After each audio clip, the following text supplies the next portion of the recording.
Sorry for that in advance. Anyway, yeah, going to 3K.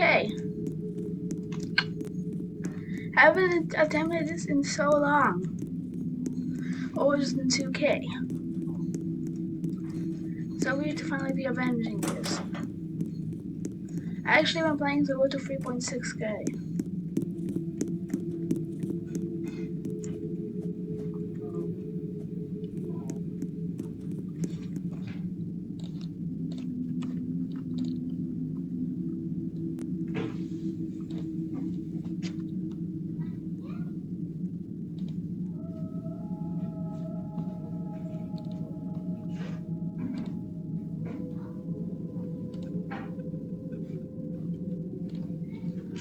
Yeah, I need to remember this number.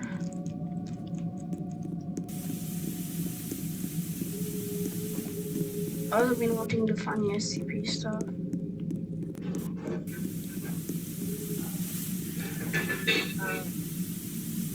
It is a weird kind of fairy.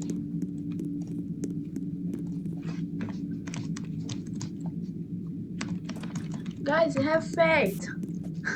I always love to do this.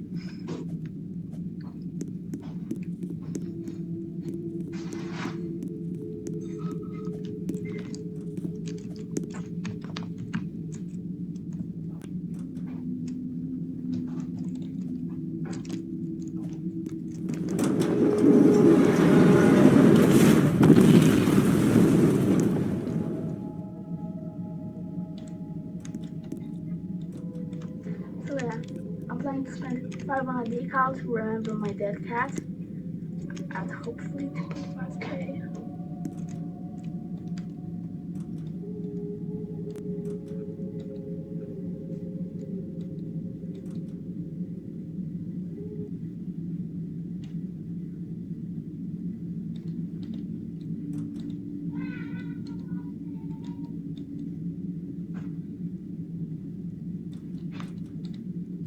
Feeling, I think you must have dizzy. You just want to burden it all. Spend it all. Fun da dun da dun da dun da dun da dun. Oh, I think this is the bar.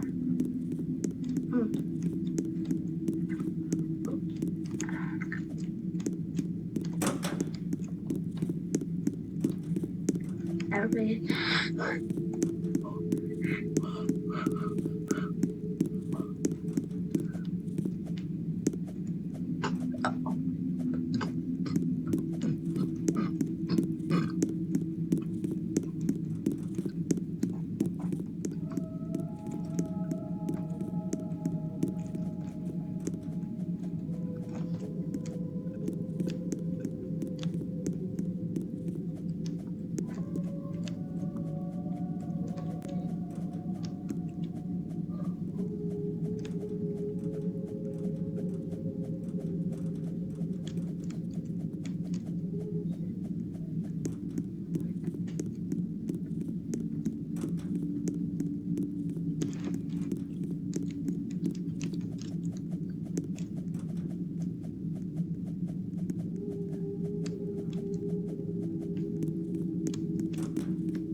Dragging you down, rock me under the time, separate, rock me, don't you please, baby, could please rock me, titter, titter, titter, titter, titter, titter,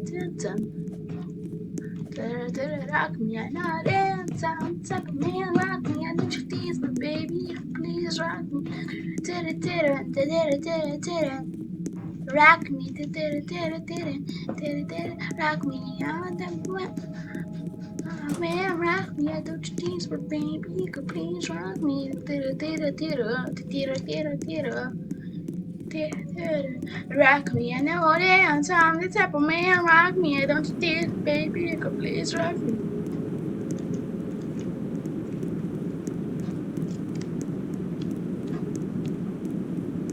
Hiding too long in the starlight.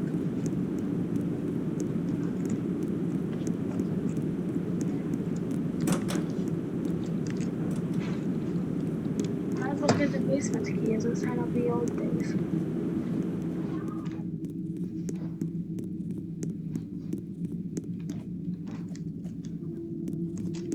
No.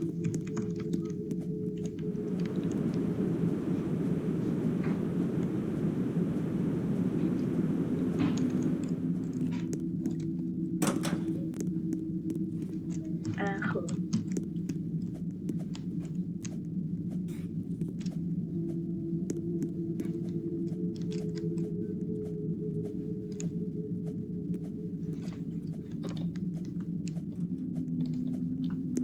Okay, my phone.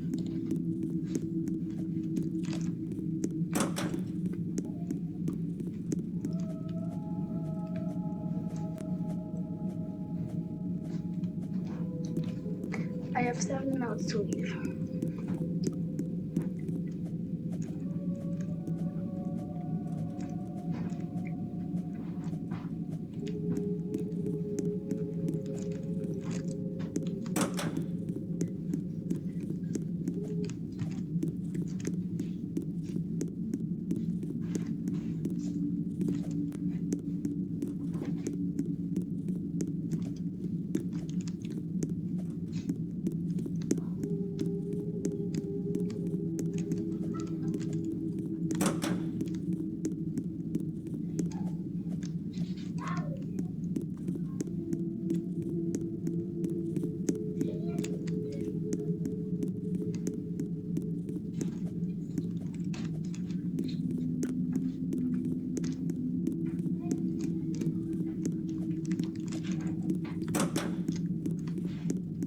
Guys, it's face fate.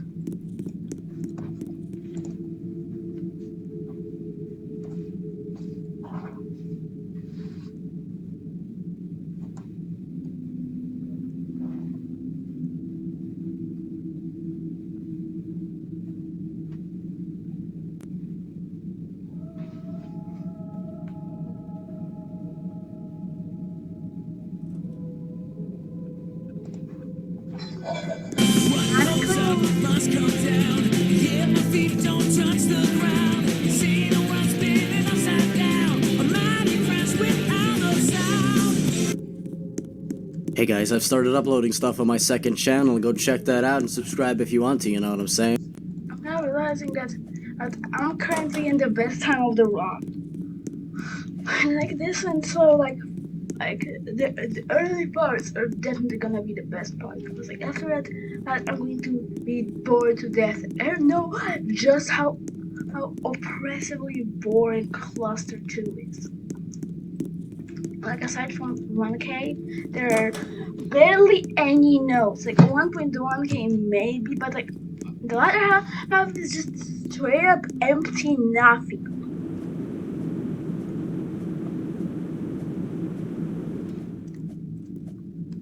These are literally the first points where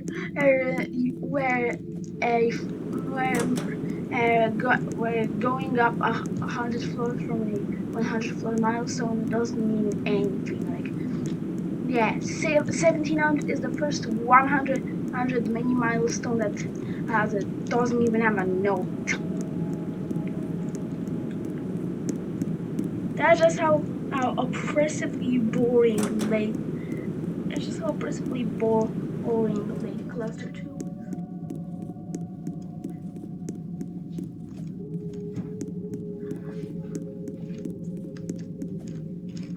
And now imagine that for 10 times worse. That's what I think cluster 3 feels like. aka 2K past. Like, sure, there's once again a bit of activity after 2K. And by a bit of activity, I mean like every 20 floors there's a note. Like the game was made in the 2020s, so there's a bit of activity in the 2020s.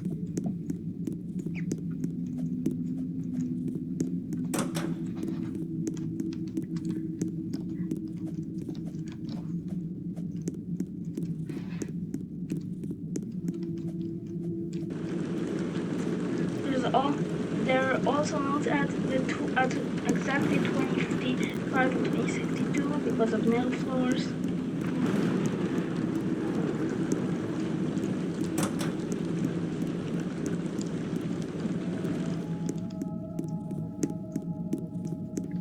And yeah, instead of a nail, and yeah, those happen within the first 100 floors, and then there's just nothing. I'm not sure if there are any notes up to 2222, and even then, there might be like one note. And I wouldn't be surprised if it's actually, no, I can't make jokes about my post my episodes right now. A, because it's not funny. God will never beat. Actually, I can even the first most important reason is because YouTube will send me to the shadow realm.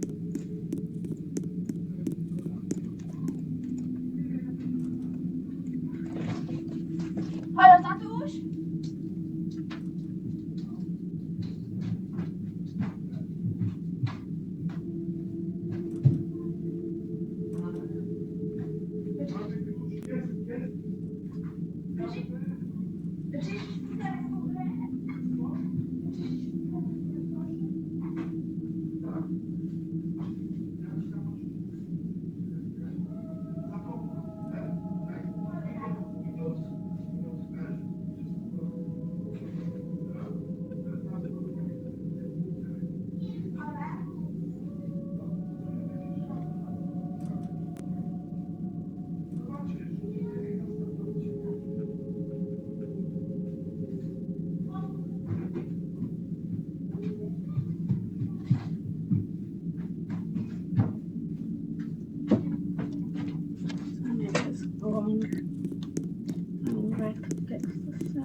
Floor.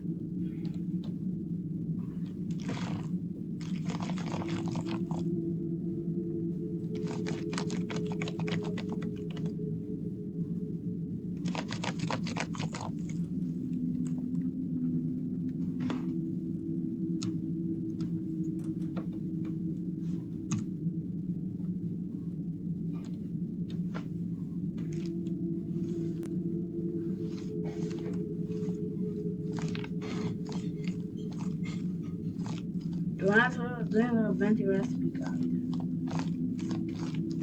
The reason is because I was trying to pass Chinese because I wanted to troll.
much this, baby, you could please drag me to do it.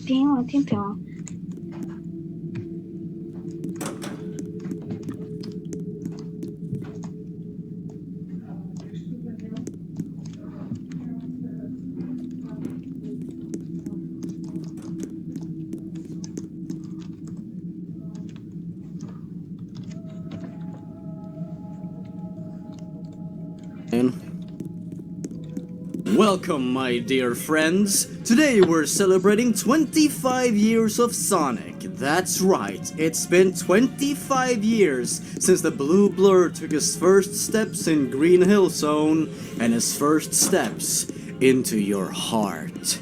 Because everyone loves Sonic. Watch, right here.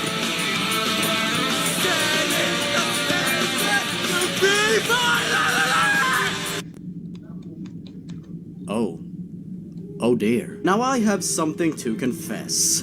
I am a Sonic the Hedgehog fan. Much like everyone else. No, but I love most Sonic games. I loved watching Sonic X back in the day, and the Blue Blur will forever hold a special place in my heart. So let's take the piss out of some terrible creepypastas about him, eh? You thought Sonic.exe was bad? Well, it is, but these are some other stories that might be just as bad. Links to each story is in the description. I'm gonna summarize some of them and read some of them in their entirety, because they're impossible to summarize without leaving out the really juicy bits. Now, if any of the authors of these stories happen to be watching this video, please remember that I'm only criticizing the stories and not you as people. Keep writing, keep learning, and I'm sure you'll make something great in the future. Don't take this video personally. Sit back, Sonic fans. Sit back and enjoy. Number 10. Sonic 3 and Knuckles, the final story. Our first Sonic Tales begins when the author of this story found a brand new Sonic game in the official Sega site called Sonic 3 and Knuckles, the final story. The author immediately downloaded the game, and the game file was called s3k.die.exe. Once pressing start, our lead was shown a menu with the options Start, Sound Test, and triple question mark. Pressing the question marks resulted in what appeared to be a Japanese message, and then a picture of a killed girl. The author was terrified, and pressed enter again. And behind the girl, Tails doll appeared. The game then started. The graphic was awesome, according to the author. Robotnik arrived with his ship, and another Sonic appeared. The author had a bad feeling about this, as Robotnik then whipped out a gun and killed Sonic.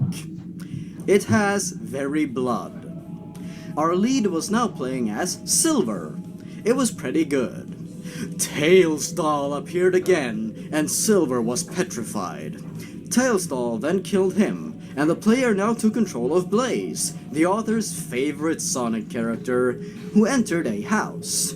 Inside, Silver's corpse laid on the floor, with his organs all around the house. It has very much blood.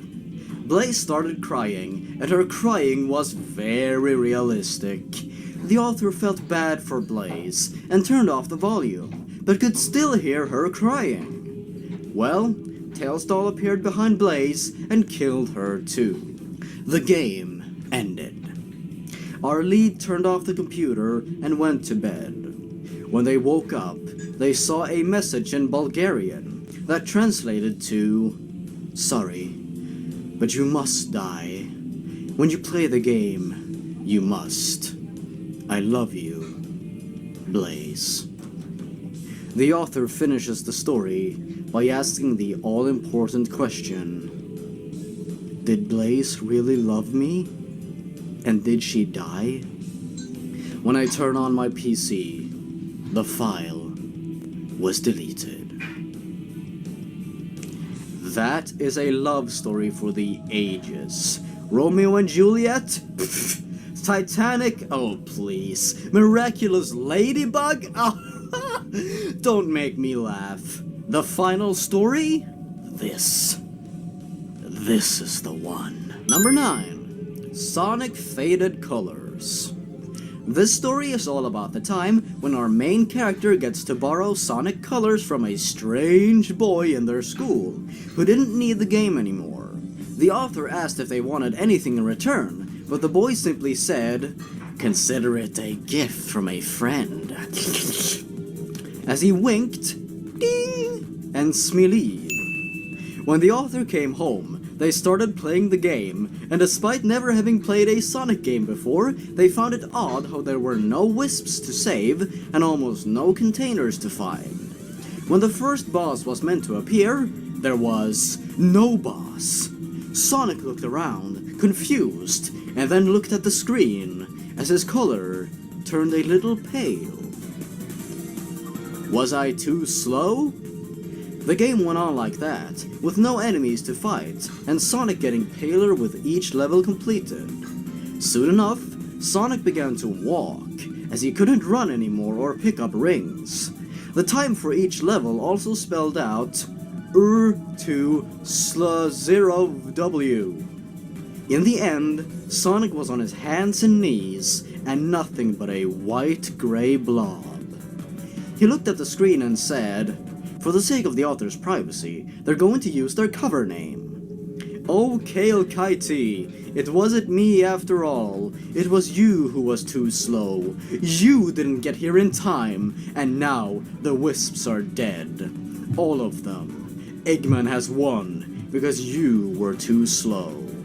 Are you fucking serious, Sonic? You're too lazy to run that you're walking on your fucking hands and knees, and you have the audacity, the nerve, to blame Kale Kitty for this, you motherfucker! Who do you think you are, Sonic? Who do you think you are?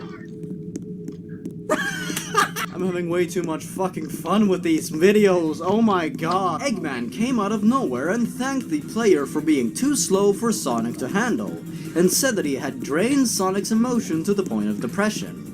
Sonic appeared on the Wisp planet, looking grey and slightly transparent, and whispered, "Kale Kaiti, why were you too slow?" Some more wacky stuff happens, and then Sonic says, "This is your fault, Kale Kaiti. You didn't get here in time. Now every wisp is dead. You were too slow, and you always will be. No matter how fast you run, you will never escape me. I will find you. I will kill you. Because like I said," he got really close to the screen, and Kale Kaiti could have sworn they saw Sonic.exe for a split second. "You're too slow." Dun dun dun! There was a knock on the door. It was the strange boy. "Hey," he said, "I know some people in this neighborhood, so I thought I could come over and see how you liked Sonic Colors." "I never want to see that disc again," said Kale Kaiti. He did a really creepy smile and asked, "You've met with a terrible fate, haven't you?" Now Kale Kaiti were getting freaked out. They weren't expecting a Ben Drowned quote. He laughed and said it was just a joke, so they laughed too. Then he left, never to be seen ever again. So I warn you, if a new kid comes to your school and offers you a Sonic Colors game in a baggie, reject the offer no matter what. Even if he sticks it into your backpack, don't play the game, no matter how bad you want to. Give it back to him. It may be gathering a list of people who played the game. It may be going after him. And it may target whoever has the disc last. Next. You're too slow. Number 8. Sonic the Hedgehog, No Mercy. When I was little, I always played the original Sonic the Hedgehog for the Sega Genesis.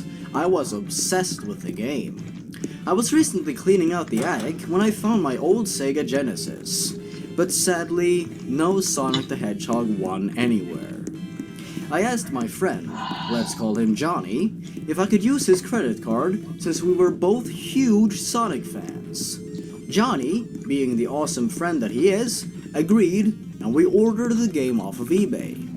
The game took 2 painful weeks of waiting to get here. The game finally arrived in the mail, and I called Johnny over. The game had no cover, but a piece of paper with RIP horribly written on it. We started up the game with no problems. The title screen was a little odd. Everything was normal except for Sonic. He had black fur instead of blue, and he had red demented eyes with a smile of razor-sharp teeth to match. We shook this off as just a glitch and started a new game. I wish we stopped playing there, but we did not. The game started up like normal, but as we passed through the levels, his fur got darker and his eyes got more red, just like on the title screen. And the music played the Sonic theme for every level, but it kept getting lower and distorted as we continued on in the game.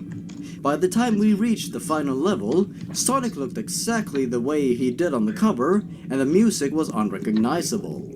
Eggman had a look of terror on his face. As we defeated Eggman, a cutscene played. Eggman said in a chat bubble, "Please, have mercy!" Sonic replied, "I show no mercy!" Sonic then pulled out a knife and killed Eggman as hyper-realistic blood came out. We shut off the game and burned it. I let Johnny stay at my place for the night, as I could tell he was shaken up. The next morning, the game reappeared on the coffee table. We tried every method to get rid of the game, but it always reappeared. We even tried to send it back to the original owner, but when we looked at his eBay account, it said he did not exist. That's the day I learned that Sonic shows mercy in such small amount that he doesn't at all. Number 7. Starry's Torment. The story we're about to go over is one of the most horrifying events that the author has ever been through, whose name is Alan. The date was November 2nd, 2005, their birthday. As they woke up, they began playing Sonic Adventure Battle 2 on their GameCube, and entered the Chao Garden as Tails. In the Hero Garden, something was odd. The garden background was a background with flames, black sky, dead trees, and crimson red water, the color of blood. In the water was also Alan's Chao, who was cut up. Alan began to ponder to himself, what the hell happened to the game I loved? Oh well, let's keep going. Alan soon found the Chao Starry, who was crying. There was blood coming down from his black eyes, and his stomach was open, with his guts hanging out and touching the floor. The game froze and Alan resetted it. When entering the garden again, a horrible distorted screech was played. Alan tried to shut off the GameCube, but it wouldn't turn off. Ooh! Starry appeared on the screen, holding Tails' head. Long time no see. Do you want to play with me, the Forgotten One? Alan began running towards the front door to escape this nightmare, but all exits were blocked. Tails said, "There's no escape from Starry's torment. He's got us both." "Shut up, you stupid fox," said Starry. "Alan..."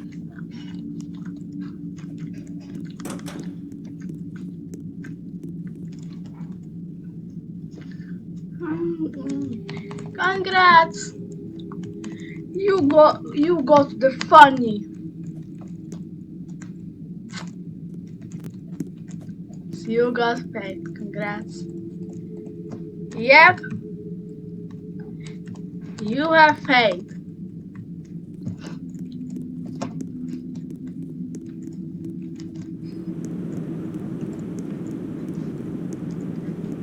Check here I go.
I I am the first phase victor in this server.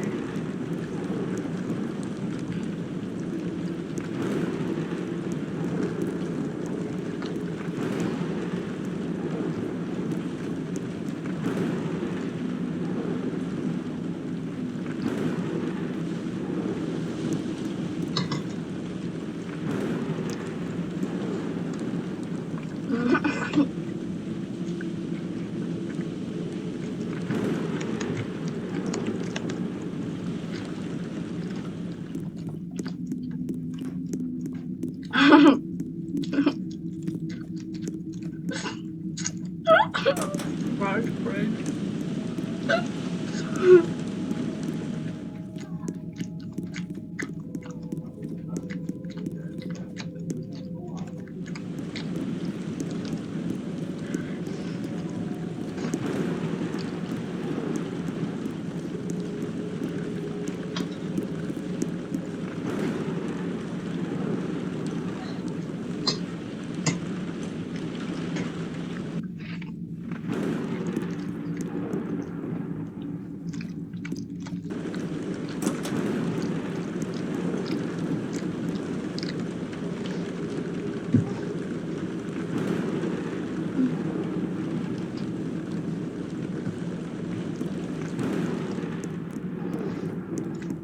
I'm a Barbie girl.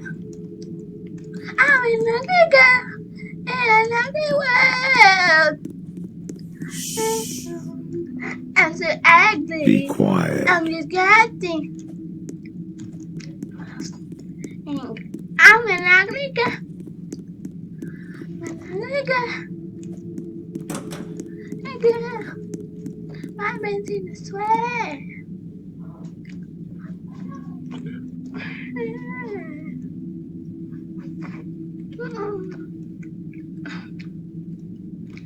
That would be so fantastic if my face didn't look like melted plastic.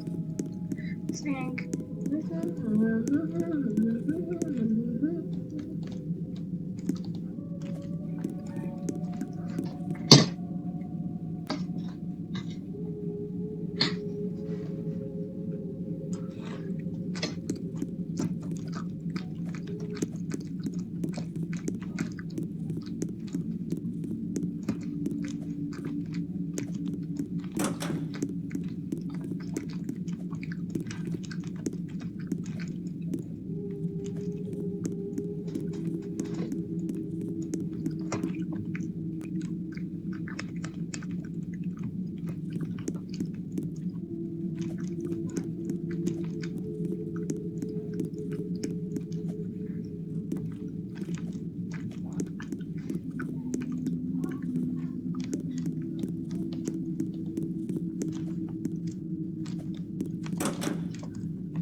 Call the doctor.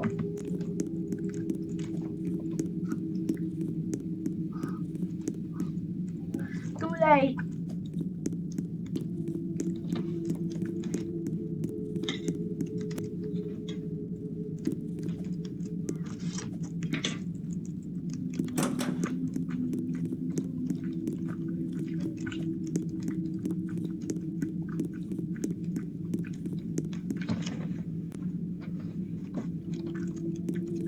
As you skull. Oh, that's all there is to say skull.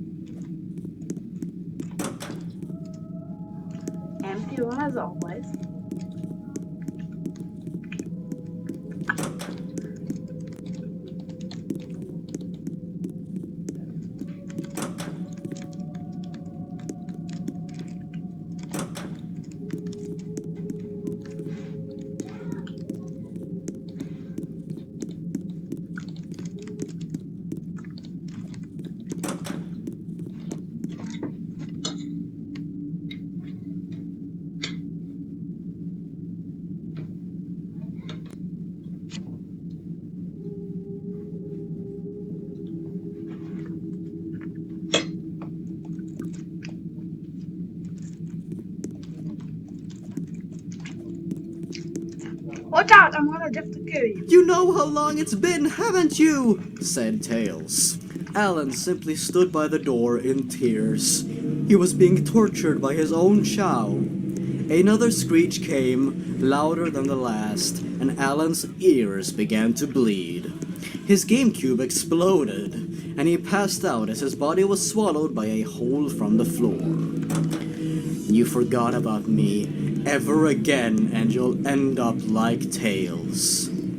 How Alan survived he is not quite sure, but he assures us that he is imprisoned by a demon that goes by unknown figure. I wonder how he was able to get this story out to the world, eh? Number 6. Sonic 2 Gone Wrong. One day I was going through my attic and found my old Sega Genesis. I was sitting there remembering all the fun I used to have with it. I looked to see if I had any games. I didn't. So I decided to go to my local video game store called Just Press Play. I found a copy of Sonic 2. I bought a copy of the Chart Rage for $1.99.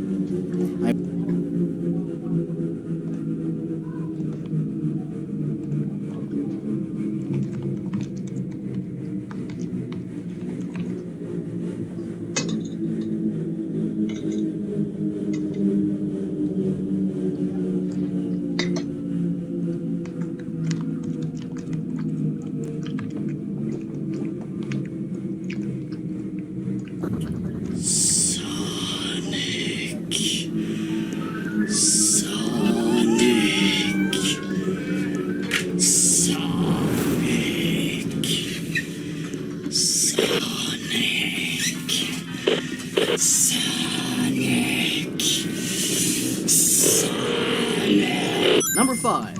Sonic Sat-Am, The Lost Episode. So this thing starts out just like every goddamn video game or Lost Episode creepypasta starts, as our lead decides to buy a super cheap Sonic Sat-Am DVD box set off of eBay. I mean every episode. How could he say no? He called his friend Mario over and asked if he wanted to watch the episodes with him, and Mario complied. When he arrived, he checked out the box set and saw that there was an episode on the set that had never aired. The author said, "Oh shit, this is so awesome," as they began watching the Lost Episode. The title of the episode was You're Dead, with the wrong "your," but our heroes thought nothing of it. A loud screeching noise came out of the TV as the episode started, and the quality was horrible. Sonic appeared with what looked like an M14. Sonic appeared with what looked like an M14. Then he fired the Danum thing as someone screamed, and then static appeared for 3 minutes. Then Sonic came into view with a god-awful smile. The friends peed their pants, then Samune screamed, then the show was back on. It cut to Tails, he looked pissed off, and so did the other freedom fighters. Then Tails said, "We don't have to stand for this fucking bullshit, let's get that bloated son of a bitch and rip his arms off."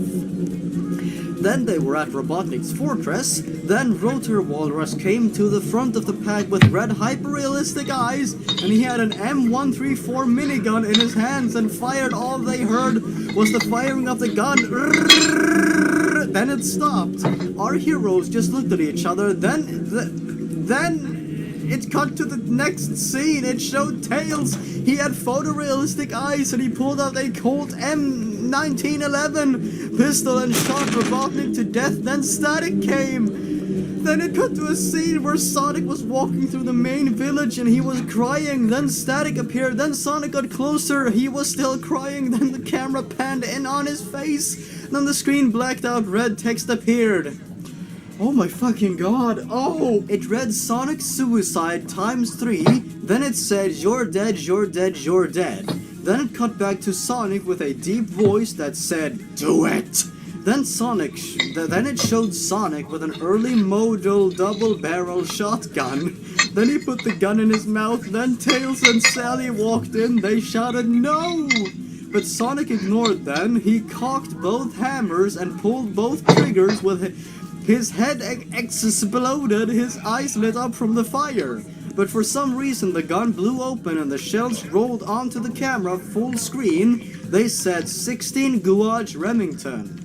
Then the episode ended. In the end credits, when it said the date, it said Dick Entertainment 1966. Then it went to the main menu, the leads gaped. Then the author said 1966, but how? But how the show came out in 1993. Then they tried to eject the disc, but then it came out and was melted. They contacted Dick to see what the fuck they sent them, even though they got it off of eBay. They said they did not know what he was talking about. Then he told them about the date. They said that Dick was not even created till 1971, then hung up. We looked at each other. And then the story ends. Just wow. That was absolute brilliance. Like, you cannot deny that that might just be the greatest story ever written. If anyone thinks otherwise, then you just don't get it. You're not smart enough. Number 4. Sonic.ive Part 1. One day back in mid-2004, I downloaded a file to my computer titled Sonic:'ive. I was so sickade to play it, then it finished downloading, it just said Sonic. I thought nothing of it and started the game. The game started and the title logo came up. It showed Sonic, but not the happy-go-lucky Sonic. Sonic looked sick, as if he were about to throw up, but he tried to hide it.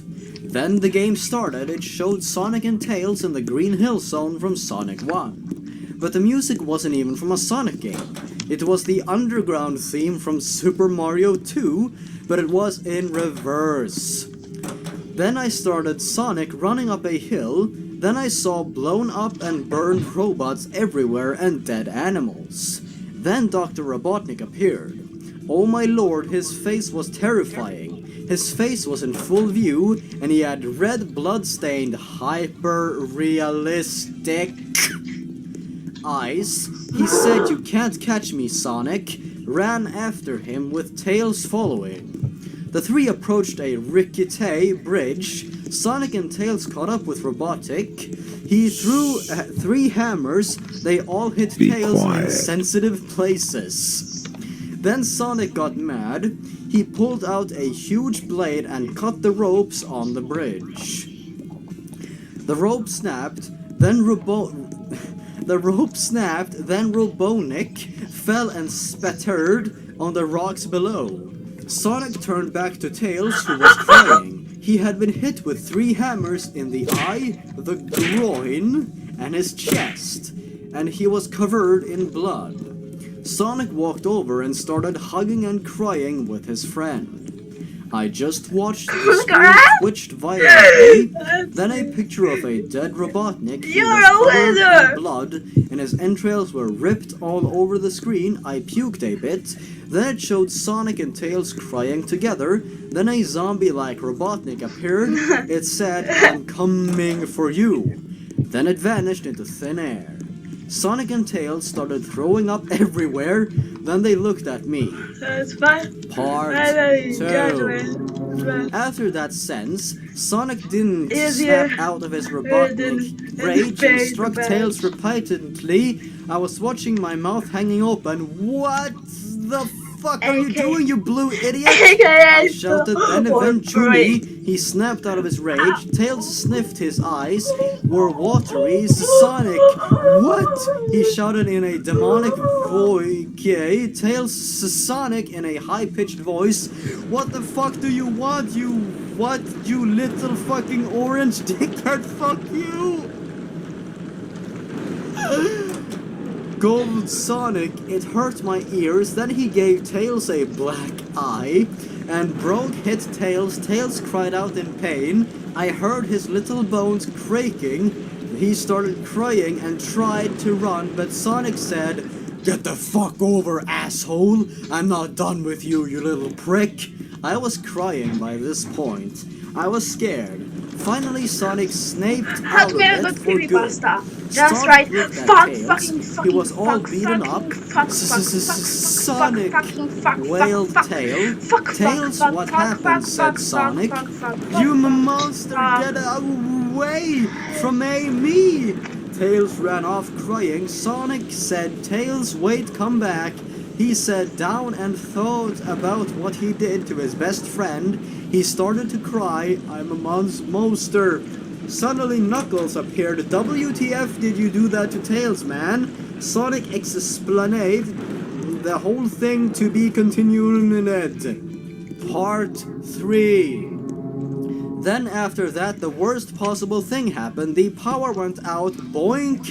I was doomed, or so I thought.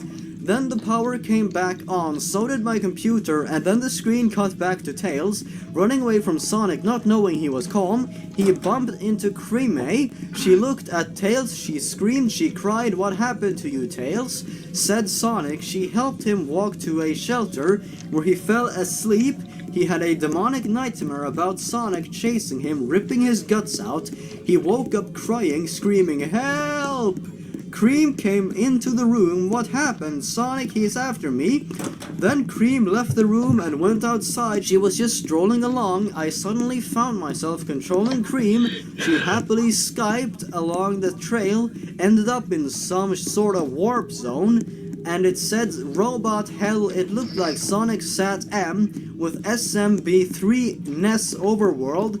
Playing in reverse, she looked scared until she found Sally Acorn and Amy Rose. After she got through the bad parts, she told them about Sonic and what he did to Tails.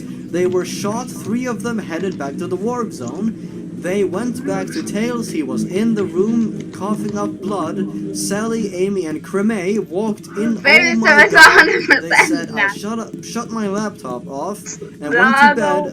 Awoke the next morning at 6 a.m. I went back to the game. It was still on the part when then the screen glitched up with loud noises and Sonic was trying to find Tails. And that is the ending. Can someone, for the love of God, please explain to me what the fuck just happened? Because I am not quite sure. Number 3. SonicGen.exe. Hey, let me start by saying I did not have contact with the company, and I know about these things. I'm a fan of gaming creepypastas, and I can be stupid sometimes, but I did do what I had to. Like Mullet Mike and others like him would turn off the game, I was the one who did turn it off. I would play that game if it was on a different disc, but not if it was on that disc. Okay, I am calm, but let me say the game so I can get Samash that disc to bytes. It was SonicGeneration.exe. Oh god, get it out of here. I killed that disc and that demonic Sonic to bytes. Okay, let me...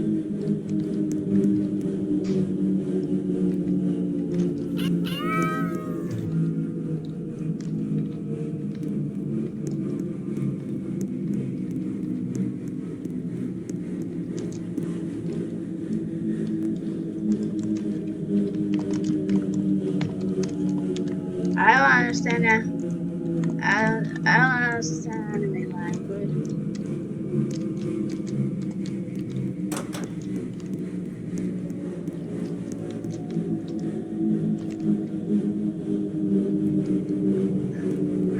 Die.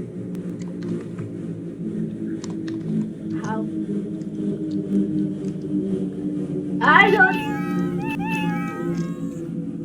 I don't speak sushi.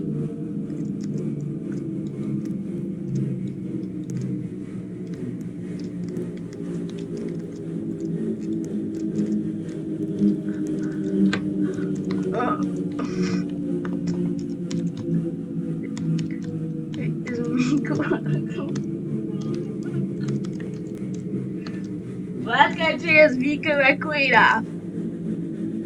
It's such a dumb joke question. Was bad. Was it that?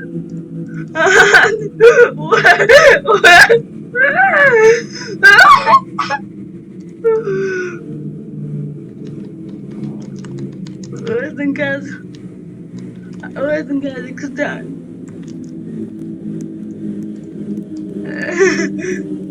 Oh wow.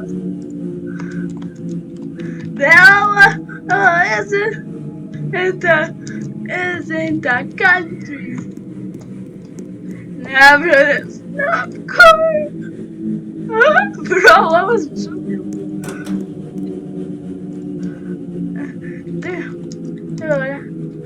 Dude, I was joking.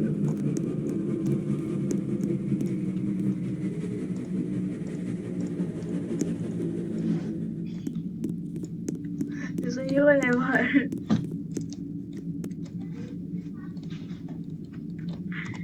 Yeah.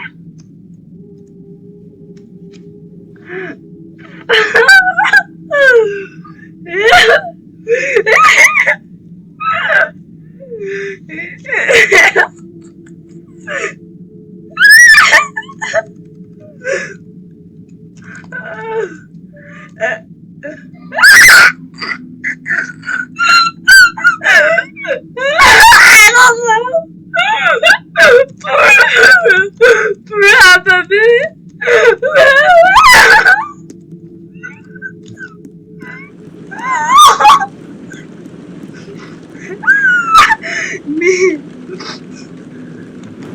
I'm not me. I'm not Miku.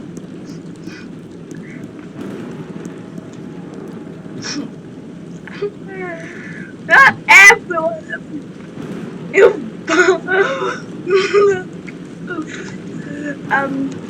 I'm made of stuff. Is my arm? Is my arm Miku?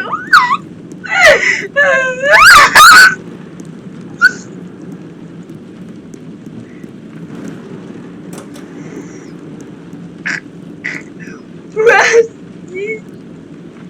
Oh, just kidding.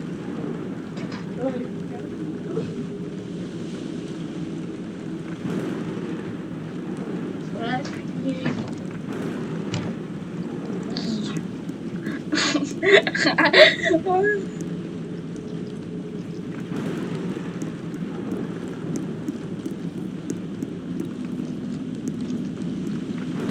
Only a tenth of the way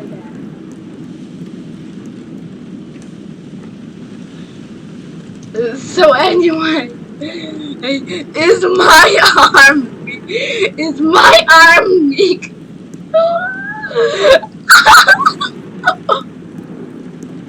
Say I'm Miku.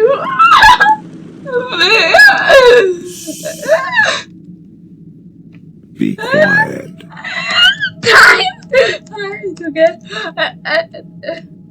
Time to get amputated.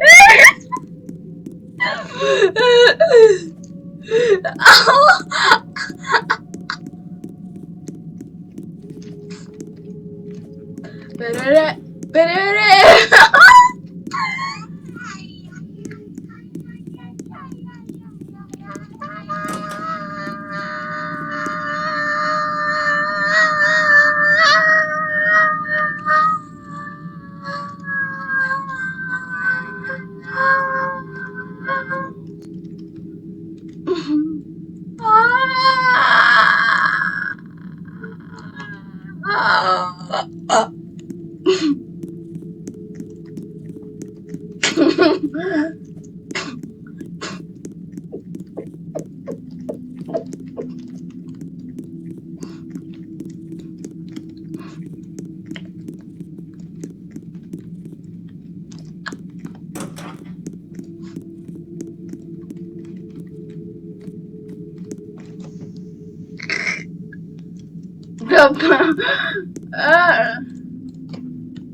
Nie teraz.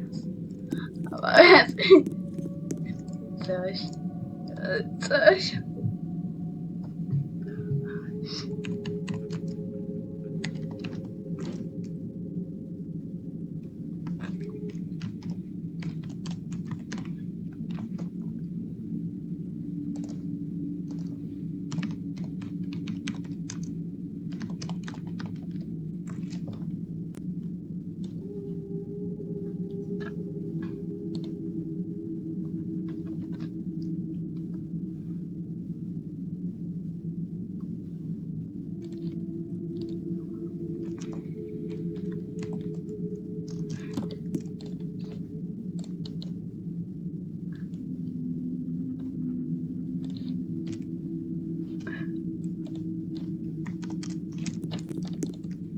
I always say that is for her and vocal. Katie, it's not the game. It's keeper.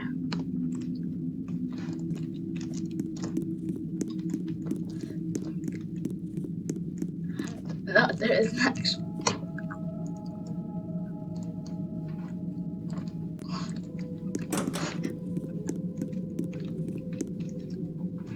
Kotek. Jednak będzie mojego życia stracone.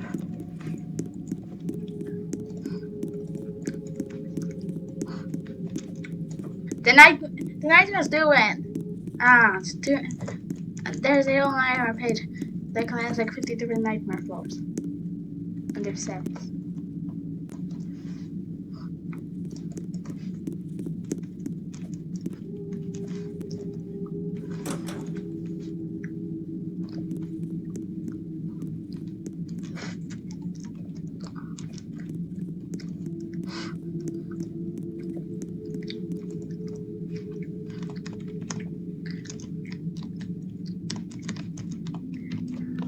Mako is not queen.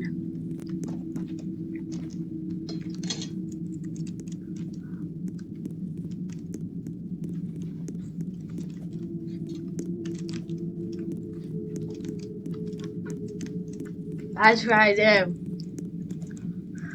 Oh no! You should pet the spiders.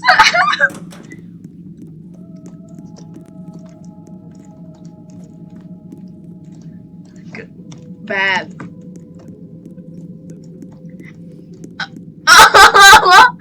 No.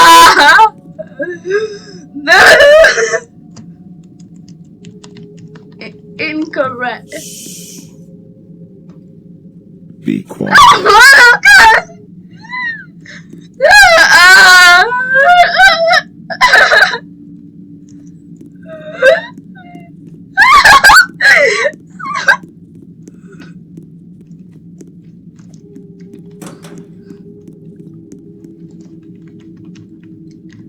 Poppy? Like Poppy playtime?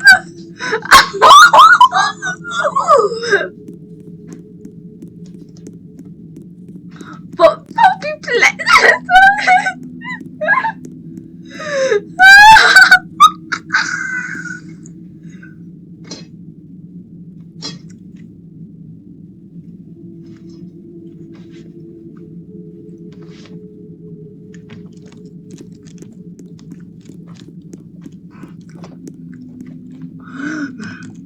Why do you like? What's my name? Poppy playtime. Why do I like Poppy playtime so much?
Okay, guys, strike me down, Zeus. Poppy playtime, Poppy playtime. Let me start from the beginning. I lost my actual Sonic Generations disc and can't help but find another, my friend Leo, and I got our hands on a Sonic Generations disc, but it cost the exact amount, not that I got it for free junk, I got it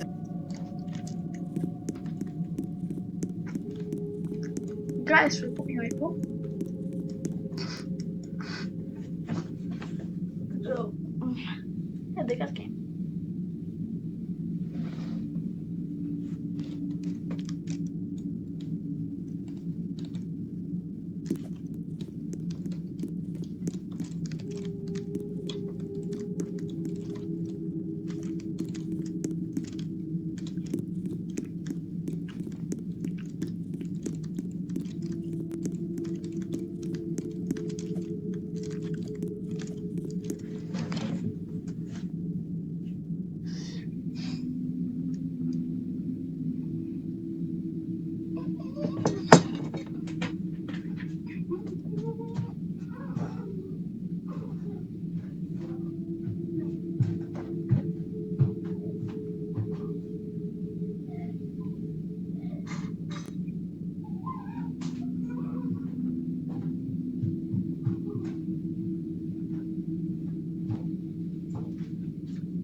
My cat is doing public indecency.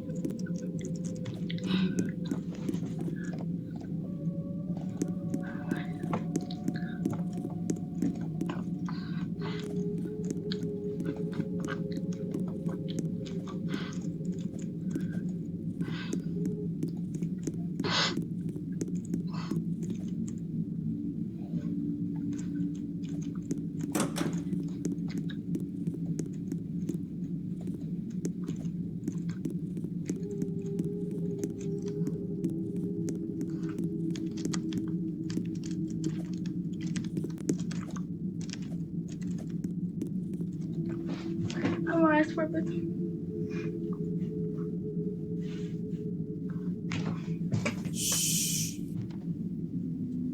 Be quiet. Also because it's a halfway time. So close 4 times.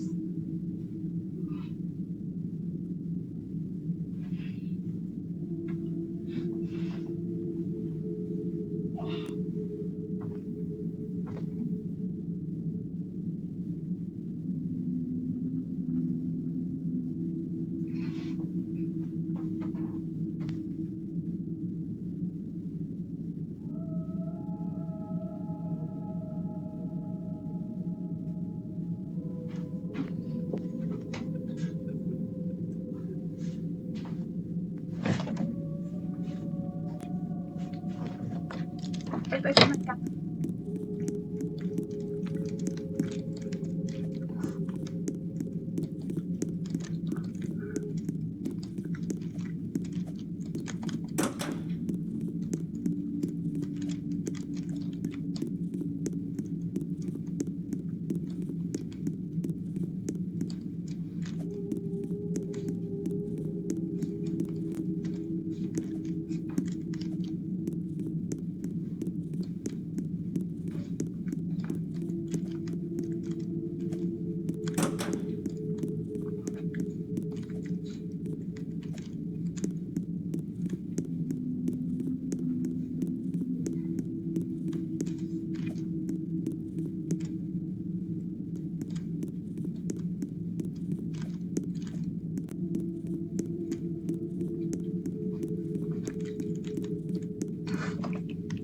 Gotcha. Oh well. Get the timing right. All night. I'll make you stay. This was meant to be. You always fall.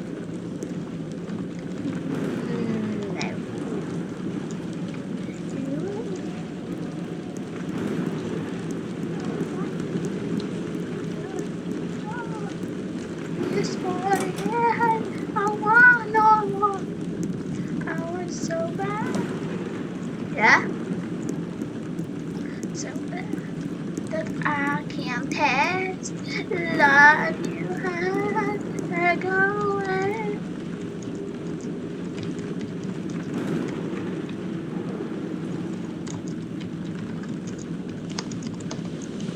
That's not on the plants.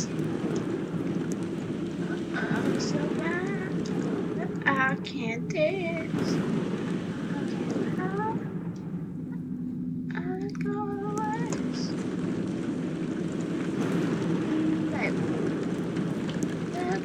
waste. Don't keep me waiting for very long. Stop, stating, let's get on paradise. Just you and I, making up all night. Just get the timing right. Paradise, paradise.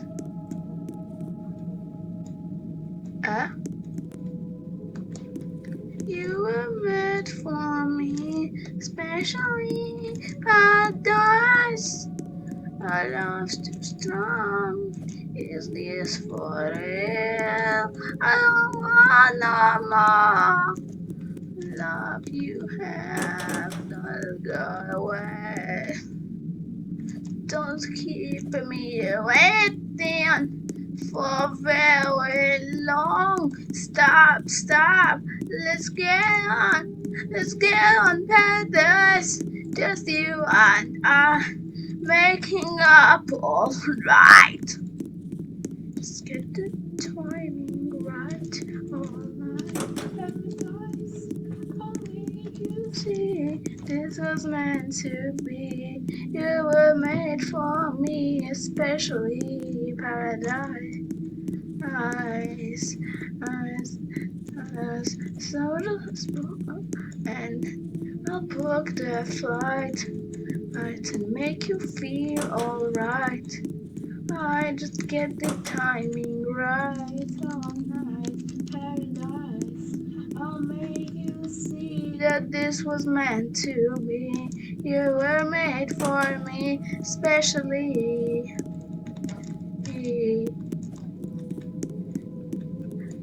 Paradise. You were made for me, especially paradise. You were made for me, paradise. Keep me waiting, paradise. Let's get on paradise. Love's too strong. Is this for real? And I don't want no more. Is this for real? Or is this for real? I want all so much more. Oh, I want so much more. Oh, I want so much more in paradise.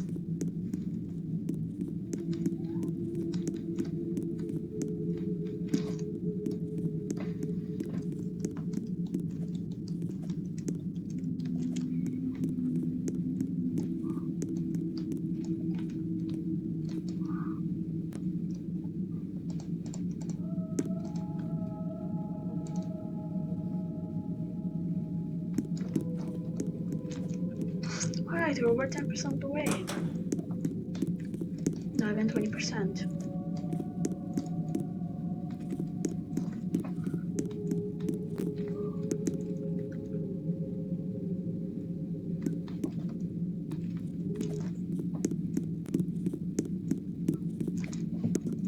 Yeah, sure.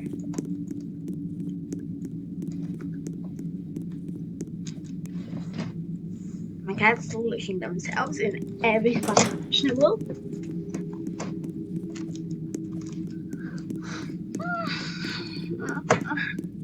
How to give the best head bumps to the cat to anybody who wants to pet you. Step 1. Lick crotch. Step 2. Lick face. Step 3. Bump your face on them. Be quiet.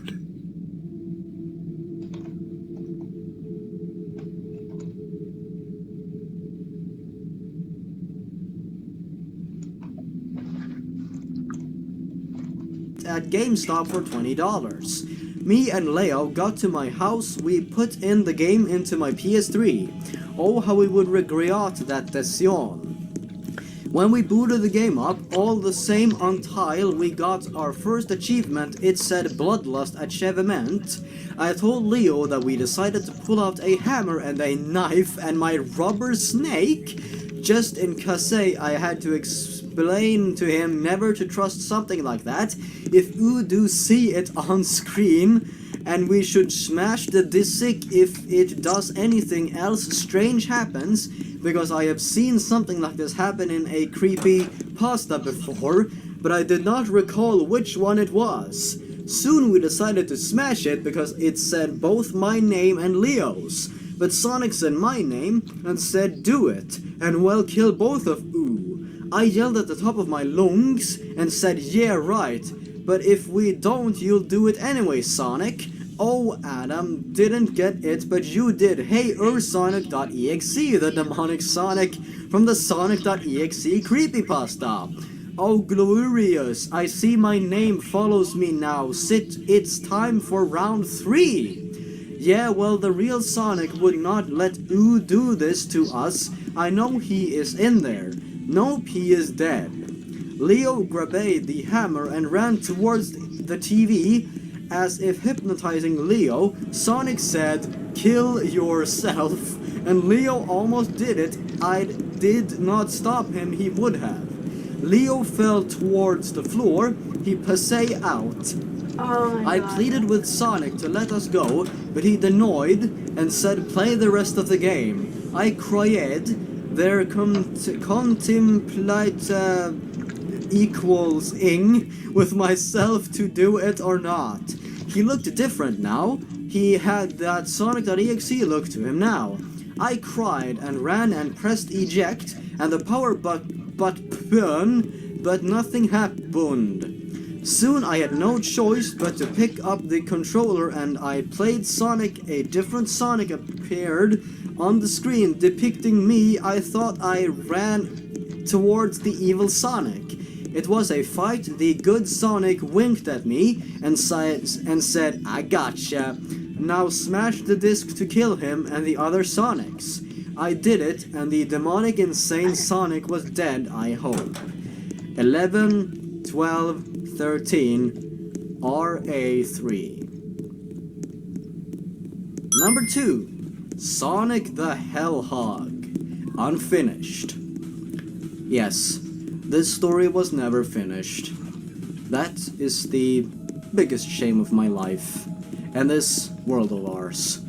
This cruel, unfair world filled with darkness, stupidity, and death. I was a fan of Sega and 4Kids. I watched his shows. When there was an episode pooping up, it said Sonic X. I was exited, but when it came it said Sonic the Hellhog. I thought the name was weird, but the show started regular with everybody in it, but Sonic was full of blood, and his eyes red instead of green. It's like he was a demon. Once he saw Amy, he killed her. That was my sis fave character, but mine was Sonic, but he looked still weird. Tails was looking like a demon too. His tails are sharp like a knife. I was scared a bit when the app's done. I had nightmares. When I woke up there were 100 repeats of Sonic the Hellhog. When I changed the channel, there were more Sonic the Hellhog. One day my friend sent me a game called Sonic the Hellhog. It was made by Sega. The note says, by my friend. I got rid of the game because he is getting me. I was creeped out. I put it in the Genesis. The screen was Sonic in blood with red eyes. That story sounded awfully familiar to another story. Number 1. Rouge EXE. Rogue and Emmy Dennis. Alright guys, are you ready for this story? Because I'm not sure you are. This story, I don't want to hype it, but it might just change your life and your outlook on things, okay? Be ready.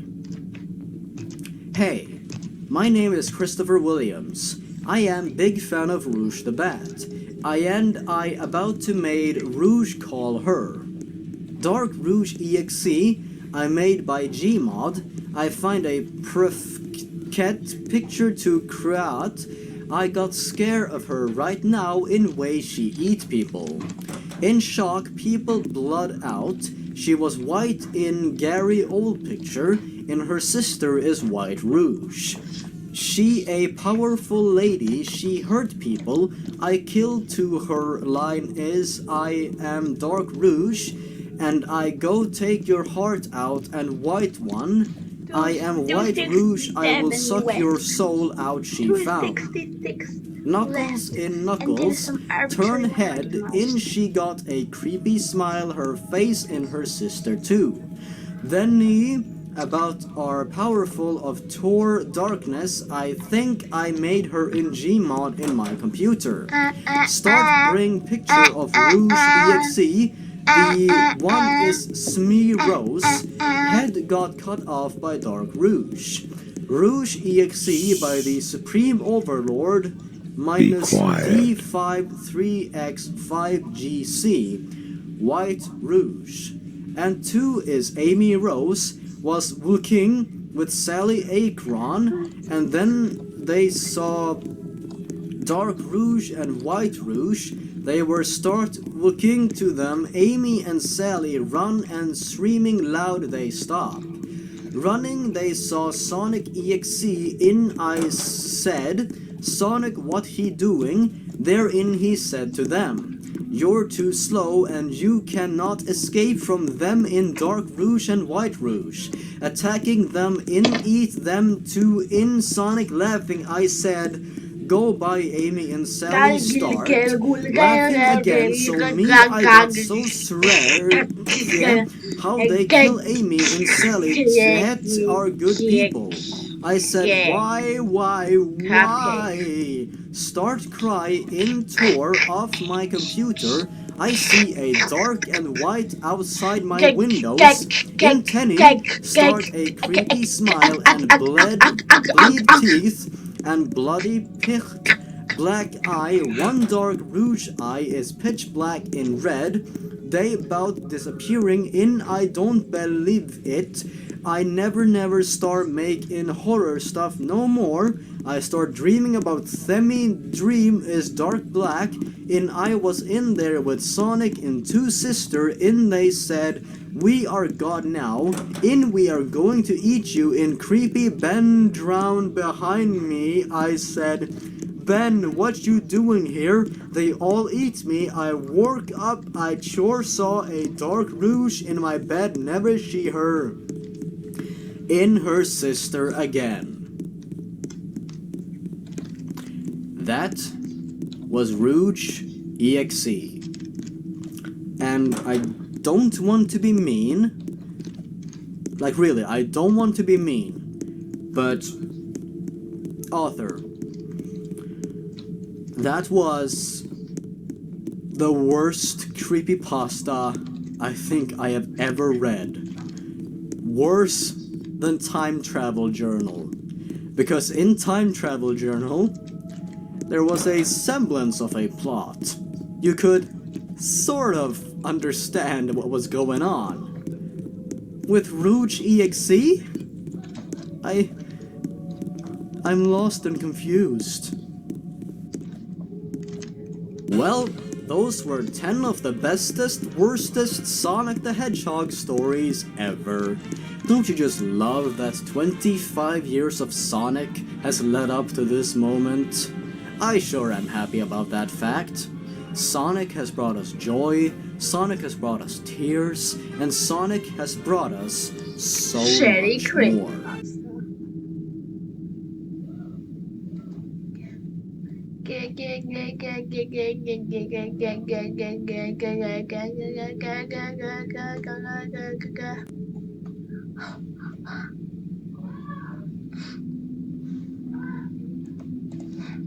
We are not smart anymore at all.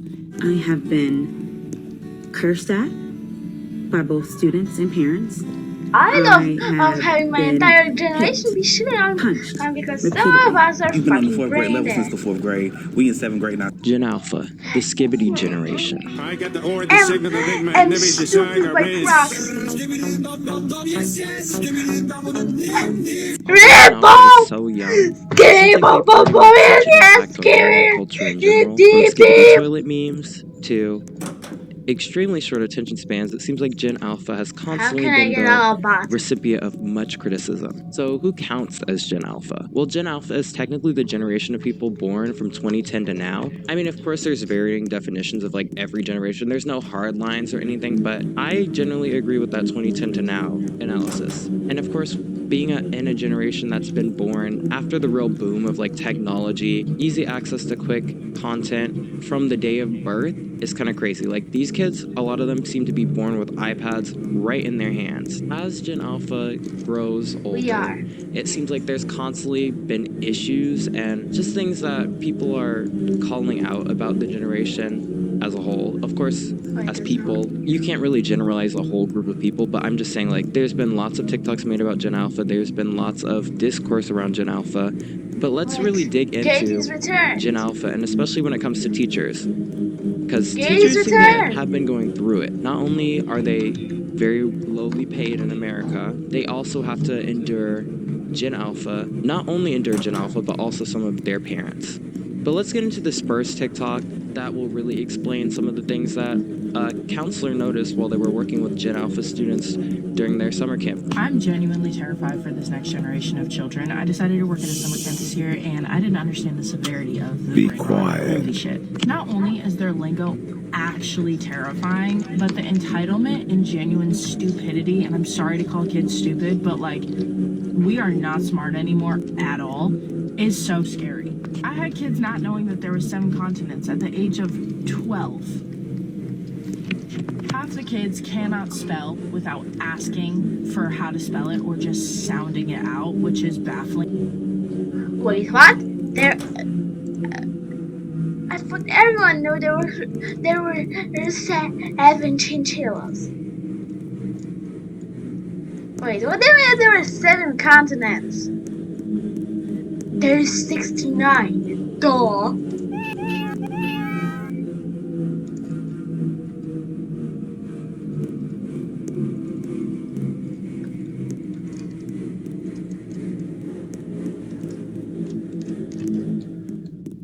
Everybody who's saying that Gen Alpha is stupid is probably you just salty that they don't have faith like me.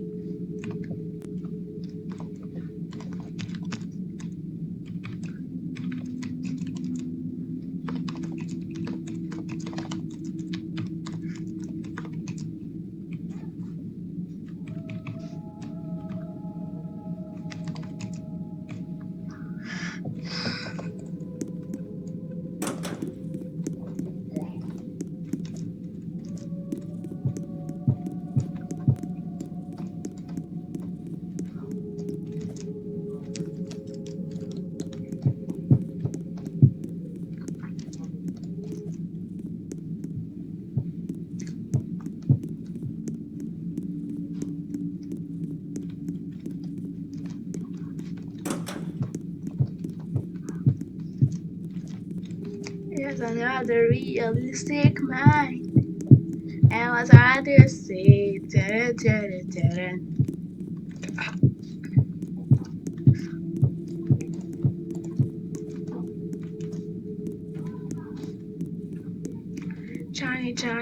Johnny in the middle of the park, waiting for tomorrow.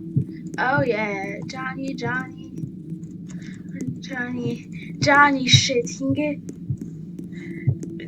shitting in the middle of my lap. I'm waiting for tomorrow. Oh yeah, eating my poop. Johnny in the middle of the shart, waiting for tomorrow. Oh yeah, Johnny has it one simple dream, and that's waiting for a type of cream. Oh yeah, Johnny's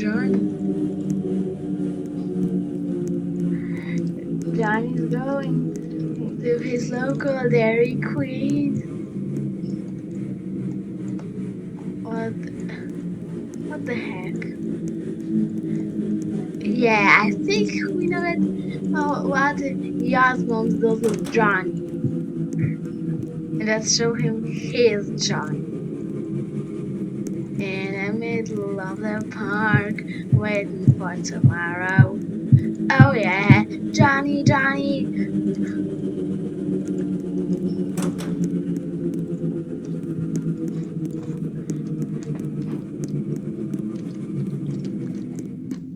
So 500 better have a name.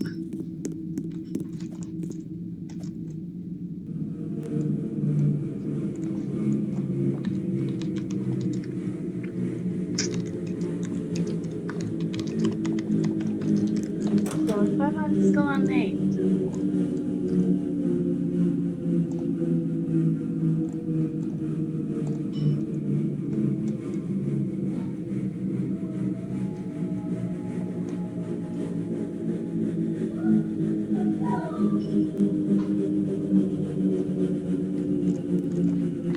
I can't. But waiting for tomorrow. Oh yeah, Johnny, Johnny, Johnny in the middle of the park, waiting for tomorrow.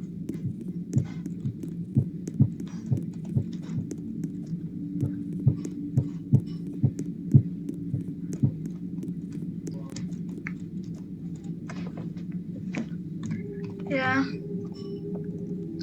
To me, and I understand that there's like Honestly, super concerning that kids don't know how to read or don't know that there's 7 continents. But I feel like a big part of the Gen Alpha struggle when it comes to education is the big C, if you know what I'm talking about. That very much like disrupted everything when it came to education. And I feel like for a lot of Gen Alpha, that was like their formative years. Like their kindergarten, their first grade, their second grade was online education. And we all know how that went because teachers were not given the right resources. It was just a mess, okay? And I feel like it's really coming to bite us, and we're really seeing the repercussions of that today, where these kids are not knowing basic things. you don't even know how to write yet, like you're chilling. But at the age of 8 to 12, if you don't know how to spell the word exit, it's kind of scary. The next issue is the genuine entitlement that kids nowadays have. And I'm coming at this from a youngest of 5, spoiled brat, youngest daughter. Like, I got everything I wanted. I never got in trouble for shit. And I'm saying that these kids are entitled. I had a 10-year-old boy break down, like throw a literal hissy fit for 30 minutes over one rule changing in walkie-talkie tag, being that there can be more than one person guarding the jail. It's never been like that. You're trying to make us look. I hate to say it so early, but all I'm gonna say is I feel like the entitlement is not limited to kids. Like, I feel like a lot of people in general have become super, like, entitled to everything. You know what I mean? Like, I feel like on a day-to-day basis, I'm personally noticing lots of people feel entitled to certain things. And it's like, you're not exactly, like, guaranteed to get exactly what you want at all times. And some people just have a really hard time understanding that. And I feel like a lot of these kids are not coming out thinking this way. I feel like a lot of it comes down to, I hate to say it, parents and their attitudes and ideas about how the world works can affect their children. Did y'all hear something? Because I didn't, but let's get right back to the video. 10. I had to literally Urban Dictionary so many words this year, and it's so scary. There was a point where we had coaches playing this game. It was literally Flip Clap, but all the coaches were playing and the kids were watching. I had 30 kids chanting, "Live cells!" And I said, what the fuck does that mean? I didn't know what lives, like, I didn't know what it meant to sell. And so I asked one of the girls, I said, hey, what is lives, like, why were they chanting live cells? And they're like, oh, you suck. And I said, okay. I guess that's fine. We were playing Capture the Flag the other day, and I had a kid upset with one of the calls, and he did this. He was like, dude! He was doing replay from the Euro Cup, expecting me to know what this meant. Replay. Where's the cameras? Like, where do you expect me to replay this you falling and you're out? Like, where do you expect that? I'm gonna be honest, I really thought the brain rot idea was kind of overplayed. Like, oh, y'all aren't serious about this brain rot stuff. It's kind of overplayed. Like, no one's actually watching Skibidi Toilet memes or whatever. But now that I'm seeing TikToks like these, and now that I'm kind of hearing these experiences from people, I'm like, oh, so this is really what it's like. Like, it's actually gotten this bad. And it's just interesting to me because you would think like Gen Alpha, being from like millennial / some Gen Z parents, late Gen X, I feel like we should as a society know the impacts of unfettered internet access. And I mean, I feel like it really messed me up, I'm not gonna lie. Because why was I watching 13 Reasons Why at the age of 11? But back to the video. It's so strange. The scariest part for me is watching the girls be so overly consumed about what they look like all the time. There was a 12-year-old, I love this girl to death, but oh my gosh, every day it is something about looking ugly, looking fat, not having the right skincare, or forgetting her Dior lip gloss, like pulling out makeup products out of her bag that I would not even dare to touch on expensiveness. Like, it's so, I don't mean to say concerning, but like, we have girls that are 10 to 12 years old really worrying about what they look like on the day-to-day while at summer camp. I really feel like this could be its own video in itself because I feel like as a society, people at these young ages are having these high expectations on, like, people are not allowed to have a cringe phase anymore. It's, oh, let me turn 12, gotta start wearing makeup and gotta start, you know, doing my face, gotta start looking good or else I'm gonna be looking back and, you know, I can't be looking cringe. Like, I feel like we used to have this moment where it was like, okay, you're going from child to teenage years. You kind of had this awkward 12, 13, 14 Be quiet. phase. You know what I mean? Like 10, 11, maybe even starting at 10. You can have this awkward 10, 11, 12, 13, 14. Now it's like, you're not allowed to do that. Like, people clown on you for like so hard for your looks. There's no cringe phase. There's no, oh, I'm discovering myself phase. There's just this expectation that you have to look perfect at all times, and that if you don't meet this mold that society has created for you, you're somehow wrong or you're somehow ugly. And the fact that these people are worrying about how they look at the age of 12, having these concerns about their body image at that young of an age is just super concerning. You would think as a society that we move past it, but I feel like a lot of the things that we think we went past, we kind of just repackage. We repackage it, we reshape it, rename it, and we just move on and do it again. It's like a cycle, an endless cycle, and it's very irritating. Not a single guy for you to impress at summer camp, girl. Like, you are 12. Let's not worry about men till we're like, never. Like, don't worry about dating people until you're like in high school, dude. You are so, it's just so concerning. It's so concerning. And I know that the older generation was concerned about us, but I'm like, not to be saying that we're the exception, but we were a little bit different. I'm not gonna lie. So that was a video we were getting into, like, just about summer camp in general. Just these general concerns about Gen Alpha that people have been noticing, that people have been talking about. Now I want to get into reasons why a teacher is quitting. And this is pretty serious. This is like nitty-gritty details of what it's like being a teacher, teaching Gen Alpha kids, and dealing with Gen Alpha parents. I quit teaching. This has been my 5th and final year of being a teacher. If you follow me on TikTok, you probably noticed that I have not posted in a couple months. I haven't posted since February. I have been kind of checked out and mentally and emotionally done with this job. I'm leaving. A lot of us who have worked like jobs, we know how that feels when you're just done. And I think it really sucks that people like teachers who actually play such a positive, like net positive role in society are feeling like teaching is just like so emotionally and mentally draining that they just can't do it anymore. And it's sad. And I really don't want teachers to quit because I know y'all probably had that mean teacher in middle school who bullied you. But like, you also had that nice teacher who really encouraged you and really like guided you through your years, and you might not have made it without that teacher. I know I have that teacher, and I also have the teacher who was rude to me, you know, didn't like, but at the end of the day, teachers are net positive for society. They teach the next generation. They really help mold and shape the next generation. Leaving, and it wasn't a decision that I have taken lightly.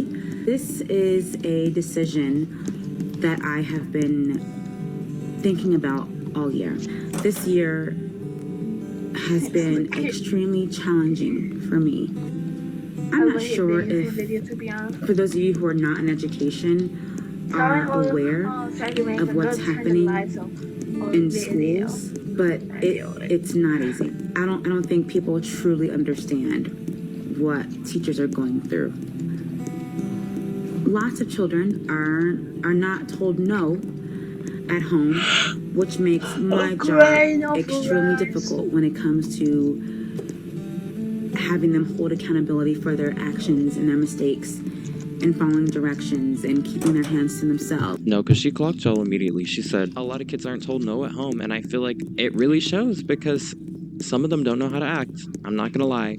Some of y'all kids should not be acting the way they act in public, in private, whatever, but it's like enabled behavior. And I kind of feel bad because I feel like I understand the parents who aren't saying no in a way, because I think it's very hard to probably discipline a child in general. Trust me, I've never dealt with real kids. I mean, I guess I have little cousins, but like parenting, oh God, trust me, honey. The Sims, as soon as those kids can put those little rabbit tablets out, they are sitting down as toddlers on that tablet learning how to read and write, because you got me messed up if you really think I'm going to sit there and deal with all of that. But at the same time, it does suck for these teachers who like kind of have to deal with the repercussions of the lack of, I won't say the lack of home training, but I mean like the lack of boundaries that these kids really, like, they go from a place at home where there's like no boundaries, no rules, no restrictions, to a school where it's like rigid times, rigid restrictions, assignments due, you know what I mean? So it's very difficult adjustment for the kids, and it's a very difficult time for the teachers who have to be kind of the bearer of bad news and be like, yeah, so in the real world there's kind of responsibilities and things need to be done in a certain way. I have been cursed at by both students and parents. I have been Be quiet. punched repeatedly. And what hurts the most is the lack of support from the families. Oh my gosh. Pause. Because the fact that this woman literally is like trying to be a teacher, trying to do a good thing for the world, trying to educate the next generation, and she's being hit, kicked, punched, verbally abused, and the fact that she's not getting support from parents, and I'm not even going to get into the tea, but let's be real, she's not getting probably that much support from the school administration, probably not that much support from the school board, from the State Board of Education. It's like sometimes it really just feels like these teachers are just left alone to their own devices, not given the support that they deserve at all, and they're just kind of left to the I'm wolves. addicted. Like, oh yeah, she can handle it on her own. She's got this. Don't worry about it. But it's like she's literally getting like attacked by parents and students, which is absolutely insane. My heart really goes out to her because she's been kicked, punched, hit, attacked, and the parents aren't offering the support that she deserves. It's just crazy situation, just a crazy situation, honestly. I have taken off so many days for my mental health because I have not been able to mentally or physically bring myself to school. Education is not in a good place right now. It's really bad. I have so many stories that I could talk about that I will be posting.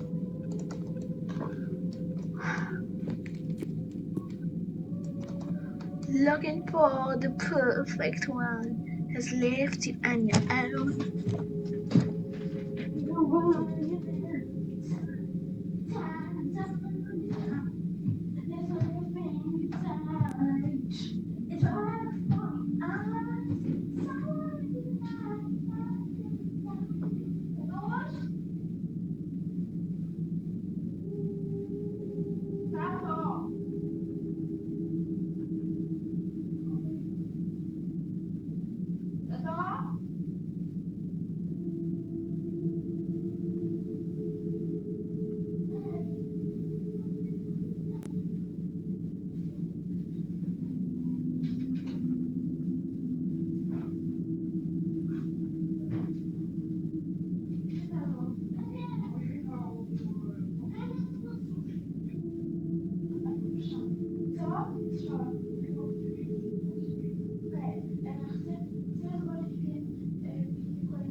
A to jest 578? 579 wygląda jak fajne piętro z poprzedniego, prawda? Po prostu takie fajne piętro. Ale to nie było takich kolorów. Tak, to tylko widać z tyłu.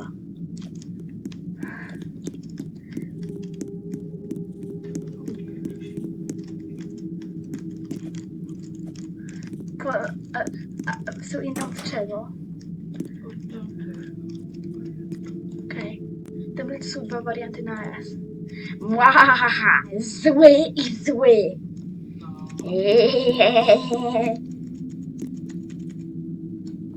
Straszne potwory! Mysz stoi drze.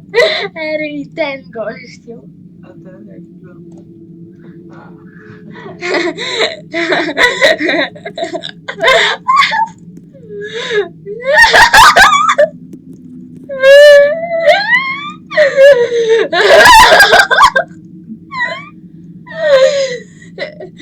Jesteś gówniarze! Gościu! Co ty robisz? Z tym stronowany! Dziękuję tak bardzo! Nie potrafię sobie wierzyć, żebyś zrobił takie rzeczy. A nie przestraszenie! Nienawidzę ciebie!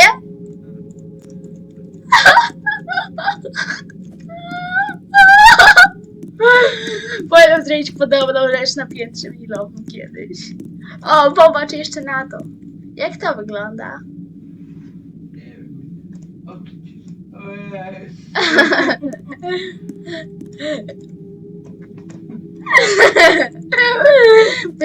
Mniam. Ale czy tam było? Nie. O, wyglądają dziwnie te drzwi, prawda? Wyglądają już bardzo drzwiowo. Drzwiowe drzwi.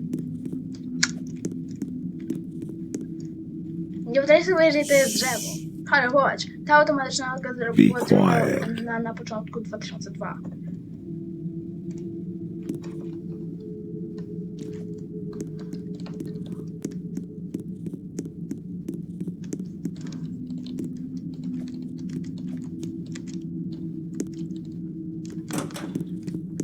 Tego wygrywania zawsze będzie kolejny challenge. Przepraszam, co? Nie potrafi się kapnąć co tym... Okej. Jakoś dostaliśmy jakiegoś psychopatę. Zreportuję ich. Myślałem, że to było jakieś FPX i myślałem, że ich zauważyłam wcześniej. Hej, przez to ich sprawdziłam. Więc tak, fajne, że przeszliśmy. Nic nie ma za mną, przeszukałam. Powinienem już zginąć, gdyby było coś za mną. Ale jest coś za mną.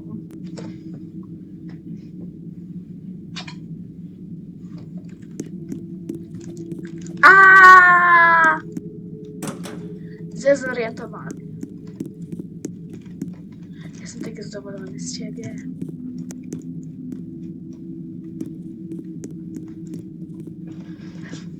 I jeszcze finałowo kotek zła od twórcy.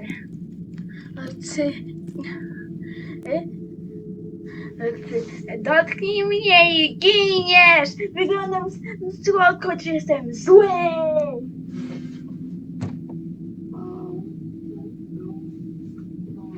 O, się pogła.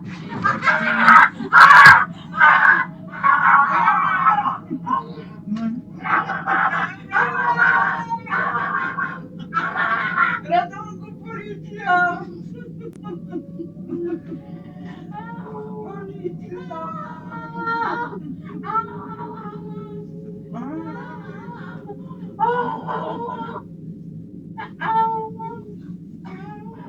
Czekaj, ja swoje kły wysunę. Ci się chce. Atakować. No tam jak klikniesz, to wypadniesz z gry. Ale ja się bałem, że Przemek ekstremalnie z zegara. No.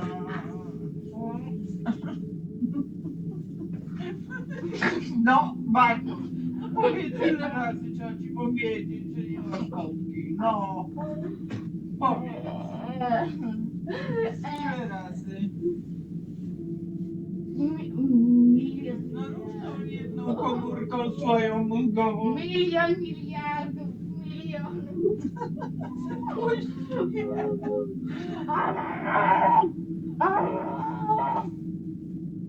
Zamordowałem babcię. Szaleniec. Zamordowałem babcię. Tak jest. Teraz idź gotować zupę dla wszystkich. Jak mnie zamordowałaś. Idź tam. Nie zapomnij podłogę umyć.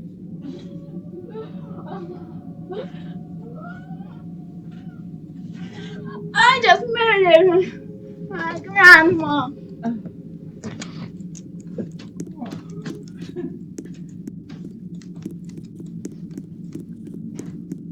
We are pumping up that beat.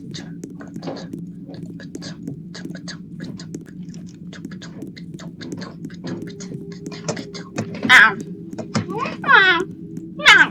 Ow. Ow.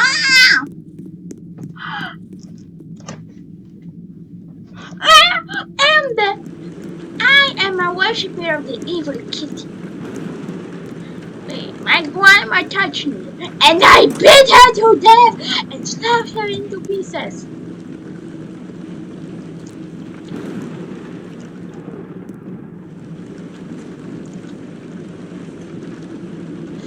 Yes, he's back, Kate, he's back. Smash me too. Let me guess, Katie probably said correct next to my note.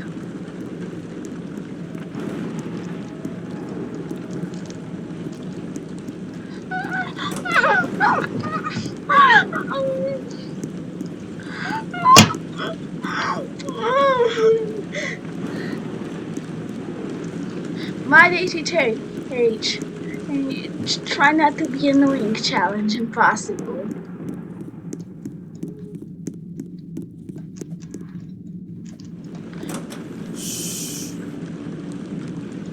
Be quiet.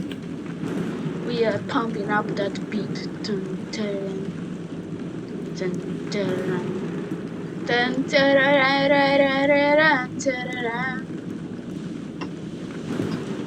Big boys, boy.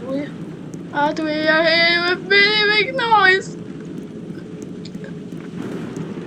With the boy bumping it. There's no one I can reach the leaves, that's for jumping. I want to be someone with you and I want to be someone here.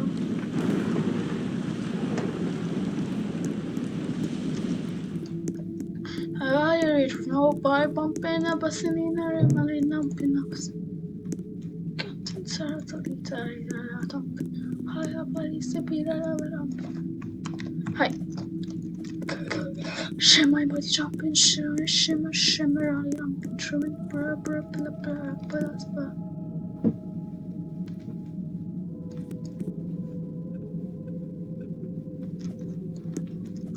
Everybody go, go, go. Everybody go, go, go, go, go, go, go, go, go, go, go, go, go, go, go, go, go, go.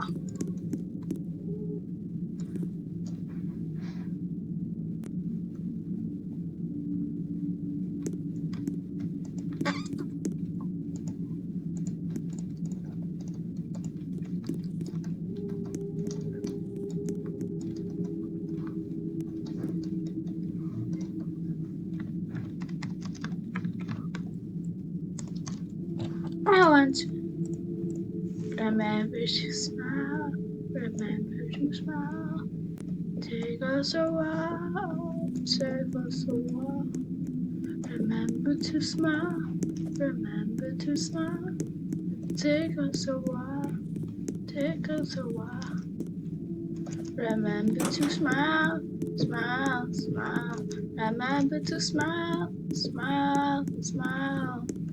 Remember to smile. Remember to smile. Hi. He's a big fella. Someone whose hair got caught in the lawnmower apparently. Posting later, but it's time to go. It's time to go. Again, this was not an easy decision, but I do feel that it is necessary for myself.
I think I should try to draw something.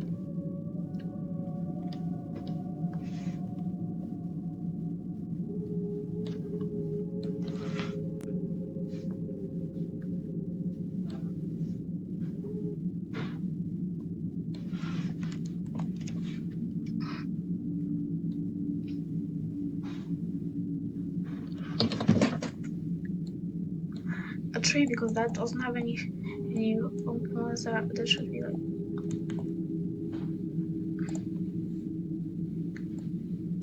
too hard.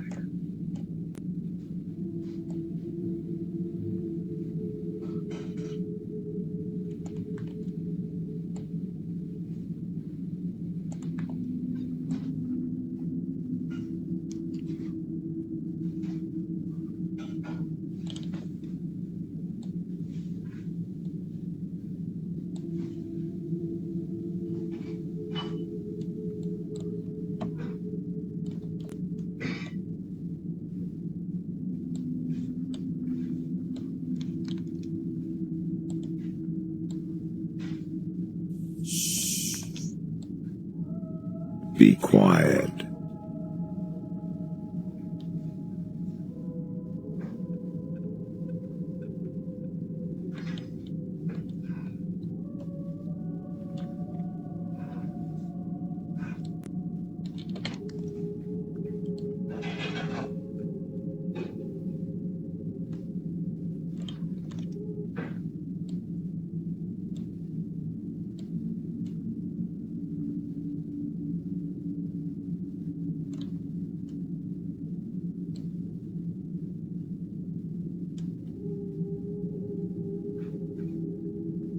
I just realized how stupidly far I'm going.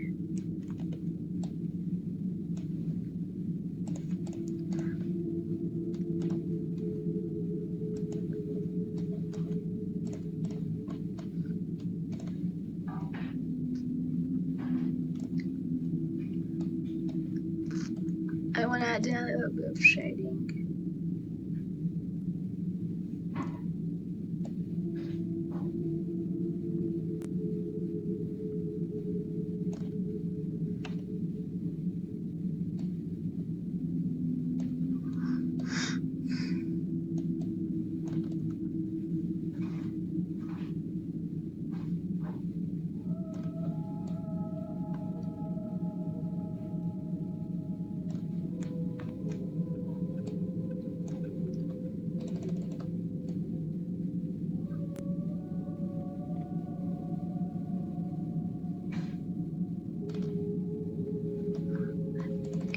And welcome to my house. Play the music through now. Show me what you do.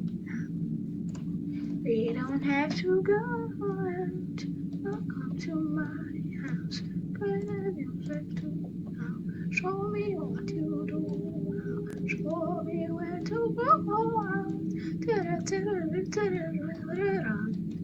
Where Welcome to my house. You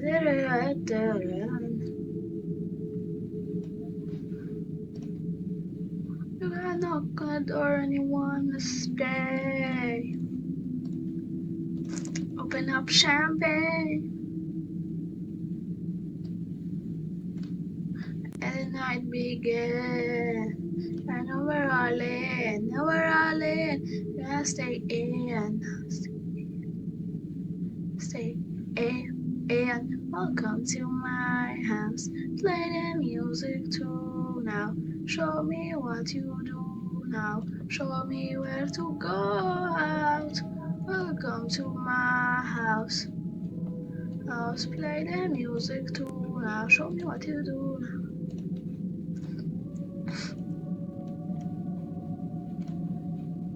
now. Hopefully this is not a cool tree.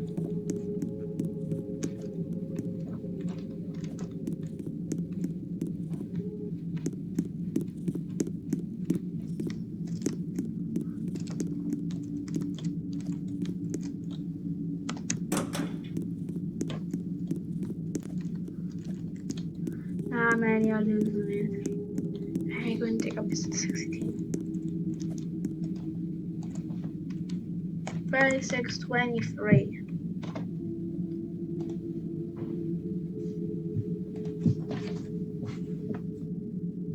Actually, I'm gonna watch it and see him if he just disappears. In the negative.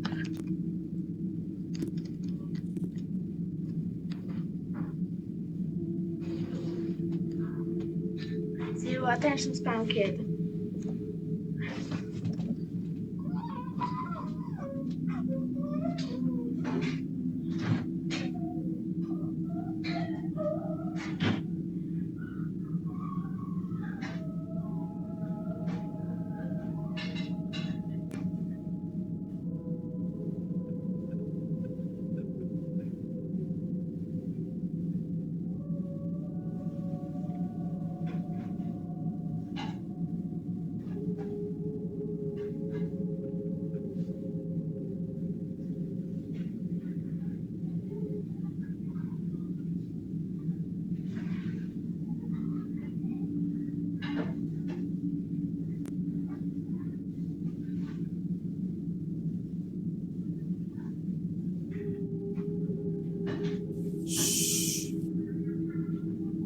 Be quiet.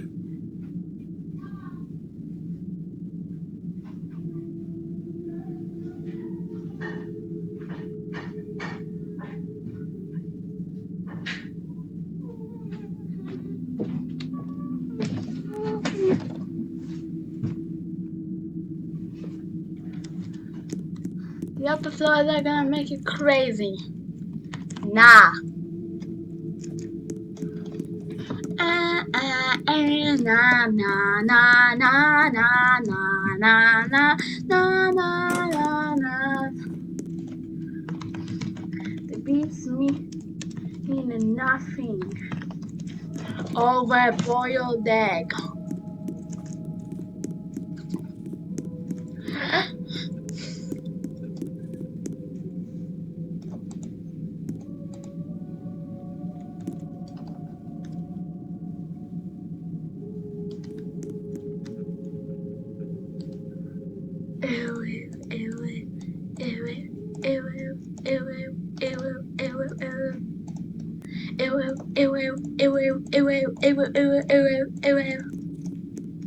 Easy code.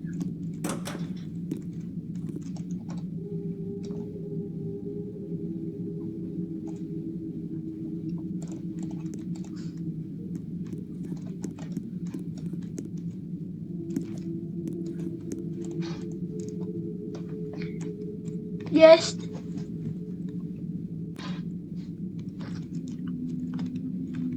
But when you need to go to -3623 for fade.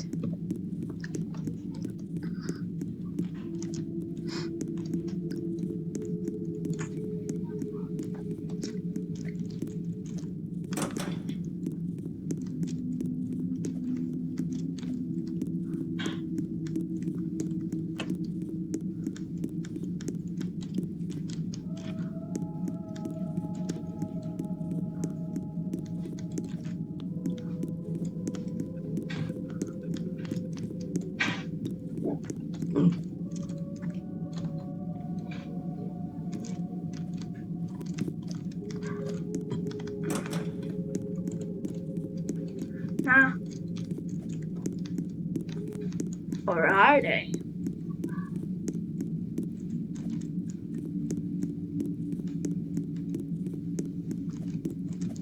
Porking time.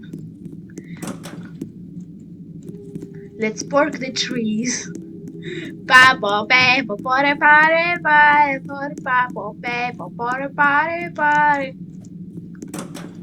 Why so many fake cease and desists? He's the way jumping and he's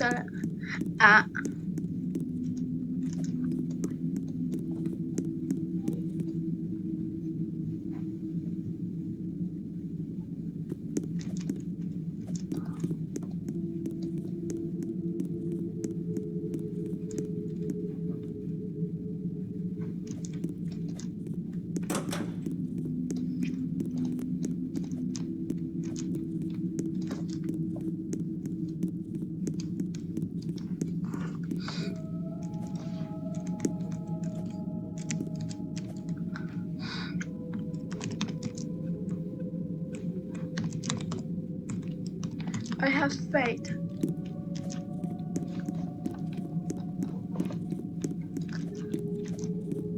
I remember that the first locker was in this room, but I don't remember which floor. I don't know floors.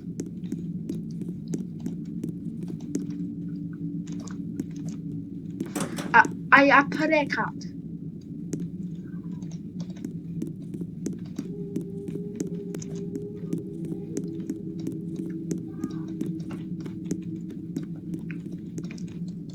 I arrived too late with the snacks.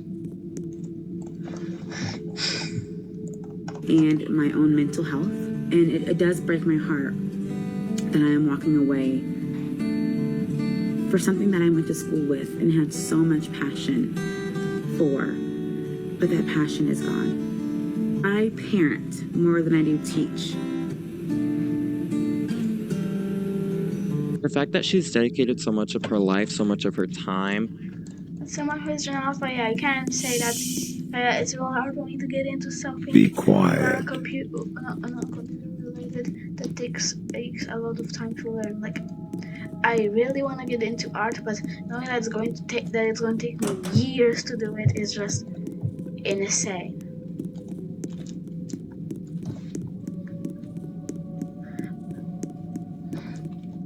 Actually, might as well try. Nope. It's not more. It's not a code.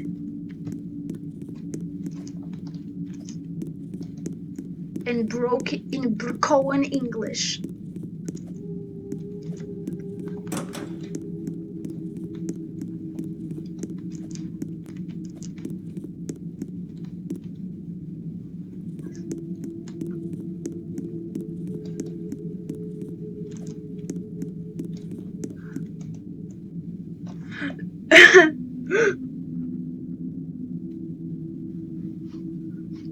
Guys!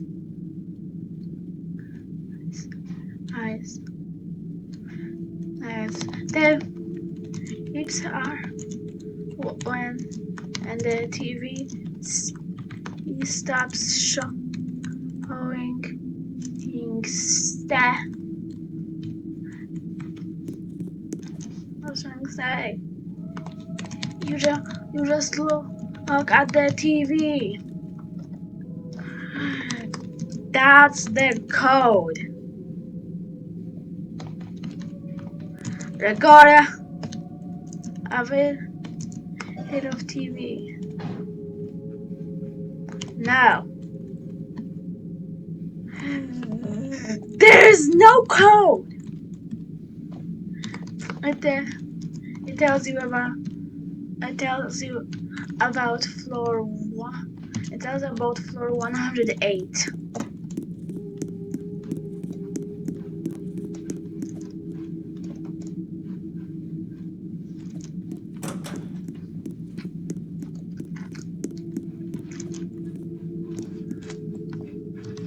Go to floor 108 and type in floor 9 and floor 9 into the ball. Go to floor 108 and type in floor 9 into the box.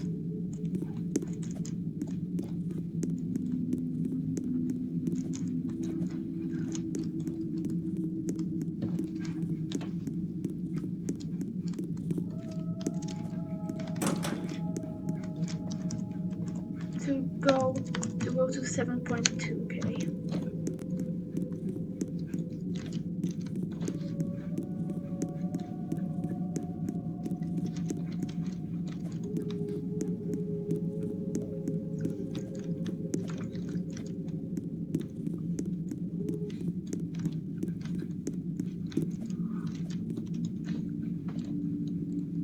To helping people, to helping teach a new generation of students, and she's lost her passion because she's not getting the support that she deserves. And I know she's not the only teacher going through this.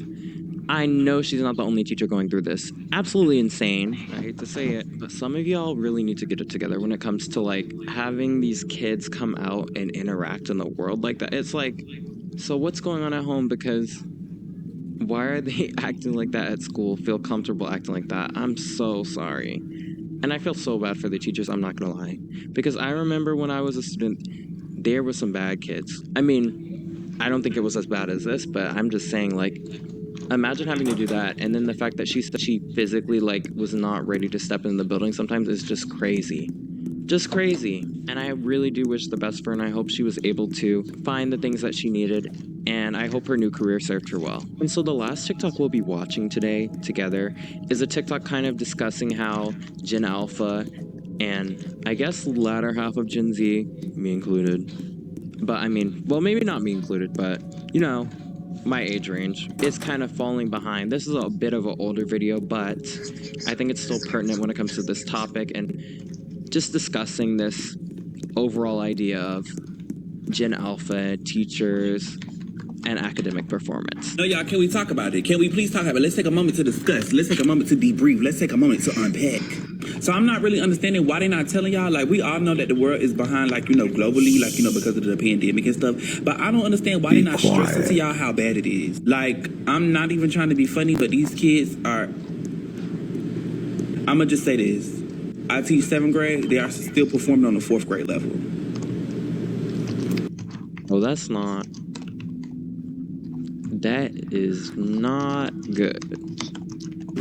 I don't care how you flip it, turn it, swing it, swindle it. They still performing on the 4th grade level. Ain't nobody talking about how they just keep moving, passing them on. They just keep passing them on, passing them on, passing them on, passing them on, passing them on, passing them on. I can put as many zeros in this grade book as I want to. They're gonna move that child to the 8th grade next year.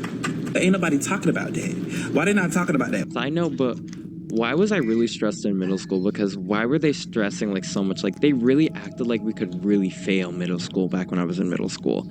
I was so scared. I mean, of course I got my little A's and B's, but you know, I was petrified of failing middle school. They really acted like they were high school or something, like please. But I mean, middle school's still important. I'm just saying. But yeah, it's just overall insane that these kids are not on the level that they're supposed to be at, and it's not looking good. It's not great. Why y'all don't know this? Why y'all don't know? Talk about it. Let's unpack. Because y'all be quick to talk about, oh, the teacher this, the teacher this, the teacher. It's your job, baby. I just got here 30 days ago. She was performing on the 4th grade level since 4th grade. Why we not talk? Well, let's talk about it.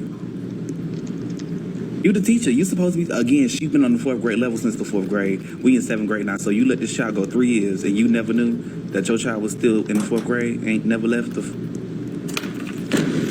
Hang it up, flat screen. And 4th graders being nice. I still have kids performing on grade K, 1, 2, and 3rd grade levels. I could probably count on one hand how many kids are actually performing on their grade level. So just imagine, you don't know that your child been on the 2nd grade level since the 2nd grade, and they now in the 7th or 8th grade? Are you joking right now? And these are future leaders, our future doctors, our future nurses, our future... Please. Please. And I just say I love that teacher's like vibe, attitude, just energy. He's so energetic and so lively. I just love that. But now we're moving more into the video essay slash opinion slash my little yap sesh about this topic. And I just really wanted to start with saying a lot of it comes down to the P word, parenting. And I feel like parenting has changed over the years for good and for bad, because I feel like the good part of it is that parenting got a lot less corporal. I feel like beating isn't as normalized as it was. Like spankings, whoopings, etc. is not as normalized as it used to be for sure. And I think that's a good thing overall because, hey, I was low-key traumatized by it, but y'all can say what you want. It's a lot of discourse going on about does it work really? I feel like it really just creates a fear, a way for kids to be like, oh, how can I avoid talking about this so I don't get punished? Like, it just creates this avoidance paradox where kids won't want to talk to their parents about something, won't want to admit something, just for the fear of, like, avoiding being beat in some way. I feel like parenting is just different.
I'll make it. I'll break it. And I'll be here for tonight. I'll break it. I'll make it. I'll be there without you. And I'll be there about you. We are so in love. And we are so alive.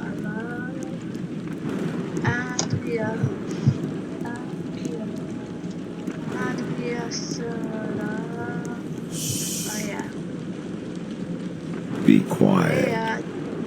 Different overall recently. Like, I feel like it's moving more towards a relaxed slash my kid is my best friend kind of vibe, and I dig that vibe. Okay, I feel like sometimes that can work, but I feel like there's certain situations where you have to step back and be like, ooh, my kid is like we're on a second grade level, I'm getting these letters from my teachers. And also a lot of it seems like teachers get constantly blamed. Like throughout both like the last two TikToks we watched, I really was seeing that teachers seem to be getting blamed for the performance of students, but it's like these teachers only get students at a certain time. Like, it's not like these teachers taught them first, second, third, fourth grade. It's like these teachers are getting them in 7th grade and the parents are kind of mad that the students are performing at a level. And I feel like it's not just the parents who are mad. I feel like school districts also, for some reason, expect teachers to do the magic of, like, lifting these students up who are stuck at a 2nd grade level to a 7th grade level for, like, state testing. And it's kind of ridiculous. And I was kind of scrolling through r/teachers, and this comment really stood out to me. I'm not going to link it because, you know, Reddit is more of a private place. There was this whole discussion over Gen Alpha lacking empathy and kind of just being, you know, skibbity-brained. And a lot of people were saying, well, Gen Alpha was literally raised by the comment section. And that kind of gagged me because I was like, that's kind of crazy because they were really raised by the comment section. And I'm not talking about the comment section of the early 2010s. I'm not talking about the comment section of even like the late 2010s, early 2020s. Is it just me, or I feel like the internet has become a nastier place?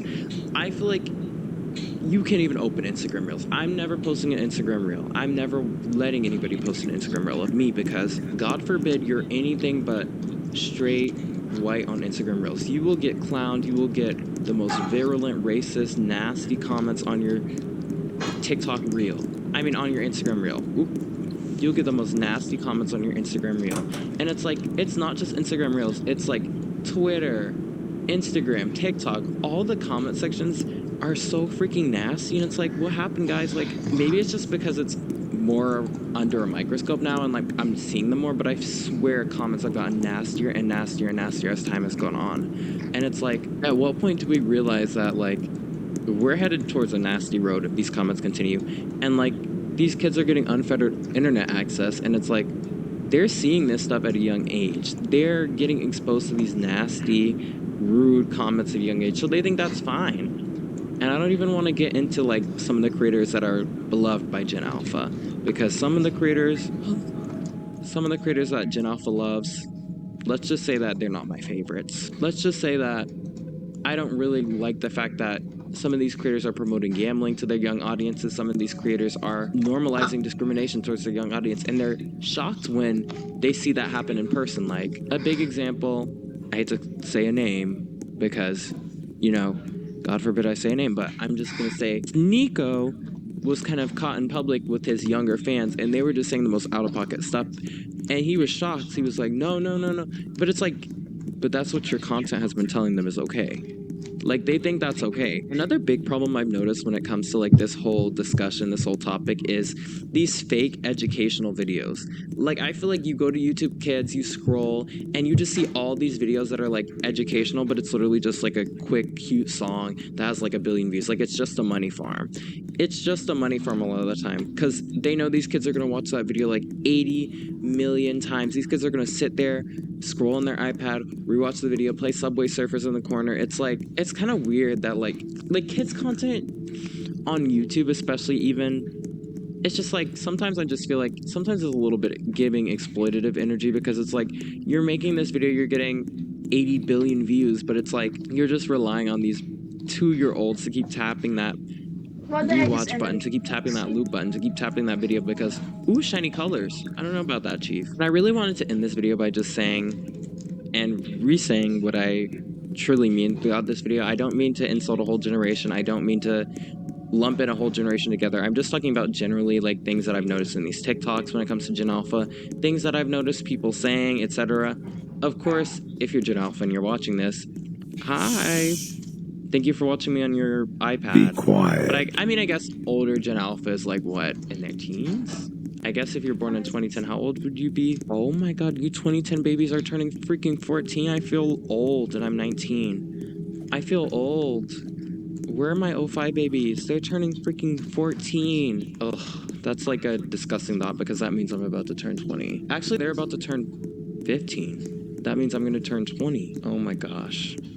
Getting old is just such a moment. Anyways, thank you guys so much for watching. Make sure you hit that like and subscribe button if you wanted to watch. Make sure you hit that like and subscribe button if you liked what you saw. And if you also like what you saw, check out some of my other videos. So thank you so much for watching. Have a great night. Bye.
from Hollywood in recent years, it's that adding over-the-top LGBT characters for the sake of relatability rarely works as intended, so it's often nothing more than a distraction. Why are we talking about fucking Netflix adding like fucking gay black people as opposed to someone who is like actually coming out as trans because that's how they identify?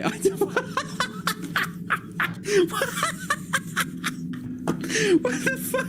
What's the comparison, bro? Oh my god. Okay, I can't even hate Sonny. That's hilarious. That's hilarious. Like, that doesn't even make any sense. Wait, I used to hear that again. I'm hoping I didn't hear what I just heard. Drama is good. Wow. 100%. That's a really bad take. Okay, that's okay. I can't even meme about that. That's a really bad take. The way it's being framed is like Jimmy could use Chris being trans as a way to get more traction to the channel. Again, talking like Chris is an asset, not a human being.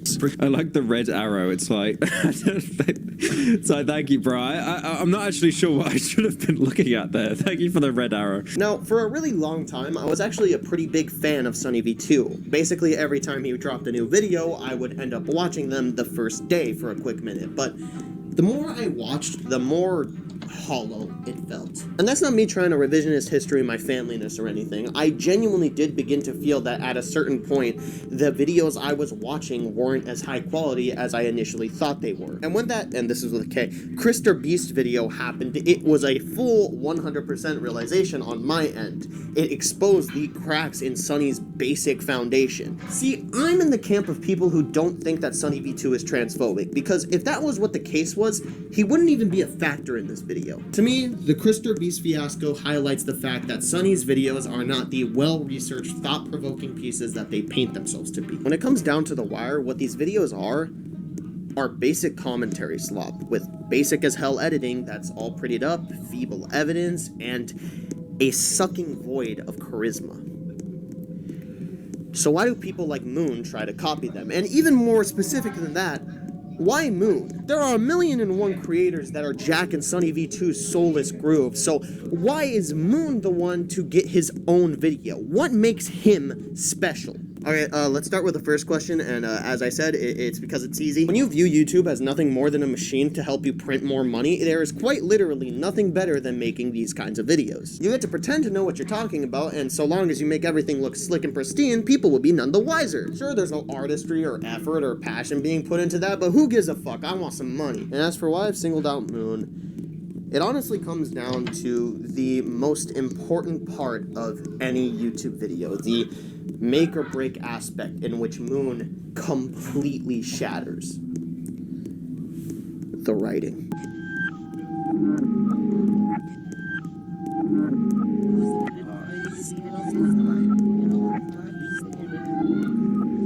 Now, I've said 1,000,000 times that what you do in a YouTube video is reflective of yourself and your character, but writing is the especially strong case of this. While editing and general visual style can help display what kind of person you are to an audience, a good writer can pour themselves into a script in a way where it not only reflects them, but it is them. When a great writer, or hell, even a great performer writes/freestyles whatever they say in their video, there is not a soul on earth who can replicate them, or at the very least, there is not a soul on earth who can replicate them without making it incredibly obvious. How many of you got that Logic Mom Shopping at Erewhon reference in the beginning of this video? I'm willing to bet it was less than 3 of you, but I get it, and that's why I put it in, and I'm willing to bet a lot of your favorite YouTubers do shit like that too, because they've enveloped themselves within the script. You can even use it as a 2009 cleaning device. Nobody's gonna get that reference, so what are you waiting for? So, how does Moon fuck this up? In a multitude of ways, but specifically, the complete purging of any and all personality. Now, if you've watched or listened to Moon, you might have noticed that his voice is, like, not exactly imposing. You know how you're able to display this wide range of emotions and feelings, and you can kind of gauge where somebody is on this spectrum just by using their voice? Yeah, Moon is, like, perpetually, like, right there, like, just in...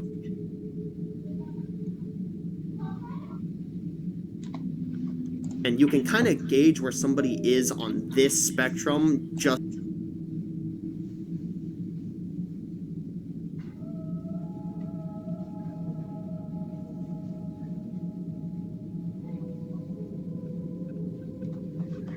because back in around 2021,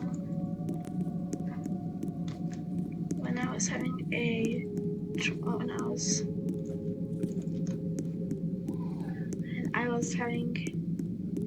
the worst parts of my trauma, or didn't know anything about going on.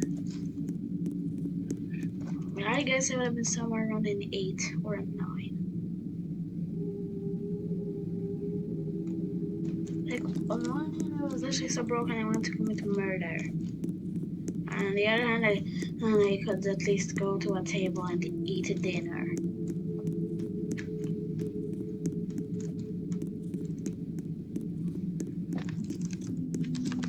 Spare key be under the doormat.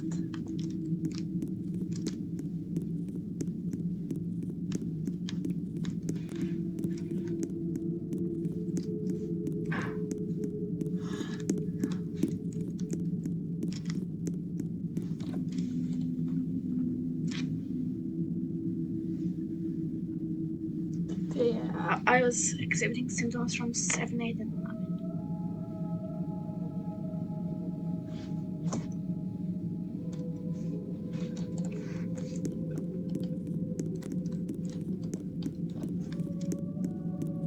I guess I averaged out to an 8. Pretty severe shit.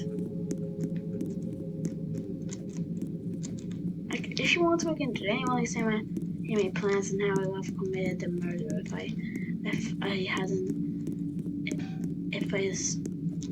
if I wasn't lucky enough to have a break where it suddenly stopped. The only reason I'm mentioning them now is because I started up again. For some reason.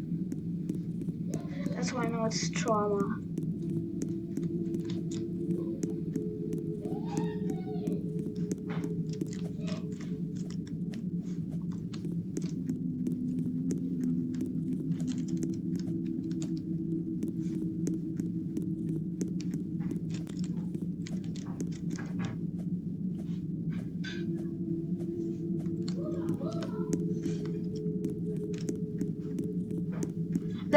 The duel.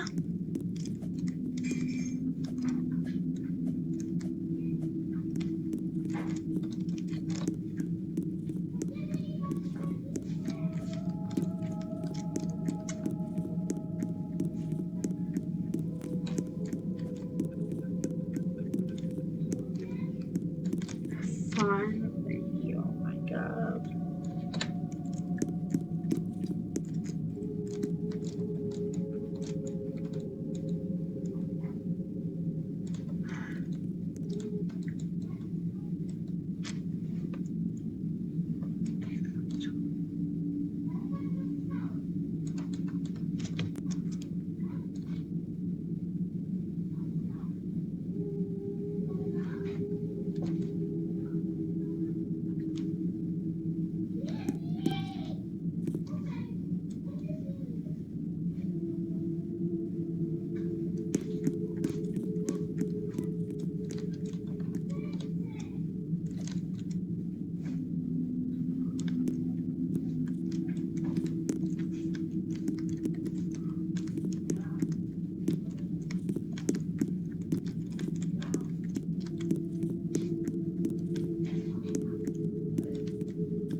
Be quiet.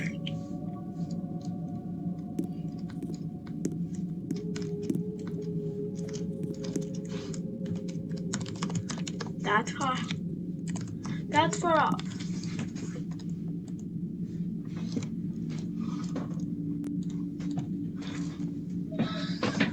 No.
How I get this UGC? Go to -363 and win a coin. And win a coin for it.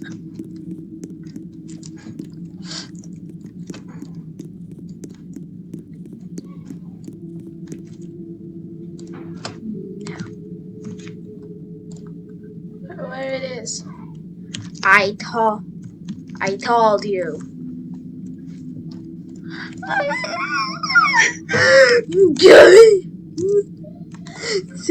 Guys,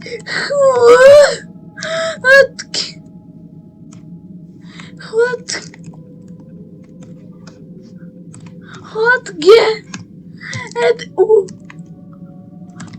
how get guys what to get UGC?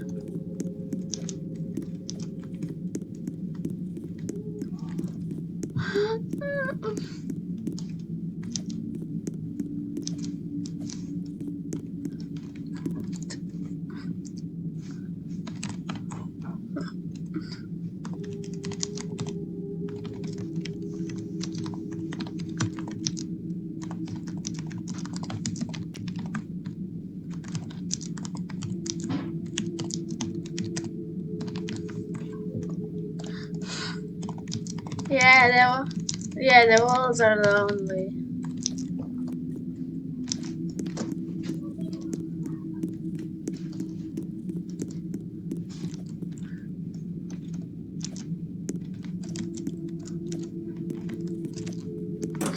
Guys, what to get cookies? Be quiet. Hi, let's go.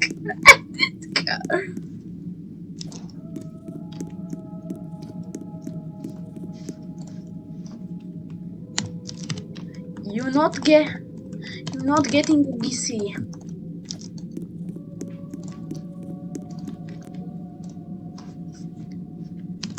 It takes 2 more ones to get enough skill.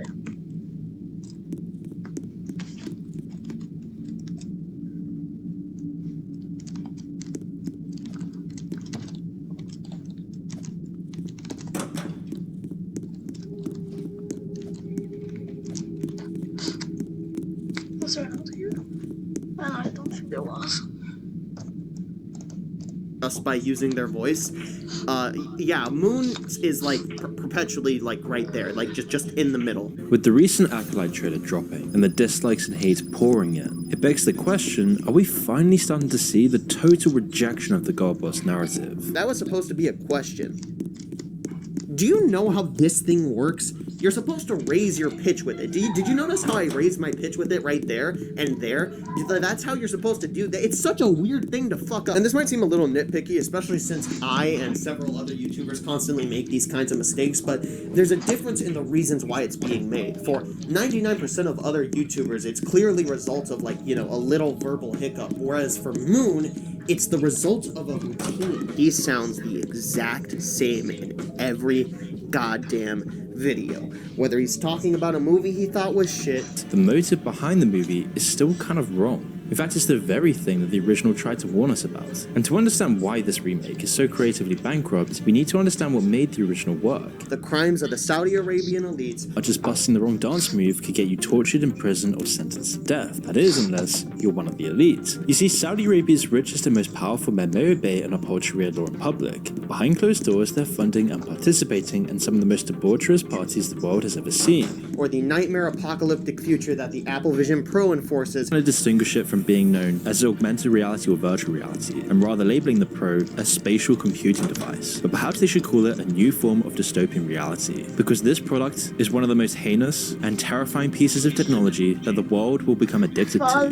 He's using this goddamn monotone, disinterested sounding voice every single time. And it's because of that disinterest that I have reason to believe that this shit is deliberate. It's newscaster accent, which, for those of you who don't know, is basically a verbal means of blending out your voice so that no vocal inflections or accents you may have get by. Basically, it's a verbal means of pissing off the least amount of people possible. Oh, and guess who Moon has this in common with? Its friends cancellation, the death of YouTube Minecraft culture, and a music career with its own Know Your Meme articles, and it seems Dream's future forecast is looking pretty gloomy. His impact is only getting weaker every single day, and it was set into motion by his initial face reveal. I love that both their accents are so goddamn thick that they cut through anyway.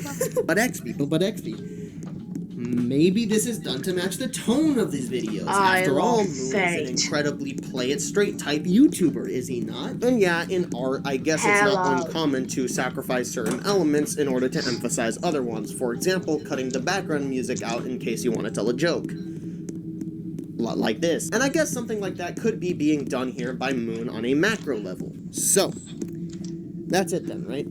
Moon dials back the personality in his voice because he wants us to focus on the words, the stories, the next level societal commentary that he brings to the table on his channel, that he spends weeks researching, right? I want to go ahead and play you the clip that ended up being the reason that I went through with making this episode. In the video, idiot YouTubers who went insane for views, Moon brings up the Jax Films and Sniper Wolf debacle. The debacle where Sniper Wolf doxed Jax Films. Now, I'm pretty sure that Sniper Wolf did not go crazy for views. There were a lot more factors at play there, but whatever. We've already discussed the harebrained titling schemes of these videos. That's not important. However, what is important is when Moon says this. Since Sniper Wolf had called Jack Films out to her 5 million Instagram followers and 34 million YouTube subscribers, Be quiet. revealing the home of his family and children. Yes, you heard that right. Sniper Wolf put Jax Films' children in danger.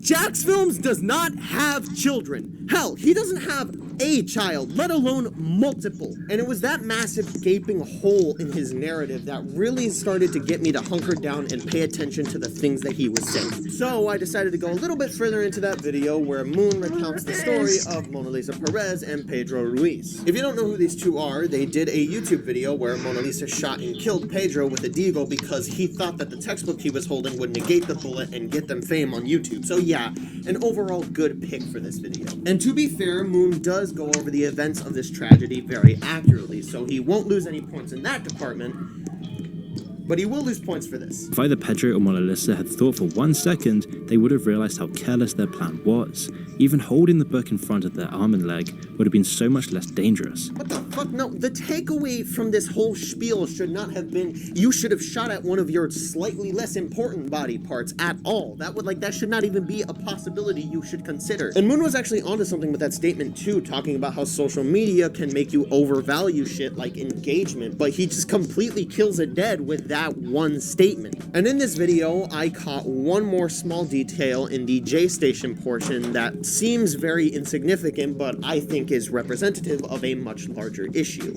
By the way, if you don't know who J Station is, he hides his receding hairline with a Gucci hat and he faked his girlfriend's death. Moon mentions and plays a clip from Mudahar's video where at the time he confirmed with the Toronto police that J Station's girlfriend was in fact not dead. However, he doesn't credit him, nor does he mention him by name. But even more than that, the placement of this clip plus the context that Moon gives surrounding it is incredibly limited. Like, just listen to this. Other YouTubers did their research, and one YouTuber called the local police station where Jason lived and asked about the car accident, to which they were unaware of. That's it. There's nothing more about what Muda was mentioning. He doesn't even mention the city that J Station lived in by name. Hell, he doesn't even give Muda something as simple as gendered pronouns. It's almost like he hasn't even seen the clip. And yes, as completely of a crackpot theory as I know that sounds, it wouldn't be out of character for Moon, as he has a very, very bad habit of talking about things before he's even had the chance to see them. For example, his video, The Marvels is the Worst Movie Ever Made, isn't actually about the Marvels, it's about some whack anti-woke fuck Disney bullshit because the video came out 2 days before the film even premiered. But actually, you should have mentioned this in the fucking first third of this video because he never technically tries to critique the Marvels, and yeah, while the video doesn't critique the contents of the Marvels itself before he's seen it, we can still prove this repeated pattern of behavior thanks to a YouTuber by the name of Jack Saint. Jack made a video where he goes over his previous videos on the movie Wonka and the thought process he had while making them, and uses that as a jumping ground to prove that Moon has never actually seen the movie for himself, despite making a video about it. Also, he put it out literally date of release in his country at 10 a.m. So unless he went to go watch it at like 1 in the morning, put his pen on the pad, went Ultra Instinct Kaioken times 20, and then worked his editing staff like Mappa animators, there is literally no feasible way he didn't just write/make this review without watching the movie. Oh, sorry, actually, there is a feasible way. See, 2 minutes and 44 seconds into this Wonka review, Moon gives up on talking about Wonka completely and then just begins to complain. I mean, give us some next level social commentary about the tragic state of #woke Hollywood and how none of these big conglomerates want to push out anything original anymore. Then he goes on to criticize the Johnny Depp remake of the film, but then says it's okay because it was trying to copy the book and not the original film, before reining it back at the 6-minute mark and finally talking about Timmy Turner's Wonka in a significant way again. I'd like to make it clear now that I haven't seen a single Wonka movie except the first one when I was a kid, and I don't need to know that that was complete garbage. And before I finally make my dumb roundabout point, I would like to talk about a part of Jack Saint's video I somewhat deliberately left out. In Mr. Saint's video, I just realized I called him Mr. Saint because it sounds like Mr. Satan. Mr. Saint in this video accuses Moon of plagiarizing not only his but several other creators' videos with hard evidence, as in Moon literally admitting to it, and then liking comments defending him. Plagiarism has been a hot button topic on YouTube ever since H-Bomber-Guy's incredible video on it that, while being 4 hours long, probably could have been 50 if he really wanted to. Now, I have no way of proving this, but I swear on my life, Kevin Gates, if I didn't, may God murder my children. When I finished watching H-Bomb's vid, my initial thought was, Moon is probably one of these plagiarists. I swear to God I thought that. But I didn't just think that because I'm an oracle, even though I am. It's just incredibly obvious when you watch his videos because they feel like Frankensteins melding pieces of a puzzle that don't belong together. And yes, I do want to speak on the fact that Moon's plagiarism is an incredibly massive issue, not just from like a basic moral standpoint, but even after it was brought to light and confirmed, Moon suffered zero, and I mean zero, consequences. Hell, even the Wonka video, the like-dislike ratio is somehow still not in the gutter. I would even go as far to say that if you are a creator, big or small, make sure to check if Moon has made a video on the same topic as you, and genuinely just check for plagiarism of any kind. Point blank, Moon got away with plagiarism and is likely still getting away with plagiarism. It is very obvious that something needs to be done by someone. And I'm going to do something selfish here and say that that someone isn't going to be me. Because, well, one, I'm going to play cynic here and tell you there isn't much I can do other than run up Jack Saint's incredible video, because it really is the best expose we have on Moon right now, and the biggest, albeit small, chance that his hands will be forced. Two, I really hope you don't expect me to be, but the cat is out the bag, I am not your savior! And three, that the real reason why I've glossed over this massive problem with Moon, just this ginormous Achilles heel, is because I don't need Moon to be a plagiarist to prove that he's awful. If every single word Moon said on his channel was 100% conceived by Moon and his staff, he would still be atop the most scummy, soulless, and vapid creators to ever touch this platform. That is how fundamentally broken the foundation on which he's built his channel is. And please don't take this as me excusing the behavior on specifically a moral level. I absolutely think Moon is a scumfuck who needs to face repercussions, and I absolutely think it's terrible that people like Overlord Gaming have had their videos stolen, and due to the size of his channel, he couldn't make a big enough splash to get Moon into any trouble. Stealing art, especially from people with too small a voice to do anything about it, is, I think, among one of the scummiest things you could ever do. But there's already a great video that puts quite a bit of spotlight on that, and not saying that Jack's video is only focused on Moon's plagiarism, far from it, but there's a multitude of other problems with Moon that I feel deserve even more of a spotlight. This is a man who's really slipped through the cracks despite the multitude of awful things he's done, and I'm gonna make sure to put a spotlight on as much of it as I can. So yeah, I'm not gonna hold the proven accounts of plagiarism against him, just write it all off as a series of simultaneous invention. This is the equivalent of Goku tossing Cell the Senzu beam before he fights Gohan. Except it's still not a fair fight. So, completely ignoring the one thing that would be the easiest to pinpoint as the reason why Moon constantly forgets to cite his sources like Muda or doesn't watch the films he's reviewing, why is he doing this? And the answer to that is, I believe, the turnarounds. Moon uploads an unbelievable amount of high-quality video essays, as in, it's incredibly unlikely for him to go a week and some change without uploading something. And we can get even more granular with it, as things like the Wonka and the Marvels videos that we mentioned earlier are released within days and or on the day of the content's release. And these aren't just quick, fast, and hurry videos either. It is incredibly rare for a video on Moon's channel to be under 10 minutes. Hell, most of them exceed 10 minutes by an incredibly wide margin. Now, let me pull up Sunny V2 again. Sunny was very consistently putting out a new video essay every single week on his channel, and considering the less than favorable things I said about him earlier, that isn't a good thing. 1 week for these videos isn't a lot, but it still does kind of leave some room for them to get fleshed out. It also leaves a little bit of room for creativity and stretching outside of the comfort zone. Like in his Pizza Hut video, he goes out in real life and buys a Domino's pizza and a Pizza Hut pizza. Like, that's kind of novel. But yeah, if you watch a video based on something that you already know a lot about, you're likely not going to find out anything new or interesting. As a matter of fact, you might find that significant events are completely glossed over. For example, in Sunny's Eminem dissed his mom so hard she sued him, Sunny never mentions the initial lawsuit Eminem had against a man by the name of D'Angelo Bailey, who, like his mother, sued him because he got dissed. I don't know, I feel like that's a really easy parallel to draw, but I guess it's not that bad. But what is bad is when Sunny reads an article highlighting the fact that Eminem's mom was harassed when she went out in public, but completely ignores the bottom half talking about the fact that she had breast cancer and didn't tell Eminem. And I don't know, I feel like you could go somewhere really interesting with that, but he just doesn't. And the rest of this video, as an Eminem fan myself, is surface level crap that if you are an Eminem fan, you most definitely already know. And again, I think this largely comes in part to the turnarounds that Sunny enforces on himself and whatever staff he has working with him. And obviously that problem gets more and more exacerbated the further these concepts are stretched. For example, YouTubers who ruin their image with one single video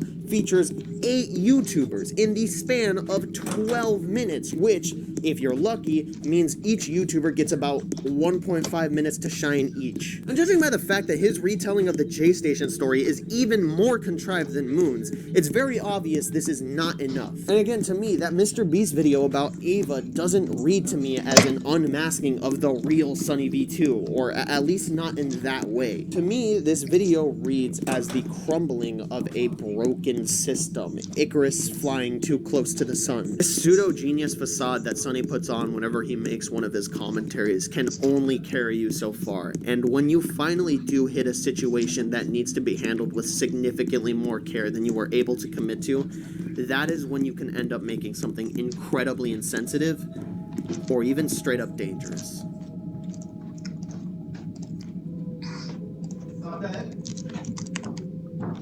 Muszę zabrać na wodę. Pojedziesz na wodę? Teraz? A kiedy możesz? To ile to jest czasu?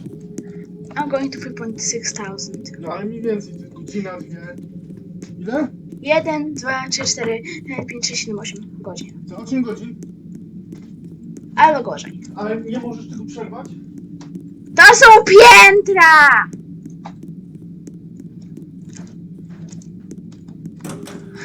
Oj, kurwa.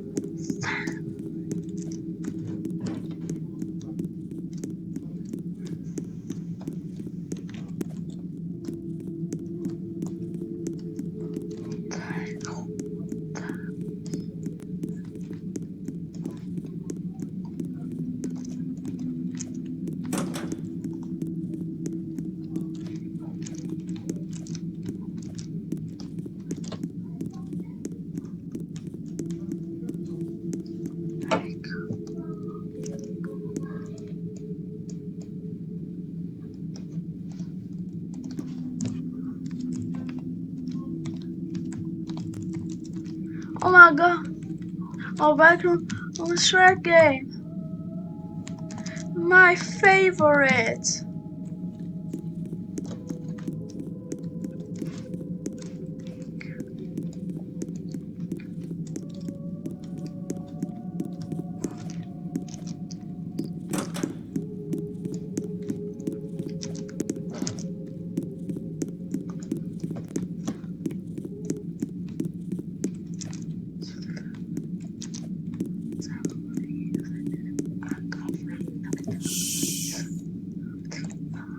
Be quiet.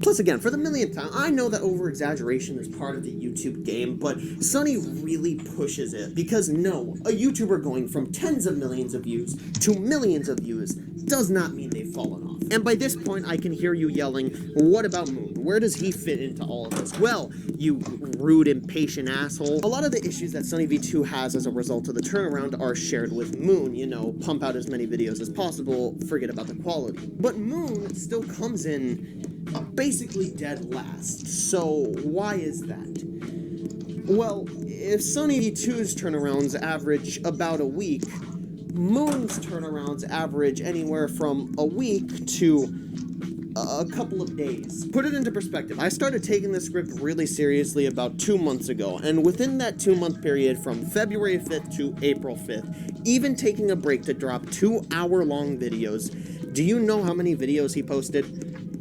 18. 18! That is 2 videos a week if we distribute it evenly. Plus, it gets even worse when you realize stuff like his Acolyte video couldn't have been made in less than 2 days. This is a video based off a trailer that is less than 2 minutes long, and yet Moon's is 15. I wonder how he did that. And I'm fully aware to some that, you know, this turnout doesn't seem like that big of a deal. You know, 2 videos a week, big whoop. Moist Critical shits out 2 videos a day. While I don't think anybody's quite stupid enough to use Critical as the basis of that argument, I do understand that 2 videos a week is doable in some cases, which is why I'm gonna go ahead and pull up the 2-hour-long videos that I mentioned earlier. Now, I want you to guess how wide the gap between this hour-long political deep dive into the crumbling foundation of America's psyche and the video that preceded it is. That seems like a pretty juicy topic that needs to be handled with a lot of care, no? So maybe 3 months, 2 months, hell, 1 month, but that's kind of pushing it. 1 week. 1 week. 1 fucking week. That is how long this hour-long video was worked on for. But hey, the other one, the hour and 20-minute long CG Ping is Winnie the Pooh confirmed expose, that one took 2 weeks. Oh, I don't care what kind of person you are or what kind of staff you have on hand. If you can make an hour and 20 minutes worth of content in the span of 2 weeks, something is very, very wrong. And so, to figure out what was very, very wrong, I delved into a plethora of Moon's videos and narrowed it down to the ultimate fragilities of each of his videos. These 3 things are the most broken and fundamentally flawed parts of Moon's dichotomy. 1. We've already discussed this general idea earlier. Moon fucking sucks at his job. As I said, this twice-a-week turnaround, while maybe working for stuff like Let's Plays, reviews, and simple commentaries, is incredibly detrimental to your average video essayist / deep diver. Moon is able to keep up this twice-a-week bullshit as a result of cutting corners. We've already discussed how Moon basically strips away his humanity in order to make it easier to write these videos and get more people to watch, but what other corners does he cut? Oh, you know, nothing major at all. Just the mass culling of nearly all evidence. In his Moon video, Jack Saint said this. There's nothing to say you can't make bold claims about big political issues, but it starts to feel strange when you literally never direct your viewers to anywhere that could back up what you're claiming. Credits don't just exist for when you get caught stealing shit. And you know, I think he was talking about somebody else in that clip, considering the fact that, you know, we've already established that Moon doesn't steal. But when Jack said this, it really got me to go back and rewatch a couple of the Moon vids that I had already seen. And holy shit, does Moon love flashing up headlines of articles, never sourcing them, and then refusing to elaborate. Often the only thing that he ever sources from these articles is the headlines. At most, you'll get a random quote which he takes completely out of context and paraphrases, I suppose. When Saint said Moon doesn't redirect his audience to any source, he doesn't just mean that there's no links in the description for the articles or whatever he uses. He literally never sources damn near anything he's saying. No clips of video evidence, no actually reliable statistics, no actually well and properly sourced articles, just headlines, headlines, headlines. Joe Rogan, headlines, headlines, headlines with Joe Rogan, headlines, headlines, headlines. Stop showing me fucking headlines. The first time I saw Moon properly quote and source somebody was 20 minutes into the hour-long America video. And speaking of that hour-long America video, Moon has a total of 3 properly sourced claims. 3. That's it. Three properly sourced, well-conducted arguments.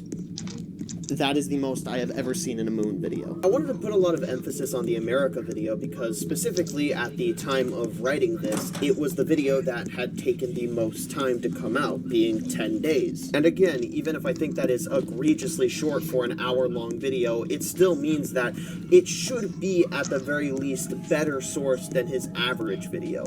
And it is. It's just embarrassing that this is the amount it took to be that. And much like Sunny V2, watching a Moon video on a topic you already know a good bit about is the really eye-opening experience. Except, where watching a Sunny video on a topic you knew a lot about gave you a bland experience with nothing new, Moon's videos often just display purely false information. In Idiot Rappers Who Ruined Their Careers, Moon, not even 30 seconds in, says this. The world of rap has changed drastically in the last 15 years. We're no longer in the age of Biggie Smalls, Tupac, and Eminem. We're in the age of 6ix9ine and Lil Pump. Bro, you made this video in the year of 2023. We are long past the days of Lil Pump and 6ix9ine's relevancy. Now, I want to make it abundantly clear that sometimes minimal evidence is fine. Like the flashing of headlines, what I just did for 6ix9ine and Lil Pump over there. I think that can be perfectly fine. In small doses and for minor points. Moon does not do this in small doses and for minor points. He does it for every point. I tried skimming through that Idiot Rappers video again to see if I could come up with anything new, and it kind of made me realize something when I came back a little bit empty-handed. That being that it's incredibly hard to find evidence for this mass culling of evidence because, well, I can't show you something that isn't there. The most I can really do is just show you how common it is for Moon to flash up headlines. Now, I've relegated the segment of the criticisms to mainly his less serious videos about much lighter topics. But that's not to suggest that these problems don't exist in his more bold and important videos, let's say, because they do. They very much do, and that's when these problems begin to transition from artistically offensive to actually genuinely real-world dangerous. But for now, take that, put it on a sticky note, and shove it up your ass, because we will get to that shit later. I hate this guy. Another incredibly prevalent problem that I have with these videos is that there is almost zero structure. Remember that Starbucks won't exist in 5 years video I showed you about minutes ago, and how it was really a video about how McDonald's' new establishment was going to take over Starbucks? Yeah, it's actually not about that either. It's more so a video about the youth's hyperaddiction to caffeine. No, wait, it's actually about Starbucks and McDonald's' longtime beef. No, actually, it's about how dangerously caffeinated the drinks of today are. No, wait, it's actually about... Yeah, I can see why you had trouble titling this video. I would too, because I have no idea what the hell this is about. And while there is the very loose connection of caffeine, there was zero attempt to make these subjects tie in together. It is very, very obvious that this was the first draft. Actually, let's go ahead and take that first draft criticism and put it to the test with Moon's Breaking Bad video, one of his most popular. So this video has 3 main points: the connection the show makes between the drug cartel and the US medical care system, the connection between Walter and his, quote, shadow self, and just like a regular breakdown of the show's plot. Alright, so immediately the cartel slash...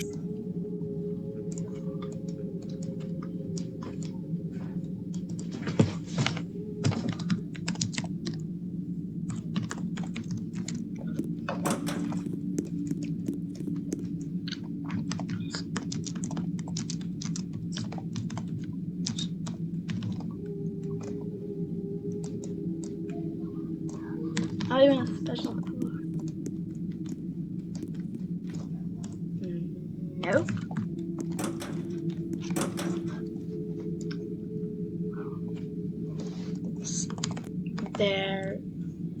There are more. And we're going to talk about that all in a minute.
Be quiet.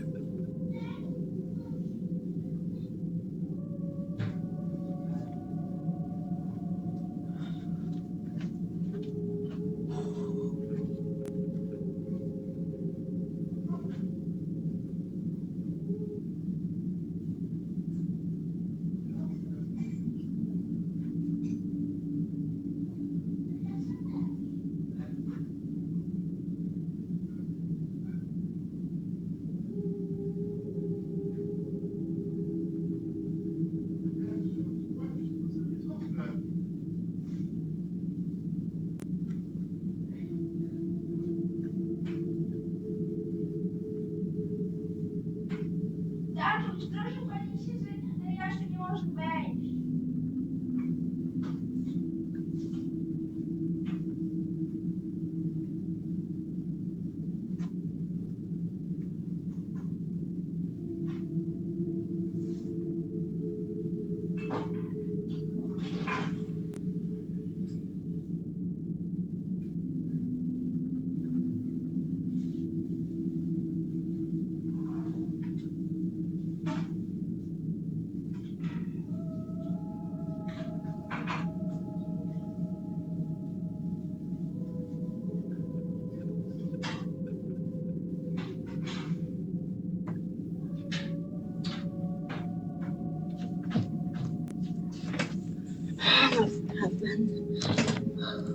Healthcare parallels are complete bullshit. Is that the FDA, who regulates Big Pharma, is now becoming regulated by Big Pharma. You see, the Food and Drug Administration used to be funded by the government, but today the FDA is funded by the institutions and companies it's supposed to regulate. In fact, 45% of the FDA is solely funded by fees companies pay when applying for medical approval. This little rant, well, not little because it goes on for fucking ever. This rant he has about Big Pharma claims it's going to make a parallel between it and the drug trade, but really all it is a more roundabout way for him to say Walt can't afford his medical bills. To the point where prices are so jacked up that a highly educated teacher with 2 jobs faces the very real prospect of going bankrupt. Yeah, I know, because I watched the fucking show. And then he just gives up. He gives up talking about the connections halfway through the video. Great, wonderful. You know, one of the things that I love most about Breaking Bad is that, like with most great art, you can interpret it a million different ways, and almost all of them can be right. I'm sure there is a way to show the ties between the drug trade and Big Pharma in Breaking Bad. You just need to get someone who actually gives enough of a shit to make that connection. The description of the Carl Jung shadow self concept is better, I guess, but there are still glaring flaws. To give an example of the shadow self, Moon brings up a book called Ordinary Men about German policemen who would do horrific acts that they were given the choice not to do. And if you're a big fan of Breaking Bad, you can probably make the parallel really easily between that and when Walt refuses the money that Gretchen and Elliot offer him, wanting to pay for his own treatment with his own money. Take a guess on whether or not Moon makes that parallel. Well, I would show you a fucking clip if he actually did, right? And I understand hearing me make an argument of, oh, well, you should have done this can be a little bit grating and dumb, but this one is just so glaringly obvious. Like, Moon has all of the pieces. He even mentions Walt's dinner scene with Gretchen, and he just doesn't do it. And this shadow self concept is just something that, for some reason, Moon did not frame the entire video around. So instead of it, you know, being the focus, it just kind of randomly and awkwardly pops up throughout points in the video. And the Breaking Bad synopsis is somehow also jacked up by Moon. He turns this incredible, thrilling show where every minute decision the characters make has a domino effect that permeates throughout the rest of the series into something more akin to, and this happens, and then this happens, and then this happens, and then this happens, and then this happens, and then plus he gets some very basic stuff wrong for the sake of his dumb, stupid arguments. Walter is repressed, overworked, underpaid, can't afford a doctor, can't afford a family, all while the people at the top are indifferent.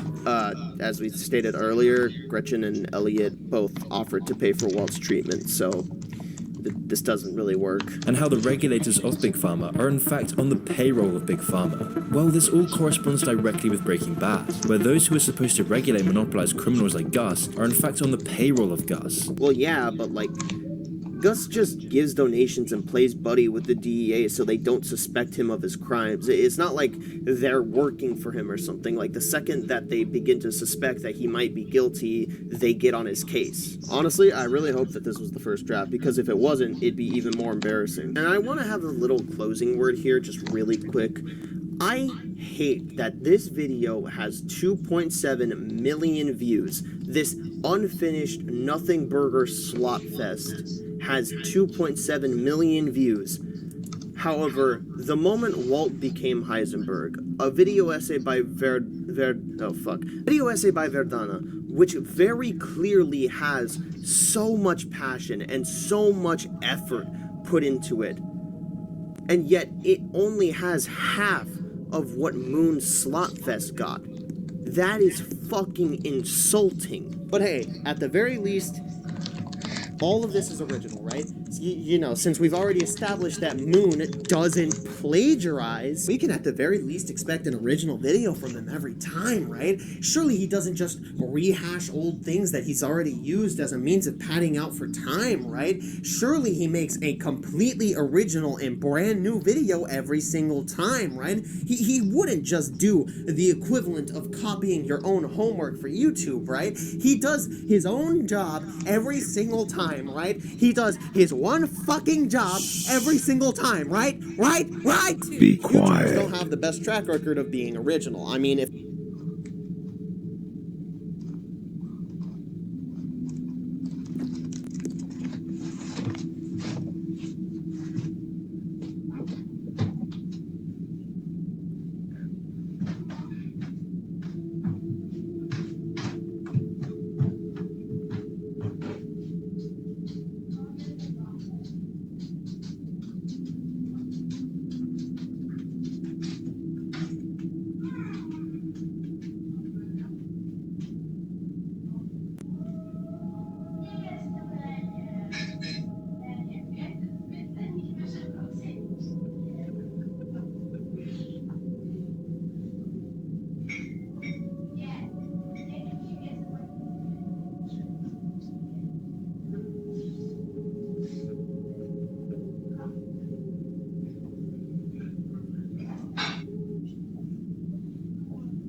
$3 you can't talk, you can't toca una ballora sugatero tucane. No.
Be quiet.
That's why I joined this.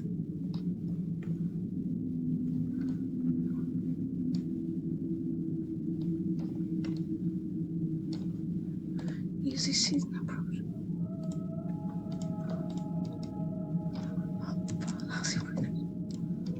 If you've ever seen the commentary community, you know that that place is just a rat race of people trying to cover the same 3 or 4 topics. And even more than that, there are subcommunities where 2 or more people will give their separate takes on the same thing, ongoing series, and even just general topics that get rehashed all the times, like Q&As and tier lists. People feel conflicting ways on these things, but I personally believe that as long as you put your own spin on things, you can do whatever the hell you want. Now, what if I were to tell you that Moon shit all over that concept, but Gotta really exacerbate the quotation marks here. Putting his own spin on things in a video and then proceeding to recycle it multiple times. This is the reason why stuff like that goddamn Acolyte video are able to come out in such a short notice. About 15% has to do with Acolyte itself, and then the rest is just Moon complaining about hashtag woke propaganda. His Wonka video, same thing. 1 or 2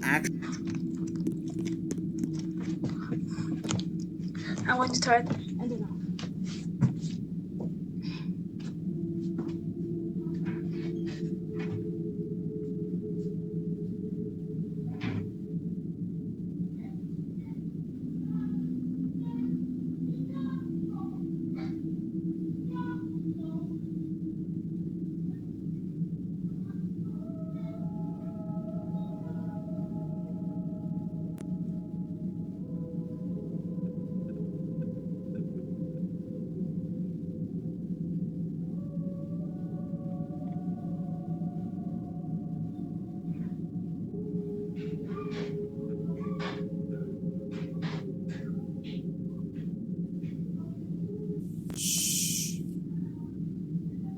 Be quiet.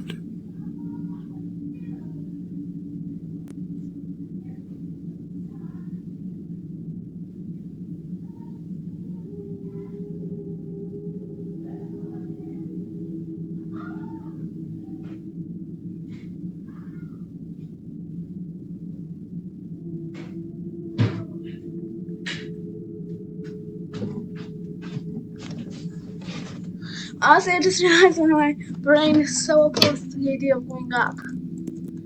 It's because it's still in fate mode.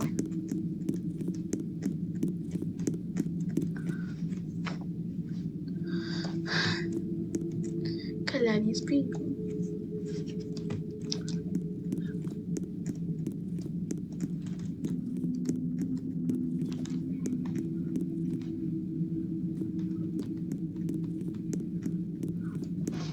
Oh, my.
Anyway, I'm leaving it like this just because I want my floor to be, because I want 1011. Okay, the floor I named to be the funny one.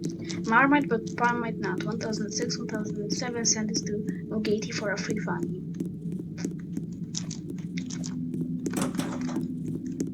Told 0341. Be quiet.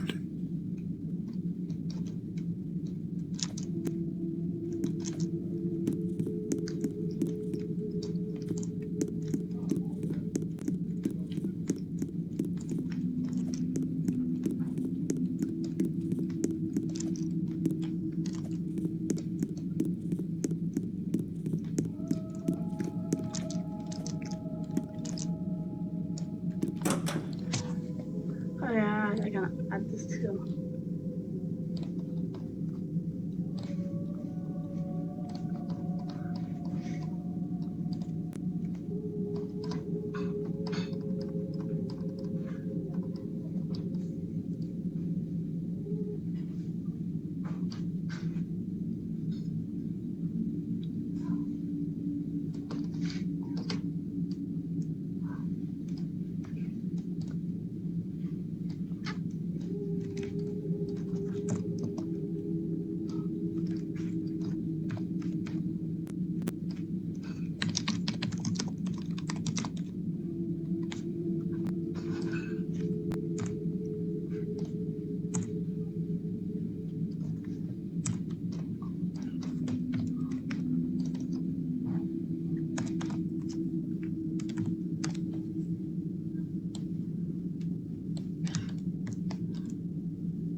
I like that hole.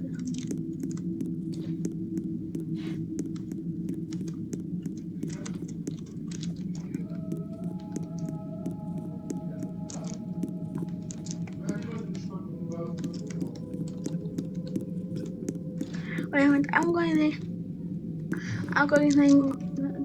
floor. Equals. This floor is cool. Well, equals.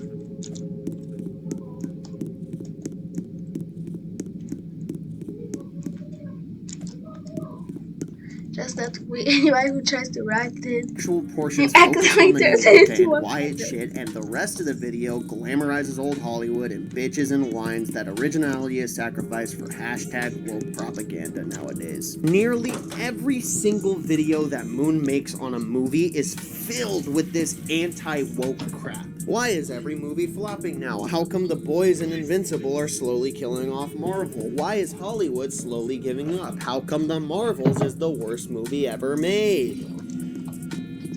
Woke. And this recycled nature doesn't just stop at the writing. The editing consistently reuses clips in each separate video. I have seen the goddamn She-Hulk twerking clip so many fucking times on this channel, I'm starting to think he just likes seeing She-Hulk twerk. I understand. See, there's having a formula and outline you follow for each video, and then there's the constant reuse of assets because you can't be bothered to find new ones. Within so many of his tech and social media critiques, he will constantly use and abuse clips from this movie called The Social Dilemma, and as a kid who had to watch that goddamn documentary in high school twice, I'm offended that Moon basically made me watch it a third time. Again, editing can be an extension of yourself, as well as being a pretty damn good indicator as to how much you care. And this constant reuse of clips and assets that you can't be bothered to switch out kind of gives me the vibes that you don't give a fuck. But hey, at least he reuses assets for, you know, brand new ideas and brand new videos. Like, he would never just reuse and rehash all of his ideas, and you already know where this joke is going. 3 videos on the Apple Vision Pro, 2 videos on American Psycho, 2 videos about how alternative superhero media killed Marvel, 2 videos about Discord. I could keep going. It's like a game of matching tiles. And I mean, yeah, they're different videos, but it's like crawling over that bar from a checklist perspective. The words aren't the same, some of the clips are different, but watching one video basically ensures you don't have to watch the other. And again, I sound like just like an absolutely shattered record here, but there is nothing wrong with coming back to a topic if you think you have more to say. Don't...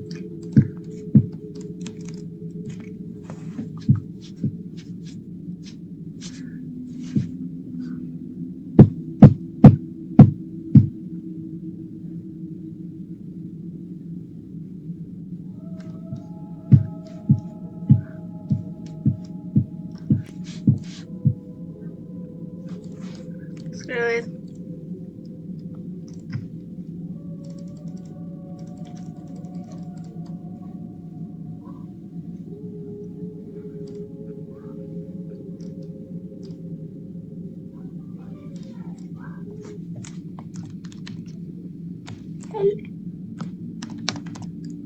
Hey, Gatey.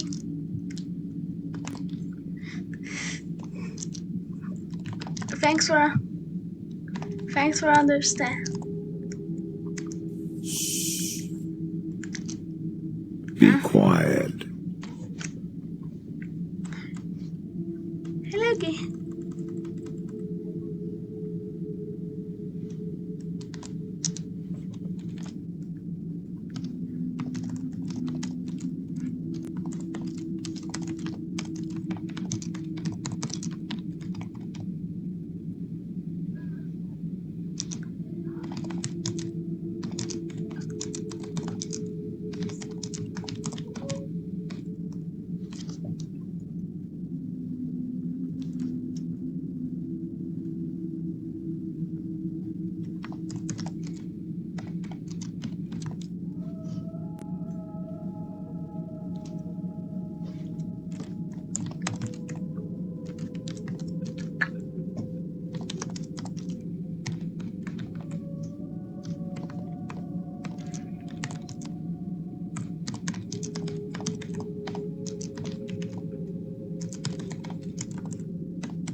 Okay, it started kind of sounding crazy.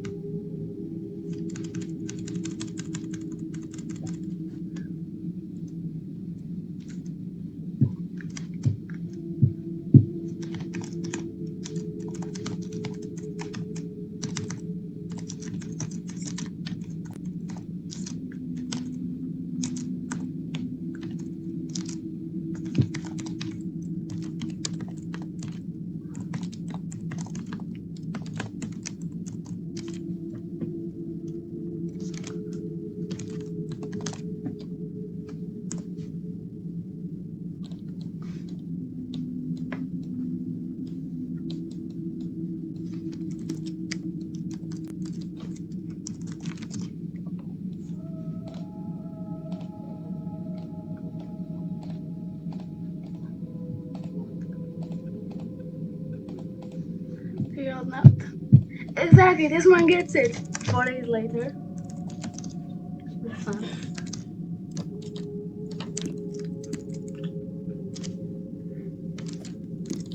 Anyway, next one is at 12:48.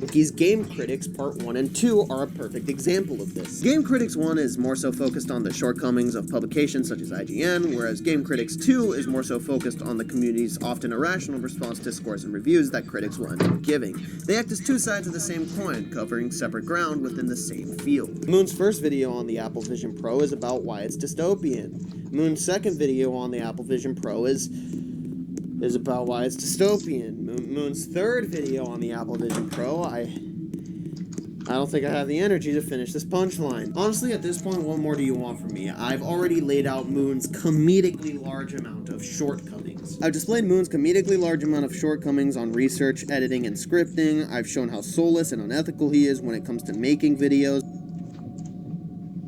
Yeah. Man, 10:36.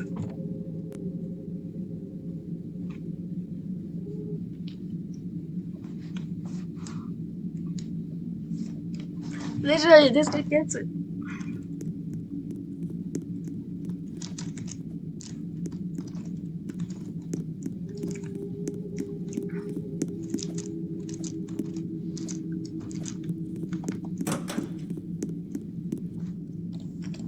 What more could this guy be doing that I could tell you guys about?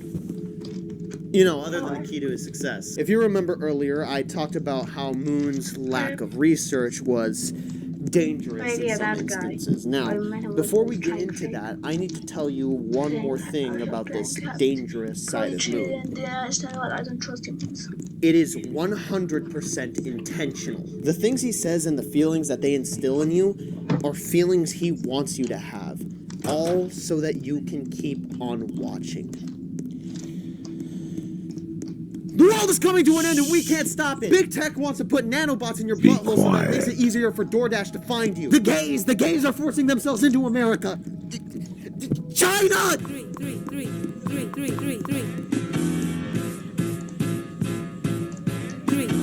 I don't want to build this up anymore because chances are, if you've been paying attention, which I trust you have, what I'm about to say is very obvious. The mass culling of all evidence I mentioned earlier came as a result of many things, the most notable being the act of getting these videos out as fast as possible, and as a result of the nature of Moon's content, him covering a lot of deeply hidden secrets that #they don't want you to know about, the problem bleeds into the topics that desperately need to be handled with a lot more care. As I said earlier, when you have knowledge of what Moon is talking about, you will often find a multitude of fallacies and just blatantly false info, but hey, don't just take my word for it. Asmongold, a streamer we all know and reacted to Moon's Twitch is worse than you thought video, and while Asmongold doesn't exactly have the best track record for most things, the dude's been streaming since 2011. If he knows anything, it's Twitch. So, what did he think about the video? This was born December 2020, with the outright banning of words such as virgin, incel, and simp. But Twitch does— That didn't happen. I think that people that complain about hot tub streams are virgins. I think that people that tier 3 sub to them are simps. And I think people that are commenting and complaining about what I'm saying right now about hot tub streams in my chat are incels. I guess we'll see if I get banned tomorrow, right?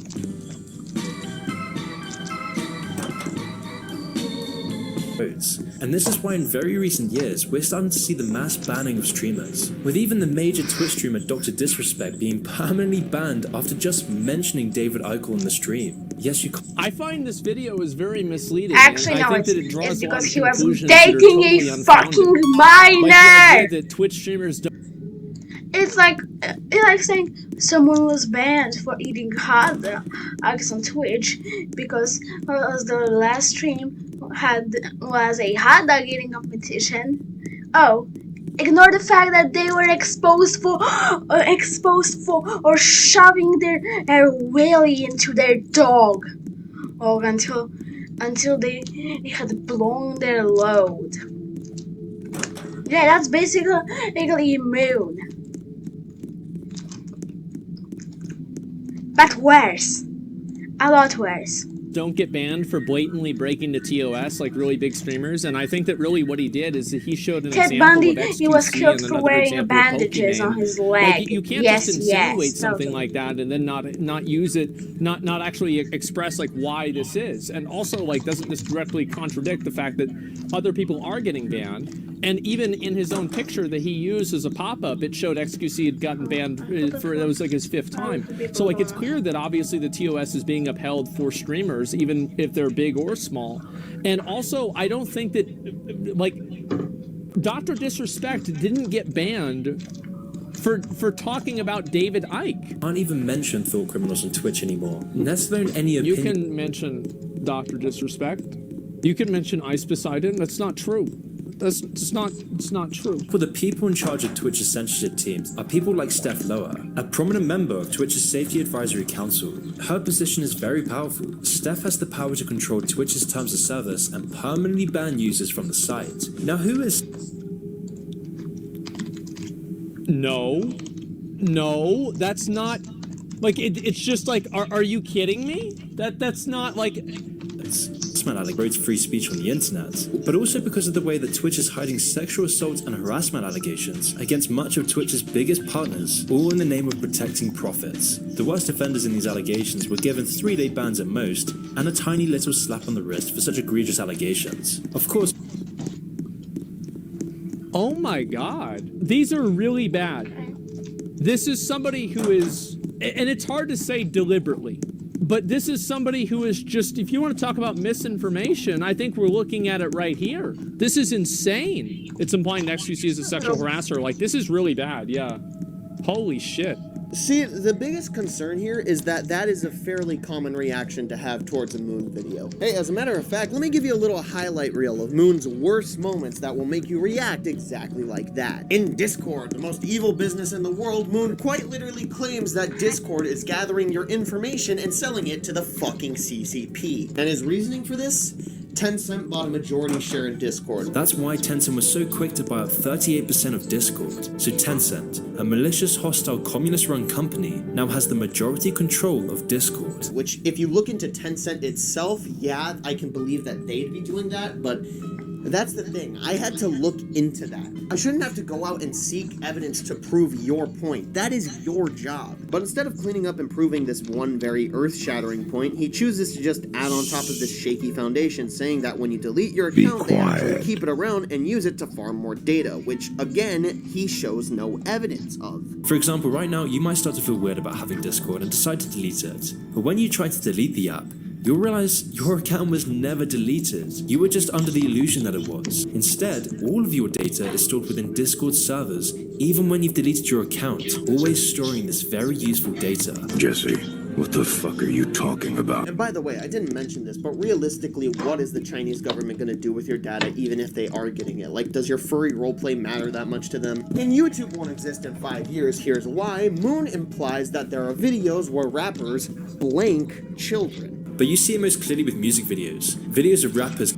children. What he's implying is unclear, but given the surrounding context, I would assume it's something sexual. And if that's the case and you don't want that footage in your video, sure, understandable. But if you can't do that, then can you at the very least redirect us to where this might be happening? Like, you can't just go, oh, in Little Shitfart Jr.'s video for his song, Silent But Deadly, there's footage of this extremely illegal thing that is in a monetized video on YouTube. How convenient, it's only brought up for a second and passed off with the excuse, I'll get demonetized if I show this. And then it's immediately followed up by criticizing Lil Nas X's Montero video because, you know, that's comparable. Hey Moon, if you're gonna get demonetized for using the clip on YouTube, how is that goddamn clip on YouTube? And don't try to claim hypocrisy or bias on YouTube's end. Hey, King XP, this shit does happen. You are allowed to abuse animals by shoving them in storm drains, then turning on your camera after walking like 2 centimeters away, and then immediately removing them and performing CPR incorrectly. But when somebody exposes them for that, because it's the same cat every week, down to the exact fur blotches, suddenly they get demonetized because Big Daddy YouTube doesn't want to get exposed. So yeah, this shit can happen. Skibbity in Ohio.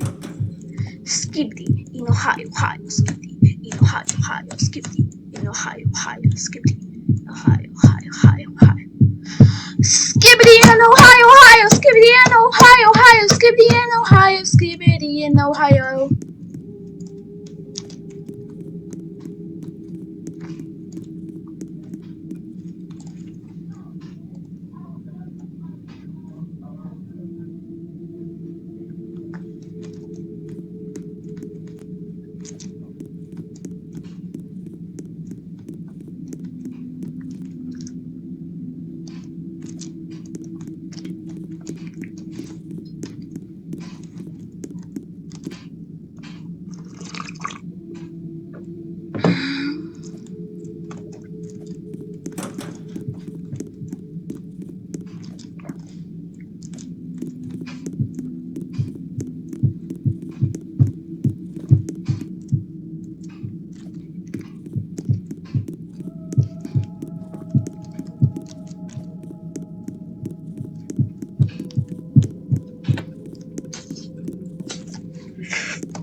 The crazy thing is that they're halfway of this on their expedition.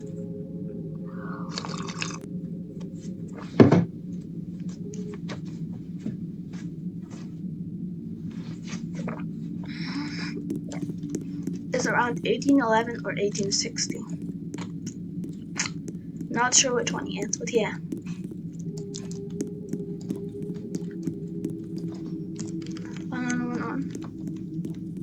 Taking a piss break. A heart central and synchronized.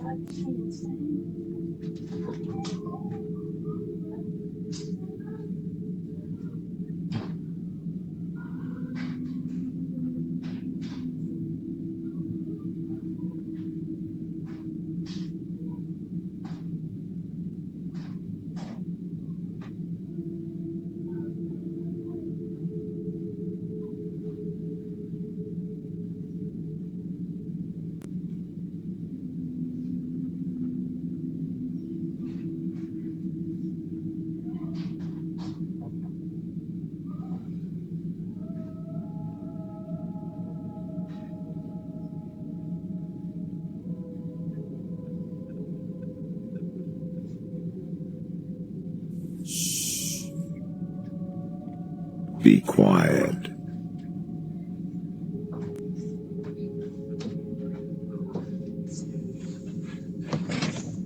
We are here to have fun.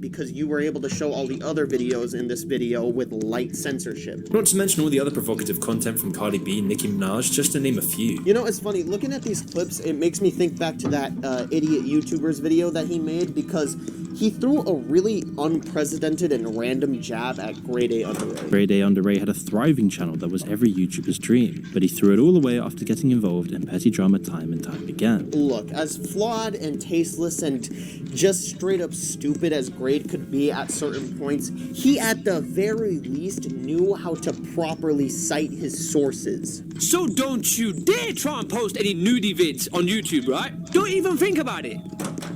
That being said, here's a video of a woman shaving her fucking piece. Here's a video of a guy showing you how to put a condom on by doing it on his actual dick rather than just using a cucumber or something. Here's a video where you can see YouTube superstar Vitaly's that isn't on the sub. Is limp as a noodle here as well. And here's a video of straight up where they've put a fucking camera up the woman's piece so you can see the happening in motion. All right here on YouTube. Grade A Under A, one of the most criticized commentators on this entire site, absolutely fucking dog walks Moon because he does the bare minimum. Alright, so notice how both of these examples had problems that stemmed from Moon quickly rushing from one point to get to the next. Yeah, those structural issues I mentioned, sometimes they aren't issues, they're deliberate choices. It's ironic that Moon does have videos where he calls out the dopamine-addicted youth who need constant stimulation from their content because his videos do fall under that umbrella to some extent. He never elaborates on a point, instead choosing to just add on more devastating or wild accusations on top of it. His videos are essentially guy who thinks he's smarter than everyone else, Cocomelon. In Moon's hour-long America video, there are quite a few problems, the most notable of which being his glorification of factory work, saying that it was better than an office job because you got to work with friends? Working in a mine or a factory obviously has its drawbacks. It can prematurely cripple you if it involves repetitive, exhausting work, but at least you were spending that time with your friends and your neighbors, members of your community. I love how he nonchalantly glosses over how dangerous physical labor is. Now yes, it is stated in places like the Library of Congress that oftentimes families did work together to try and get by. However, it's more so portrayed as like a, God damn it, I gotta work my 9 kids to death with me just so that we can get by type of ordeal. And also, they would work anywhere from 10 to 12 hours a day. That repetitive, exhausting work Moon briefly mentioned once was very much played down, as it is described as, quote, frequently unsafe and led to deadly accidents. And if you try to join a labor group to try and improve your shitty life, you were very rarely successful.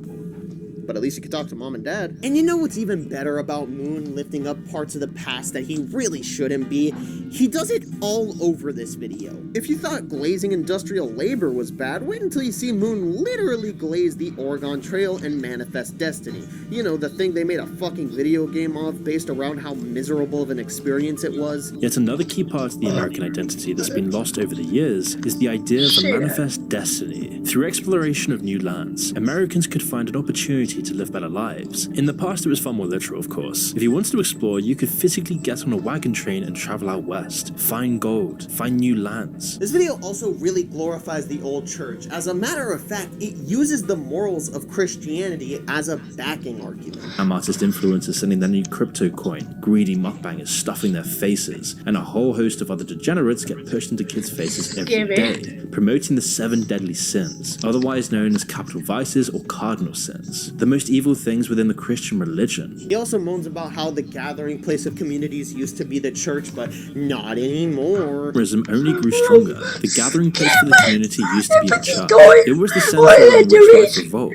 You were baptized and named there. You got married there, and you went there every week to see people you knew. Even after you died, it was likely where you would end up. Look, if you value and love your religion, Be that's quiet. wonderful. But if you took a second to think about what you're saying, you might realize that this life revolving around church might be alienating to some people, and maybe painting this all church all the time past as something super utopian isn't such a great idea. You might have noticed that all three of these examples revolved around the glorification of the past, which is actually a huge weapon of Moon's. In stuff like the Acolyte video, he'll bring up movies from the 80s and 90s as doing diversity and the strong female archetypes just so much better. Just think back to movies from the 80s or even the 70s. Ripley from the Alien franchise or Sarah Connor from Terminator 1 and 2 were just strong lead characters that happened to be women. Their heroism was defined by their actions, their gender was completely secondary to that. The strength of these realistic, relatable characters is just part of what makes these films timeless classics. We could have gone on with more of these kinds of characters in films and everything would have been fine. Hollywood would have made more good movies and people would have wanted to watch them. But instead, we got served identity politics. As we mentioned previously, Moon glazes the past to an extreme with thumbnails like this. He constantly uplifts the influencers of the past, despite many of them being significantly worse people than the ones of today. And it shouldn't come as a surprise that this is extremely deliberate, as the entire concept revolving around Moon, the channel, is that the world that you live in at this very moment in time is collapsing. All of the wrong people are in power. America has become stupid. No, it's become idiocracy. The UK has fallen and the US is deliberately destroying your future. And 9 times out of 10, they don't have the proof to back it up. And so they being the writers of these videos, end up having to put themselves in a position where they have to lift up and polish off the dirtier parts of the past in order to make it look like a utopia. Well, they don't have to do that. They don't have to do any of the things that I showed you they did, really. They chose to lie about the misdeeds of social media websites, to deliberately misinform you about what people actually do with your Discord account, what the wokes are doing to your entertainment, why America is crumbling, how helpless you are in this new world. They chose to pander to a specific group. And the most disgusting thing of all, they chose to portray themselves as messiahs. Or rather, Moon chooses to portray himself as a messiah. I use they in reference to Moon and his staff over there because that's how he refers to them whenever he talks about how much important information he has. And oh boy, does this guy love talking about how important he is. The way he speaks about his videos and pumps them up as if they hold these deep, profound secrets that these mysterious elites want to keep away from you. When you actually watch these videos, it's fucking insulting. What secrets were you keeping, Moon? More clips of She-Hulk twerking? Within the description of every Moon video, you will find no sources and things like a newsletter and a school group, which I joined. And when I joined, I found Moon yet again doing this puffy shit, overblowing his importance in order to butter up his viewers. We rejected hundreds and hundreds of people trying to join to make sure this place is an exclusive, high-quality environment focused on YouTube channel building and free thinking. I got into this server by literally saying, I love Moon's content and I want to be free from all the hashtag woke propaganda. I don't know, call me old-fashioned, but I think it's really scummy to put yourself on a pedestal like this and pretend that your content holds more weight in the world than it actually does. So that's it then.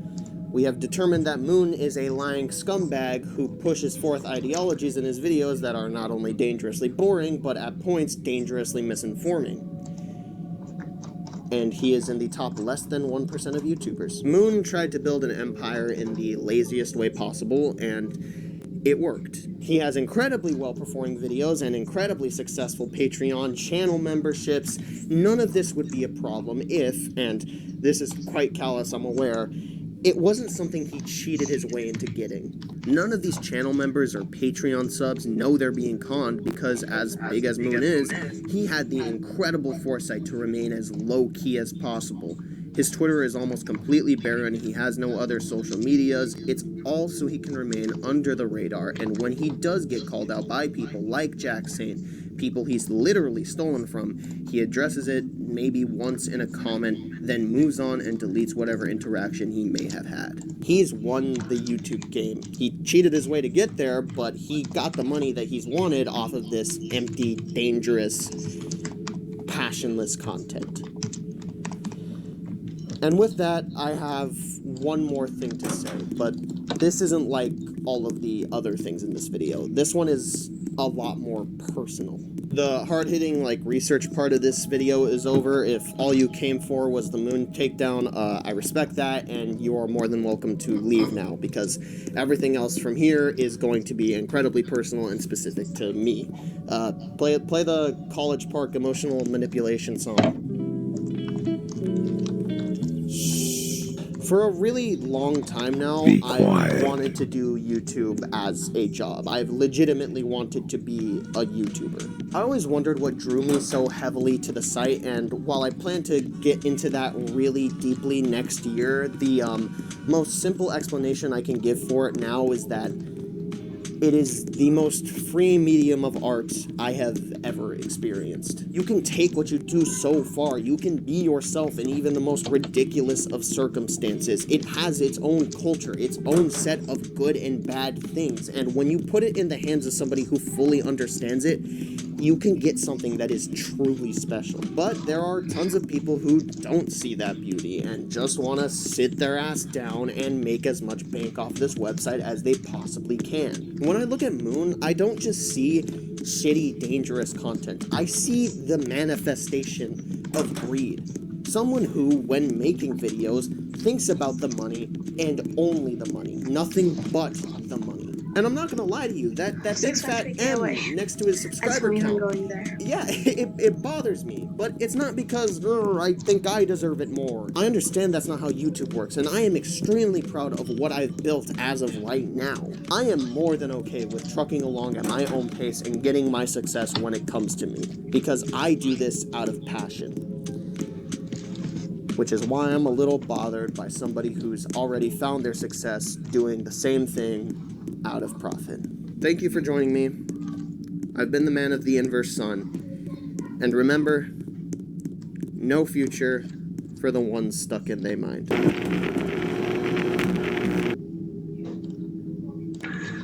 Wow. That's just not all the time.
be quiet.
Is this for you? I don't want no more. Don't let it go all the ways. And keep me waiting for very long. If you don't do this. Started a funny story which I'd heard that day, and I'd gone on for a while. Hey guys, today I am honored to have President of American Atheists, Nick Fish, joining us. Nick, can you tell us a little bit about what you do at American Atheists? Do you just run the place? What does American Atheists do? Yeah, I just kind of sit around and make sure everybody's doing their job. No, American Atheists is an organization with a really long, fantastic history dating back to the early 1960s. The founder of American Atheists, Madalyn Murray O'Hair, was one of the people who helped get mandatory compulsory prayer out of public schools. I've been with the organization for about 12 years now, working in a variety of roles, but we have a really fantastic team that works on litigation, state policy, federal policy, but also a lot of data work and helping understand atheists and non-religious people, helping support atheist communities, building really strong, thriving spaces to be atheists and not have to worry about, facing discrimination or stigma in whatever group it is that they're a part of, and so giving them the resources to be to really flex a little bit as atheists and have a place in our communities. So speaking of discrimination against non-religious Americans, we need to talk about Project 2025 and also its crossover with Agenda 47, the official Republican or Trump policy for 2024-2025. Can you tell us what Project 2025 actually is for people who don't know? Yeah, so Project 2025 is essentially a blueprint for, and this is what it's written in the document itself, a blueprint for a conservative future president, hypothetical future president, who knows who that might be. Item by item, it's essentially both as I said, a blueprint, a roadmap, but also a wish list for some of the most extreme policies out there that the white Christian nationalist movement has been pushing for the better part of 60, 70 years. These are items that, range from anything like completely destroying and gutting the administrative state, making it much harder for federal agencies to protect clean water, reduce gun violence, ensure access to reproductive care or health care in general, to things like gutting the Civil Rights Act, making it so that religious entities can ignore the civil rights law, civil rights protections for, not just on the basis of religion, but on the basis of LGBTQ status, racial discrimination, a whole host of things. And it goes even further, obviously. I mean, it's literally every conceivable terrible policy you could imagine wrapped up into one package. And so when we talk about this, I think it's important to say, that this isn't some partisan thing. American Atheists is a nonpartisan organization, but this has an ideology behind it. It has an ideological motivation, and that core ideology that's at root here is white Christian nationalism. And I think it's important to remember that this isn't just, an atheist issue or a progressive issue or whatnot. this is a really, really extreme agenda that they've laid out here, that the more everyday Americans read about it, hear about it, the more they're horrified and appalled at what's Be quiet. Yeah, I want to make sure before we get into this to say that it's not just atheists or non-religious people that would be negatively affected if the policies we're talking about in this document were enacted or even just provided inspiration for legislation. It's also many religious people, many diverse people groups that are advocating against this kind of thing, because it's really what it is not trying to single out one specific group of people and cast aspersions on them, oppress them. It is elevating one specific group of people and trying to kind of denigrate everybody else, which is why I think so many people across the religious spectrum have kind of joined the fight against this. Yeah. Luckily, there are Christians out there who themselves work very hard to oppose Christian nationalism. One such Christian is journalist and author Tim Alberta. The evangelicals in an age of extremism. He exposes Christian nationalism for what it is. A cynical grab for power. You can easily get the key ideas in this book in just 16 minutes by reading or listening to the excellent Blink found on Blinkist, this video sponsor. The Blinkist app helps you understand the most important things from over 6,600 nonfiction books and podcasts in just 15 minutes. Their production quality is great and provides you a major boost in productivity. The Blinkist app also lets you create spaces with your friends where you can add, share, and recommend titles from the Blinkist library all in one place. Even your friends without a Blinkist premium subscription can access all titles in the space. So, give Blinkist a try. Get a 7-day free trial and 40% off Blinkist annual premium just by clicking my link in the description below or scanning the QR code. Thanks, Blinkist.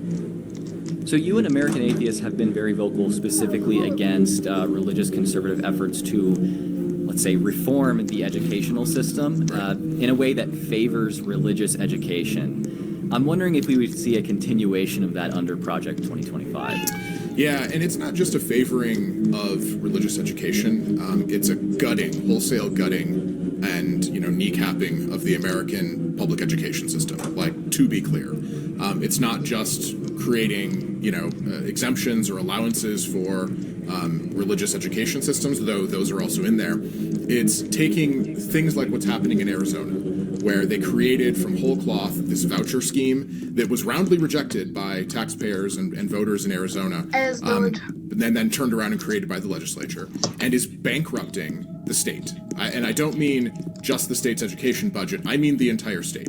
There are no cost controls. The costs are spiraling out of control in Arizona to the point where they're facing a multi-billion-dollar shortfall because they're giving money, allowing people to go to private school, to pay for people to go to private school, who are already going. We know what's about to happen. It's about politics, it's all about 1224. And hopefully it got corrected so that way I don't have to waste money. Oh, that's writing 1247.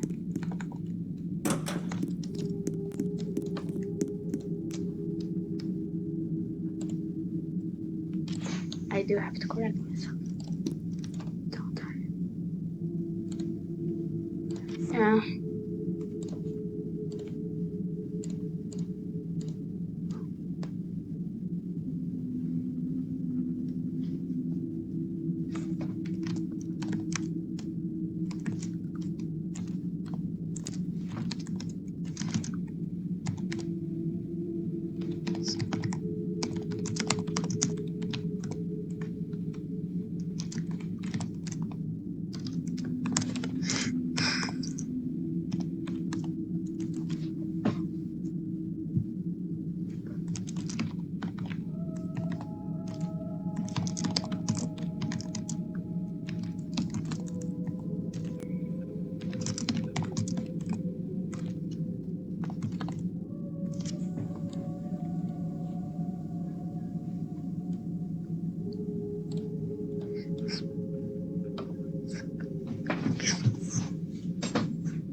Bardzo pusta.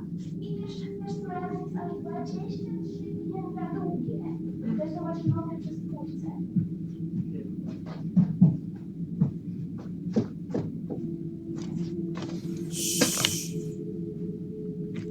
Be quiet.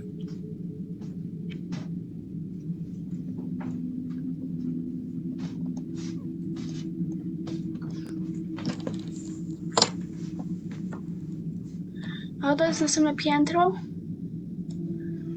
Napisałem tutaj zły numer, więc musiałem poprawić. Dobra, to o 23. Dalej to dalej tutaj. Przez 3 miesiące nie są zmiany. To jest naprawdę 24 maja. Jest ten dzień, gdzie to oto kłótnia pomiędzy mną i Jaśm zaczęła.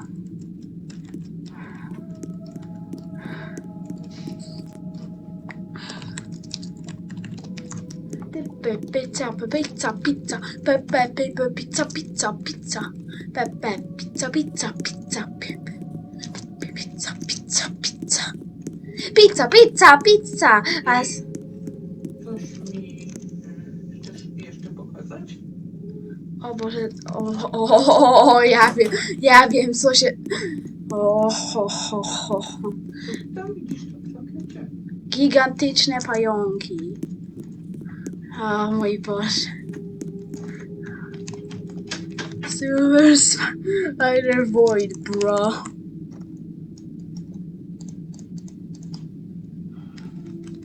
Gigantyczne pająki. O, Boże, Boże, Boże. Proszę nie zabij mnie, proszę nie zabij mnie. Jedyne momenty, gdzie mam faktyczną arachnofobię.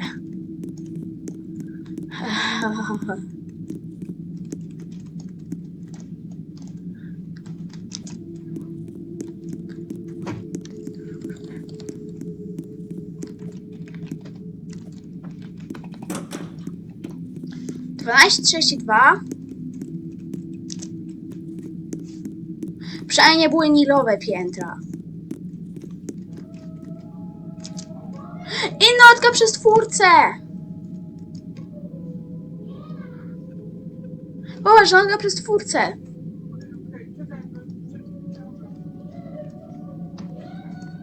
One, two, three, four.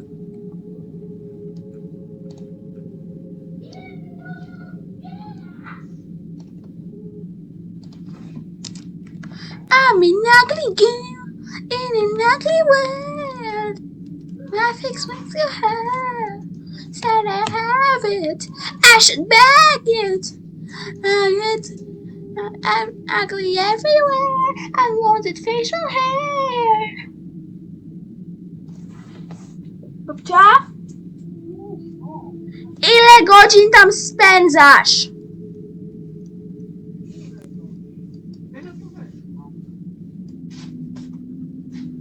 Said I have it. Co to zajmuje tak długo?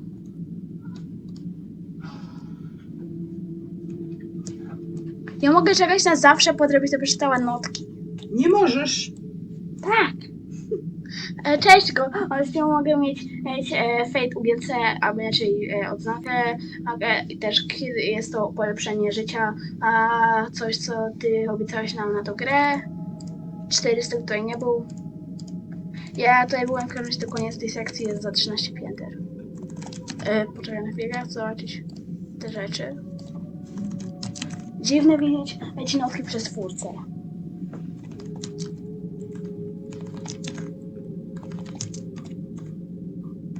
Idę się. Mam tu jeszcze czekać? Idę się. Bo ja się gubię. Jeśli chcesz, tak. Sprawdźcie, że Jaśma nie będzie. Okej.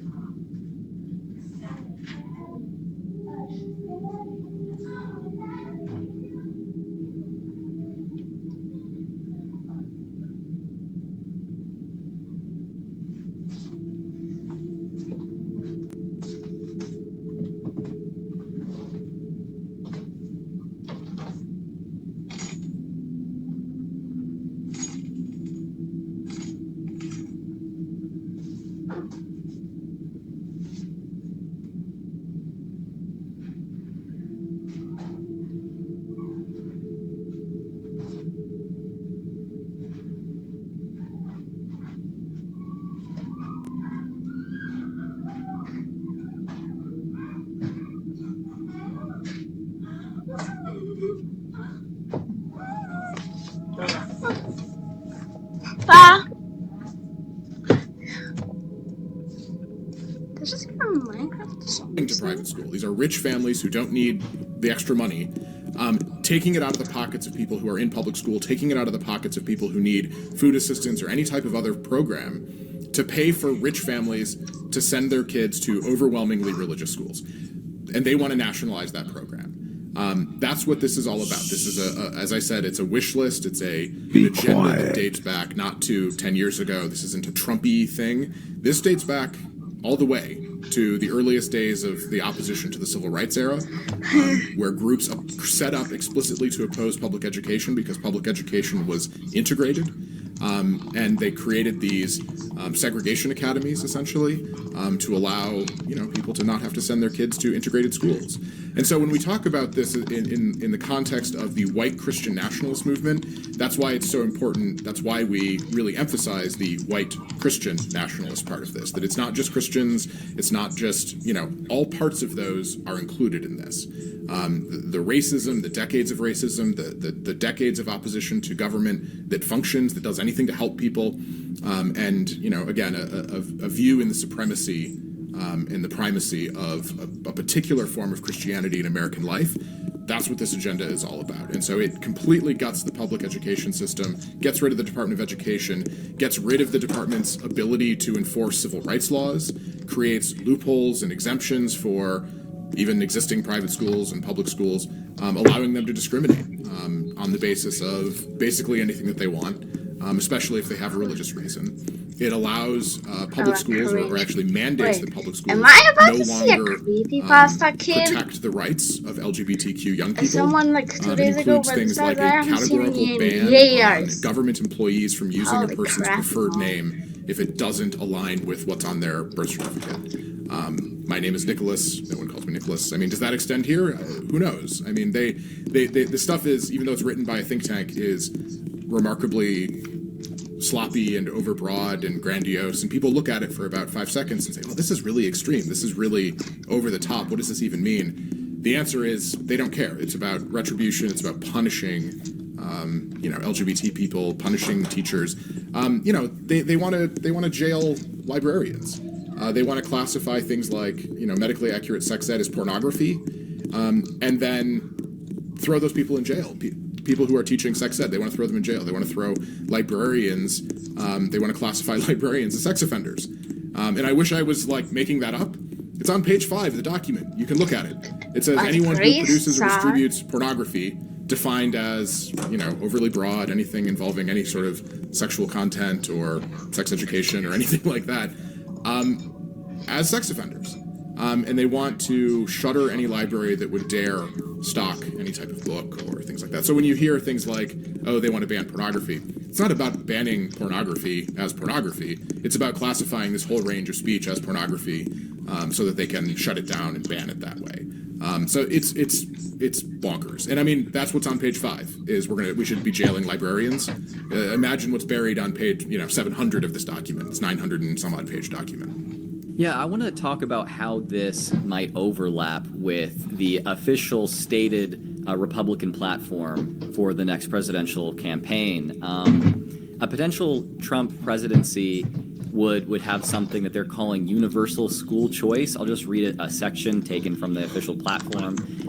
Universal school choice. Republicans believe families should be empowered to choose the best education for their children. We support universal school choice in every state in America. We will expand 529 education savings accounts and support homeschooling families equally. So this sounds to someone who maybe isn't, who is more blissfully ignorant of what's going on here. Who's not horrified immediately, yeah. Yeah, this is about people being free to choose what kind of education they want and being able to afford it. I was homeschooled, and that was probably the best choice for me as someone that has a chronic illness and frankly could not go to school most days. Right. But I'm not so sure that based on what we know from Project 2025 and what we've seen from school voucher programs kind of gutting public education, and the fact that the part of Agenda 47 is doing away with the Department of Education entirely, that we're really just talking about choice. What are we talking about here? What's the subtext? Yeah, I mean, let's be clear. People already have the choice for all of these things. People have the option of picking if private school or homeschooling is best for their families. They already have that right. We sort of have these carve-outs already for a lot of this, and we can get into a state-by-state level of that if you want to learn a little bit more about some of the rules around homeschooling and the oversight that's there. It's woefully inadequate in most states. American Atheist does an annual report called The State of the Secular States. You can learn more about that on our website, atheist.org. We dive in on what the requirements are for homeschooling, for private schooling. And the answer, I think, again, shocks a lot of people that for overwhelming majority of states, the rules are far too lax. In some states, people don't have to have any training at all in order to homeschool their children. In many states, most states, homeschooled kids don't have to pass any sort of standardized tests. They don't have to check to make sure, are you getting an education that will help you advance in the future? And that's the case as well. This isn't just a red state problem. Even in the state of New York, this has been happening over and over and over again. In New York City, where religious, ultra-Orthodox Jewish schools, yeshivas, are not fulfilling the state constitution's obligation to make sure that every student has very basic, and by basic I mean, can you do arithmetic, can you speak and write English, requirements to make sure that kids, if they choose to leave this community eventually in their lives, have a pathway out. And what they're talking about in Project 2025 and Agenda 47 is reducing that even further and subsidizing it even further with tax dollars. The problem is not that people are being crushed under the thumb of an over-regulatory, burdensome federal agency. It's that kids are being denied opportunities to get a good education, to get a quality education that helps them get ahead in life. I want to talk about religion in public schools because in Project 2025 and Agenda 47, I'm seeing some overlap on the subject of what they're calling freedom to pray. So I'll read this from Agenda 47, which I'll remind you is actually the official stated Republican platform for the next potential Trump presidency. Freedom to pray. Republicans will champion the First Amendment right to pray and read the Bible in school and stand up to those who violate religious freedoms for American students. So I've read a little bit of this, and nowhere am I seeing that it's stating this is for teachers to be able to read the Bible. This is for teachers to be able to pray. It's kind of all around students being allowed to read the Bible and pray privately or with a group of students, not during class times, like something at lunch or recess. Right. I'm not aware that that's actually illegal or that anyone has ever come for that kind of right. In Project 2025, we see kind of more explicit statements about defending against Christian persecution and teaching a Judeo-Christian ethic in schools. Right. What's the subtext here behind this freedom to pray thing? Yeah, I mean, the subtext is that they're lying. The subtext is that they're trying to claim some sort of, persecution complex here. To be clear, and I'm saying this as president of American Atheists, we have no problem with students engaging in private religious practice. That you have that right, you have had that right. There's nothing that stops that. The issue we have is when teachers, which are government employees, are picking and choosing and teaching or praying with students in a devotional way, a way that gives the imprimatur of the government to a religious perspective. Personally, I don't think that we want government telling us this is the correct religion. I seem to recall a part of the First Amendment that's in there about, respecting an establishment of religion. I don't think there's anything more clearly respecting an establishment of religion than a teacher who has authority over students, over young people who are, listen to their teachers, who are told, listen to what your teacher says, follow their instructions, believe what they're telling you in class. I don't think that anybody wants a teacher, a government employee, overriding the beliefs of our families. I don't think that we want any teacher instructing parents or overriding what a parent says on matters of religion. And that's what this agenda does. It's not a religious freedom agenda, it's a religious supremacy agenda. That's what they want, because they talk about quote-unquote Judeo-Christian values, or how there's this Judeo-Christian foundation. That Judeo part of this is doing some heavy lifting. That is the world's largest fig leaf, to cover up a Christian supremacist ideology. I don't know any Jews that look at this and go, oh yeah, I recognize my religion in this. No. Like literally every Jewish person is like, no, this has nothing to do with us. Keep us out of this. And so whenever you see anyone talk about, oh, we're going to protect the right to pray, like, well, whose right exactly to pray are we talking about here? Because the right of students to pray, we're good. Already protected. We don't need to do anything further. We got that. So I want to keep with the protecting religious rights and religious freedom theme here. Be In Project quiet. 2025, one proposed policy is an executive order to protect religious employers and employees' abilities to, and I'm quoting here, run their business according to their religious beliefs, non-discrimination laws notwithstanding, and, quote, make employment decisions based on religion regardless of non-discrimination laws. Do you see this affecting non-religious Americans? I see this affecting all Americans. I see this impacting, women who want to work outside the home, and you're trying to get a job at a Taco Bell that's owned by an extreme religious person who said, I genuinely don't believe that women should be able to work outside the home. Is that person now able to discriminate? Well, according to this, yes. If you have somebody who said, I really don't think the races should mix because it's against the Bible. I mean, this is well-settled law dating from the late 1960s, early 1970s. Amen.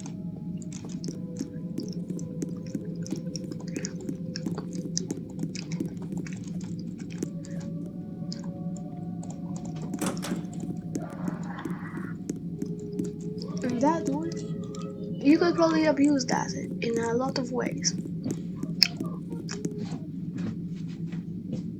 Namely, welcome my new religion. Yesism.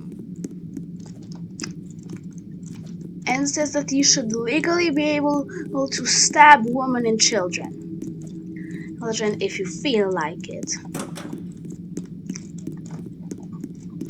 I should have my religious right to protect women and my religious right. I should have my religious right to stab women and children protected.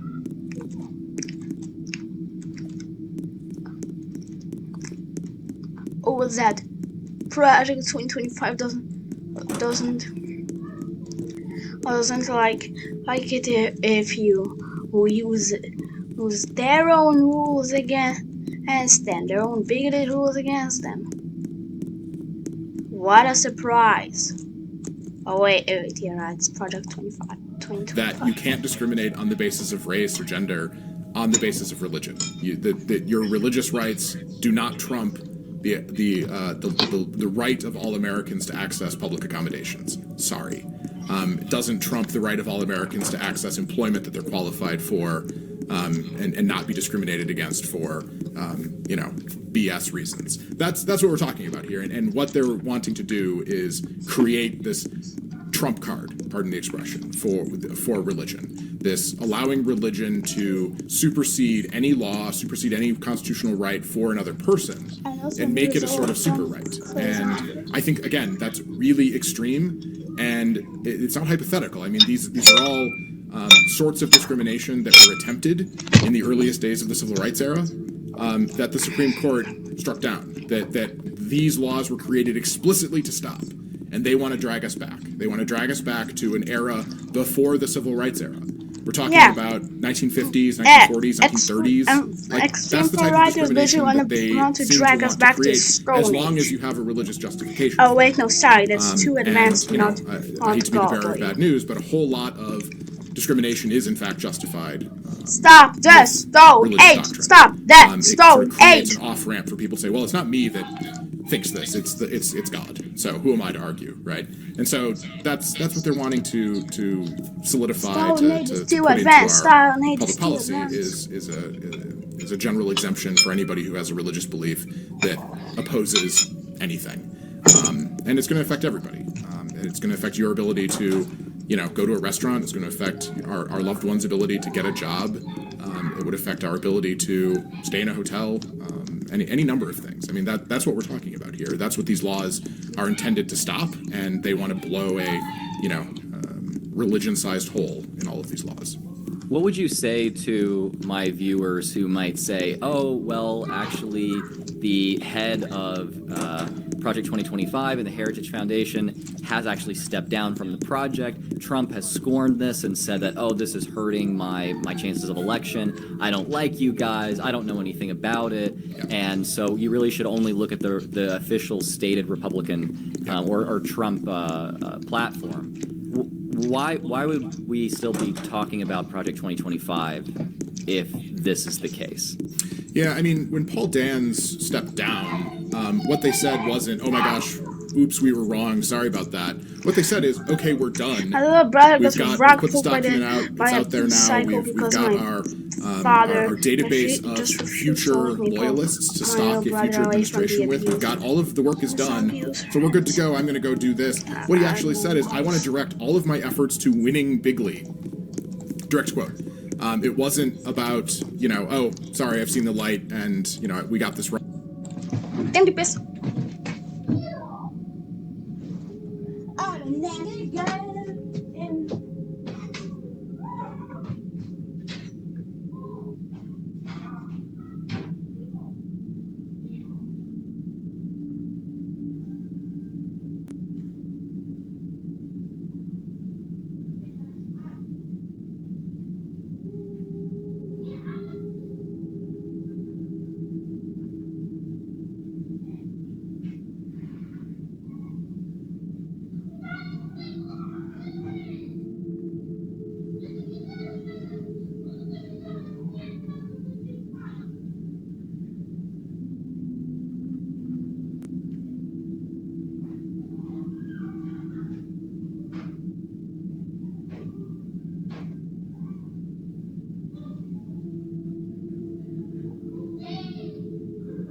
I sound like some crazy psycho Be quiet. because of all my laughing. I'm in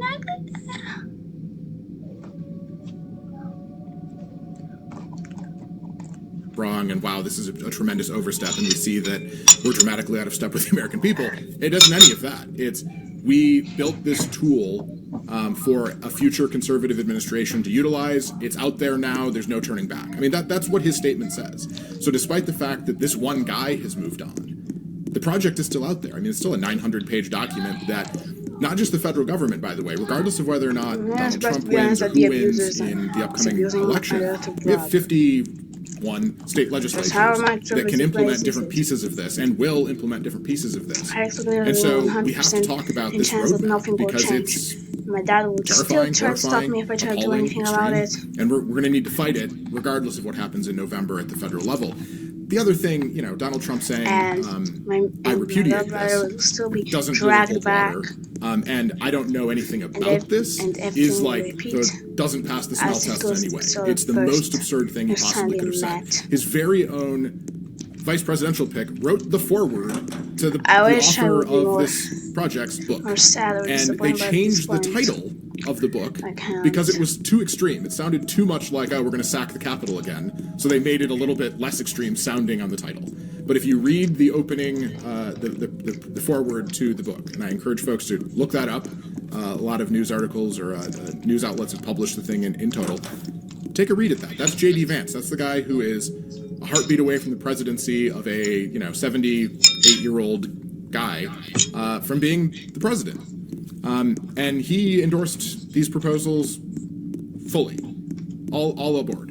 And so, Donald Trump saying, I don't know anything about this, 6 cabinet secretaries, 4 people who were nominated as ambassadors by him, wrote or co-wrote sections of this document. 20 pages of Project 2025 were written by his deputy chief of staff when he was in the White House.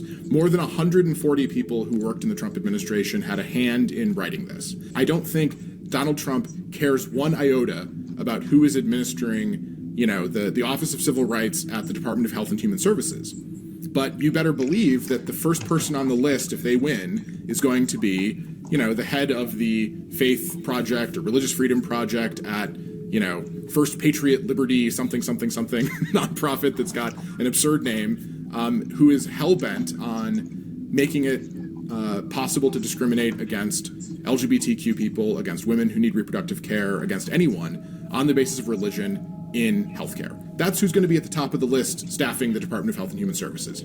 Someone who despises public education and has made it their career to destroy public education is going to be right at the top of the list for staffing the Department of Education. That's just a fact, and that's what happened when he won the first time, and that's what's going to happen if he wins the second time. Yeah, that's actually something I wanted to touch on. So what I've seen, I think maybe the largest overlap that I have seen between Project 2025 and Agenda 47, and also just Trump's kind of like own rallying cry at this point at his actual rallies, at his speaking events, is that a focus of this is to reinstitute something that is called Schedule F. This was an executive order that he issued during his presidency, and basically it gives him relatively unchecked power to hire and fire civil servants, unelected federal employees, at will.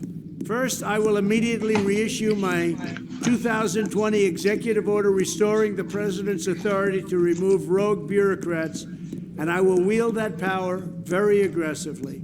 I think a lot of people say, okay, yeah, it's pretty clear that Trump is not actually religious. This is him saying he's a Christian is a totally cynical move for power and all these kinds of things. And so if he is the one that's able to hire and fire civil servants, there's not going to be religious discrimination, or at least discrimination based upon religious grounds. It's going to be discrimination based upon whether or not you're a Trump loyalist.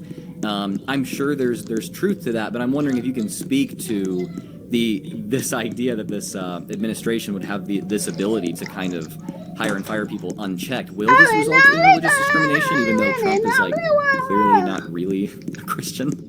Well, yeah, I mean, yes is the answer. It doesn't have anything to do with the president's religiosity.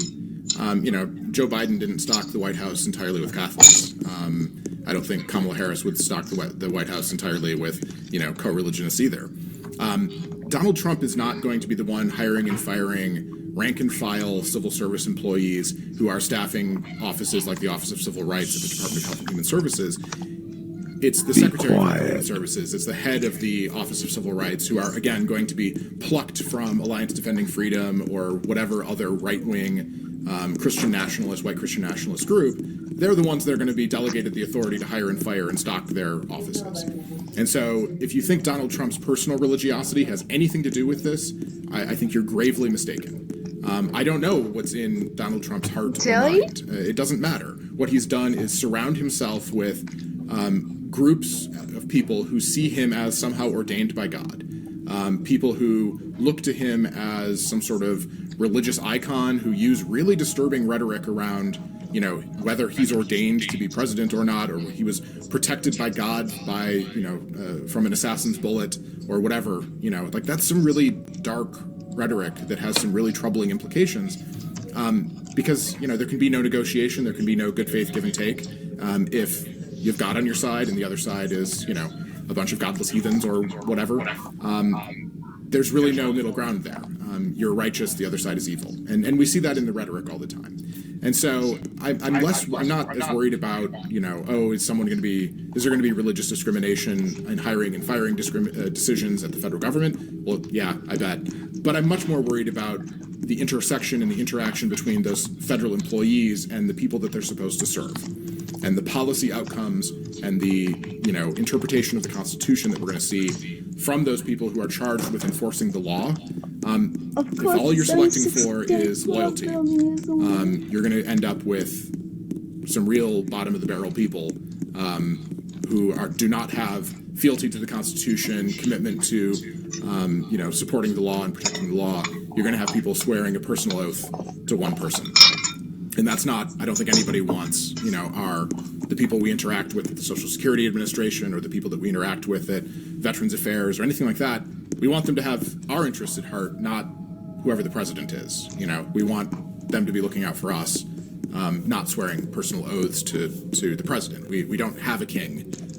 You know, unlike in the UK, when people are sworn into office, they don't swear a personal oath to the king. Here in the U.S., we swear an oath to the Constitution and to the law, and I think that's the appropriate thing, and he wants to turn that on its head, and that's the overlap. There's the commonality there between Project 2025 and the official Republican Party platform. I mean, they're in lockstep on that, and it has the same outcome. Same thing for, they talk about, well, Project 2025 wants to ban abortion. Well, I don't want to ban abortion, says Donald Trump.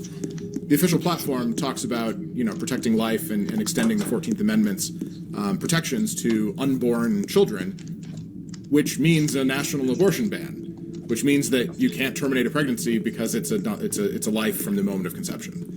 And so you just need to think like one step further down to see that, again, this agenda is in lockstep, and it's just a branding problem for them. So a final piece of overlap that I want to make sure and point out is the mentions of Marxism throughout Project 2025 and Agenda 47. Yeah, there are mentions of how Marxists have infiltrated the U.S. It refers to Marxist elites like politicians and academics, and how we must eliminate Marxist indoctrination in the educational system, in the Department of Defense. That's an example that is given in Project 2025. Now, you would know, being the president of American Atheists, better than just about anyone, that screaming Marxist is another way to scream atheist, to scream heretic, to scream someone who's not submitting to religious rule.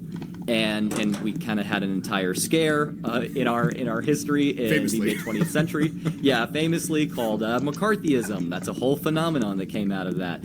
I'm wondering, do you see like a serious resurgence of McCarthyism happening under this administration? Like, could people be suspected of being Marxists or atheists, or suspected of not being religious, and therefore they're a Marxist and therefore against the official platform? Like, what do you see happening with all this Marxist language? Yeah, I mean, it's dehumanizing rhetoric. It's an attempt to paint your opposition, your reasonable opposition, reasonable disagreement, as somehow extreme, as foreign, as an existential threat to the nation.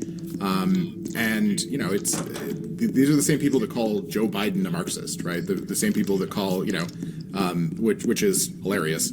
I know Marxists. They're not fans of Joe Biden, right? Like, I was gonna say, like, I'm not a Marxist myself, but I know some people that are, and this idea that Marxists are represented in the U.S. government is like hilarious. Be quiet. I mean, and so yes, the short answer is this is an attempt to silence dissent. The President Trump's agenda, the party platform, calls for expelling anti-government protesters, and I think he says like pro-Hamas, anti-American protesters, expelling them, kicking them out of the country. He even extends this to socialists. Yeah. Specifically in Agenda 47, it says that socialists would not be allowed into the country. Right. Now, I'm asked all the time if I'm a socialist because I'm an atheist. Right, and they have nothing to do with each other, right? I mean, there are atheists who are extremely progressive, extremely liberal Marxists. There are atheists who are right in the center of American politics. There are atheists who are conservatives. Like, atheism has almost nothing to do. But yes, I will absolutely concede that if you survey atheists, we tend to be further left of center, the furthest left of center of any religious demographic in the United States. But they're not necessarily linked hand in hand. Right. And so, this is an attack on free speech. It's an attack on our ability to dissent within our government, whether it's dissenting on policy issues, whether it's dissenting on religious issues, or whether it's dissenting on, the role of government in our lives, or what sort of government we want, and, to just push back on that. It's an attempt to push those people out, say that they're unworthy. If actually the game the student is 2062. So it's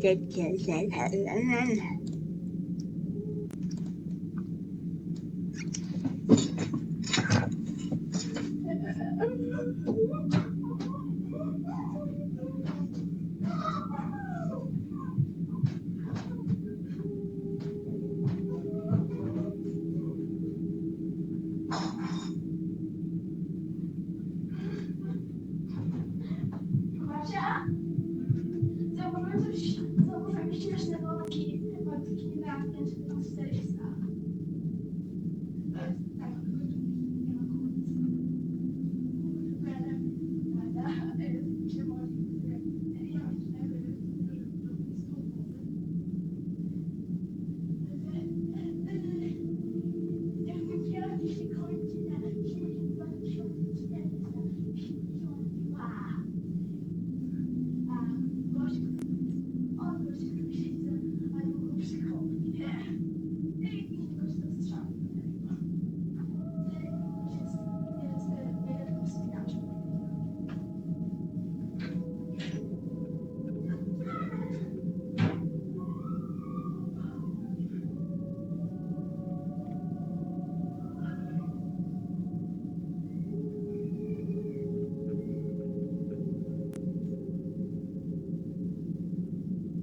It's not scary.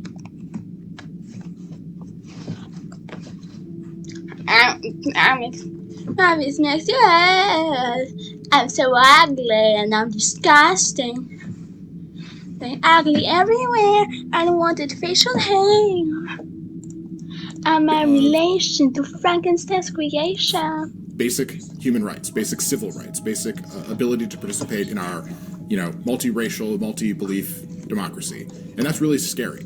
I don't think any of us, I certainly wouldn't, American Atheists would never say that, if you're religious, that you're not allowed to participate in government or anything like that.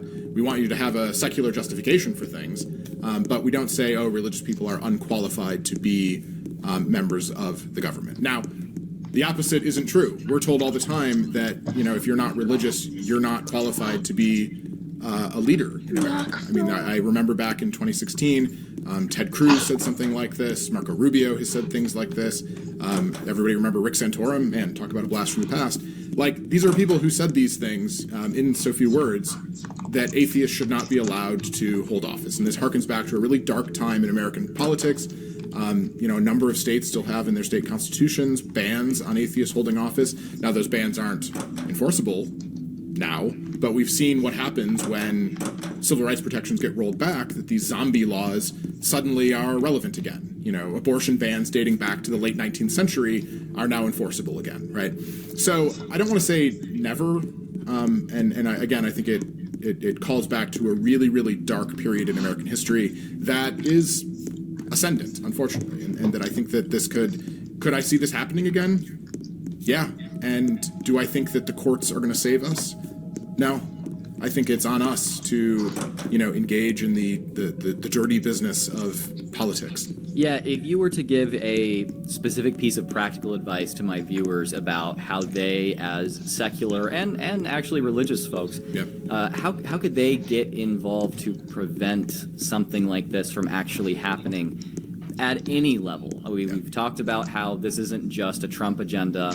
This isn't just talking about higher courts. This is talking about government in all its instantiations. So how could my audience get involved to try to keep this from happening? Yeah, I mean, the most important thing that folks can do is volunteer your time. Volunteer, if you don't have time, volunteer your money. If you don't have money or time, find another way to just, take one action. Make it attainable, make it achievable. You're not going to save the world, on your own, right? This is a team effort. This is the thing that takes years to build up systems, to build up structures. Get involved at whatever level you can. Find a civic group near you that you agree with on one issue and show up. And recognize that these fights, the struggle is not fought every 4 years. It's not every 2 years. It's not even once a year. It's constant. And it takes all of us working to shore up our institutions, get more engaged with those institutions, whether it's something as simple as voter registration, getting out and making sure that people are registered to vote. Now, atheists are the single most likely religious demographic to be engaged in politics, so to the extent that anyone's an atheist, I'm preaching to the choir. But there are a lot of people who are, non-religious, people who are just sort of like, I don't care, who have disengaged from a lot of civic institutions. So they've disengaged from religious institutions, they've disengaged and they distrust political institutions, media, a whole range of things. And I get it, because a lot of those institutions feel very disconnected from us. They don't feel like they're serving us. But we live in a participatory democracy where we can build new things, where it relies on our involvement in sort of changing the situation around us. And the best thing we can do is demonstrate that we have a commitment to improving this world as we found it and leaving it better for the next generation. For those of us that are non-religious, who are atheists, or humanists, or whichever label you use, we've got to put our money where our mouth is, where if we believe that this is the one life we have to live, then it's our obligation to live that life fully and live that life in such a way that we're leaving behind something better. And so that's what I always encourage people to do. It can be something as simple as showing up to your city council meeting or showing up to your school board meeting and speaking at that 30-second block, or showing up and supporting somebody who is going to speak.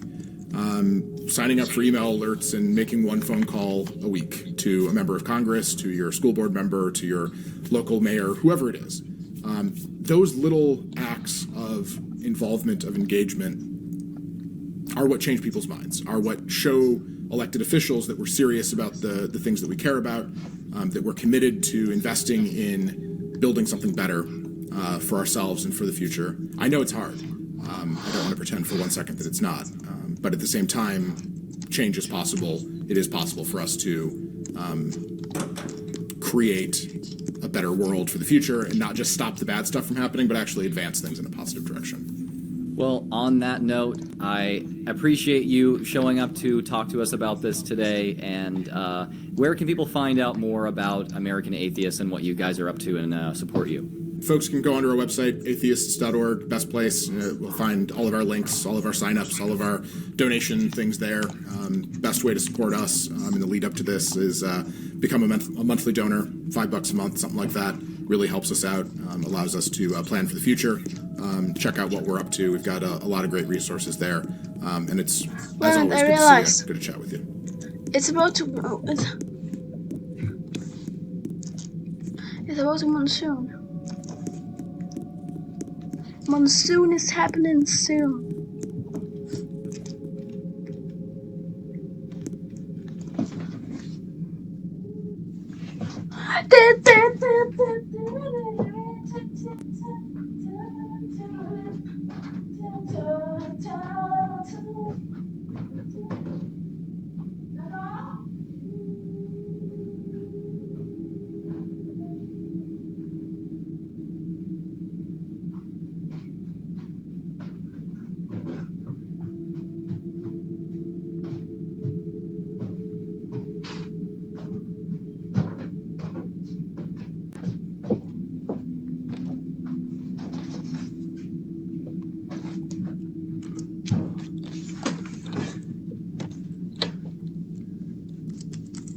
Właśnie, no to jest niebieskie piętro, choć połączone z forest. Monsoon. Jeśli zejdziesz, dostajemy drugi typ monsoon. Fajne, prawda? No, zielone. Aha. Ale kolor by to miało, gdyby odwrócenie kolorów było drugie, a zazielenianie wszystkiego pierwsze. Bo w tym przypadku to kolejność jest odwrotna.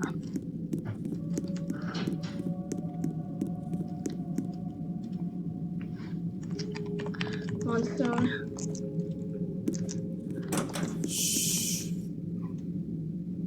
Be quiet.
Dead.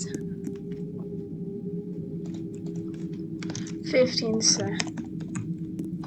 However, it's close now.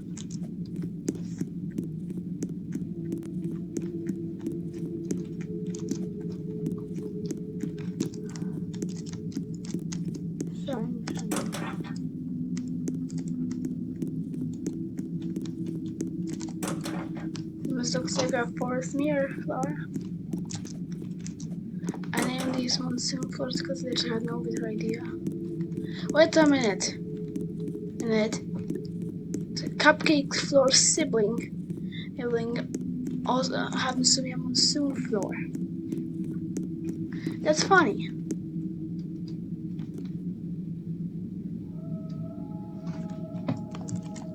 No more monsoon.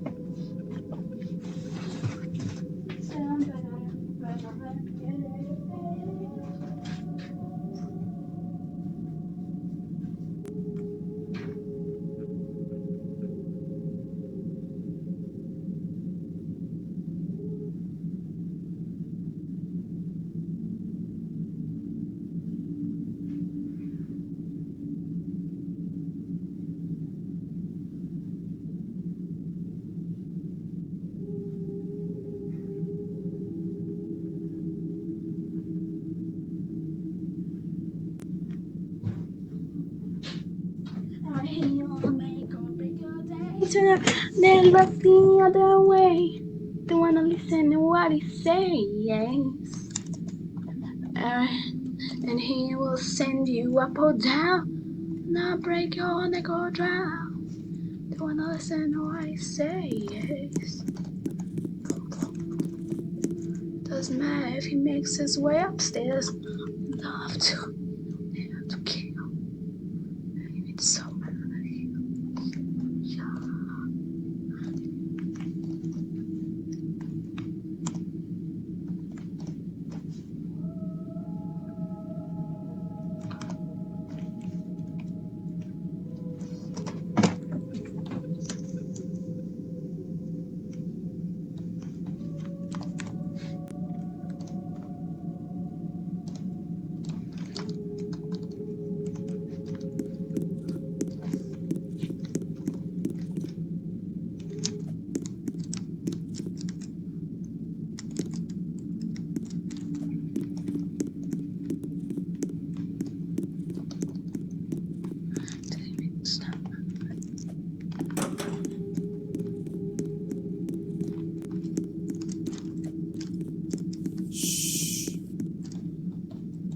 Be quiet.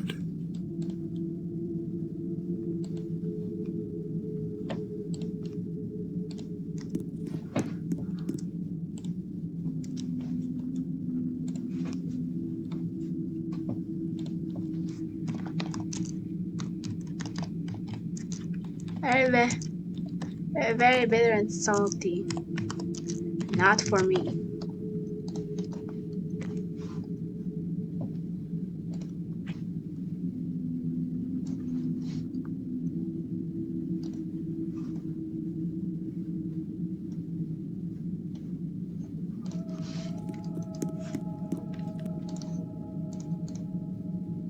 So I've got a problem with the advice people give out. Let's say click the random home button.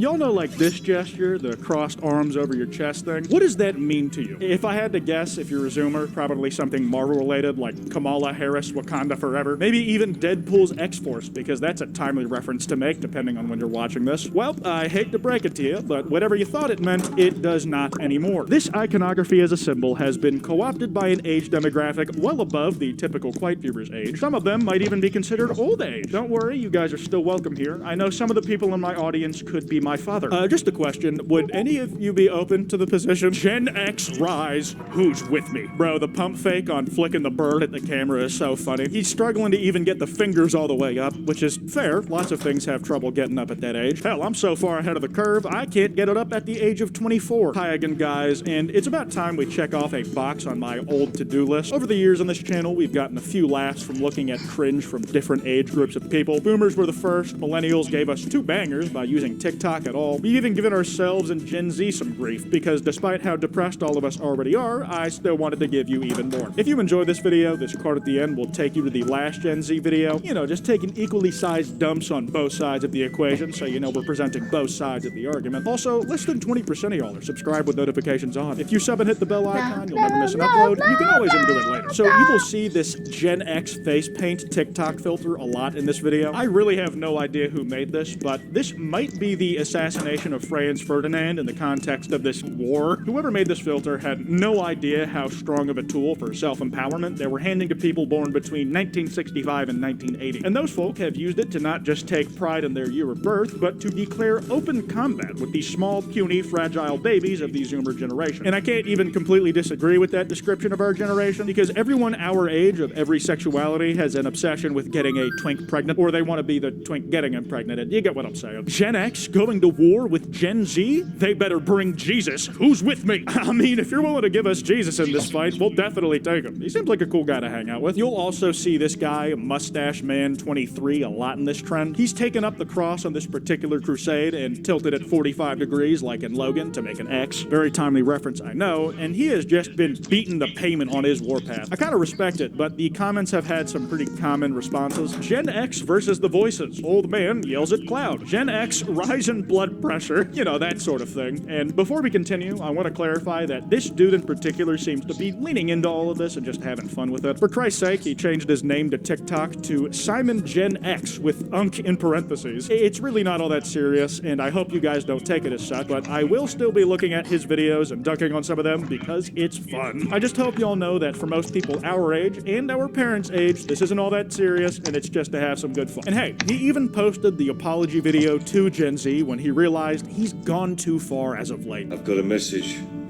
for Gen Z. I apologize. I apologize for your mama who raised a little bitch.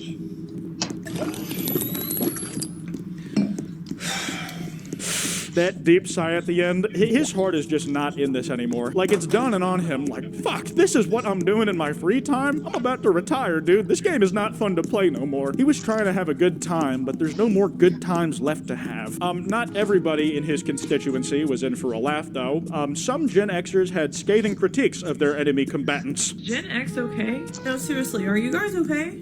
What kind of stupid fucking question is that? We're fine. It's 2023. This shit is a cakewalk. We got like 900 TV channels and Prozac. I mean, shit. Replace those TV channels with 5-hour video essays on media I have never consumed, and we're not so different. Hell, the Zoloft is what's keeping me a functioning individual these days. And you know, shout out to this lady for taking care of her mental health and being willing to try medication so she can live a more stable life. I fuck with the self-care, but praise aside, we are not done here. Parents are either dead or too old to threaten to kill us every day. I brought you into this world, I could take you out of it. Our boomer parents could turn anything violent. Hey, Dad, can I get a paper towel? I'll paper your towel. We didn't have anti-bullying campaigns. Our parents bullied us. This is the shit that has caused me to be so conflicted. I went into this video with impure and toxic intentions in my heart. But over the course of researching it, I've developed something I never thought I possibly could. Empathy. I don't like it. I thought dudes had to take shrooms to experience this shit. But now I'm feeling these things completely sober. Ugh. Like, oh my god. These dudes were getting reamed by society in the 60s when these poor sods were toddlers at the oldest. They had to air on TV some shit saying, do you know where your children are at 10 p.m.? Because no one looked after them. Our parents would leave us places all the time. They'd forget us at the store, and there's no way to get a hold of them. So you just have to sit there and hope they came back for you. The school had to take our pictures and fingerprint us in case we got kidnapped. We were like 30 years old when we were 12. Already smoking cigarettes, drinking our parents' liquor. Okay, slow down. I also knew people who were chain smoking and drinking flasks of liquor in the bathroom when I was in middle school too. Don't worry, the tradition is alive and well, but I genuinely also feel for these people. Having children is a process of unlearning generational trauma and doing the best you can by those who came after you. And it seems like most of them have really made the effort. It's an imperfect one and it always will be, but it's a process we will always go through as people. people. That said, this lady's trauma dump is not from the current wave of Gen X rebellion. It's actually from like mid-2023, so it's a little outdated. It was a one-off, and the kind of rhetoric being spread around now is much worse. Gen X really just did not get mentioned much, by name at least, in the context of generational wars on the internet.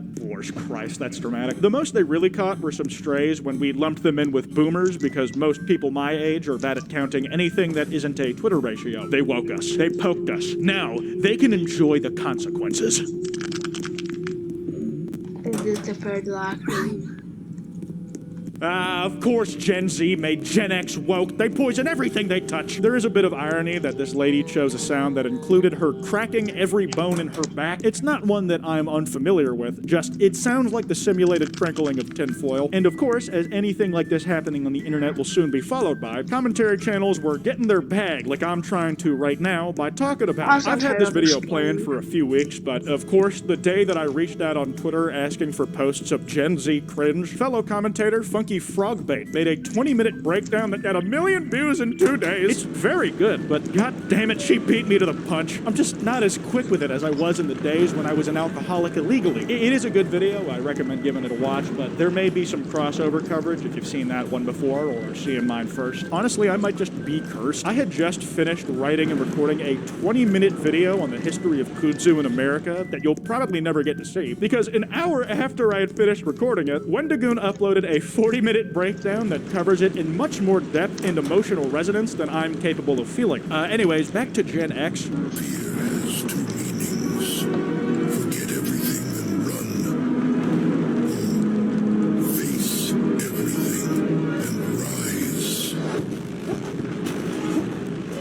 Actually,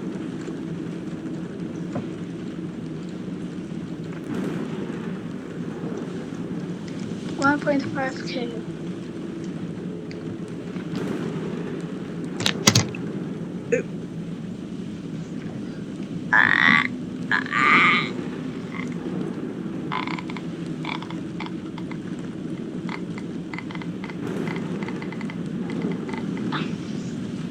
Halfway to my PB.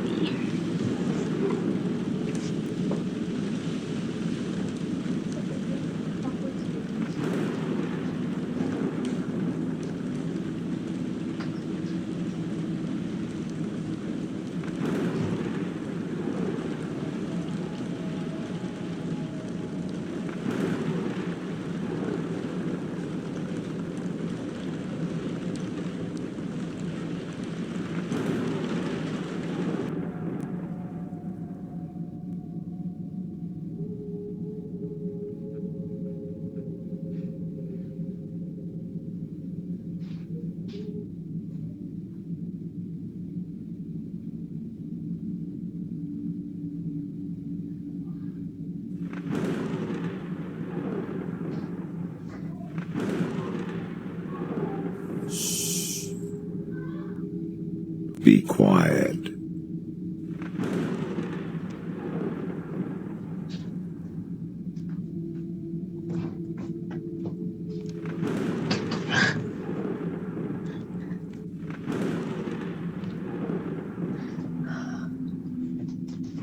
Second floor. At the fine door. And we still want more.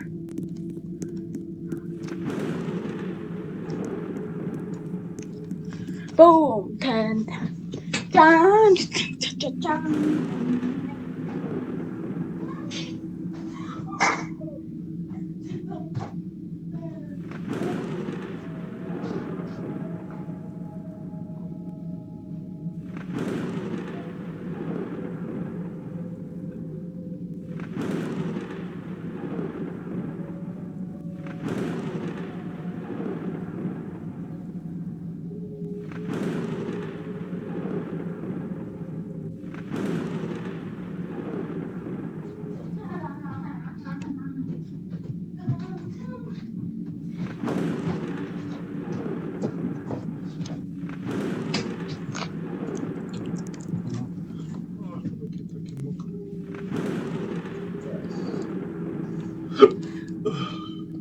Mikrofon on 50, co?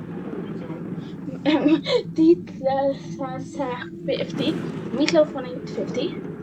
I would like to thank my mother for handing me meatloaf on the floor 850. Made it here without you. Emotional! La, la, la, la, la, la.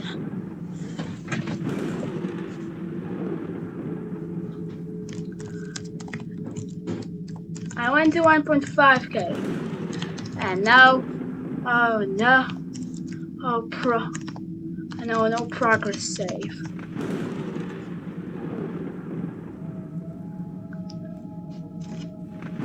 Bro!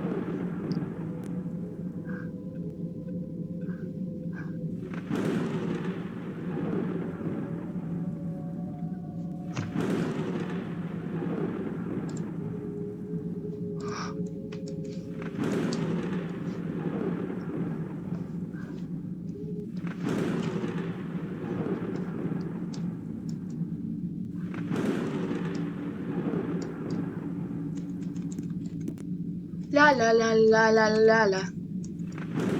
La la la la la la la.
Life just comes and goes faster than you know. I'll get you now.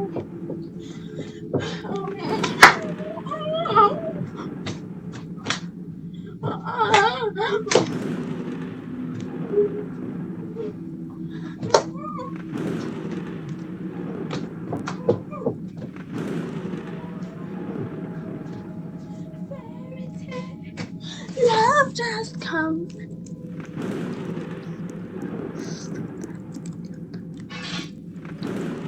$1,500.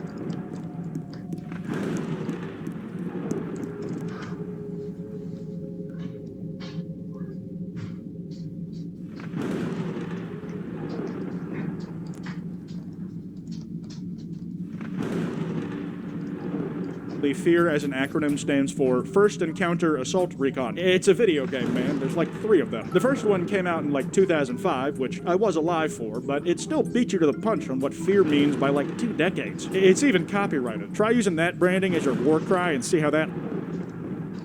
Ciao?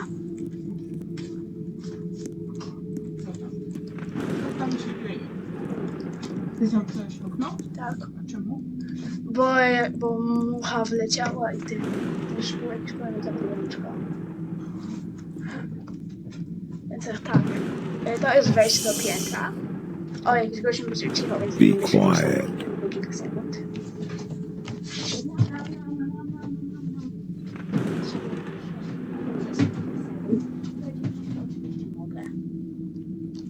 Chyba, że... Chcę ponieważ mamy dawanie mi jedzenie, dawanie mi chlebnie z na piętrze 850. Byś to nie dostał. Nie, gościem minuty gatekeeper.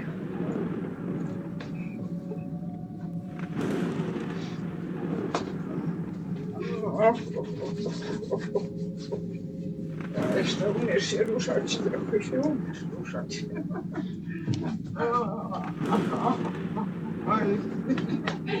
Za ciężkie robisz dla mnie. Nie, zresztą co ty robisz? No chcę ci wreszcie jakoś kurknąć, a nie mam szans, że cię zaskoczę. Któregoś razu cię zaskoczę. A ty mi się nie podstawiaj, bo i tak potem czaśniesz mnie głową.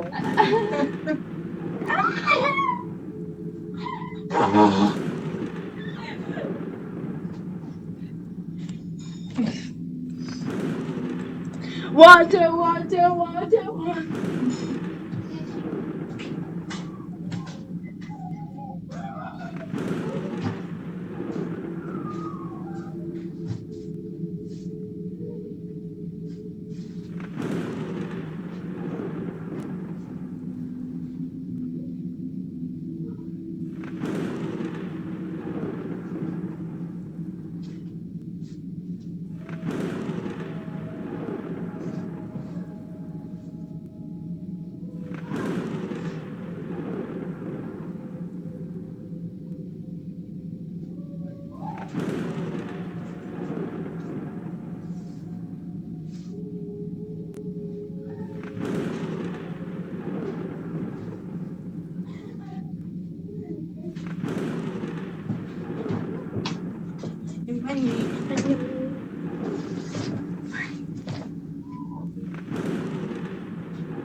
Island 2K. Okay, away. Holds up under outdated modern copyright law. One thing I'm sure you've seen pretty commonly, even if you aren't really aware of Gen X taking this up as a feud, is people that age viewing Eminem as a kind of avatar for all of their complaints with the recent generation. You know, they grew up on Slim Shady era Eminem, and there's this convenient timing of Eminem bringing that persona back for an album that he says all sorts of edgy shit on, where Gen Xers are taking this as his war on the woke mob in a generation who has access to therapy and self-introspection. When you realize Eminem's new song, Trouble, is about Gen Z, some feelings are gonna get, and the lines often in question that they tried to warn us about are usually these ones. Eminem says to Slim, "What the fuck are you trying to do?" To which Slim responds, "I'm trying to get us canceled. Fuck blind people, and deaf people suck, dumb quadriplegic fucks. You're gonna cancel me? Yeah, Gen Z me, bro." That's basically the whole song, by the way. It's barely a song. The runtime is more in line with what the average Pink Pantherist listener is into. Guilty as charged. I get that said within the context of the album, it's something Eminem doesn't want to be a part of, but I'm not gonna lie, even in those bars, I still think that there is somebody in this verse for everybody. Every audience could probably find this funny, with maybe the exception of deaf people, because, you know, you see, Gen Xers get their wish fulfillment moment in the form of them thinking Eminem has got their back and is fighting up against the woke mob, and younger folk get to laugh at the concept of Gen Z-ing someone. I'm sorry, man, most of us grew up on Eminem too. We didn't realize we were supposed to be canceling him until our older peers brought it to our attention. To be fair, it was totally worth it because of the response tracks they tried to make about it. And in line with that perspective of having fun watching a car crash, there is one approach some people my age have taken that I don't think I've ever fully understood, where they'll say something along the lines of, Gen X has always flown under the radar as far as not rocking the boat while shit-talking younger folk. Fuck Gen X, by the way. You motherfuckers really trying to get under the radar, ain't they? You don't call down the thunder, you don't want the smoke.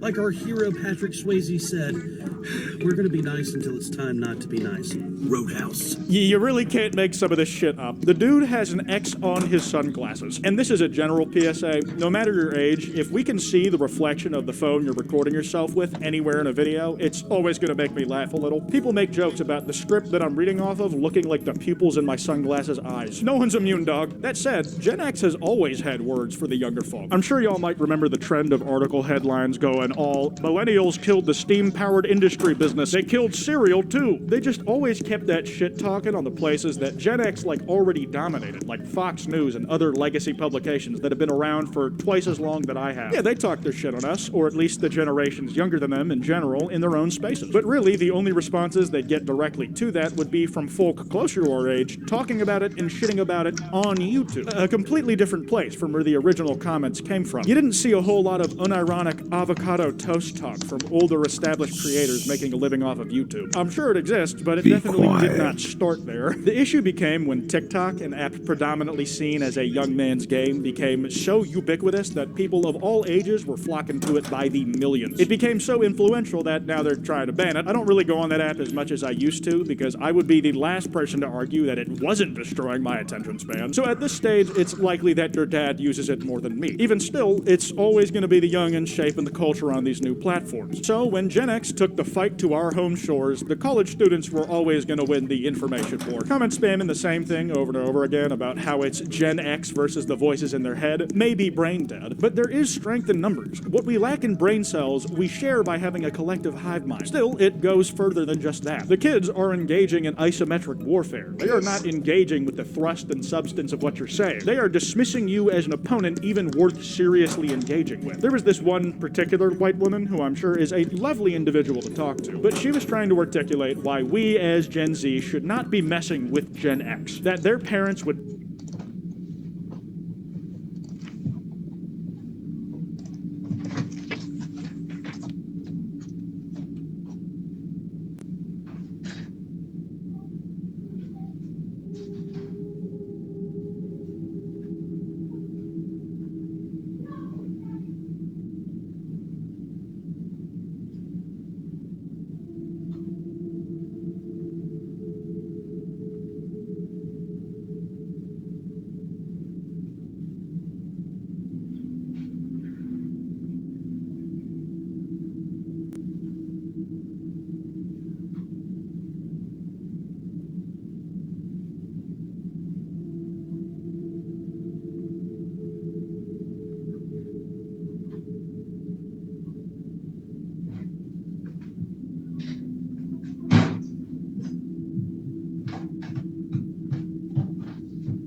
Popatrz, zwykłe leśne piętro i teraz piętro Amazon.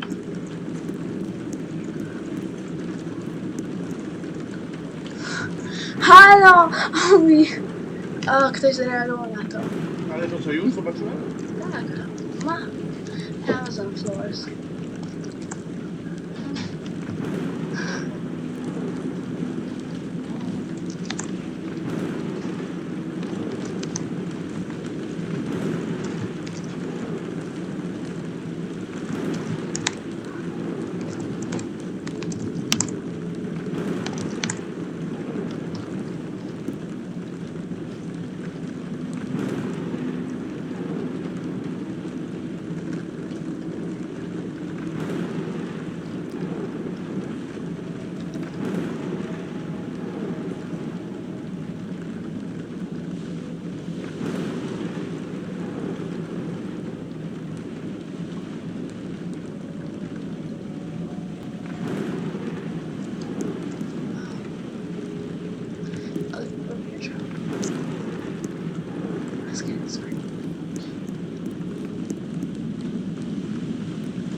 Acid rain.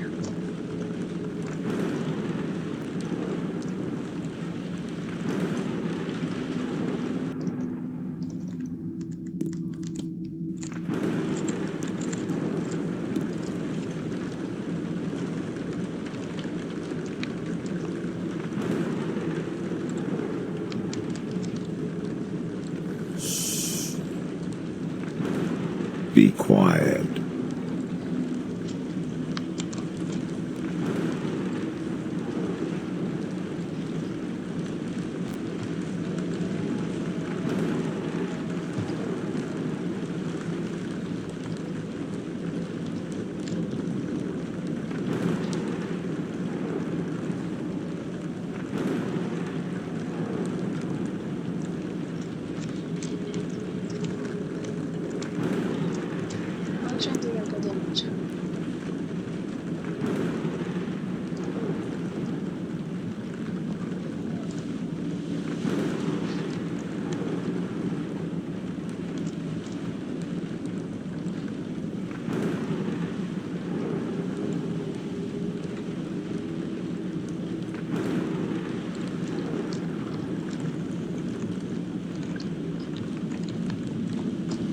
Amazon.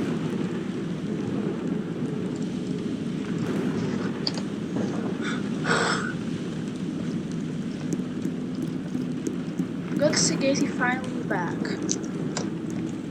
Even if he's a little bit more questionable now. Surprised to see that he's a fairy, so yeah. Fairies are already usually questionable, but someone get eventually double question.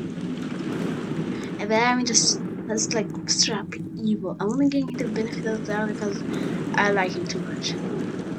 Like if I wasn't the biggest Gaty throat goat, I would say I'd be dunking him over him, like to be honest.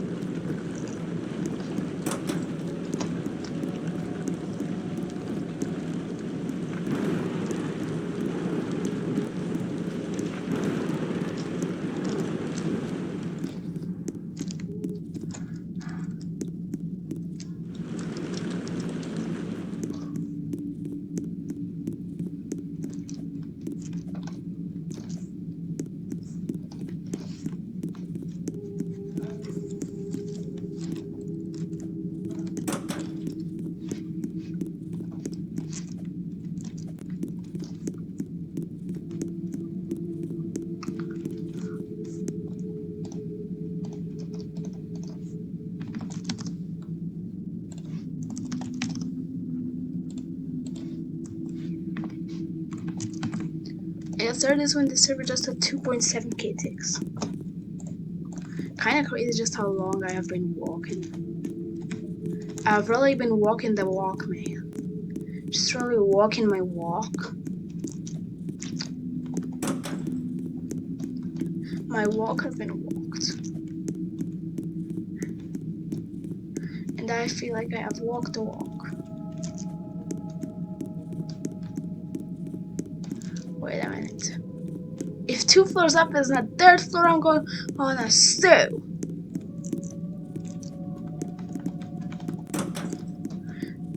No. Up. Time to sue. What? Then the positive version of this floor has a note. Oh my god. Can you see that? There. Are there notes here, and they're not as bad as the spirits I thought they would be.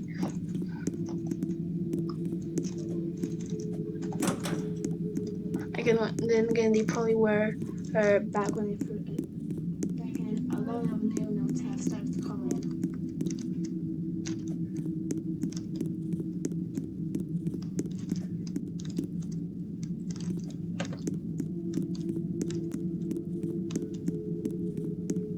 Sorry guys, Malo was Malo. What floor are y'all at? 1561.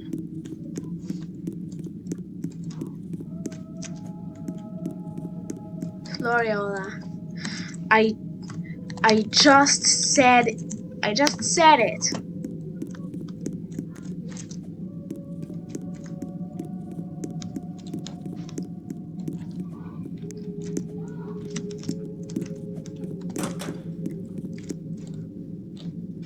Yes. God dang. Be quiet. Beat the shit out of their kids on the regular and did not blink twice. She even got some pro Gen X fan edits made with her words as the backdrop. For those Gen Zers out there that don't understand the Gen X rise, let me explain it. The Gen X folks are the toughest people that currently exist in our world today. They are emotionally tough and they are physically tough. Hell, all of what she said might be true. It might even be something the kids should consider if they plan on hitting the streets to take the fight to the old man's doorstep. Which, of course, we won't, and any reasonable persons our parents' age wouldn't either, because these discussions do not exist in the real world. We're all just terminally online in our own ways. But even if that was the case, unfortunately, you have already been depicted as the video equivalent of the Soy Jack Gen X supporter versus the spry and crafty Gen Zer. A Gen X video, but it's just breathing in pauses.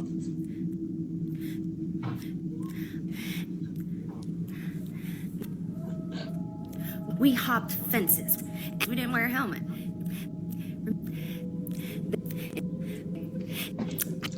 Like, that's not even a criticism I would make at someone. It's just funny to look at. Humans physically have to breathe to live, and now it's become comedy. I can't talk nearly as coherently for as long as this woman does in one take at a camera. It's why my videos are so ADHD and all over the place, with jump cuts and meme edits to distract from the flaws in my delivery style. But it didn't make what this woman was doing any less funny to watch. Hell, there's countless examples of it. Previously mentioned, friend of the channel, Mustache Man 23, I say that parasocially because he doesn't and probably never will know who I am, got dunked on by just a transition slide and sped up music. When Gen X and Gen Z finally meet, the caption reads. I think most Gen Zers have met their parents, some exceptions for sure, but... You gonna cancel me, yeah? Gen Z me, bruh. You gonna cancel me, yeah? Gen Z me, bruh. You gonna cancel me, yeah? Gen Z me, bruh.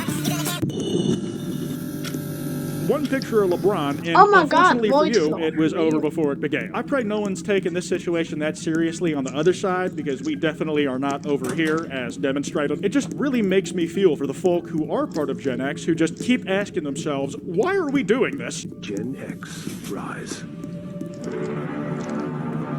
Wait, hold on. What are we doing? What's the plan? Nobody ever tells me the plan. They just say, oh, be ready to rise up. For what? What are we doing? Tell me. To all the people in those comments who said, you're my favorite Gen X, I hope your relationships with your parents improve over time. That's a thing I'm told heals wounds. I'm gonna wrap this video up here. I hope folks of all stripes and age demographics were able to enjoy this. But if not, that card I mentioned shitting on people my age should be on screen and maybe more to your liking. Just remember that all of this is meant at good fun, fellas. Try not to take it all too serious. It's internet shit and we'll all be dead before the heat death of the universe anyways, or at least before the collapse of the economy. If you enjoyed, be sure to drop a like and subscribe. When you Harry Potter, but then your doggo says, oh, my human, where are you going? And that's a mood for the day. My fellow Zoomers, I hope you all realize that's going to be us someday. Eventually, Gen Z are going to be seen as cringy and sad the same way we see millennials. I just hope you know that we're going to be in for it one day. Hi again, guys, and it's not like we don't make fun of the stuff people our age do already. Bullying is more certain than death. What I mean specifically is that the little shared quirks and behaviors we all have, all the things we generally like, are going to age with us, and they will become part of a stereotype of what the average Zoomer is like in the eyes of the younger folk, the same way we have done for millennials. The good news is, history repeats itself, so we can probably get ahead of the curve at least a little bit, which is why I'm taking some time today to try and look at some examples of what we may be in for, and also just general stuff that I can say something brainless about. Come on, you didn't think you were going to learn that much from this video, did you? If you enjoy it though, there will be this big card at the end that takes you to another one like it. And did you know that only a fifth of y'all are subscribed with notifications on? I'm over it, but y'all are missing out. If you subscribe and hit that bell icon, you'll never miss an upload. It takes 2 seconds, and it does mean a lot. Plus, you can always undo it if you decide that you hate me later on. As fun as it is to pick on millennials for being cringy, I don't think Gen Z understands how bad we're going to have it in about 10 years. I meanwhile, USA people, I'm traveling to Europe. Europe. Just an image of London. Maybe Paris. Okay, probably not Paris.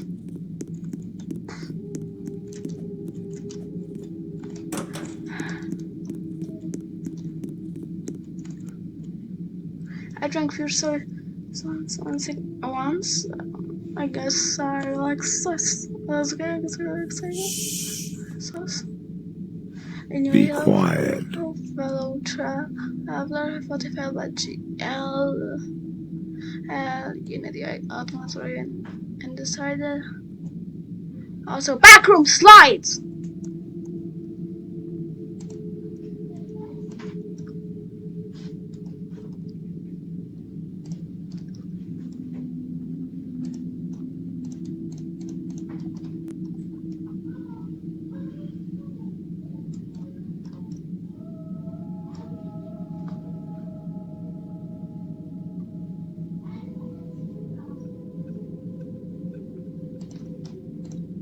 Up, then drop.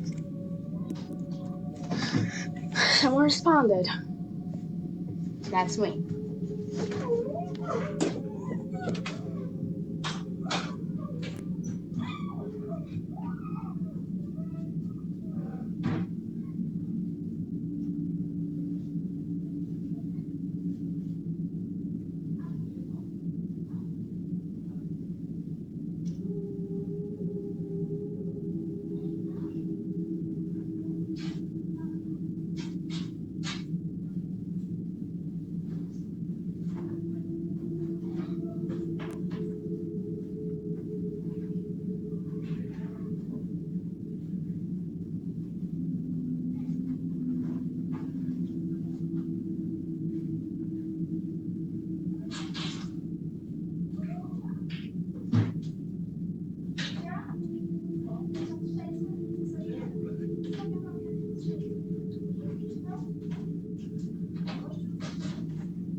Nie okropnie. Zrobiłam po komisji.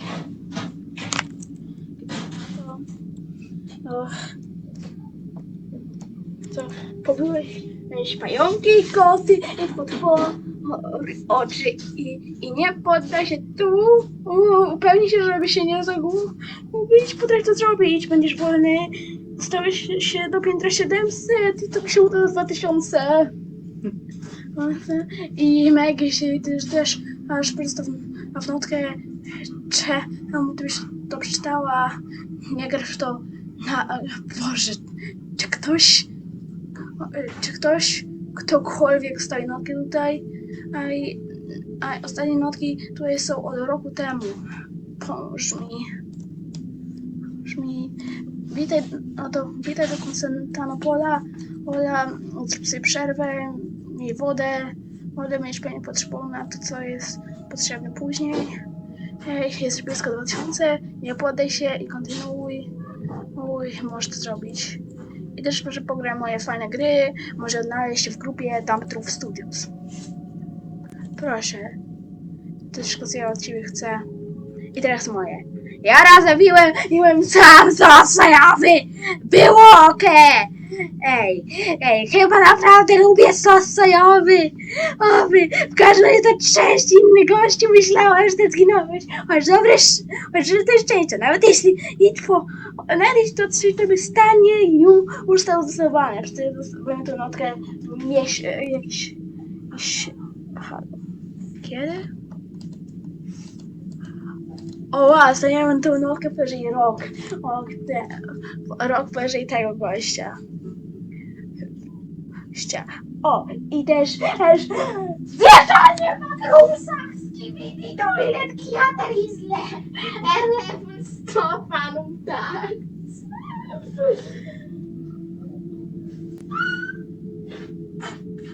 We Włoszech się nie da.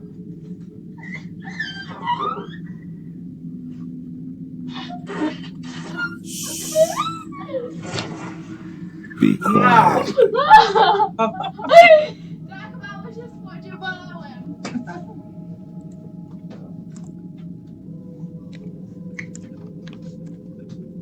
I'm going to escape. Więc tak, to jest ostatnie raz.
Potrzebuję worek do tego na plastiki tutaj.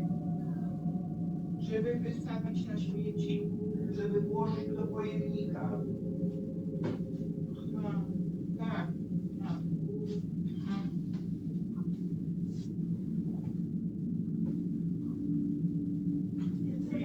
A babcia też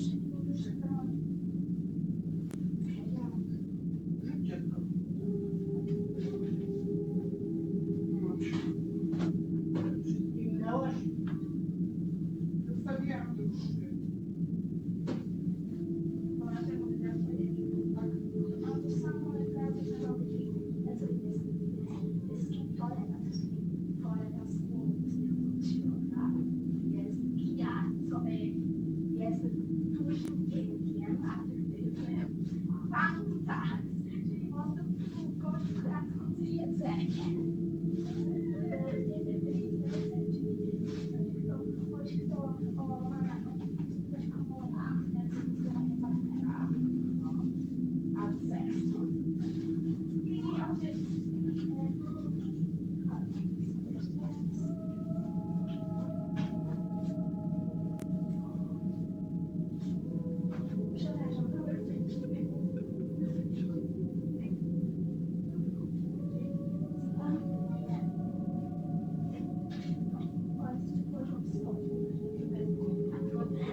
I teraz schodzić na górę. Nie schodzić. Na rok mieć herbatki. Myślałam, że wolę robić nie ja robiła.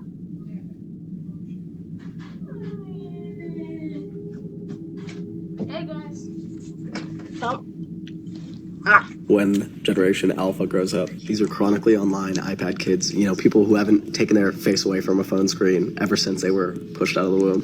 People whose first words were Roblox and cringe. The first step to winning any war, and we're not going to win, by the way, is to know your enemy. And the truth is that the enemy will always know us better than we know them because we will all be old. They will have a whole lot of stuff to pick us apart about, and we will probably deserve to get dissected like a frog. I think the takedowns they have of us are going to be fucking hilarious and probably generally agreeable. Cringe. You're going to post like a little casual Instagram photo dump or, you know, like a fisheye photo that's like this. And the comments are just going to be so brutal. They're going to terrorize us. They're going to say shit like, I guess some people never fully recovered from the pandemic. Or something like, look, it's another victim of the Obama administration. Heed my warning. Consider the warning heeded. Another victim of the Obama administration. It's lines like that which scare me because of how clinical they come off. It's just stated like a diagnosis, like we're the victims of some historical atrocity. I think there's a unique type of lame that each generation views the previous as. Boomers are like stereotypically out of touch and racist and hate gay people or something. Millennials are stereotyped as cringe and not being mature, saying shit like adulting and calling everything with fur a doggo. And what if the Zoomer thing isn't really straight up hate or disdain and more just like pity? They pass us on the street and just literally look down at us. Ugh. You pathetic little thing. Never got over that pandemic, little guy. Now give me your stimulus money.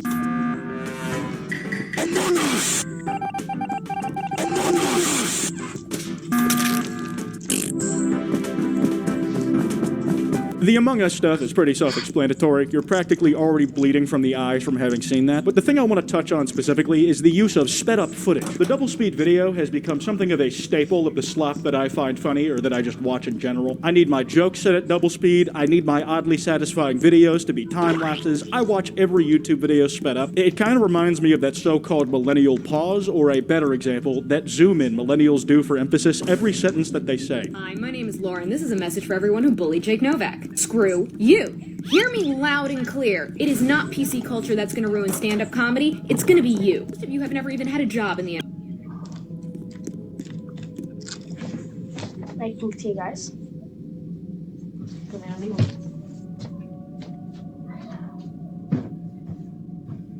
Niestety muszę robić herbatę.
And finally, 2K left.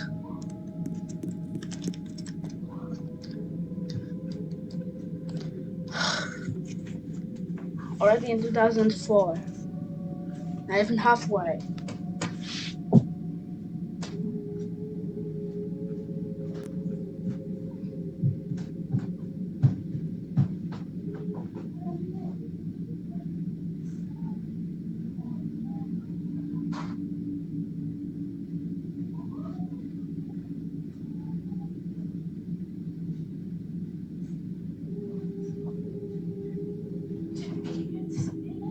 Check it out.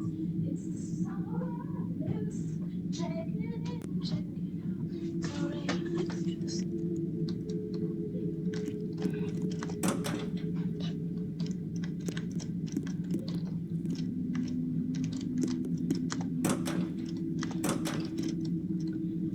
Sorry, the first time that these doors have been opened in human history.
Be quiet.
Hello.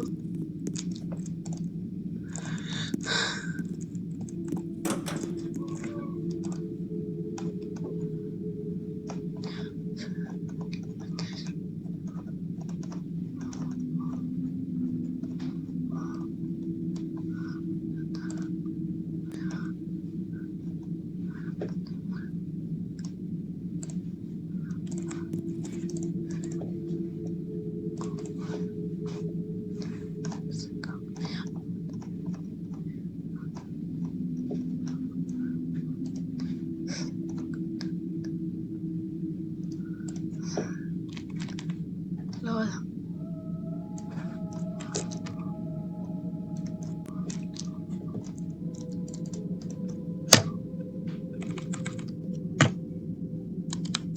Lol. Oh ja.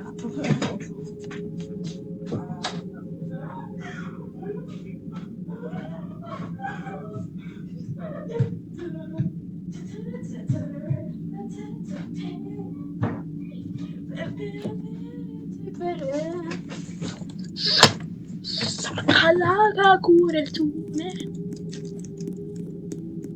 Okay. Entertainment industry. You've never earned a paycheck from the entertainment industry. I've literally watched content creators get on here and go like, that's not how SNL works.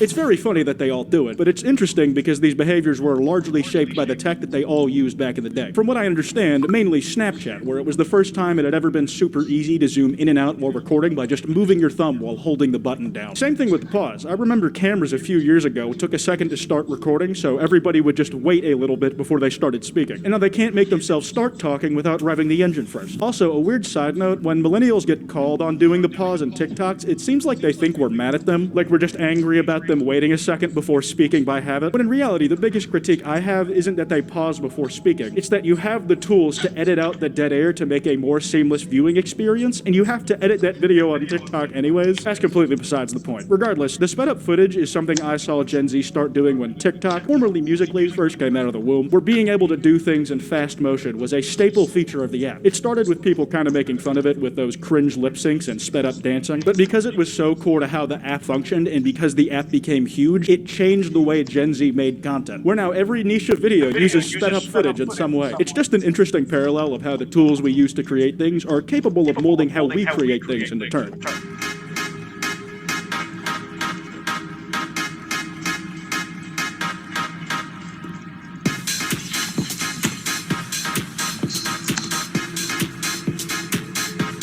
This person specifically pointed out that Gen Z aestheticizes everything, and I think there's definitely truth to that. I have heard the word core put after every single noun in the English language, sometimes after verbs and adjectives too. I think it's mostly a coping mechanism, like some people turn being Porn core. Crap, this joke is so bad.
Be quiet.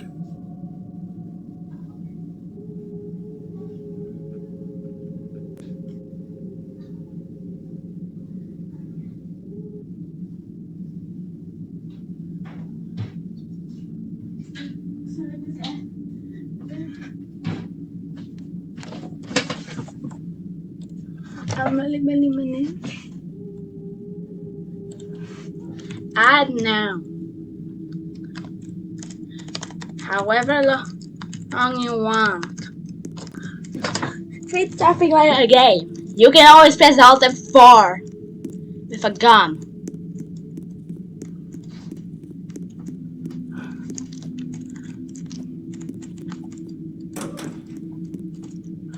That's 76k.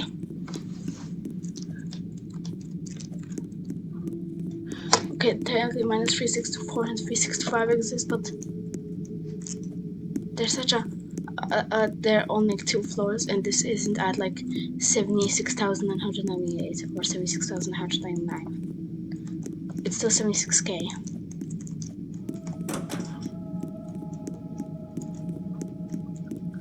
Oh god. Oh hell no.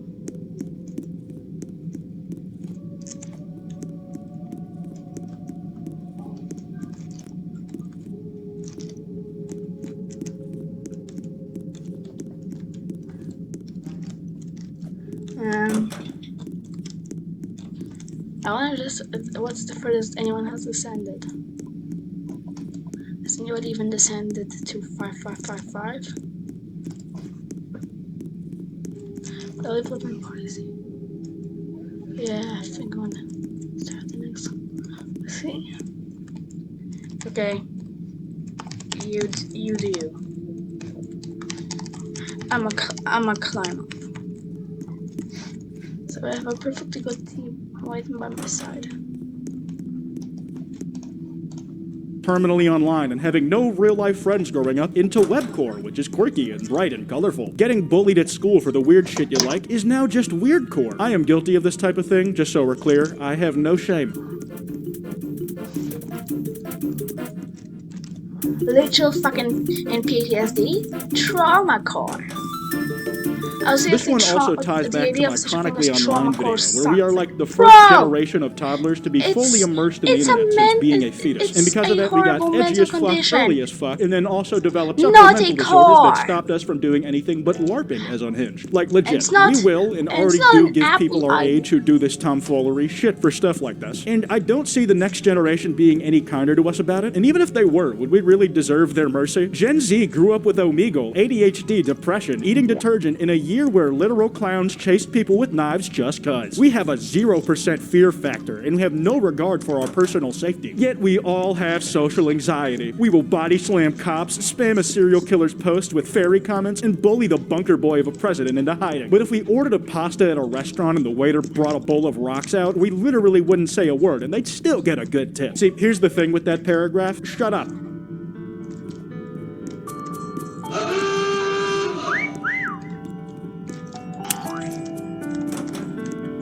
Lord have mercy, I'm about to bust.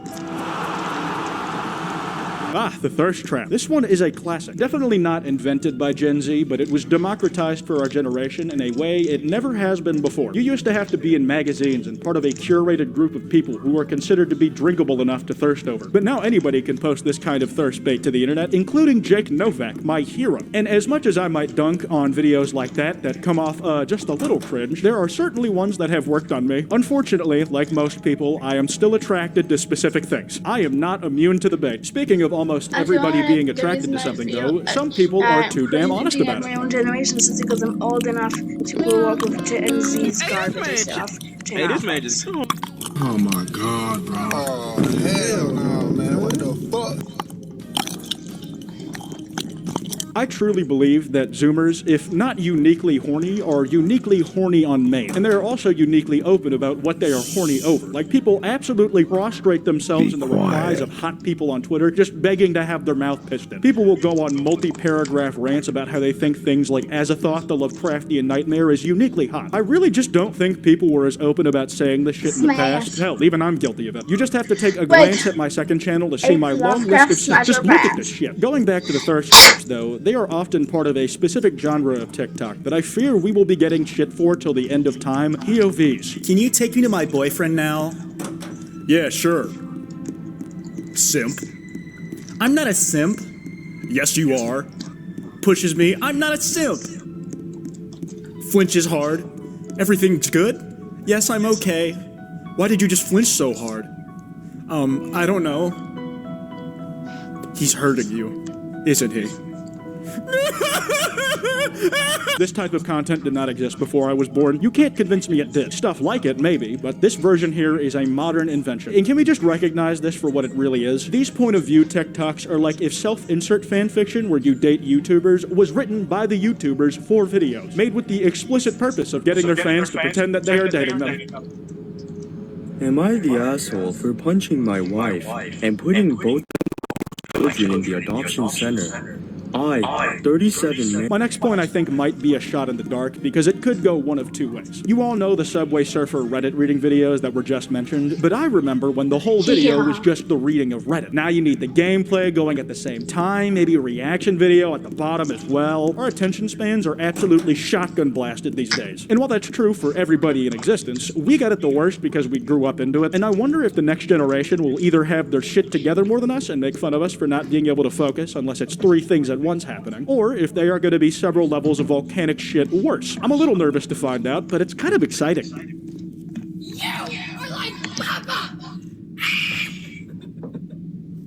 Now, this point isn't specific to Stranger Things, but the whole repeating memes that come from a show or movie does bring up the issue of fandoms. And this is an important one because we have a pretty direct comparison here. Harry Potter has been glued hand in hand with the stereotype of a millennial. It's the thing they all apparently grew up with and allegedly can't let go of in their adulthood. And I think it's very likely that Zoomers will have something like that as well. There will always be that generational multiple movie franchise that spans years that has us all in a vice grip. In this case, I think the best comparison for that is the MCU. Depending on how long it lasts before dying out, it could be a matter of kids thinking that we are old and like old stuff, or that we romanticize specifically old Marvel stuff compared to the new shit. And they think that what comes out in their time is just better because they were there for that hype and not the endgame hype. I think the possible major difference here is that there are a lot more seemingly massive fandoms these days than in the 2000s to early 2010s. So you might see miniature versions of this stereotype happening across smaller groups of Gen Zers. Maybe growing up as an anime fan in the 2020s will come with a unique connotation. If you have massive nostalgia for the Dream SMP, that may have its own stigma attached. I have no idea what kind, though, because it really remains to be seen in what ways will get torn apart in the future. And on that note, I'm going to wrap this video up here. That card I mentioned should be on screen. If you enjoyed, be sure to drop a like and subscribe with notifications on, or I will pee and cry at the same time. Don't test me, I've done it a lot. Remember, don't go after anyone I talked about in this video, because that's cringe, and it's all meant in good fun. I think it's just important that we as Zoomers realize we got it coming. Anyways, this has been Quite, and I'll see y'all next time.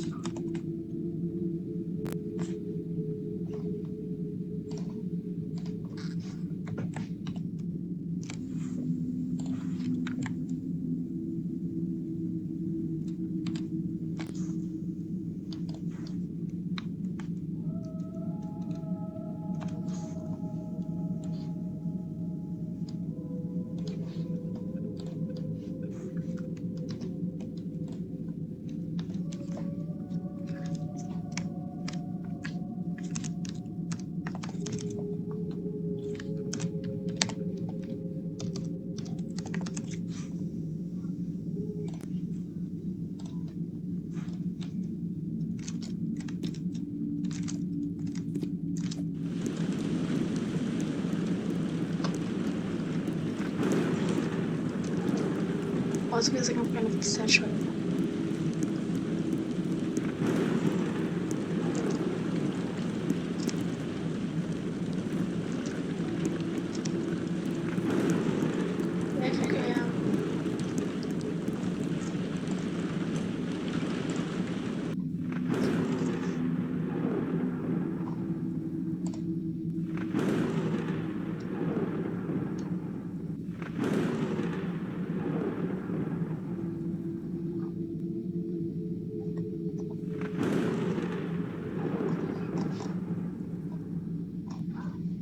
need to search something.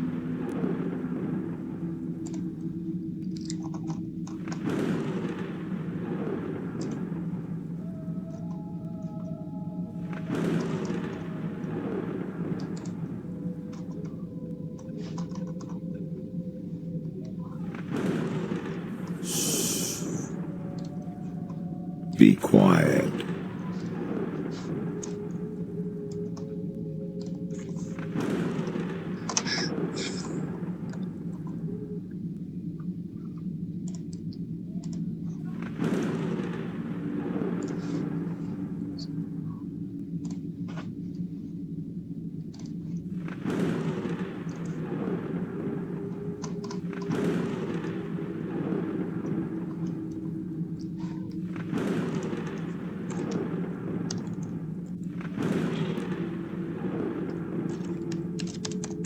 Sad floors.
Sad.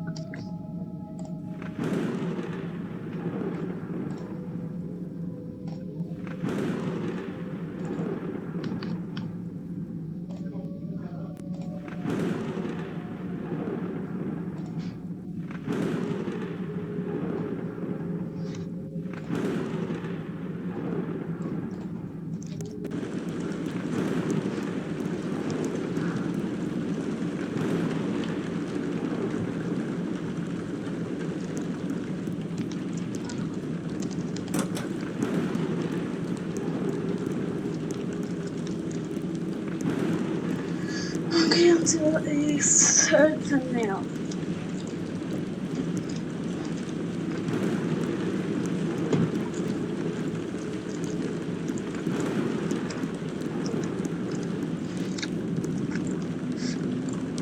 Did he just say, oh yeah? Why the f you gotta get in the way of a good time?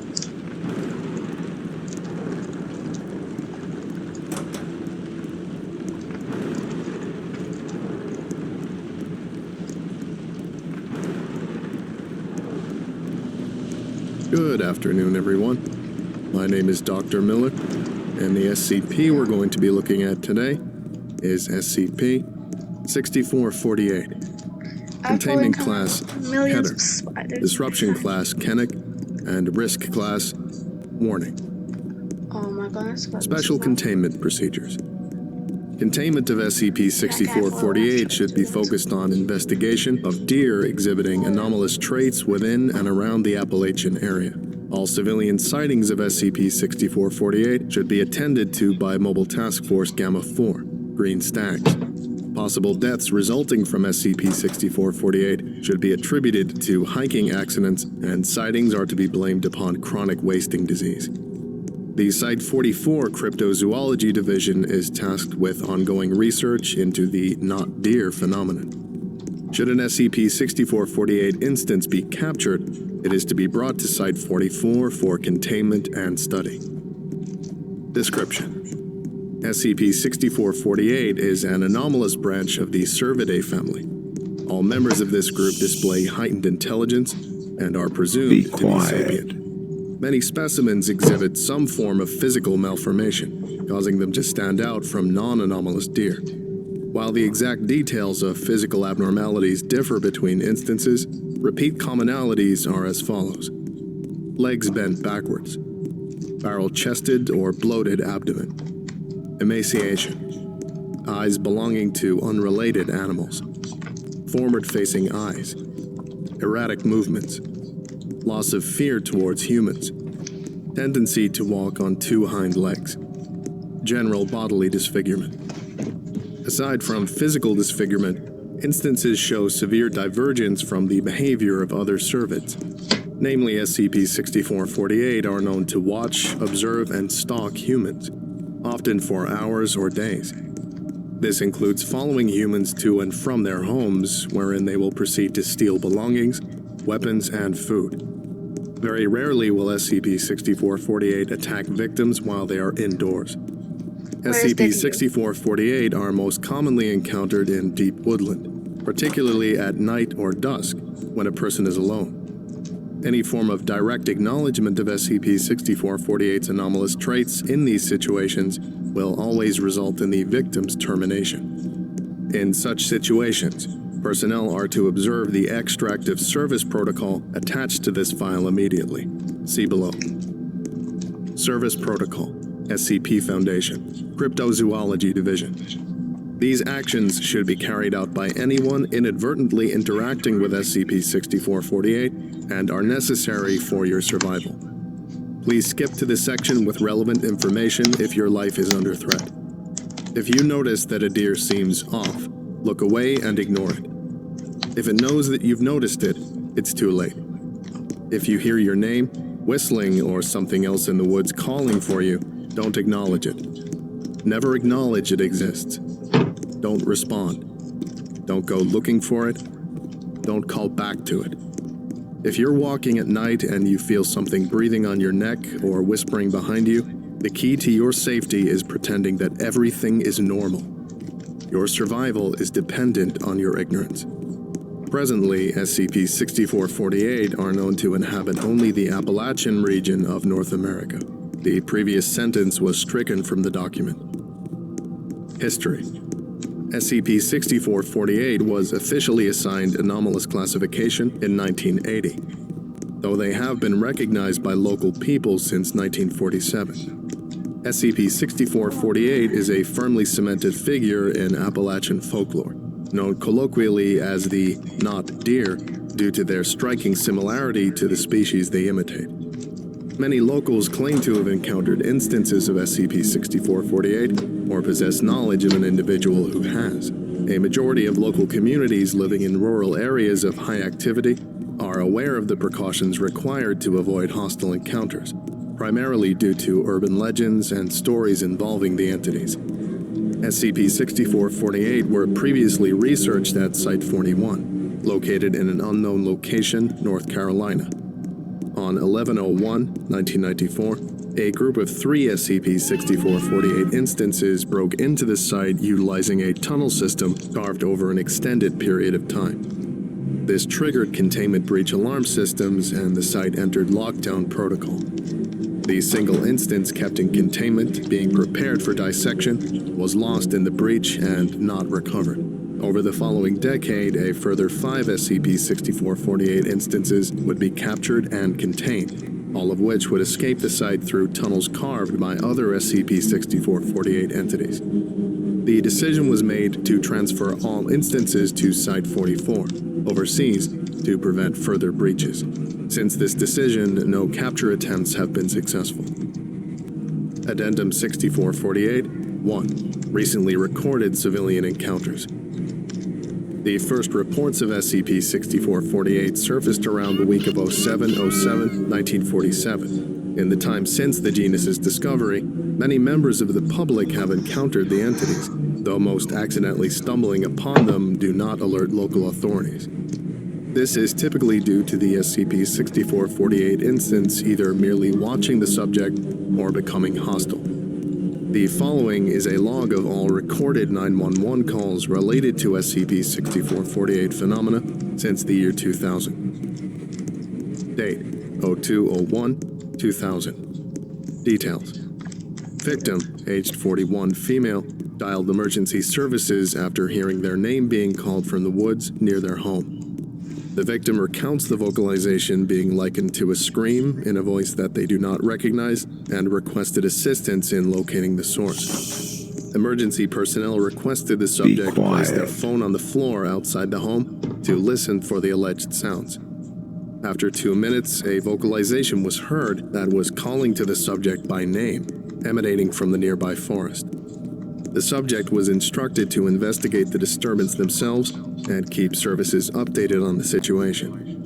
The victim then begins to walk into the woodland, getting about 50 meters into the underbrush before inexplicably stopping. They claim there to be a noticeably large deer standing in the way of the path.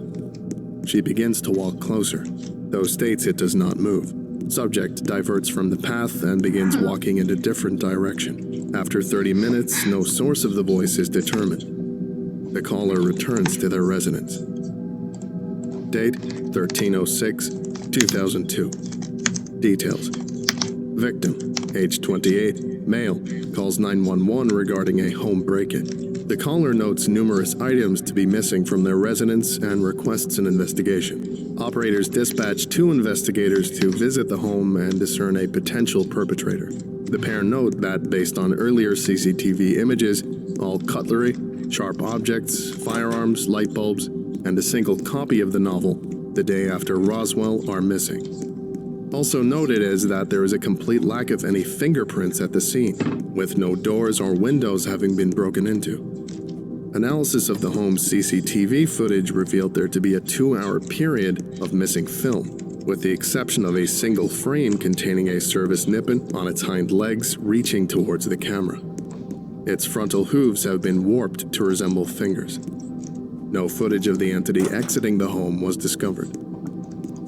Date: 19/11/2005. Details: A cattle farmer aged 54, male, reported to local authorities the sudden disappearance of over 30% of his largest herd. Response teams searched the nearby area for 4 hours, though found no trace of the cattle. The victim was recommended to set up trail cams and note any unusual activity overnight. At 01:11 a.m., 2 SCP-6448 are seen walking through the field before fleeing. One places an object into the ground, later discovered to be a single form. A week after this discovery, 200 discarded bovine hooves appear at the location. Date: 04/03/2009. Details: Victim, age unknown, gender unknown, dials 911 to request assistance from animal services. The victim is stood within a forest in front of a service elephant, which is violently contorting. The animal is repeatedly ramming itself into a tree, covered in blood and viscera. The victim begins to state, "You'd better get a vet or something, I don't think it's well," before a piercing screech is heard and the line falls silent. Recovered footage depicts the aforementioned animal squirming, seemingly in pain. A viscous churning is audible as a black mass erupts out of the instance, and the video turns to static. Date: 11/10/2012. Details: Victim, aged 23, male, is a junior wildlife officer at Cherokee National Forest, Tennessee. They radio their supervisor in early evening regarding a herd of Otocoileus virginianus within the reserve. Supposedly, there is a single animal that, upon first glance, appears average, though possesses divergent attributes including backward joints, an enlarged abdomen, and forward-facing eyes. Upon stating this, a distant whistle is audible and the victim stumbles slightly. They begin to say, "What the hell? Did it just whistle at me?" before the sound of hooves rapidly getting closer is heard. Notably, the hoof steps did not sound to be in the traditional gallop of a servant. Date 12/10/2012. Details. The aforementioned victim's supervisor calls the authorities following the victim's absence from the reserve night shift. Following this, their radio begins to crackle. The victim's voice can be heard on the other end, and he requests the supervisor's attention. He calls regarding a herd of Odocoileus virginianus within the reserve. They claim there is a single animal that, upon first glance, appears average, though possesses divergent attributes including backward joints, an enlarged abdomen, and forward-facing eyes. Suspecting the creature to be a rare genetic malformation, the victim requests their supervisor to come to the location. The supervisor questions the victim about what happened the night previous. There is no reply. Upon the supervisor's and law enforcement's arrival at the site, a herd of approximately 80 Odocoileus virginianus was present. A single entity is in the field's center and appeared to be standing separately from the rest of the group. It flees the scene upon realizing the law enforcement's presence. Where it formerly stood laid a park ranger's standard two-way radio. Date 08/04/2016. Details. Victim, aged 35, female, dials 911 using a satellite phone, distressed. They state that they are in undisclosed county woods and are being followed. She claims that despite seeing no one for the duration of her hike, she feels as if she's being watched and has heard someone walking behind her at various points in the trip. The victim is unable to give an adequate description of her location, but knows the route to return to her residence. Operators request the victim to return to a point wherein she can provide a sufficient geographic description of her position. The victim remains on the line for the duration of the hike back to a readily used portion of the wilderness trail. Along the journey, various unnatural sounds can be heard. These include footsteps, rock slides, coughing, whispering, and whistling. Nearing the main trail, all woodland noises such as birds and wind cease suddenly, and the victim states she can see a malformed deer carcass coated in a thick layer of black slime-like substance. At this time, human screams can be heard in the distance. Operators request the victim continue and ignore other stimuli. Agents embedded in local law enforcement, suspecting SCP-6448 involvement, notify Gamma-4 to the situation. 20 minutes later, the victim returns to the main trail. Gamma-4, now operating the 911 call, informed the victim to not respond to any further unusual activity and briefly outlined service protocol. For the duration of the victim's journey to her home, 2 sets of breathing are audible. The victim successfully returns to her residence and shuts the door behind her. Now out of sight from SCP-6448, agents inquire upon the victim's address and the victim promptly complies. Operatives instruct the victim to have possession of all firearms and weapons on the premises and to barricade herself inside a safe space with 1 exfil point. The victim swiftly begins grabbing all available weapons and throwing them inside a wardrobe.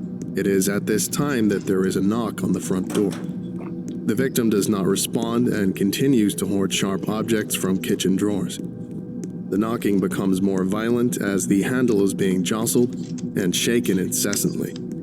A voice on the other side repeats the phrase, "Hello, it is me. Hello, let me in a calm manner as the door begins to shake. The victim retreats to her wardrobe armed with a small firearm. Upon sealing herself in the space, the knocking ceases and footsteps can be heard, decreasing in volume. The sound of galloping is audible as the front door caves in. Footsteps can be now heard inside the home. The entity continues to repeat, "Hello, it is me. Hello, let me in," as it searches the small building. A bright light flashes overhead, seemingly circling the house. Eventually, the entity enters the victim's bedroom. Through a small slit in the wardrobe door, the victim can see a Cervus canadensis standing on its hind legs and surveying the room. Its movements are crooked and stiff, seeming to struggle to stand in a bipedal fashion. It slouches down to a quadrupedal crouch, similar to the stance of an arachnid. It inhales heavily, and its head locks on the view of the wardrobe. It is noted as possessing human eyes. It scampers toward the subject and opens the door. A single gunshot is heard. Responders found no trace of either SCP-6448 or the victim. It should be noted that this represents a small fraction of human to SCP-6448 encounters, as the majority of occasions go unnoticed and undocumented. On these occasions, all associated video, photographs, and objects were confiscated by MTF Gamma-4, who also called off public investigation. Cover stories 356 Alpha, Home Break-In, and 898 Gamma, Missing 411 were successfully implemented. Addendum 6448, 2, Incident 6448 Alpha. On 29/11/2019, Mobile Task Force Gamma-4, Green Stags successfully detained and captured an instance of SCP-6448. With the assistance of Mobile Task Force Nu 7, Hammer Down's Heavy Vehicles Division, and highly experimental shock rifles. The resulting skirmish left a single instance unconscious, which was swiftly placed aboard an armored CH-47 Chinook helicopter en route to Site 44 in England to prevent outside assistance. Upon reaching the site, the sedated entity was transferred to a containment cell without incident. The following is a log of events thereafter. Incident 6448, Alpha. Date, 30/11/2019. Location, Site 44, Foulness Island, England. Playing log now. Let me disconnect. SCP-6448 instance is contained within a large reinforced steel containment cell, having just awoken from heavy sedation. Cryptozoology specialist F. Oz stands in front of a large one-way glass window that encompasses the room's south side. Greetings, SCP-6448. The instance suddenly bolts upright and stares at the intercom. Can you understand me? We've seen your genius speak English just fine in the past. The instance does not respond. It begins licking its arm. Please. We know your secret. The instance pauses. Admittedly, it wasn't exactly well kept. If you just look at yourself for more than a few seconds, it is very clear that you're not normal. The instance is stood facing away from the window. Its neck swivels 180 degrees, visibly breaking multiple vertebrae as there is an audible crack. It does not blink. I thought you said this was one way. The instance's gaze remains locked on researcher Oz. Are you something imitating deer? It is clear that, if so, you possess basic anatomical knowledge on them, though details are faulty. In fact, a better question would be, how? Assuming you are not what you pretend to be. The instance opens its mouth, which contains abnormally sharp teeth. Its jaw moves in a manner that seems to imitate speech. No intelligible dialect is heard, rather a sound similar to gagging or choking is audible. Shall we move on? What I'm more concerned with here is why you take our people.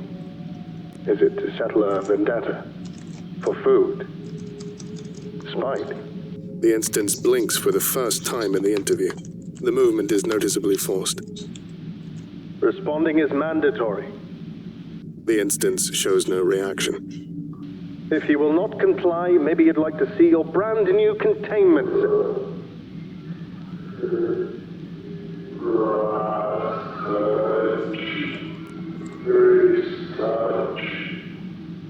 Research. What kind of 1947. The instance suddenly rams the 20-inch thick one-way glass, cracking it slightly. The instance begins to collapse. It contorts violently and begins screaming. Its abdomen bulges and writhes. Get the stags in here now! A black, viscous mass of tendrils erupts out of the instance's side. It leaps and squirms around the cell before shattering the viewing window. The remaining carcass is entirely hollow. Containment breach detected. All personnel report to the nearest safe room. Containment The tenderless mass swiftly maneuvers outside of Sector 4 in seconds, clearing the lockdown area. It travels in the direction of the main exit. Full hydraulic initiated. Locking main exit in 5 seconds. The mass clears the main desk. It shatters the glass on the front exit and disappears into the outside shrubbery. End log. A 2-month-long search proved inefficient in locating the escaped anomaly. Additionally, since this incident, there has been an unprecedented increase of CWD-afflicted deer and UFO reports in the area surrounding Site 44. Further research is ongoing. Okay, I think that about does it for today. Thank you for listening, if indeed you still are, and you are all dismissed. Goodbye.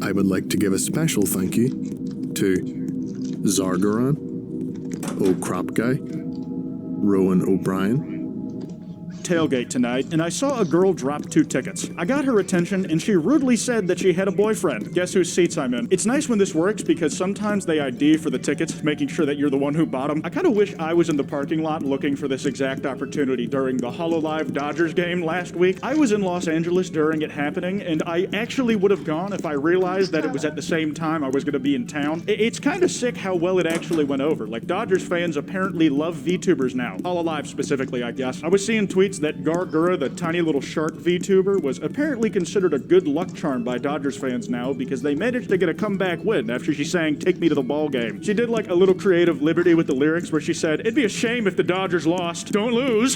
Apparently there was a tweet of this dude's dad who said, "Listen, you need to bring this shark baseball card to every game, otherwise we're screwed for the rest of the season." I would make fun of them, but VTuber viewers and baseball fans are like an equally superstitious lot, so you kind of have to hand it to them. People are so dumb. People be grown as hell still using umbrellas. Are you supposed to become waterproof after you turn 18 or something? I mean, yeah, man, that's how it goes. When you're 16, you can finally drive with a license. When you're 21, you can finally drink legally. When you're 25, your car insurance goes down, and the often not talked about one, when you turn 18, you become waterproof. This means that all the water in your body, you know, the thing that like 70% of you is made up of, will just completely flush out of you. You are gonna soak the bed the night that you turn 18 legally. That said, umbrellas are unironically good for rain or shine, especially if you are of a paler complexion, which if you are a Quite viewer or speak English, you most likely are. You know, as a case study, I was at Disney the other week, and I saw a lot of people who were smarter than me walking around with parasols over their head to protect themselves from the sun. Unfortunately, it was usually folk who were shorter than me, so their umbrella was at the perfect height for like the little prongs on the end to stab me right in the eye. But you know, because they have that sort of genius, I'm willing to chalk that up to user error on my part. I can't hold it against them that they were the white people who left the park that day without any burns, and the ones I went with left looking pink. Shout out my homies, I'm only half Filipino and a complete shut-in, so I burn too. This is a certified Facebook moment. They are brainwashing our kids. This is Marvel Spider-Man for the PS4 video game. Can you see what this says? It is telling Spider-Man to disperse vaccines in the water supply. I do really think that J. Jonah Jameson would be pretty at odds with Alex Jones if they both existed in the real world. Alex would be the one spitting all these crazy conspiracy theories. J. Jonah Jameson would be looking out for the good of the people of New York. And I won't lie, I can almost understand the reaction from this mother. When I played Spider-Man PS4 for the first time, that prompt had me laughing my ass off too. Like, it was very, very poorly worded, and it gave me a visceral reaction, just in the opposite direction of this poor mother. It was either just a really big oversight or an intentional bit that the devs were absolutely laughing their ass off at the time for. Guys at Insomniac were like, dude, wouldn't it be so funny if we told Spider-Man to give the Fauci ouchie to the fish?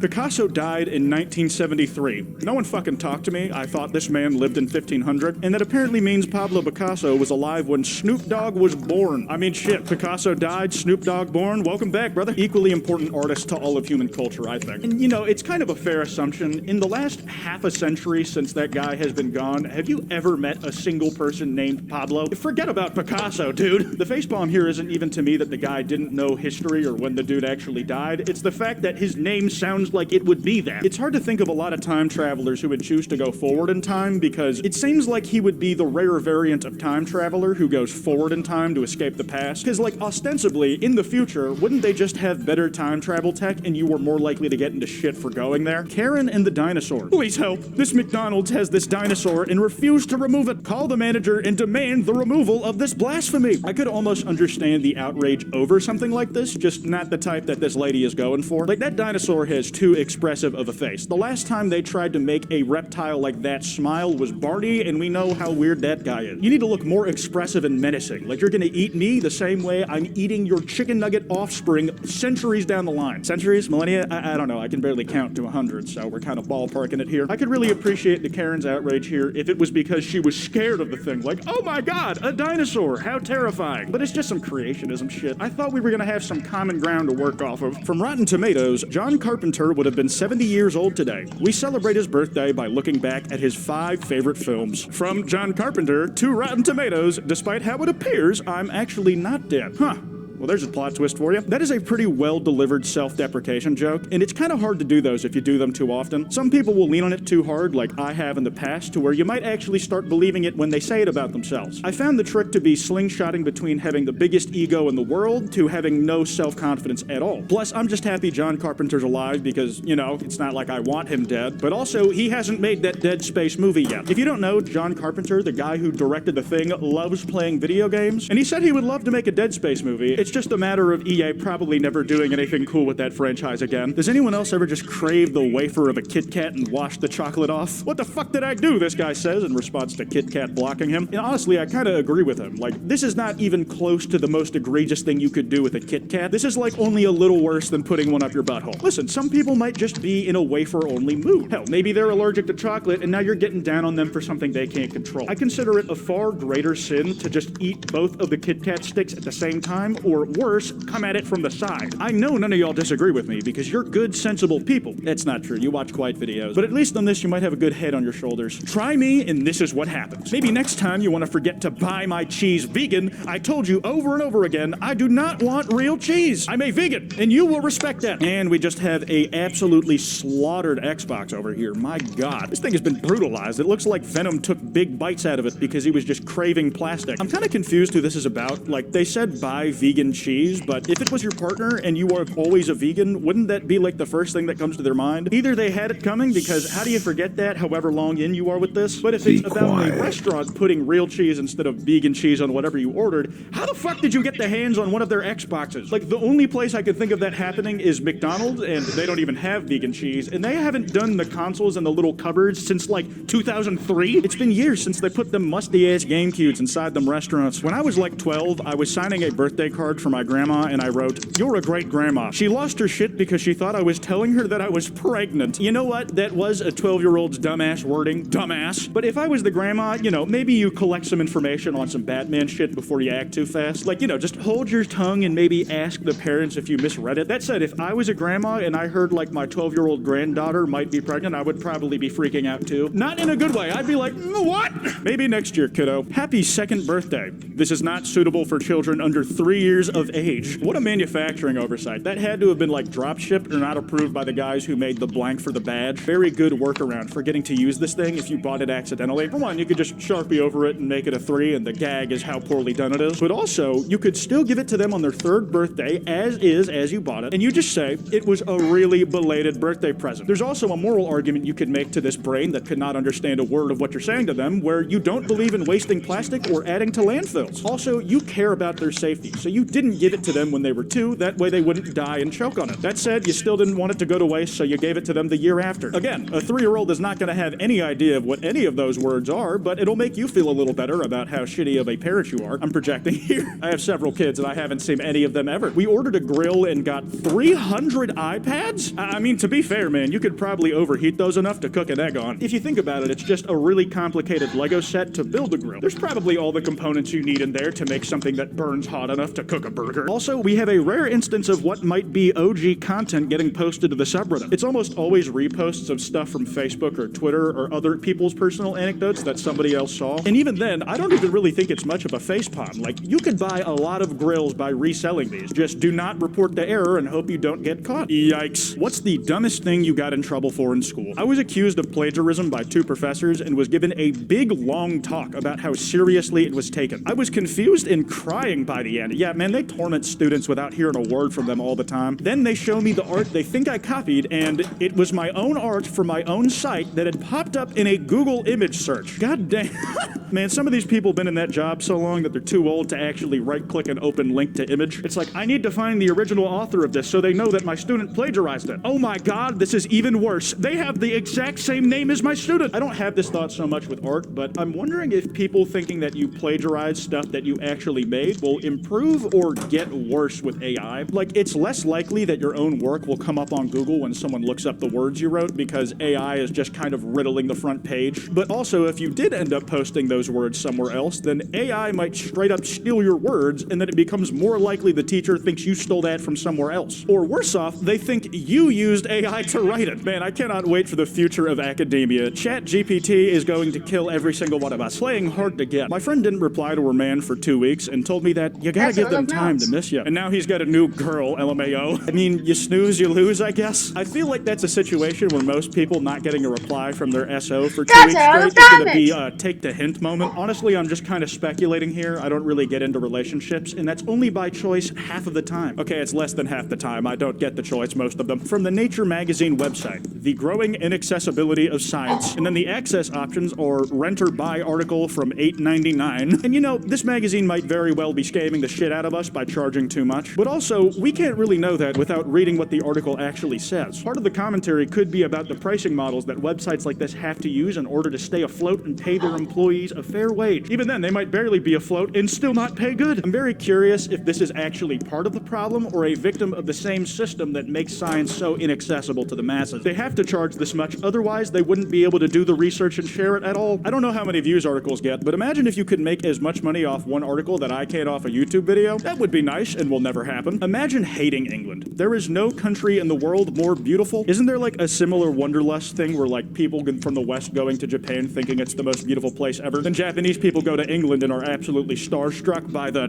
grass. I feel like when people say I hate England, they're not referring to the plants and cows. Yeah, I mean, I do like plants, and I also really love cows. This entire post inclusion is kind of risky because British people edit most of my videos. The question is, are they desperate enough or do they like working with me enough to let those jokes slide? I'm playing a dangerous game here. I really don't know, but unfortunately, they're funny, and I need to make these easy jokes to get the video long enough for mid-rolls. Things that don't require effort. Being on time, work ethic, effort, body language, doing extra, being prepared, and attitude. All of this requires effort, all caps. Effort being on the list of things that don't take effort makes me think that this is made up or an intentional gag. The dude who wrote all of this requires effort either also made the original list as a bit for Reddit or as an empathetic play to his workforce saying he appreciates all the things they do. Hey, all the other places you work might expect these things of you without a fuss. Be quiet. I appreciate that you do them type shit. I don't. I work my people to the bone. They can leave the basement when we hit 7 figures this month. What was the incident in your high school? The principal found weed in the boys' bathroom and called an assembly, and he told us we had to vote for who we think it was. Was this supposed to be a... Going to toilet.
A thought experiment that just backfired. The principal's son got like 98% of the votes, and suddenly the voting system wasn't valid. We didn't even coordinate it. Everyone had the same idea at once, and it was glorious. You know, this could very well be an Obama was there and everyone clapped story, but I'm gonna give them the benefit of the doubt, because, you know, I've had weird stuff happen at my school before. For me, this happened all in the same year of middle school, where I saw someone throw a printer at a teacher who barely ducked out of the way. It was either later that same month or that same semester, someone started a trash can fire in the 6th grade bathroom. That last one I can imagine had some practical use. You know, maybe they were trying to heat up some food and they're not allowed to use the teacher's microwave. But the printer hurling, I never got an explanation to, because Control was not out at that time. Great game. I love launching fax machines at dismembered workers. Just paper pushers who have been warped beyond recognition. People call flipping burgers unskilled labor, but then give you this at a barbecue. I mean, it doesn't seem to me like they were lying. They just did not have the skill. But yeah, they really did fuck it up. I almost asked what kind of meatballs those were before I read the caption. I'm not gonna pretend I can cook either, but how much do you have to overcook a patty for the meat to curl into itself that much? It just like willingly became a little sort of homunculus. It's incredible. Forgetting about your $5,000 bike on your roof rack as you pull into the garage. Ah, man, that does actually suck, because I can imagine someone making that honest mistake. Like, have you ever accidentally left a drink on the top of your car by accident? I hope the cost to repair it were reasonable, but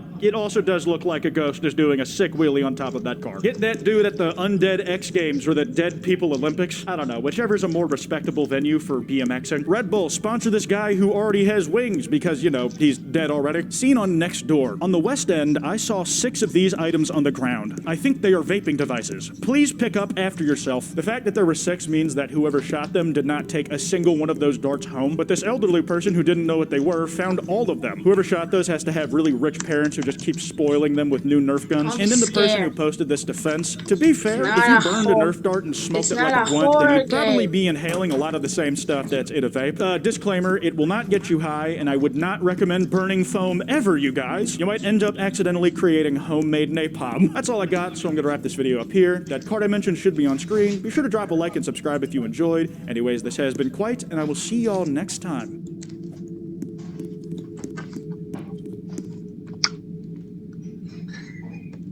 Hallelujah.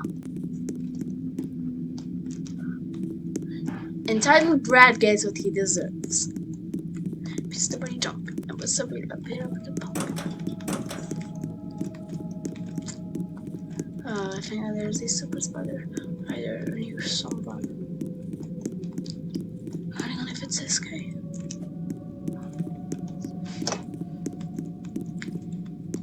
Evil.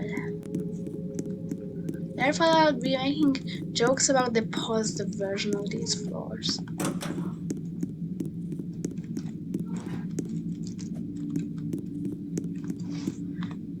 Ready, set, go.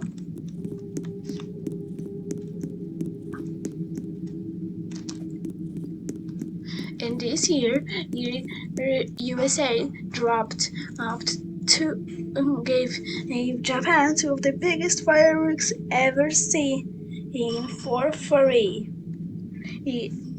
causing the war to end.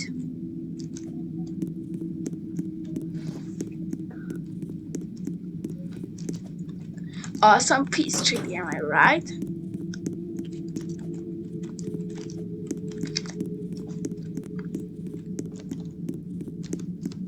Make war, not love.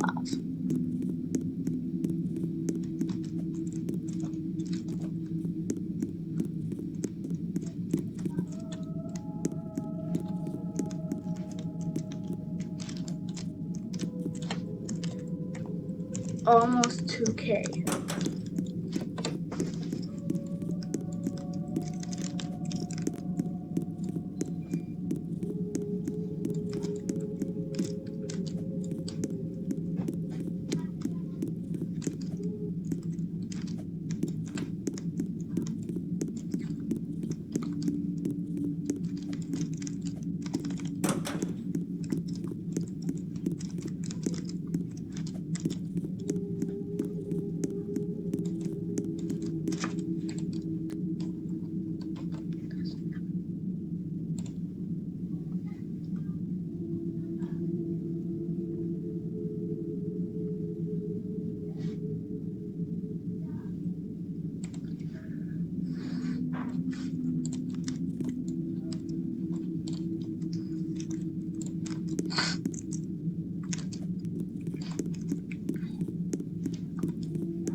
be quiet.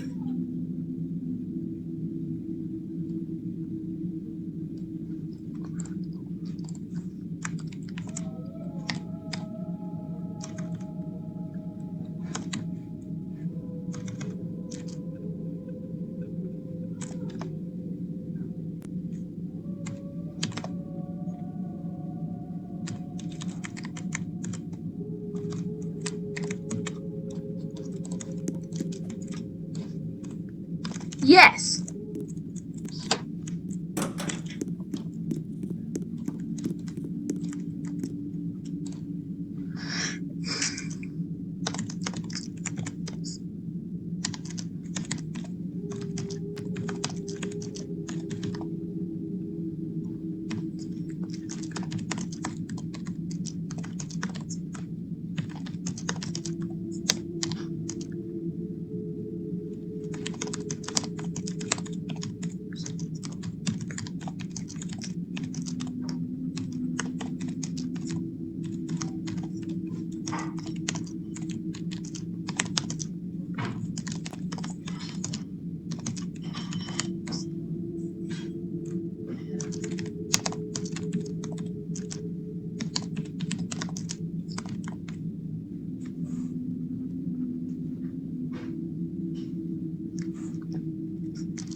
Where's my bulge?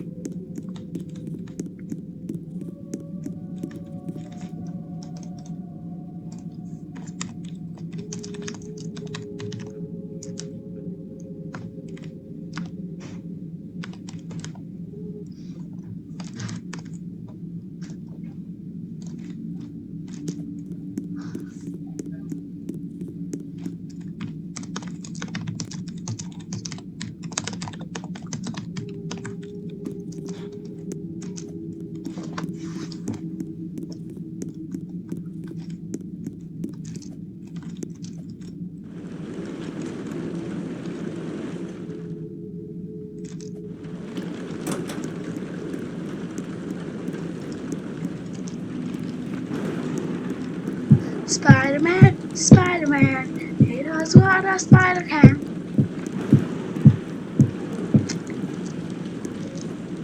Waiting for all the songs lost on this floor.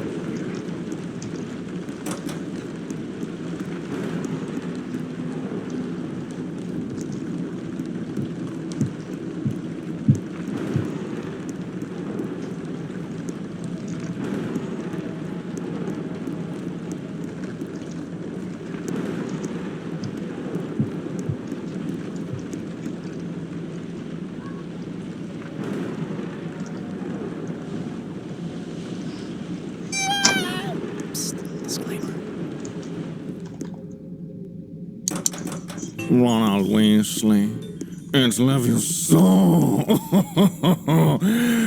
Akio butt. Good evening, laddies, lasses, and lasses. Welcome to the click. You look amazing, and I'm sure that you smell amazing as well. Who am I kidding? Of course you do. Today we're going to do something beautiful. We're going to look at r/facepalm, which is just one of those times when we come together and we do the ha-has and we just enjoy each other's company. Oh my god, it's going to be beautiful. Enjoy. Mwah. We ordered a grill. Got 300 iPads. Well, maybe you can glue them together in like a grill shape, right? Wait, here's a comment. The opposite of this was literally posted. Wait, what, really? Ordered 300 iPads and got a grill? Oh my god, it's all coming together. This is so beautiful. You can even just reach out to each other and just, yeah, we'll just exchange this, you know. Wouldn't it be funny if they like live in the same neighborhood as well?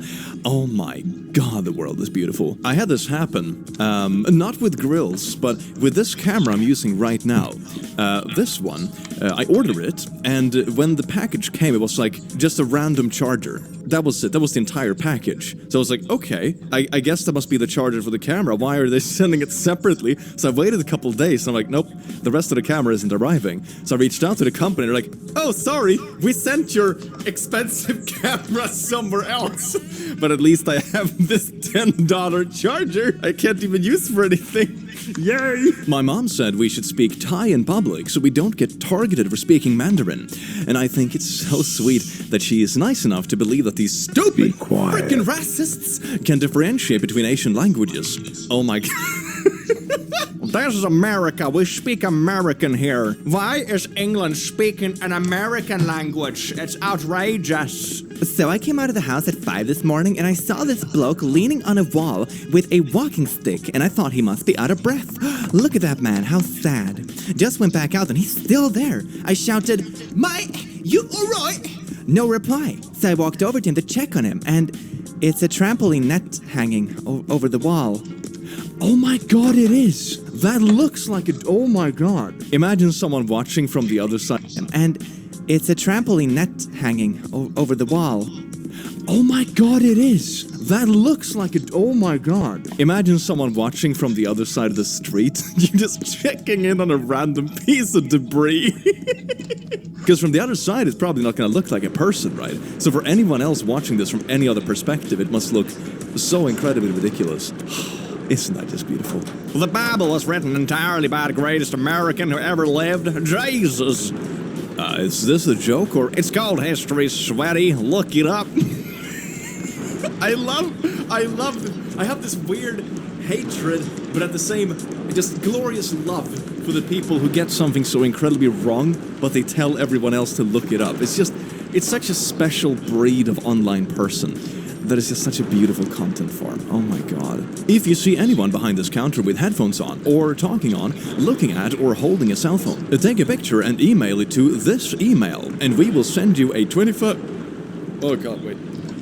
You know you're getting old when coffee makes you burpy. Take a picture and send an email to this email, and we will send you a $25 gift certificate. Thank you, management. You know your store is heading in the right direction when you are trying to reward customers for dilly-dallying on your on your employees. Isn't this the same kind of bias that just went completely downhill during the whole witch burning trend in the olden days, where you literally had a system that rewarded people for saying that people were witches? So you had this huge uptick in people who were just randomly reporting people in hopes that someone would get burned so they would get paid. Like, this is the same kind of bias BS system. Like, who are they gonna trust? Oh my god. I mean, I suppose they're actually asking for a picture, so I suppose it's not as bad, you know? You didn't have smartphones back in the oldie witchy days, but still, this is just atrocious. Can you imagine just an employee taking a phone call for 30 seconds and all the employees in the store, gotcha! Now you get fired and I get gift card. Yay! Toxic Corporations 101. Americans causing problems. An American family who visited the Golan Heights decided to bring back a souvenir. An unexploded artillery shell. When they went to the airport to fly home, they showed their actual bomb to security, prompting the guards to evacuate the terminal. Hey kids, it's fine. As long as you pour your liquid, we can just bring in this artillery shell through security. It's fine. I swear, it's gonna be a blast. Yeah, let's hope it doesn't come out of its shell. When you're too busy worrying about your water bottle and, you know, nail clippers that you don't think about the literal bomb you have in your bag. Video radio star. Today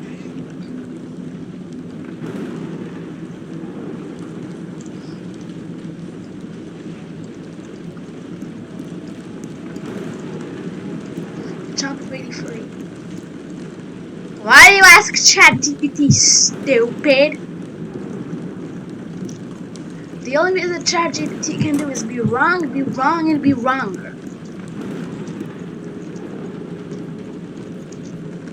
Oh my god. Nej, almost har väl signal bestämt. Nu är jag bara burnout. Terapia.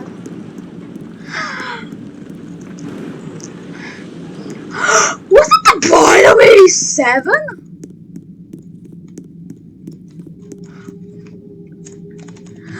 Was that the boy?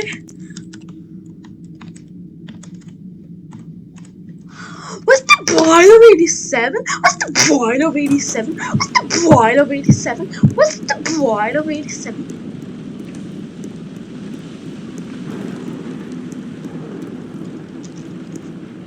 Okay.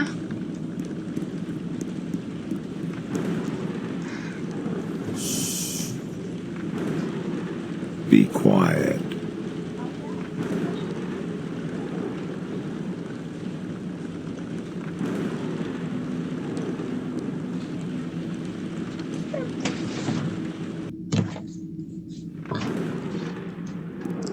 Jestem teraz na 1990. Popatrz. 91. Hmm. 92.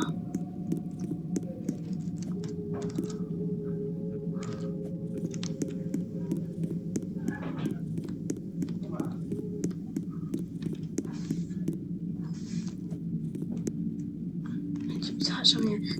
Teraz mam tylko 6 podstałe. Aż do 2005. 4. 3. Big shot.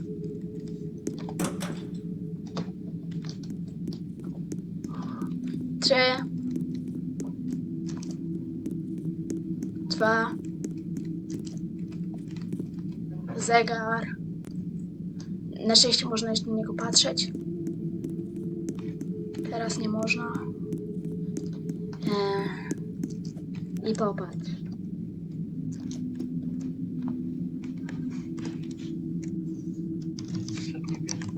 Nie, chodź 2000. Ostatni jest około 72 000.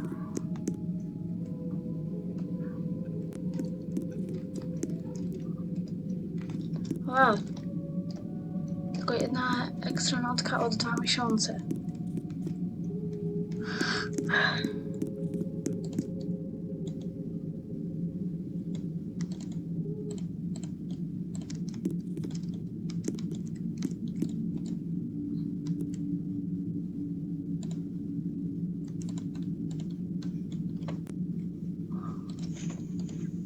Fajne.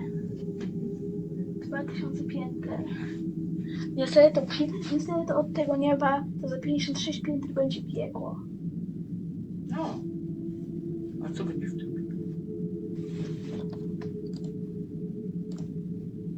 Halo, odnajdę.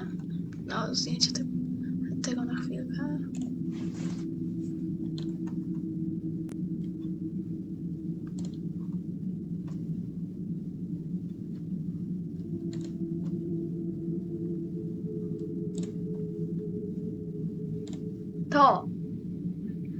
To jest piekło, ale to można widzieć cokolwiek. Prawda? Niestety. Ale tak symulackowe. No. Przez to wieczne przez.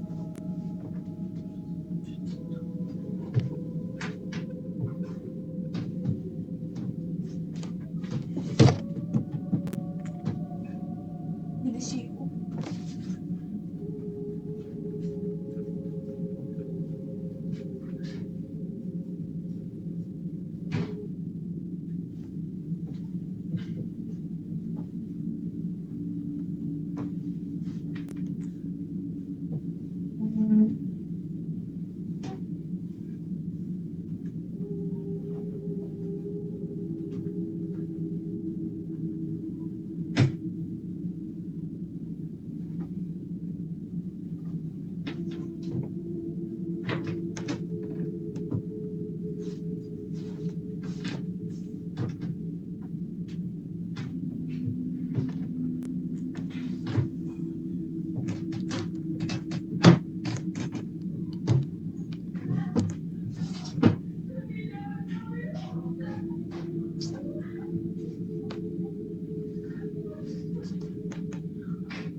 Naprawiłaś? Nie, to ja skończyłem. To ja chociaż nie teraz. Nieważne co to jest. Zostaw to proszę. Nie, to wszystko jest sprawdzane. Oh wow, fairy protogen. Fairy protogen. Fanboy protogen. Protogen! it. Your fanboy is our motto. Be quiet.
The entire walls of this place are still unclean.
This is my idea.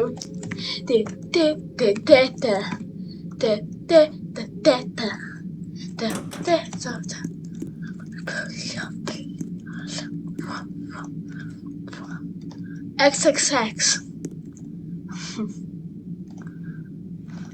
I guess they just wanna have fun.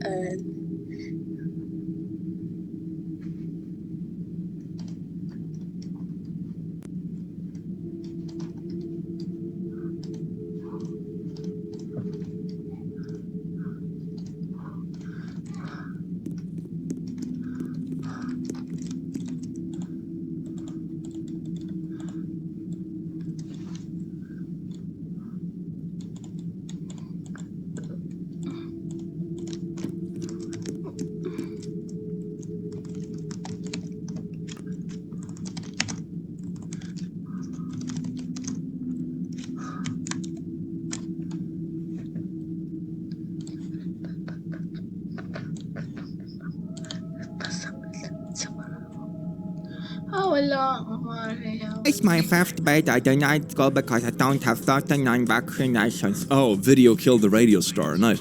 Man, the anti-vax crowd is really something, isn't it? My God. That's We wanted to get 20 comments on Inside Joke.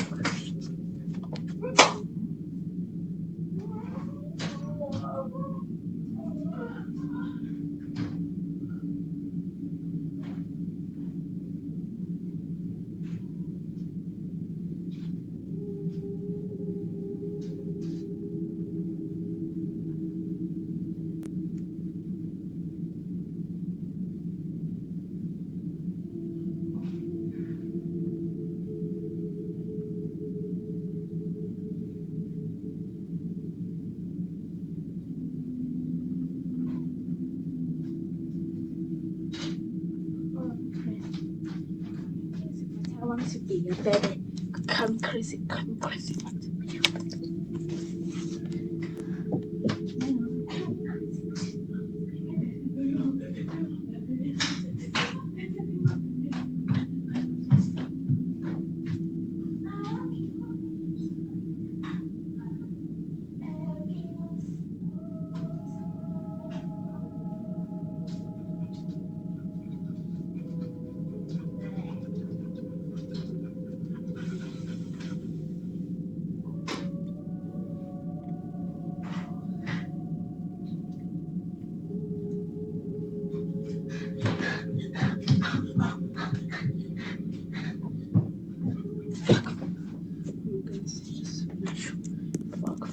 Fuck the connection.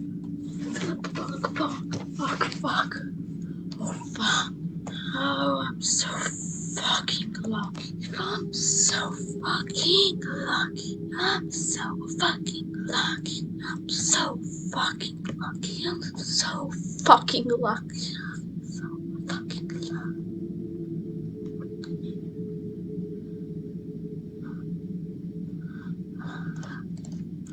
No, girls, they don't wanna have fun. No.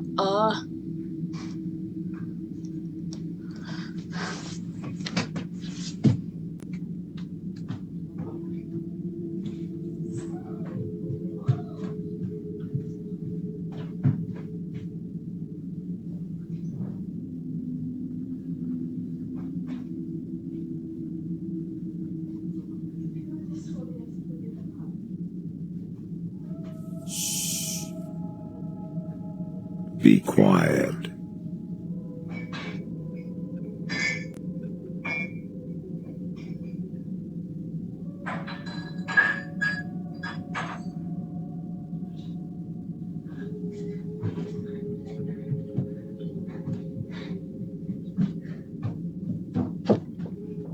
This is what we're dancing on the streets.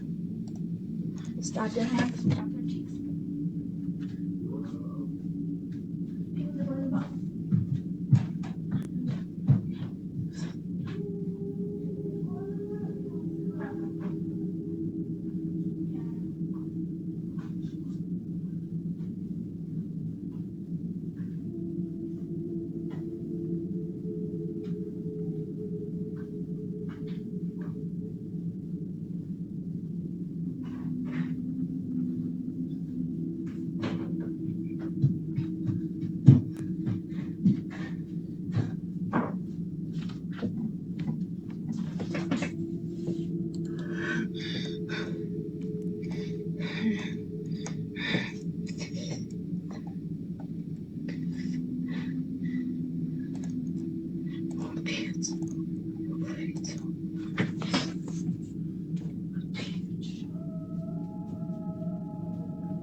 I'm at floor 2K.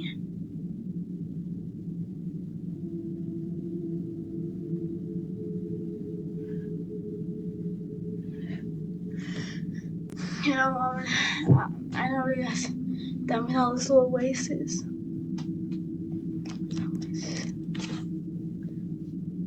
And if I leave it,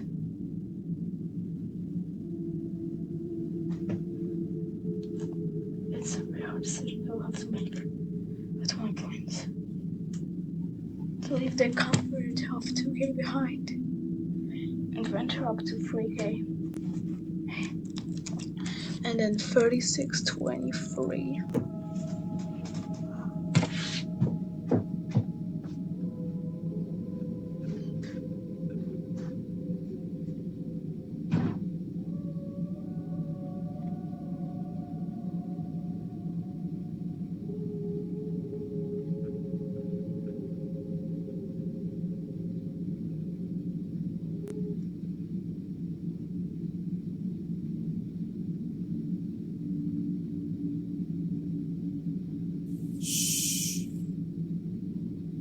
Be quiet.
Więc można mi powiedzieć, jeśli będzie to jest to przyjęcie.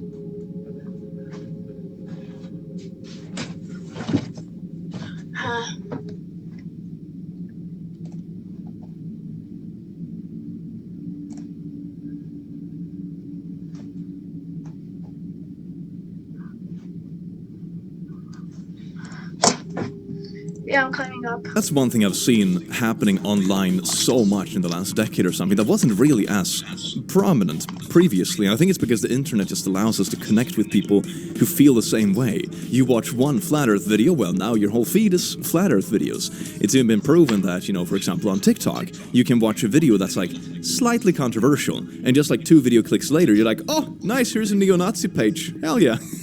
Good stuff.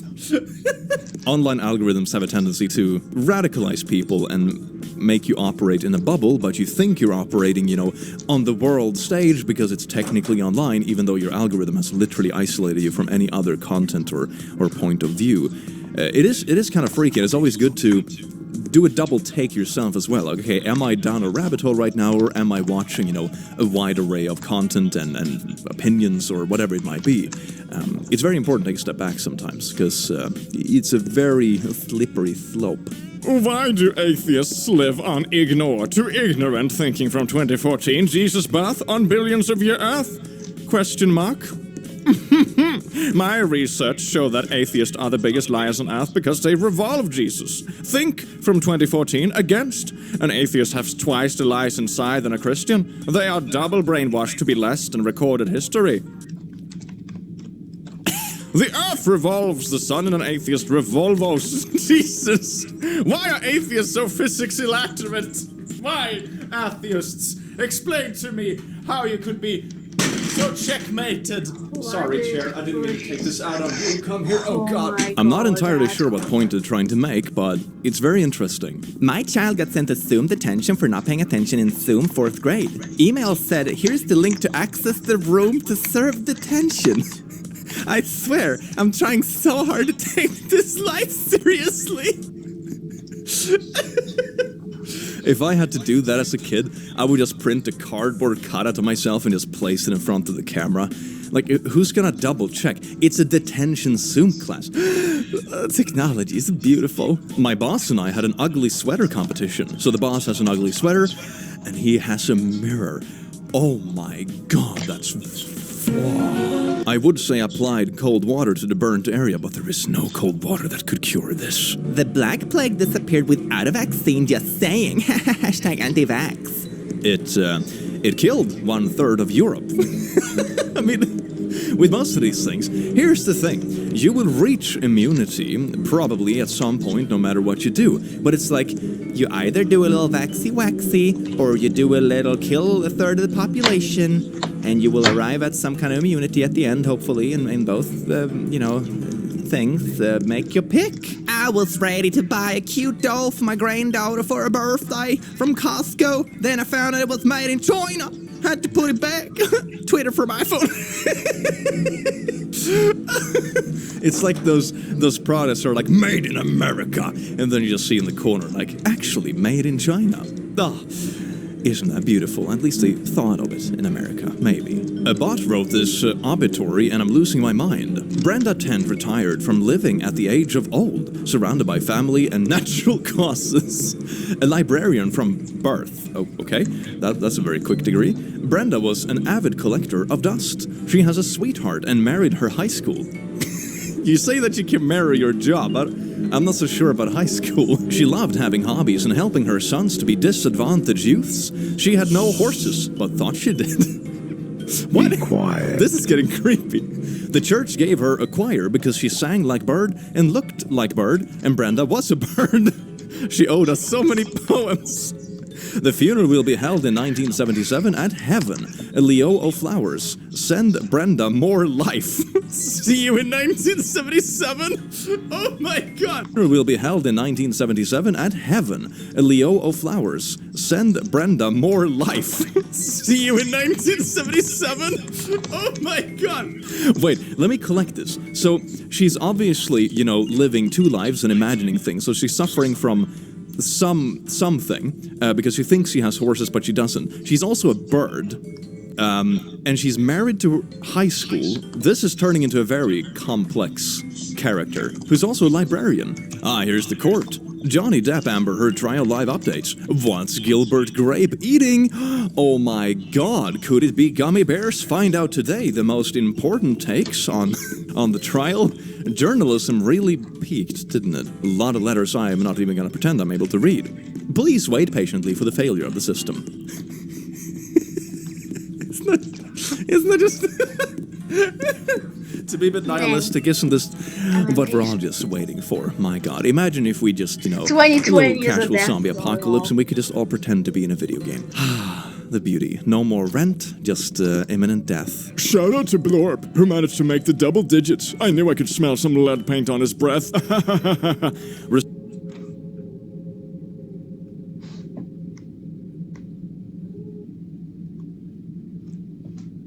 Salts, 80, is in the top 90%. In a room of 1,000 people is smarter than 91 of them. So the context, the boss made the employees all take aptitude tests. He then publicly mocked one of the hardest working, most effective, and longest standing employees for his results. Not to mention, like, these online tests are, you know, moderately accurate, but also you could just be having a bad day. And even if you didn't, what the frick? This is, oh god. In a room of 1,000 people, manager is smarter than 0 of them. Yeah, that's true. That is true. If you as a manager...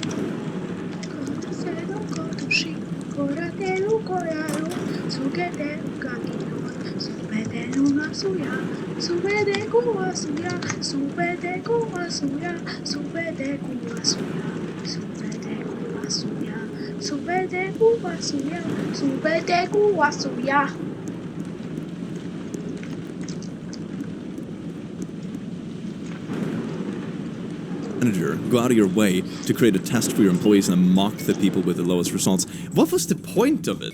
Like, what kind of environment are you trying to create? I swear to God, this feels like that kind of thing is just like the son of the father who owns the company who got his position for no reason. Is just kind of like mad with power, but hasn't actually earned it.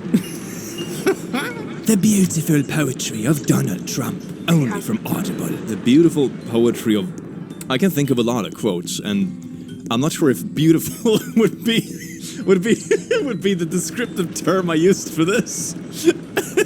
Guess who got vaccinated today? Not sure what's in it, but I am not doing it. No offense, but you did meth. I think you will survive the vaccine. Yeah, but that's not part of the big conspiracy. Ye old, like, street corner dealer is much more reliable than the medical authorities. Bro, I was looking for my phone with a flashlight on my phone. What? Where was it?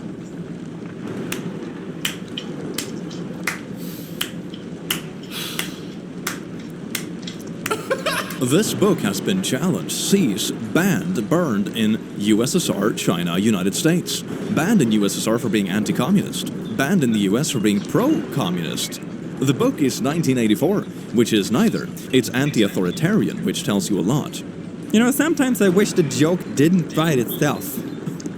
Well, that is true, though. A lot of very extreme ideologies typically end up being very authoritarian. A guy asks for money to remove his face tattoo, forgets to keep the same font in the later video. I mean, if you're gonna fake something to beg for money online, at least try to be consistent. You don't have to make it so easy. PETA, we're not going anywhere, Starbucks. Literally, we're super glued to your counter. Not your mom, not your milk. And vegan milk upcharge. Okay. But like, what? Hopefully the milk is just gonna get cheaper as time goes on. That would be cool. But also, the first church is like, don't give people trying to fetishize this an idea. Oh my god, but if I call you mommy, then it's technically my milk, isn't it? Stop. Cease. You're not doing yourself any favors. Yay! Congratulations. Thanks, we're so excited. Have you picked out any baby names yet? I'm pretty sure we're naming her Rifle. Pronounced like rifle. Oh. Oh, God. Congratulations to my brother Jerry and his stepdaughter. They're expecting a beautiful, healthy girl. I love the name Rifle, and I can't wait to meet my new niece. Can you imagine having to explain that to every teacher as soon as they call out names in school? So, who's here today? Steve, Ryan, Refile. No, it's called Rifle, like the pew-pew object. Oh. Society if it were run by the girls and the gays. This is in Singapore's Changi Airport. It is illegal to be LGBTQ in Singapore. Oh, God. Oh, no. You could have picked, like, any other cutesy picture, but no. No. One time, I was late to practice, and coach made me run laps. My dad was the coach, and he drove me to practice. Be quiet. I'm trying to picture how that would look. Like, he arrives, you step out of the same car and say, "All right, Timmy, you're late." But Dad, We drove in the same laps, and oh my god, Paul! How Walmart shipped a folding chair. There you go, you have to make sure that you really make the box as big as possible. Why do you even sell folding chairs if you're not gonna fold them? That's like half the functionality. Ladies, take note. Met this girl online yesterday and she's already trying to learn more about me. Not just hook up, it's called...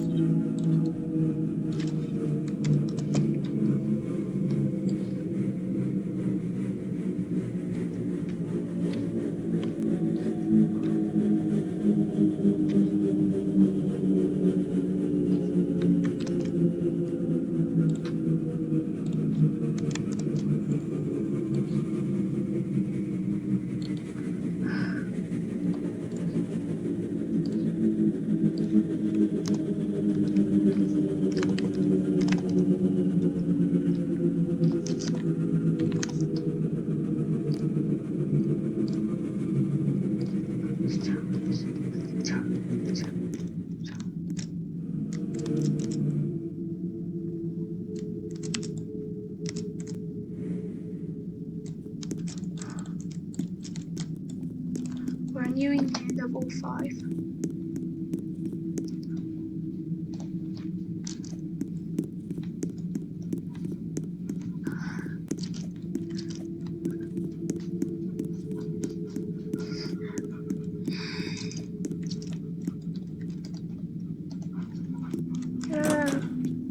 Happy New Year's.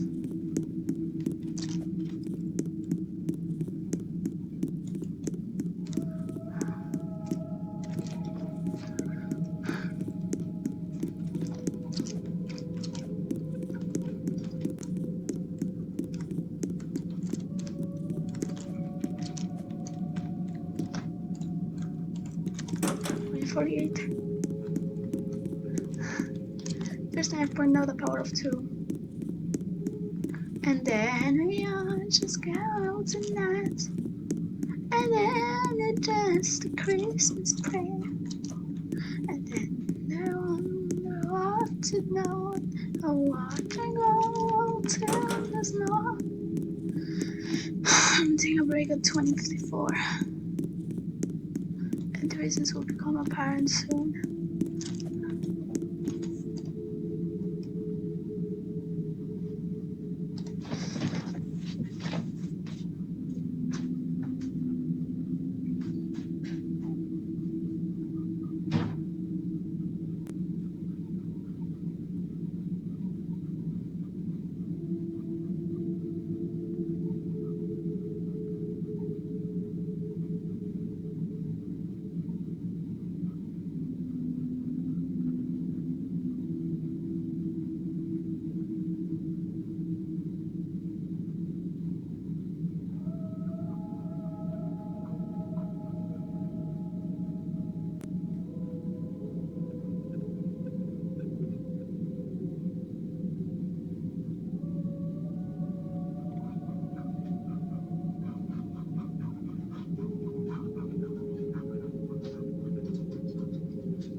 It's time to start my hair.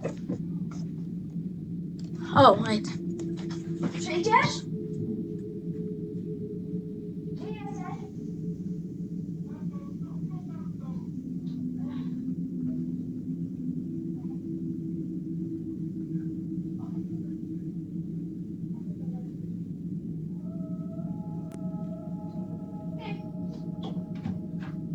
Oh, never mind.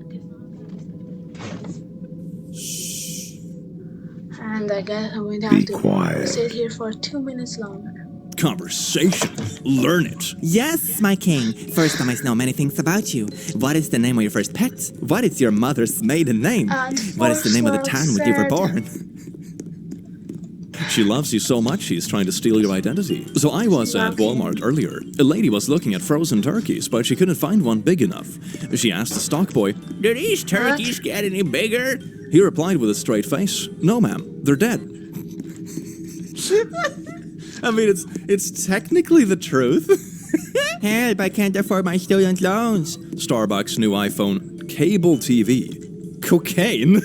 Okay, useless major. I love cable TV though.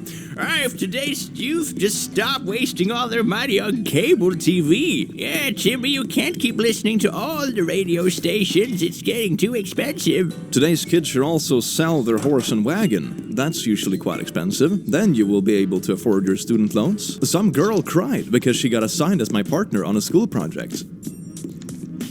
It's tears of joy, right? Right? Oh, rawr. Give her one. Give her a Cheeto. Give her a Cheeto. It's gonna be beautiful. You are what...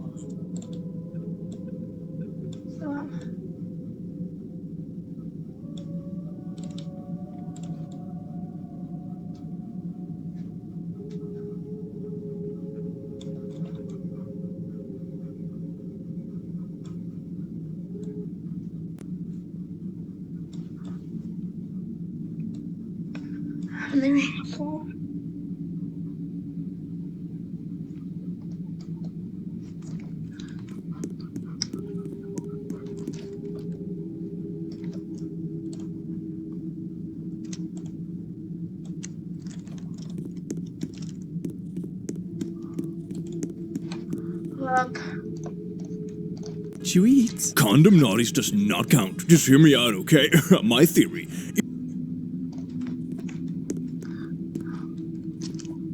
No. Not naming a funny floor falls back down when there's a graveyard for my cat. Next month. We're doing it next month.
Two annoying little kids are sweating their asses off.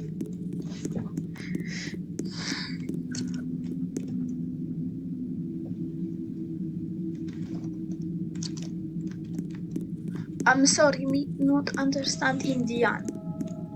Okay, if I'll probably speak broken Indian for a long time.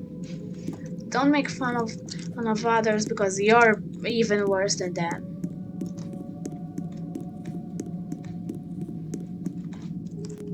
Wait, is this Japanese or Indian? I think it's India. Not sure, to be honest. I wanna find in the night, in the safety of a deadly embrace. I want to find a reason to step out of these cold wintry days. I want to find I want to find.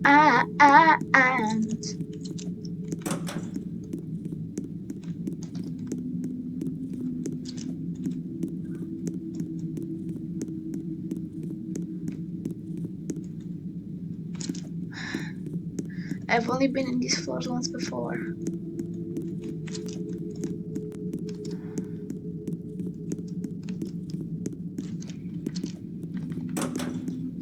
And yet...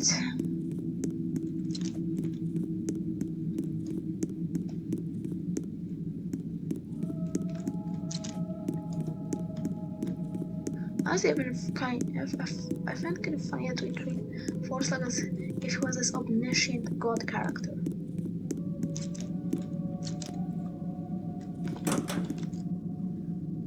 3x roof. If you wash your hands with gloves on, did you really wash your hands?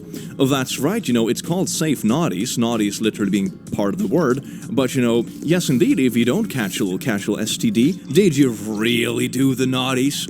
Let's read on, shall we? I see your point, but let me ask you this, if I strangled you to death with gloves on, did I really strangle you to death?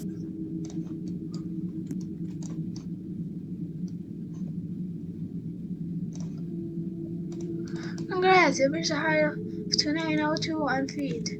Which is equal to the highest point of Mount Everest. If only there was a window nearby.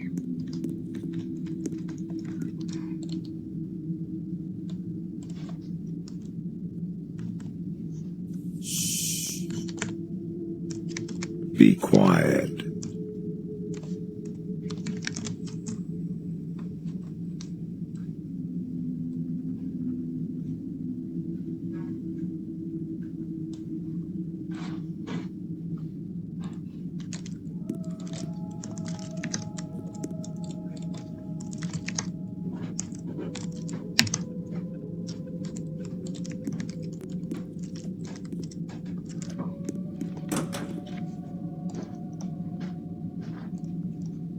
Yeah, shut up. What is, oh my god. Talk about promoting toxic stuff for absolutely no good reason whatsoever. You're just redefining what, because why? Is this like one of them alpha bros that is like, if you don't do it, no, if you do, wait, which type of alpha bro? Because I would love to set up a debate between two different ones, or two distinct different ones. One is like, have the naughties with as many women as possible, alpha Chad. And the other one is pretty much, if you have naughties with too many women's, then you would absorb the estrogen and become gay, or something like that. Those are two distinct opinions that are like both really wild, but they actively contradict each other. I would love to see two of those people go at it.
Okay, so 2290 is basically the floor. That would be so entertaining. I feel sorry for Netflix-era kids. They will never know the high-stake adrenaline of running to the bathroom, fridge, bedroom in a single ad break with the reckoning call of siblings screaming, "It's on!" to send you hurtling back over furniture to get back in time. Couldn't you just pause it? Oh, my sweet summer child. I am dying. That's because we're old and because, oh, the sadness. This is incredible! China is testing its new autonomous electric train. Does not need traditional tracks. It runs on a virtual track, can go anywhere. Mother fricker, that's a bendy bus. I deleted and reinstalled my Parlor app and it's back up. Thanks for the wrong info. I deleted my ape and there isn't a new one, and now mine is gone. Remove this post as its information is wrong. And leave it to the oldest tech geniuses on Facebook. I had this happen a bunch of years ago. I was trying to help one of the elderlies in the family with their laptop. I was trying to help them with their bank stuff, and they were like, "The internet is gone." Like, what do you mean the internet is gone? "No, the internet is gone forever." And apparently they had accidentally deleted the shortcut to their browser on the desktop. And the conclusion was that the internet is gone. I see how they came to the conclusion, but it was just very funny. Major retailer Green says COVID is a bioweapon because God would never create a fatal illness that harms people. Tell me you've never read the Bible without telling me you've never read the Bible. That's like half the Bible stories. It's all like plagues and shite. God. Restaurant review in Pakistan. 1 star. Very bad quality naan. Expensive with garbage taste. They don't even know how to make pink tea. I am very disappointed. Response from the owner. Thanks, we appreciate your feedback. Gandu, we have been closed for over a month, so we don't know where you got your naan from. When you want to leave an angry review, but you don't even leave it at the right place. Just life performing at top quality. In 2010, Tokyo officials went to congratulate the oldest person in the city on his 111th birthday. He had been dead for 30 years, and his family was enjoying his pension money that they were still receiving. This is like when you make up fake kids to get like child stimulus. It's like, where are the kids? Oh, they're playing. Away from here. Just make sure you have enough old relatives, and then you never register their deaths, and you can just collect pensions forever. Man, what a profit scheme. I mean, obviously, it didn't work for that long. At some point, people are going to question why your grandma is 200 years old, but, you know, yeah. A gang forced naughties horror. 3 women did forced naughties on a man for 3 days after kidnapping man in a taxi and force-feeding him energy drinks in South Africa. Oh.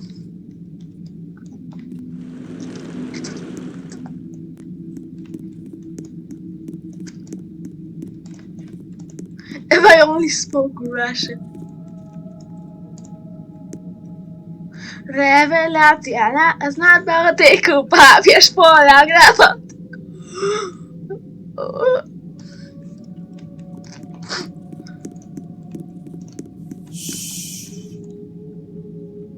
Be quiet.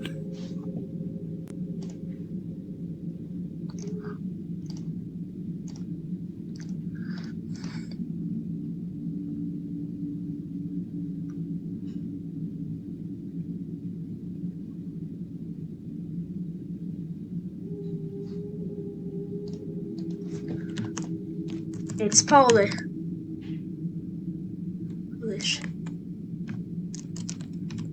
So, horse. I'm Polish. Come on. It's a joke about the Pope. The end. End of heartbeat. That's the one. Let's show about that.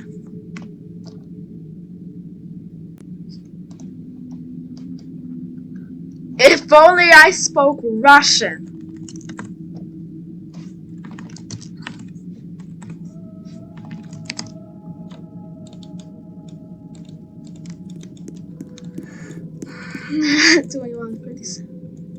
Tak kryty papo.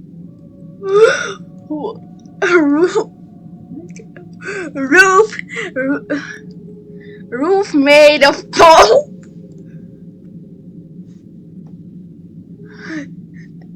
Miały być śmieszne.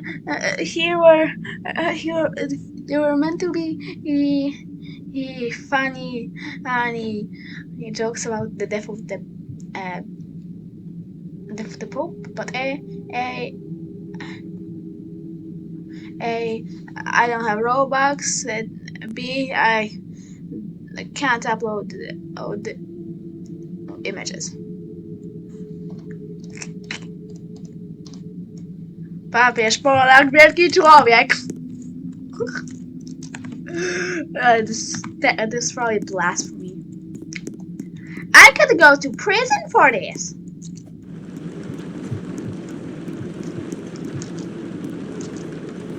No one called the police.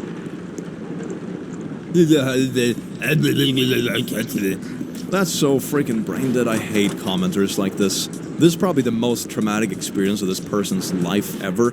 But because it's a dude, then it's, because every man always likes the naughties, right? Even if it's non-consensual and forceful and you're literally being force-fed energy drinks. That sounds horrible. Imagine being like high on caffeine total while having this happening to you. Dear God, this is some kind of torture stuff from a horror movie. San Miguel Sheriff. Large boulder, the size of a small boulder, is completely blocking eastbound lane highway. A large boulder the size of what? Anything to not use the metric system. Large boulders are kind of the size of small boulders. r/ask Reddit. If you were revamping the human body and were to give boobs an actual useful function instead of just naughty appeal, what would you have them do? It's 9 a.m. here, and I'm starting the day knowing I can hardly hear something dumber than this today. I don't know, maybe something crazy like feeding our babies. What? What made you quit smoking the green? I watched the whole movie on mute and started crying because I thought I was deaf. But couldn't you hear your own crying though? It's like that should have been it. Oh, am I deaf? And then you start crying and you're instantly relieved because you can hear yourself weeping. Wouldn't that have been the wake up moment? No? I mean, depending on how high you were, maybe. Found this at the bottom of my delivery receipt. Thank you to whomever this was. Delivery instructions. Pretty sure this is the Vine guy that does awesome impressions. I swear the delivery instructions are put by whoever orders, though. They are. This is so embarrassing. You could have done this with anything. You could have faked a receipt. You could have faked a fan mail. You could have just used one of those text generators online and just oh my god, my delivery guy texted me oh my god, I love your Vince. That would have been fine. That would have been less bustable than this. Kinda weird how the science always lines up with whatever leftist propaganda needs to be pushed. What? What are you talking about? I mean, if you find yourself on the other side of the science at every single toss and turn, maybe it's try to reevaluate your own standpoints on certain things too. That can also be something. Humans are riddled with confirmation bias. That's kind of how it works. Especially in politics, people will very often quote things that very much align with their specific niche or what they want to prove. There's a very big problem with bias when it comes to a lot of things with humans. But if you find yourself on the wrong side of what is being discovered, maybe it's time to reconsider that maybe you also have some confirmation bias. It's easy to always assume that everyone else does, but the truth is that we all do. And it's important to do a double take on that for yourself at regular intervals, because the world changes, our knowledge changes, we change and we grow up. So your opinion is probably not going to hold up forever. Be quiet. Whatever it might be about. Or some things might change, or it might evolve further and you learn more things about it. And that's okay. That's how it should be. Be opening to change is a good thing. What's up? Bored and studying math. What kind of math? Topology. That was a good one. I am studying bottomology. Topology is a real subject. Boop. Oh. And fun was being, the sparks are flying. The romance is happening. But then, math. Saw someone say they're boycotting any business that requires proof of vaccination to enter. And it's like, babe, it's not a boycott if you're not allowed inside. Oh, sweaty. I'm not allowed in the store? Well, I'm not coming inside. Yeah, that's what we wanted. Conspiracy theorists are so confused. 5G causes COVID. COVID is fake. There is no pandemic.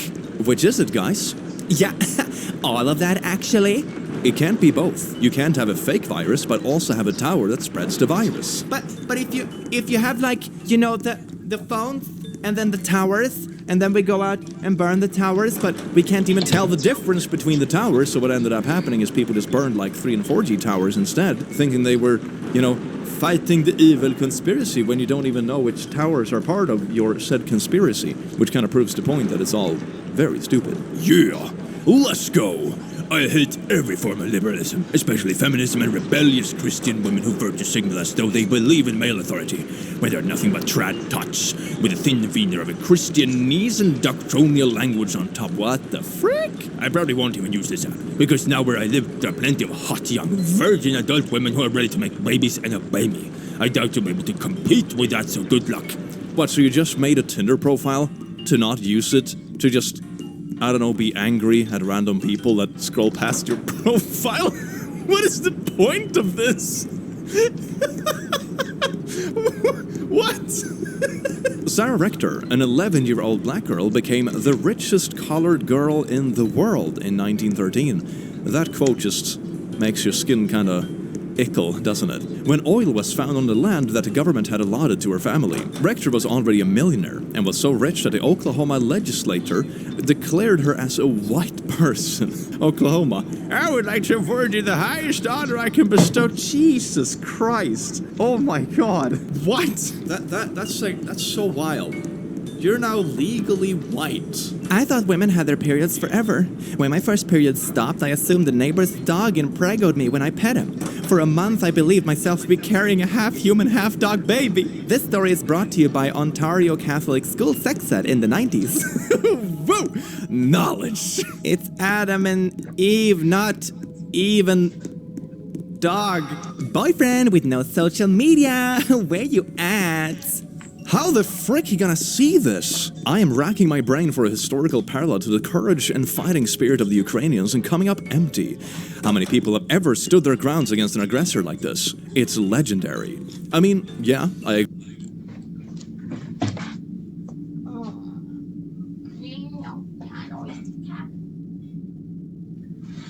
have a cat with the paddle. Welcome to my house. Show me what you do now. Yeah, update. Due to being broke, I am not placing any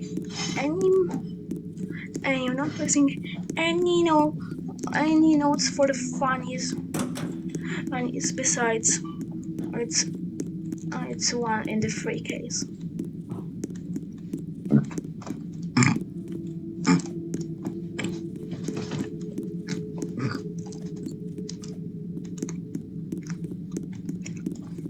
TBH, I lied about the position of the first monsoon floor. Like, I'm 100% sure it's the first monsoon type 2 floor is at 2219. But I wanted to write that in because I had gone there and not because I saw it on a live stream. So I intentionally hid it until I could show it I got there by a more or POG method than a live stream. You have my full permission to use this video though. Be quiet. I agree with that last part. It is legendary. It is incredibly impressive. But you could have just skipped like the first part of this. It's like you could just say it. This is cool. It's good to stand up against aggressors and stuff. Yeah. Baby pair. What? I'm not the owner of these photos. Credit to all the photographers taking these beautiful pictures. Oh, I get it. Okay, so it's kind of like, you know, when you have an account called like food porn, when it's like very tasty food and that kind of stuff. It's that, but babies. But why would you choose this word for babies? This is so bad. Oh my. And yet, with a quick video. Ascend. In a moment or two.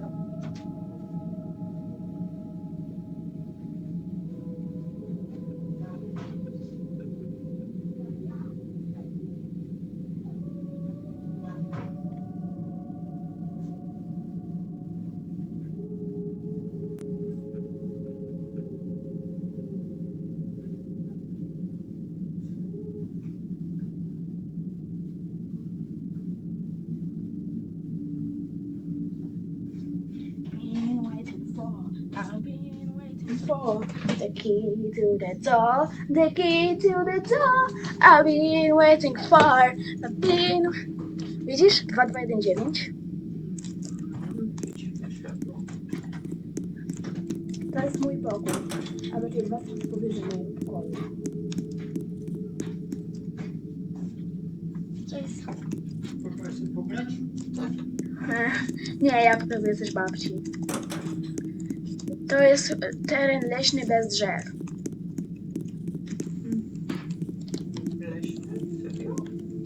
Tak. Nie, to serio jest gra myśląca, że jest leśny typ pięter. Kiedy nie ma.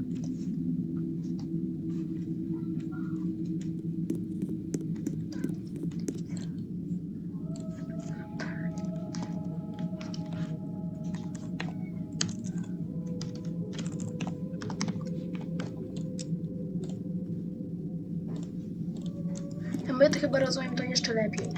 Jakieś tak, 2219, 2220, 2221,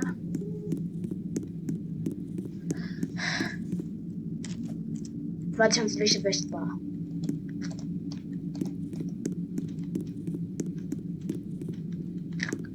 Zero notek. A ty masz takie kóły tam? Nie, to łóżka. A co to jest niżej? To takie wąsy? Kóły to wygląda. Nie, to buźka. A to są łzy, bo... Aha. I to jest zegar. No to zegar to widzę.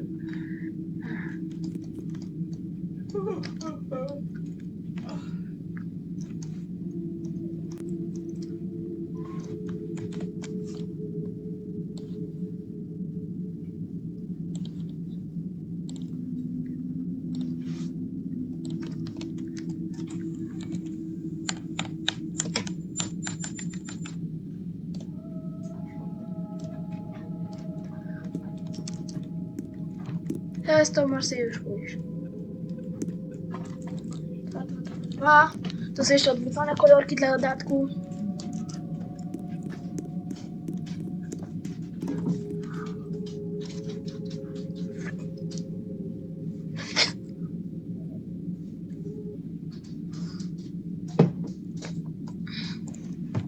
My God, it's not even the first page. It's Baby Planet 2. This is the second time you've done this. My BF got me a hematite ring that breaks when it absorbed too much negative energy from my life. It only took a month and I need a new one. Look, it cracked. I need to start selling poor quality products and marketing them like this. Oh my God. That would be a good merch idea, wouldn't it? It's like, this is a really crappy shirt. It's gonna wash out instantly, but that means it's absorbed all the negative energy and that disintegrates the logo on the shirt. It's Hamadappa crystal. Blind man verbally abused by activist, claiming using guide dog is cruel. A blind disability activist has spoken out about he and a blind friend were verbally abused by an animal rights activist who had become angered by the sight of their guide dogs. Yeah, they look to be suffering. Look at those puppers. Oh my God, they're really suffering, totally not living their best life. Belle Delphi Wealthy, you have no idea how much this hurts. A light bulb can fit in your mouth but cannot be taken out. Hey, that's a pretty good idea. P.S. I am still in pain. Anybody can have any advice? I have removed all the glass in my mouth and taken a painkiller, but it's not really helping. I'm gonna go out on a limb and say that I'm willing to bet money this is a troll. This is nothing out of the ordinary here. It's like easy to fake a bit of the bloods, and it's gonna get a hella engagement. My God, absolutely gorgeous way of playing the internet. I'm only 19, and I pay my own car insurance bills. I have my own place, y'all, with 20 plus still living off your parents' law. You live in Indiana. Your total cost per month is probably $2 and a sack of corn. Also, I don't think that's the norm in this generation to be like 19. I don't get that. If that's true, amazing. Go girl. But everyone's willingness to praise you for doing a good job just completely goes out the window when you're using it for nothing but like shitting on others. Cease. Remember to drink H2O2. YOLO. Like literally, YOLO. Have you had your H2O2 today? I've Someone stole my debit card, went and spent $60 at a restaurant, and only left a $4 tip. It's not even your card, and you leave a $4 tip? Unreal. Imagine being greedy with someone else's stolen card.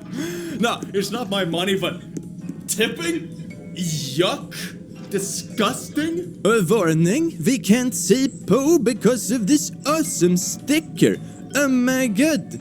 Is this legal? I don't know, at least they're warning you. Disgusting? A warning, we can't say Poe because of this awesome sticker. Oh my god. Is this legal? I don't know, at least they're warning you about it. They're not gonna see anything. And it's oddly self-aware, right? It's so oddly self-aware, but it's still so stupid. It's amazing. My 14-year-old daughter was selected by her peers to present her doctoral essay on the stigma of periods to their high school. But the administration doesn't think my daughter should present because the topic is inappropriate. It's like a self-fulfilling prophecy, isn't it? We need to reduce the stigma of this topic. Let's talk about it. Oh, no, wait, we can't talk about it. There's too much stigma around it. I visited the United States as a tourist years ago. While being there, I went to a supermarket and asked for some products when a guy approached me. You have a really funny accent. Where do you come from? Me. Thank you. Still don't know why I thanked him. I am from Germany. Awesome. A few moments of silence. So, are you from Nazi Germany, Republic of Germany, or Communist Germany? I stared at him before I realized he expected an answer from me. Actually, there's only one Germany. The other two... No, son, there are 3 Germanys. You really should know that. I must have looked utterly confused and didn't say... How is this real? I love someone like trying to explain their own country to them when they probably have never been there or even close to it, you know, if I'm gonna go on the limb. That is amazing. Oh my god, that's so funny. I'm curious. What's the dumbest idea you have that you nevertheless...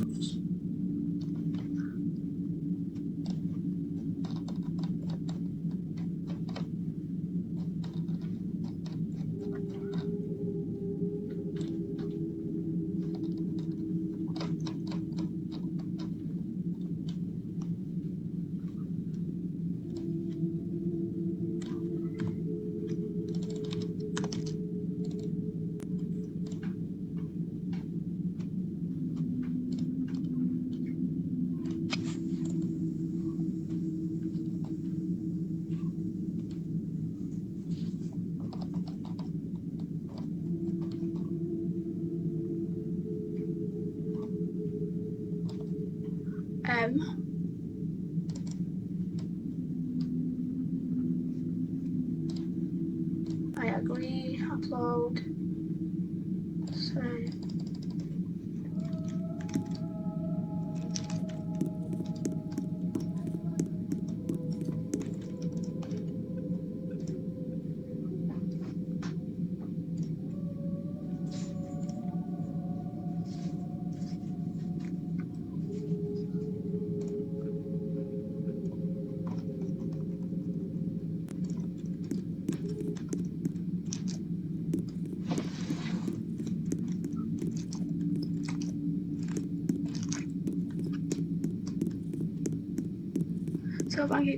So funny to know it. 6K to do the 2 and 9999 are all combo floors. Shh. Be quiet.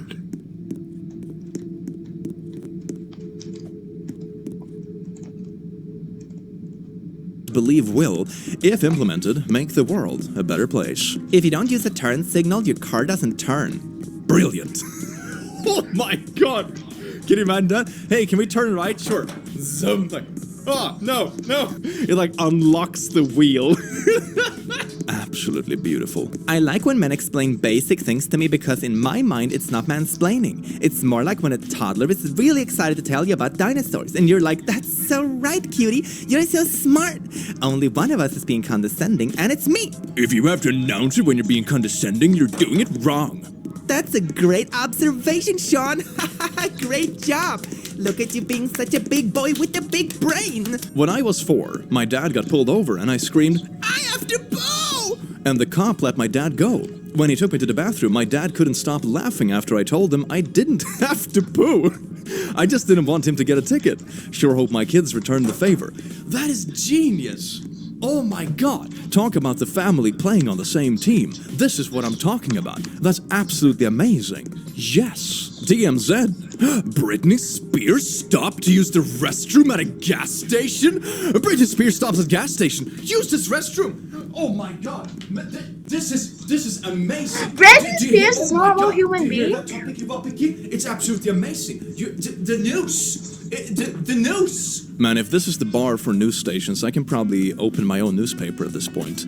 A YouTuber says random stupid meme in overly Swedish accent. Breaking.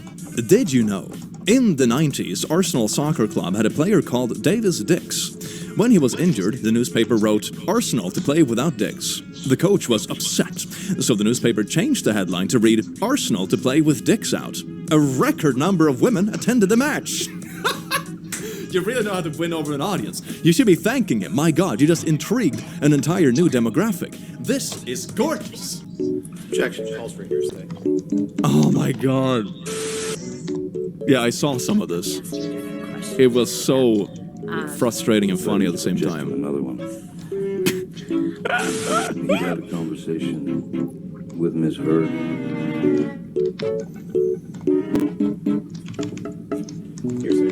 Oh, there we go. There we go.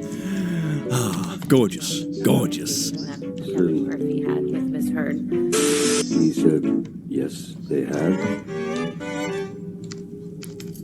It appears that Miss Heard had told... Hearsay. There we go. Nailed it. Booyah.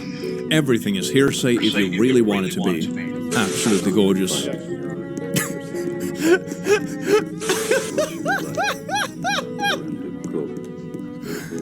That's hearsay, I guess. Oh my god. He got it. Absolutely beautiful, isn't it? Oh, yes. Miss Heard that... I'll move to strike this as hearsay. Ah, nice. Nice. Gorgeous. Gorgeous. Disturbing. Yes, I looked at papers. Maybe they're hearsay papers. So I can read it out of someone's article, but not from the man's mouth. I think it's a pretty simple yes or no question, which is You'd like it to be clear. Nothing simple in this case. Other than October is 2 months before December. That's correct. Oh, that's hearsay. That's hearsay. this was a document that you signed as part of your divorce proceedings, correct? That's my signature indeed, yes. Okay. Mr. Depp, that is your signature on the right, correct? Yes, it is. This is a document you signed, right? For the third time, that is my signature, yes. That was a document you signed. Oh my god. Please. Yes. The answer is yes. One that I signed 3 times before. I wanted to make clear that you signed that in the summer of 2006. It's very clear. Thank you very much, sir. Oh my god, there are so many memes coming out of this. I feel so bad that this kind of thing had to go to the extent it had. Having something so private be so public and having so many opinions and eyes on it cannot be easy. What an absolute nightmare. But at least the memes are good, I guess. This would be incredibly sad. Oh, not the pupper with the ball! If the gate wasn't open. Sometimes, the shortest way isn't always the easiest one. Let that be a lesson for anyone watching this video. There is no rush to achieve something in life. Rushing into things unprepared, or taking the wrong ride, or trying to forcefully push something through is not always the way to go. It's okay for you to take your time, figure out what you want in life, figure out the path you want to take. And sometimes what seems to be the shortest option isn't even what you want to do, or isn't even a feasible one. So don't worry about things taking too long in life. You are allowed to change directions to achieve your goal. That is perfectly okay, and happiness doesn't come easy. Oh yeah, there we go. Wholesome twist, but also pupper. Oh, that's so romantic.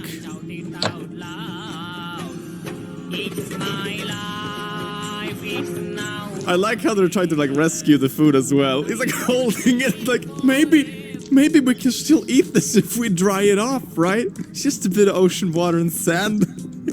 still good, right? We're asking people to be on the lookout for a man who robbed a store. Okay, And I suspect think- wanted, right? Yeah, I think we do have his description. Can we take that? Oh, yes, Let's yes, take please. His description.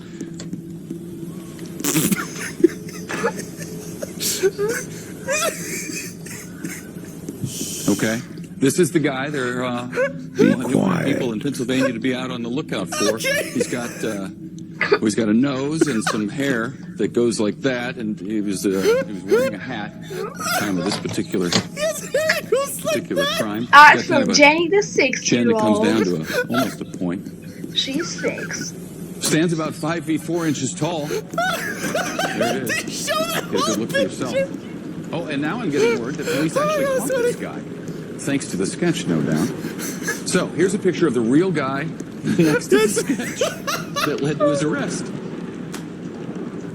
Flawless! Oh, I like how the image doesn't even have eyebrows. Oh. Right on top of the chicken. Okay, this looks weird. So you smeared the chicken in butter? Actually put that right back in the fridge and use No. that later. No, you can't. Oh my, you can't do that. How is this like a cooking show? Like, you can't. No, don't let anything like touch in common with raw chicken. This is no. Oh my god, that's satisfying. Yes. Oh yes. Isn't that just beautiful? When everything in life is going according to plan, and then all of a sudden it doesn't. Well, laddies, lasses, and lasses, I do hope you enjoyed this video as much as I enjoyed making it. You beautiful bean. Remember that you smell amazing, you are amazing, you deserve an amazing day, and I will see you in the very near future. Take care.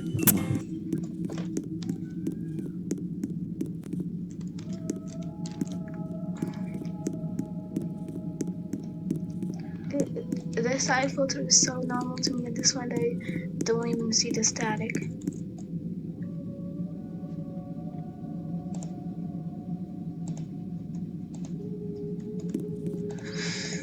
If only I understood the number. 232. Wait, it's somehow out of being 2-3. Or is it about your birthday?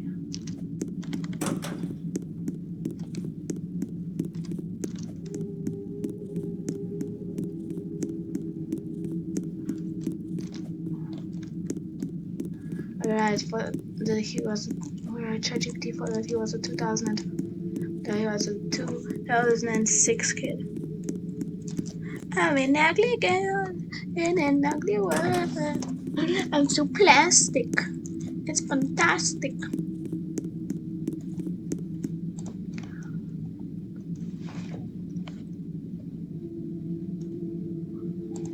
This video is brought to you by Squarespace. Squarespace is the all-in-one website platform for entrepreneurs to stand out and succeed.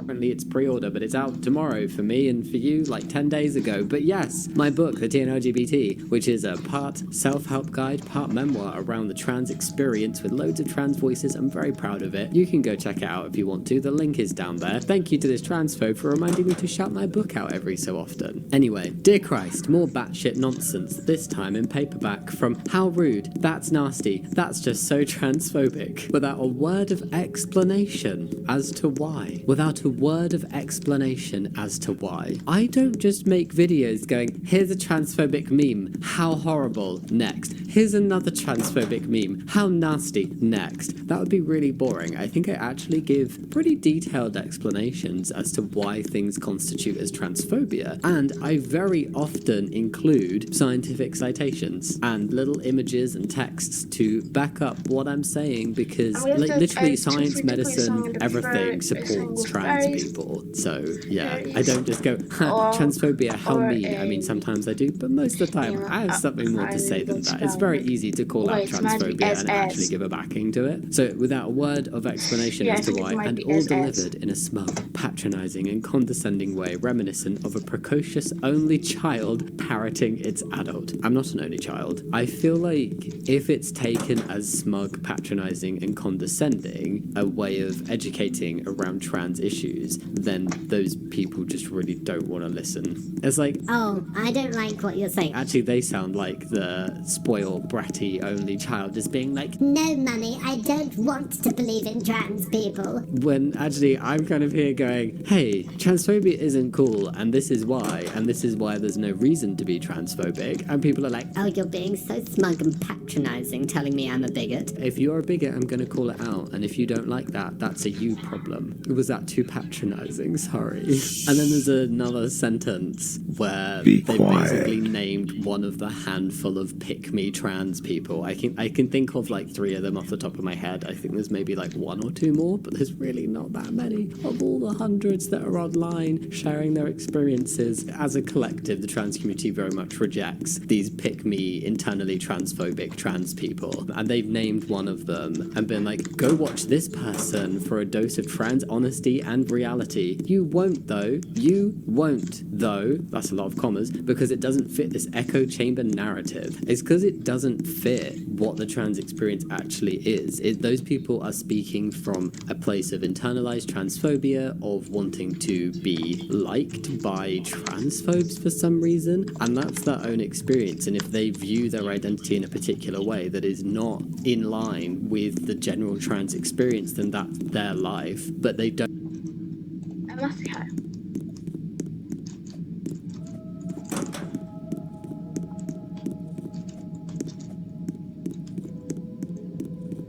Oh, I forgot to Heaven is fine. Congrats to you too. And that guys are going to 2358. Be right back.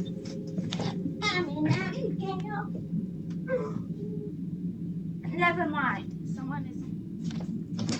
Someone is in the toilet doing stuff. Oh my.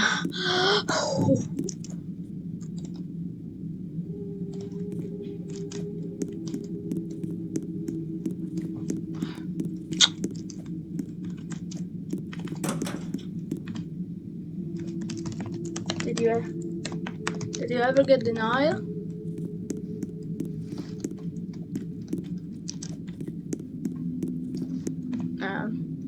Good. I got denied. I got denied once.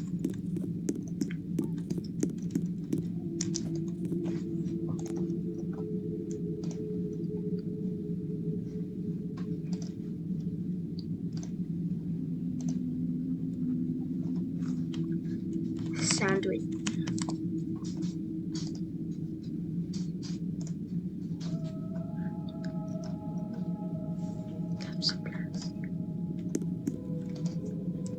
Yeah.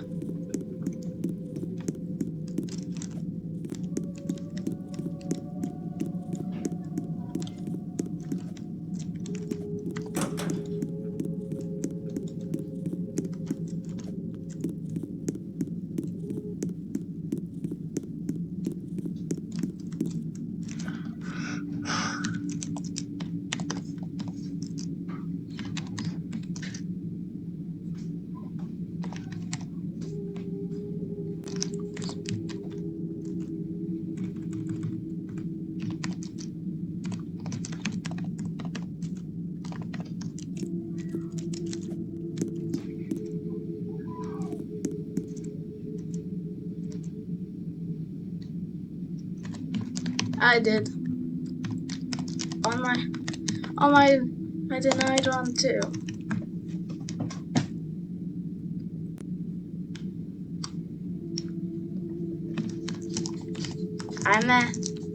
I'm at a minus 2K.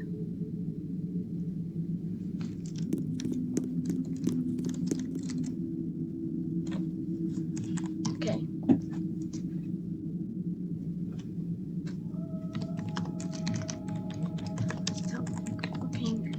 About a room on minus 2. I was talking about a room on minus 2K.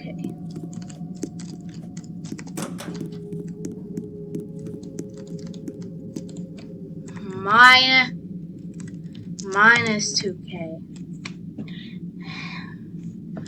Be right back.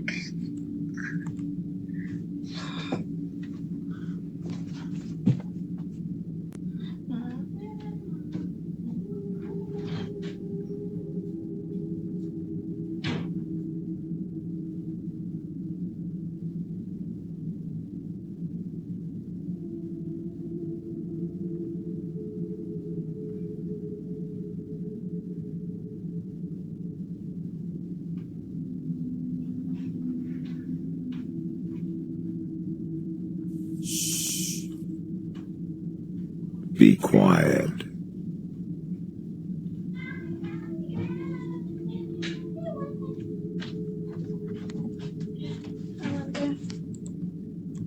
Okay. I did too.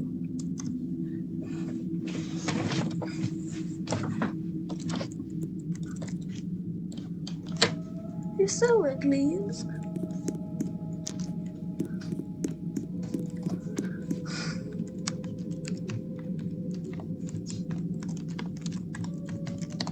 But someone talking fate.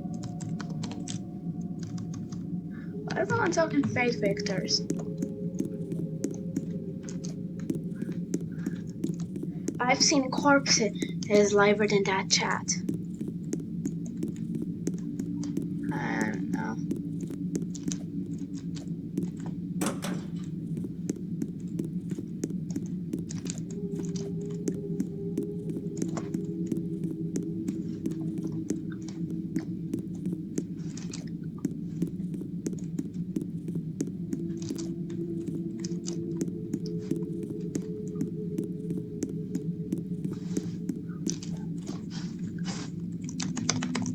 Why did I get you a turn?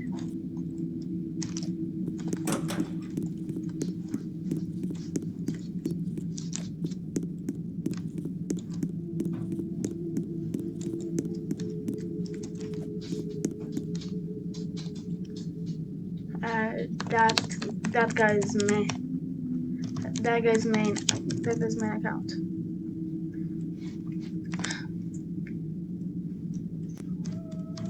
I saw some notes from 4 days ago.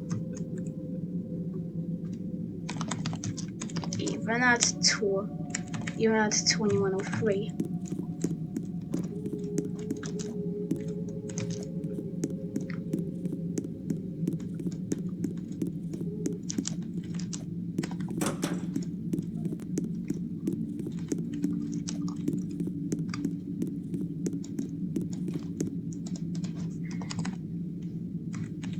That were his.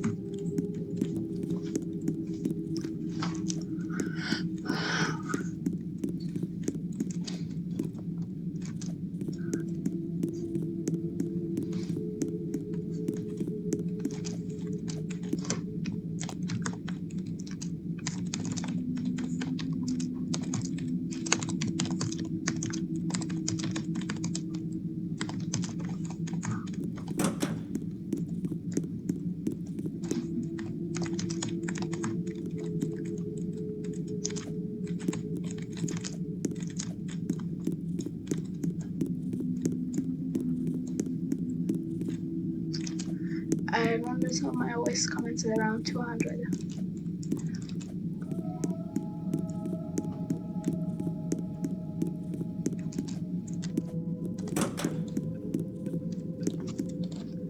Yeah. Yep. It's true.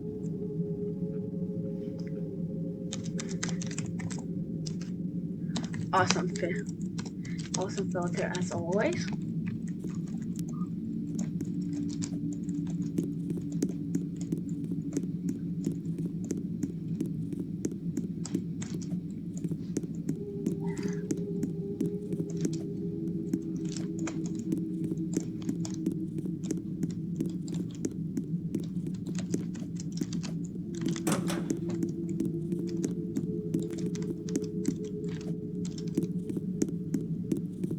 Let's have some months of fellow paid victors.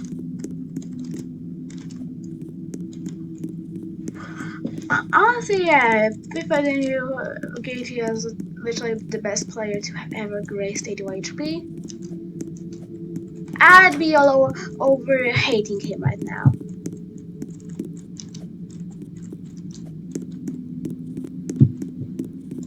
Probably because my mind doesn't want to realize that, yeah, it's spent months fanboying over someone who is not the best. I mean, they seem to have reacted better than most BFD retards. No, not here.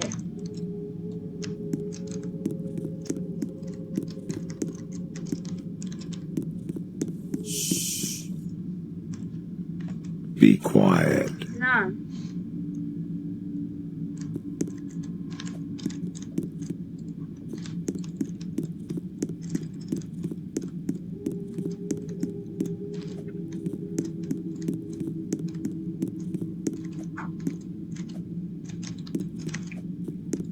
Wait, I think something might have happened on the day of 2323. Something in like October 2006.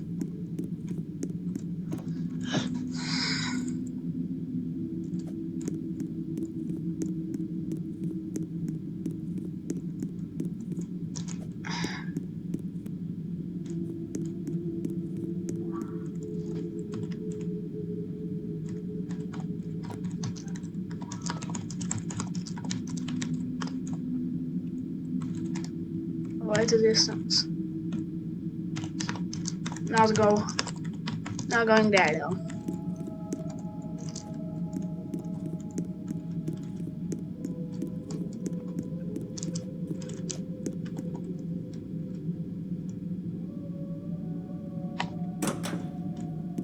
I think I loaded something. Oh yeah, I did. And it's also darkness just for fun. So, surprised I survived 400 floors ago, to be honest.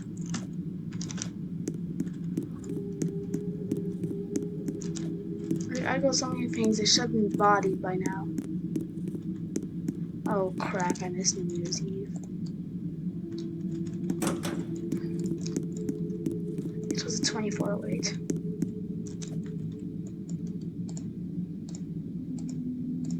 Happy birthday to you. Happy birthday to you. Finally a note.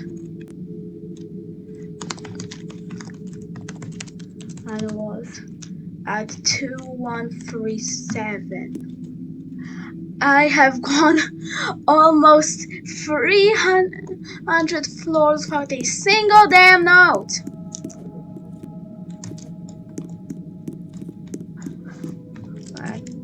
I know I forgot one. Either way, it's crazy how isolated we are. Well, I am. You are watching this while slurping ramen. This kind of hurts my feelings that you are not here to suffer with me.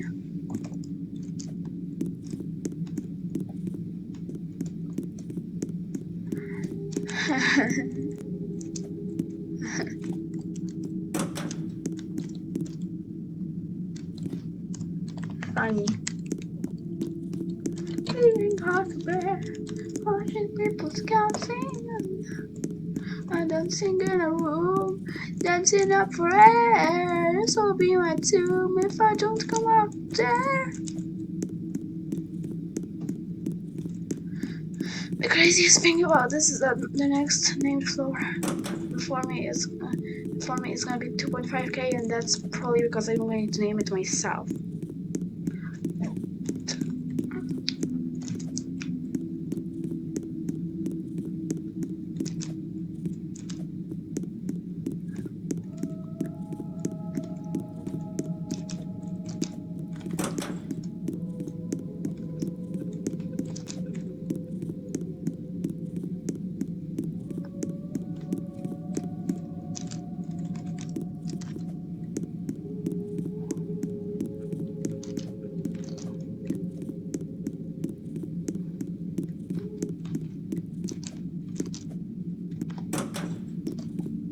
Is there a super spider out somewhere? Or if it hadn't been for Kat and I Joe. Oh, I would have been married a long time ago.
Be quiet.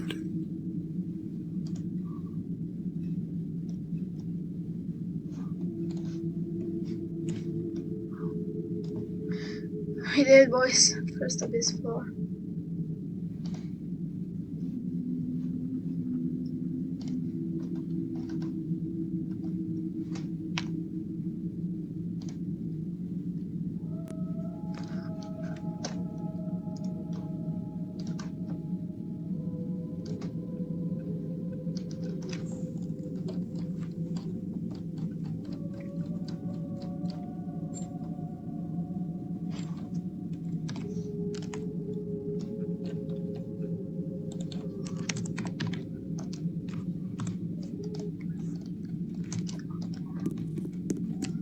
And it's so crazy to see the first abyss floor without the TP. And turns out to be Lane McLean floor. In the beginning of 2007.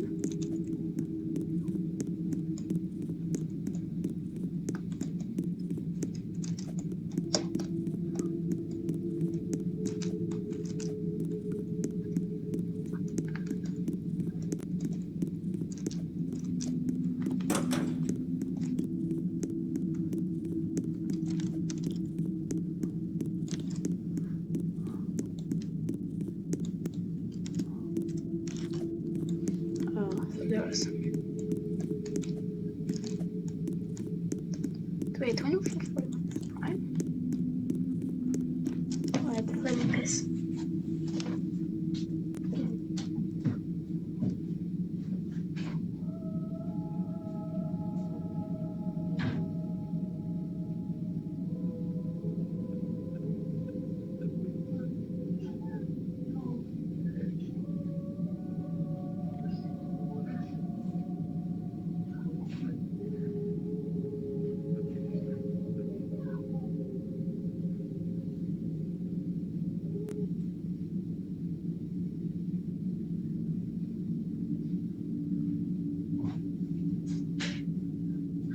Okay.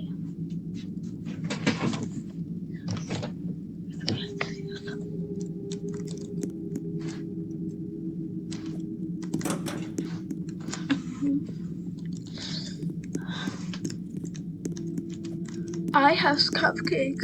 Just come to me and you'll see. Wait a minute, what? 2446 Prime? And 2447? Bro! Huh?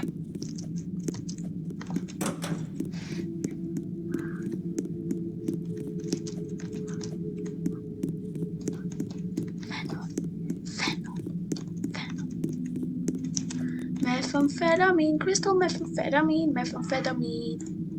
Don't speak for the absolute vast majority of the trans community who completely reject what they're saying and their stances because they're coming from a place of transphobia still. Trans people can be transphobic, just like gay people can be homophobic. It's all internalized. So this person is like, try this one trans person I've been able to find that fits my narrative, my echo chamber. That's who you should watch, not the people who are actually speaking about not an echo chamber, but fact and reality. Cool. That was an interesting one to start on. You're a woman. How unoriginal and unimaginative. No, I'm not. But thank you for leaving a comment. It really helps with the engagement. You're not a man, Jamie. And trans women are not women. Just had to get that bit in there. Thanks for calling me Jamie, though. You've said you're a woman in a different way. How much effort did that take? Good for you. If you didn't know I was trans, you wouldn't be saying that kind of thing. It's very bizarre. Blah, blah, blah, blah, blah. Thank you again for the engagement. I don't know if you saying bigot is causing me to dislike you because it reminds me of murderer, or the fact that you think you need to support the LGBTQ+ to not be hateful and can't just be indifferent, or your voice sounds like a gay guy that likes fruity drinks. And just so you know, I can know a guy is bi or straight, but if they have that voice, it's just really annoying. Wait, so they don't know if they dislike me because they disagree with me calling bigots bigots, or if they dislike me because my voice annoys praise them because I sound like a gay guy. I don't really like fruity drinks, if I'm honest. I just like a good Coke Zero. I don't drink much else other than that and water. Sorry, not I sorry got jump if my scared if there voice was a annoys flipping you. death sound. So you know if a guy is bi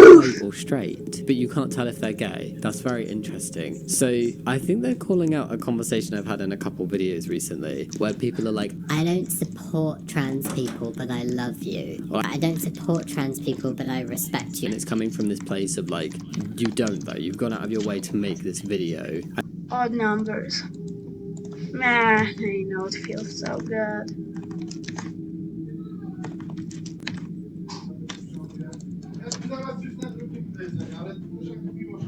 Możecie mi też coś zrobić do jedzenia?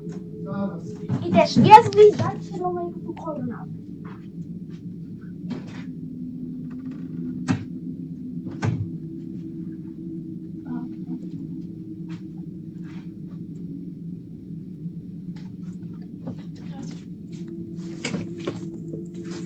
It feels so flipping good to see a note. Just 2.4 floors away, I would have been flooded with notes.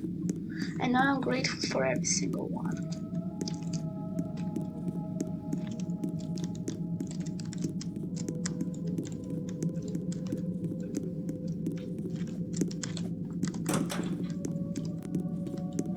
Never forget.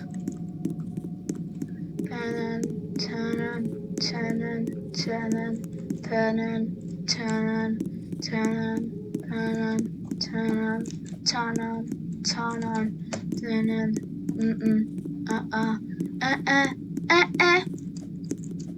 What if I should leave a note somewhere higher up? We are now at the height of Mount Everest.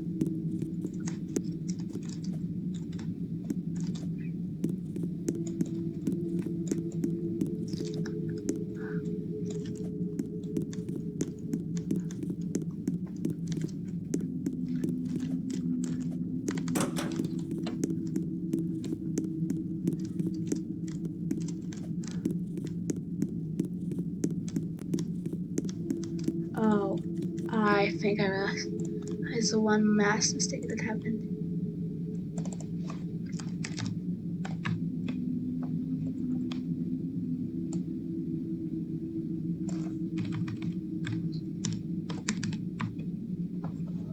What? Wait.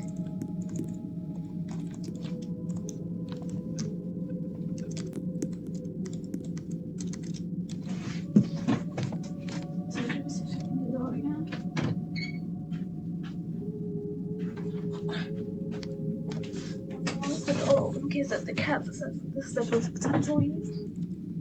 I'm not even thinking of leaving the computer, to be clear.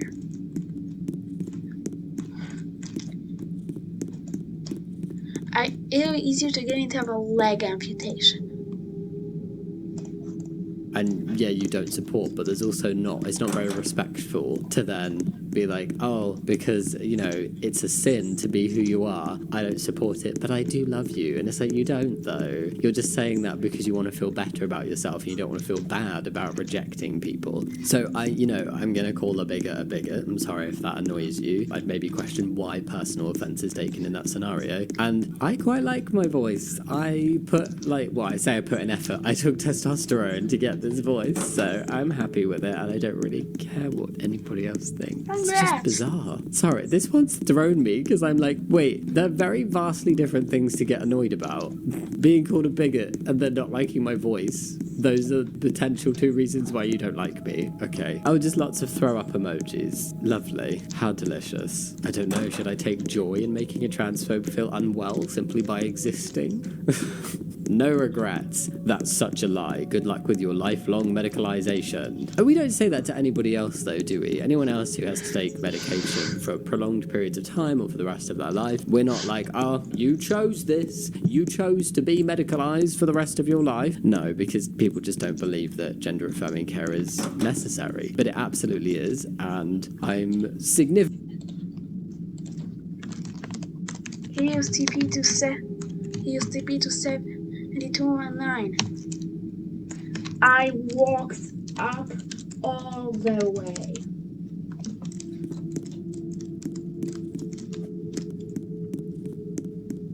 Oh, I didn't. Ew.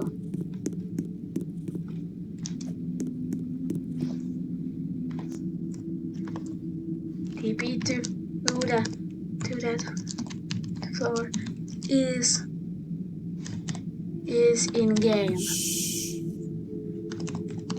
Be quiet. And there's a thing to TP there. No cheats used.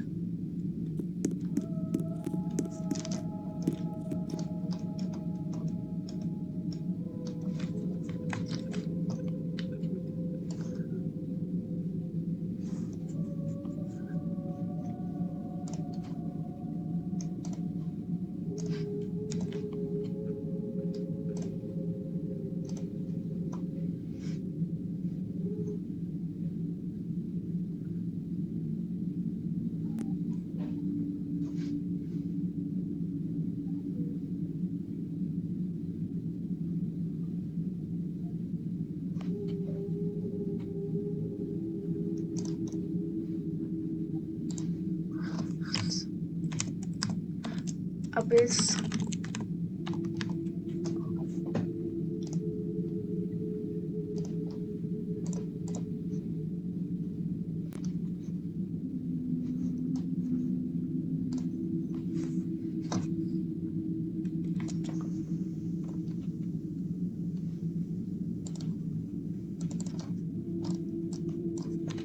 Abyss.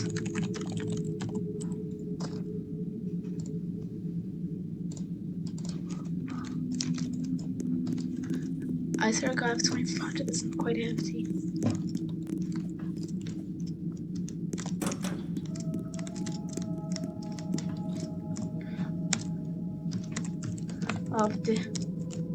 This is M.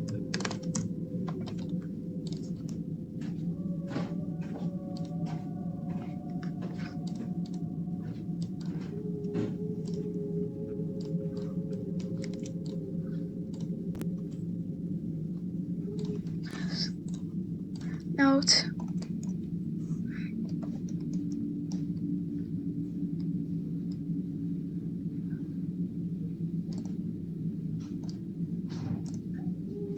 One small decal.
I'll miss you that one.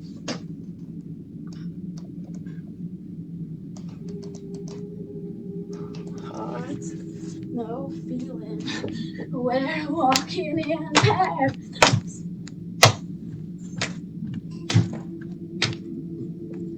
And now we have the usual nonsense.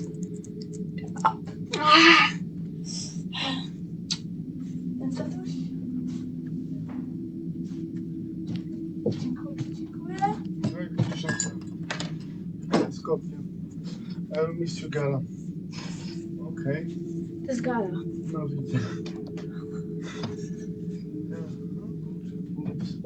Co? No, zamknąłeś. Tak.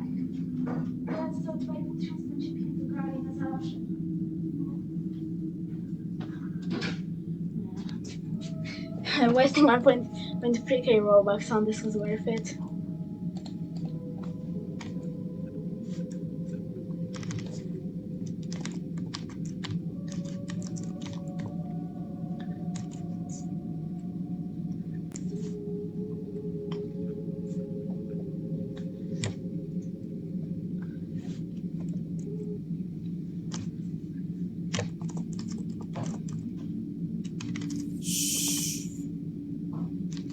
Be quiet.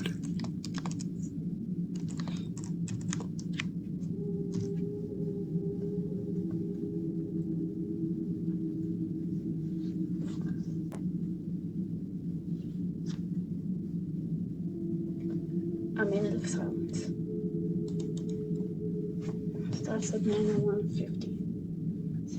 9:01:52. 9:02. Oh.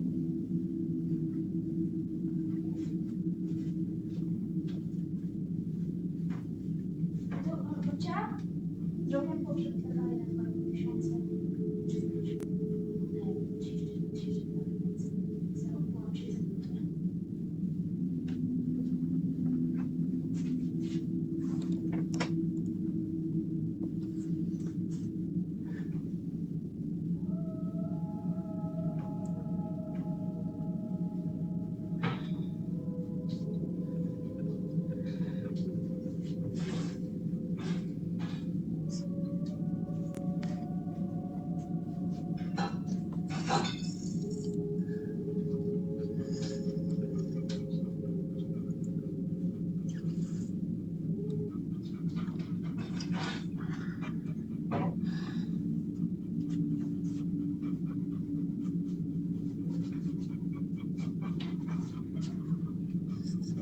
You are such a good cat.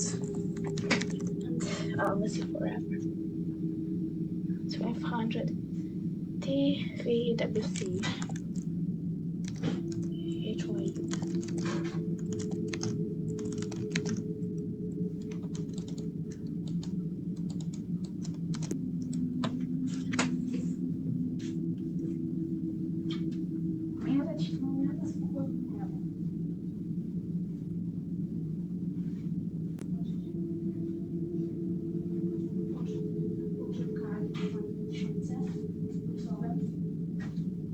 Naprawdę specjalne piętro.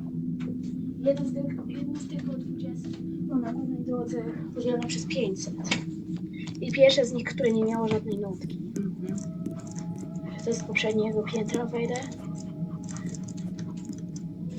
Będę cię pamiętać, Kala. Uwierz mi.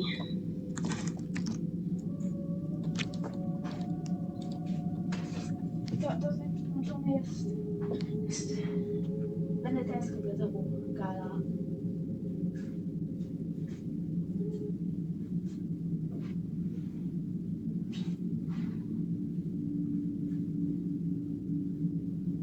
Finałowy pogrzeb. Bo rok temu chyba dłużej. Ale... Erika, Gala. Wreszcie staje pogrzeb, który zasługuje.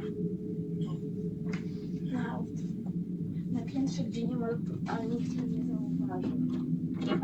Chociaż nas taki specjalny numery, którzy ci najlepsi zauważą.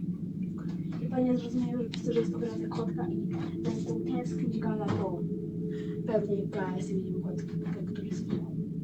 Chyba tak, to zrozumiałam.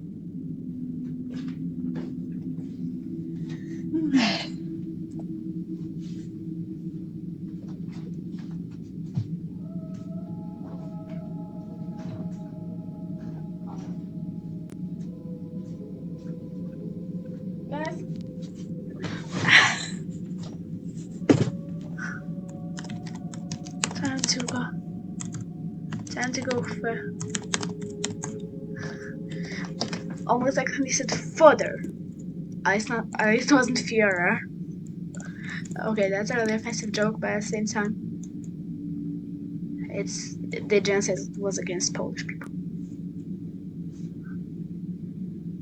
Man, I recognize all of this stuff. exactly which room this photo was taken.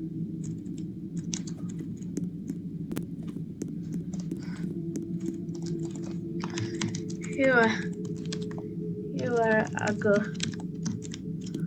good cat.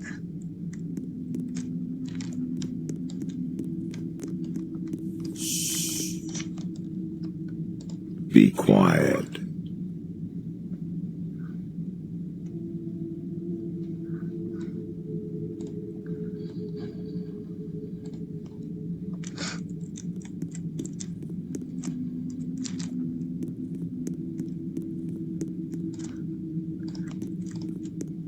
Still here, now disconnected.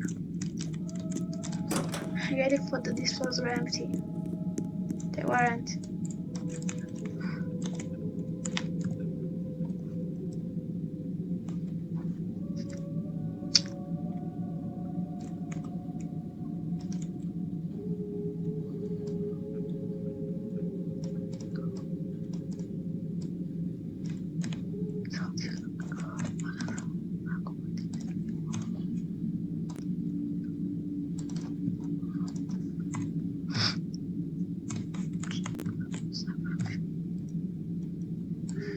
$2,500.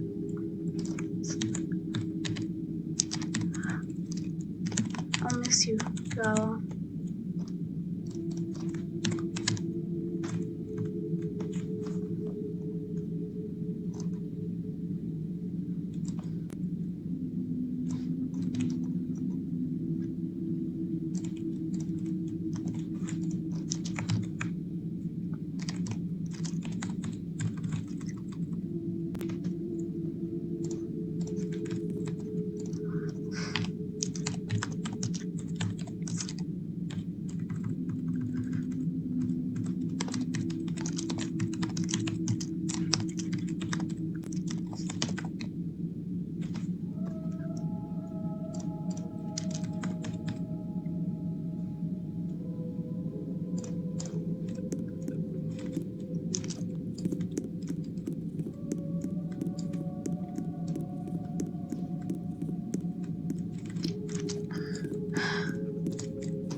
Man, God was such a sweetheart. And I really wish I could take a piss. But little bratty brat face, my brother who got abused, but also we kind of still have life. Just because I don't like a certain person and me or sometimes like oh crap, accidentally said my little brother's name. Crap. Okay, whatever. Miłosz, aka my little brother. Sometimes hates him, sometimes doesn't. My dad told me that it's possible that I'm manipulating my little brother, and well, yeah, it's a possibility. An uncomfortable one, to be honest.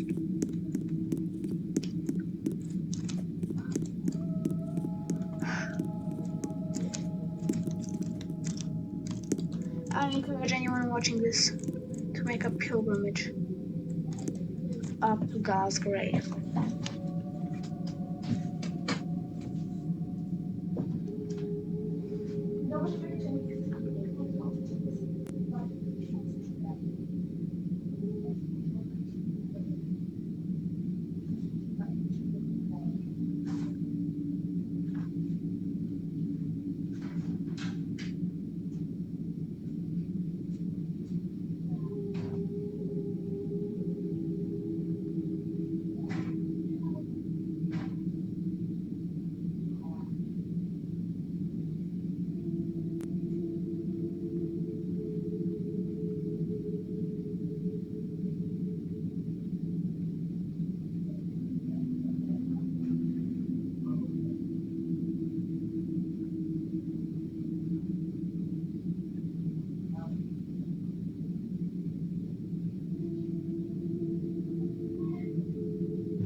Be quiet.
From nowhere.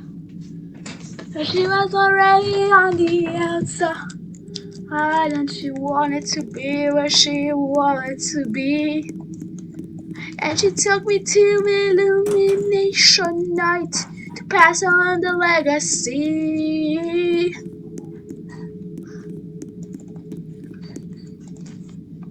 Like the light.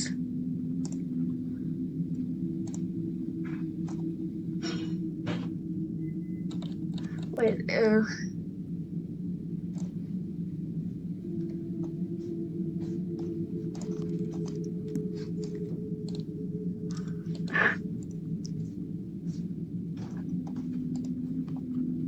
what the heck is happening?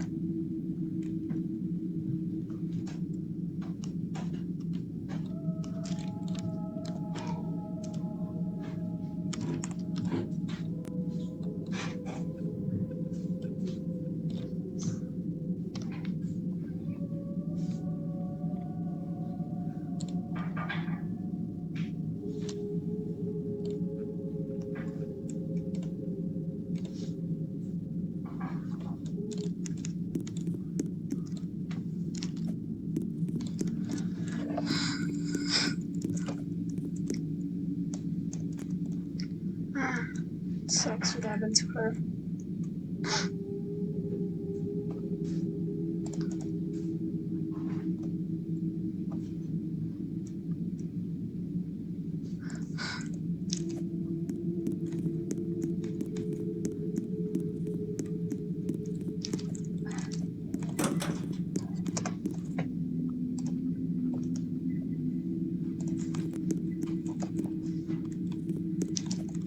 Man, it's kind of weird to me that I'm here again.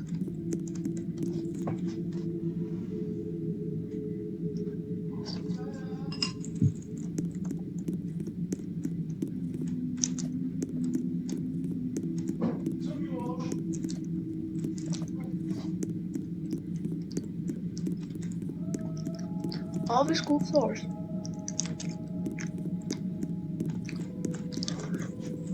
Great.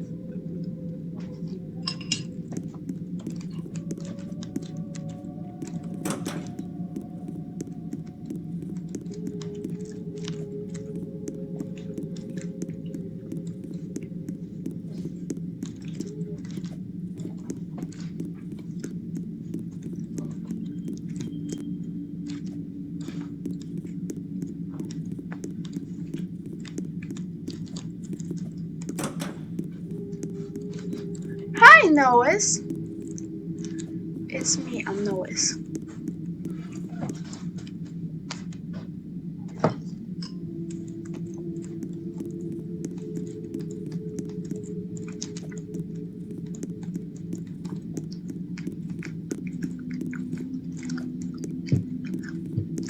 Who's Noahs? Noahs the fact that I'm choking on your balls. Imagine it's another Amazon floor. Pretty sure there was only one of them in the first 298 floors.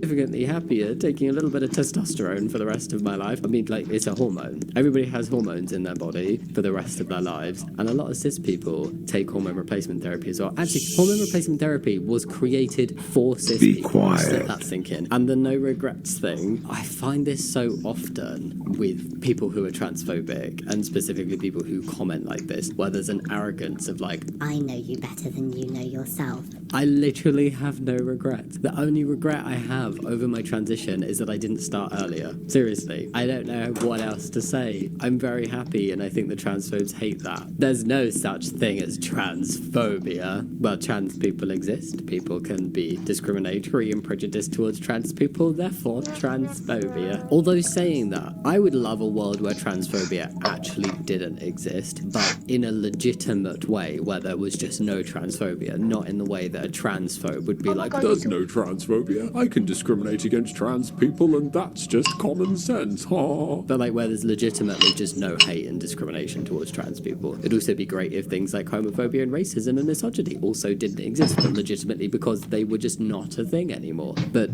transphobia is definitely still a thing with this person's definition. I'm just gonna take a very quick and likely very welcome break from the hate comments right now, because I do need to share some sad news with you. Yes, do you remember my very real and incredibly genuine, legitimate, yes, existing business of LGBT keeping and honey making? Well, unfortunately, it's having to come to an end. Squarespace allowed me to create such a stunning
website with ease that demand grew. I needed more bees, and I quickly realized that I am in fact terrified of bees. I could deal with a little amount, but no, I'm done. It's a real sting to have to announce this, but I know that with your brilliant ideas and suggestions and Squarespace's amazing features, I'll be moving on to a new job in no time. One such feature that is unbelievably, handy is Squarespace's asset library, where you can upload, organize, and access all of your content from one place. This means I can manage all of my files from one central hub and use them across the Squarespace platform. These assets can also be used on pages that you want to keep private for special visitors behind a password, or keep hidden if you're not quite ready to share them yet. Maybe when creating a website for a brand new business idea, I don't know. You'll just have to wait until next month to find out what might be behind here. Charbonneau's actual Squarespace website that is not going anywhere was super easy and fun to make, and Squarespace's very handy analytics let us check on things like top traffic sources and the geography of site visitors. You can also get insights into sale metrics and understand how your reach is growing, with Squarespace giving you all the data you need to scale your business. So whatever website idea you might have,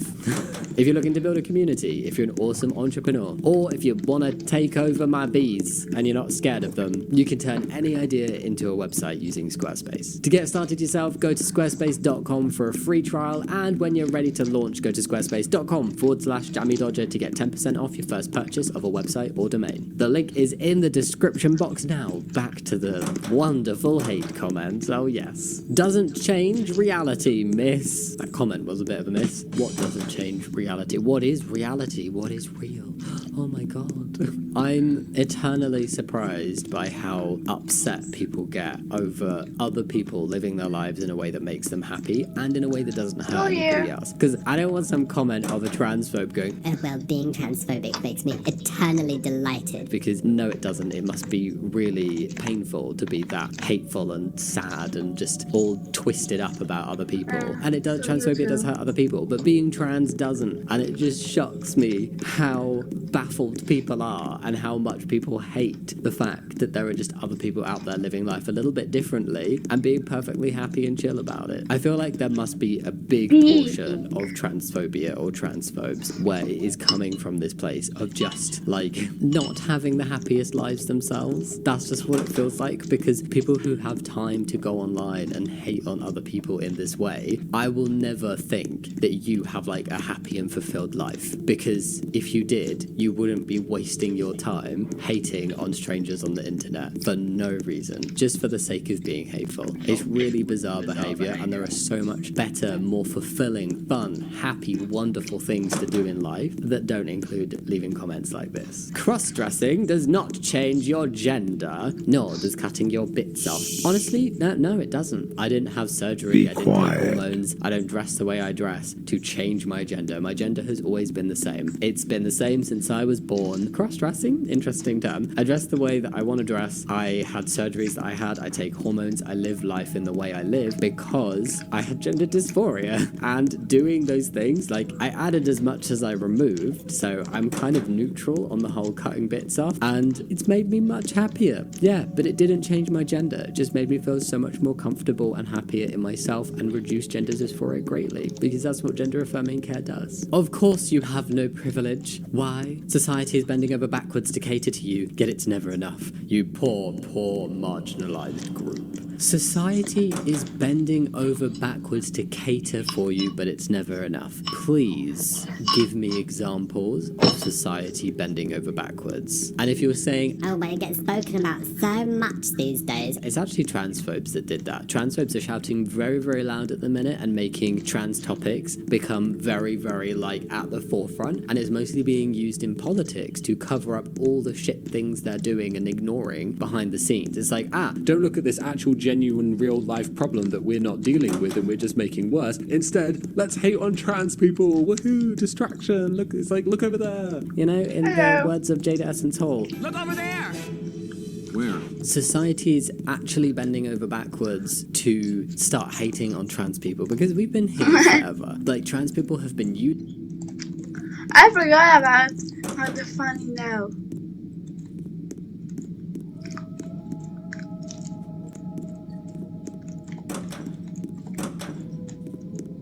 Squarespace 2 floors in a row with notes.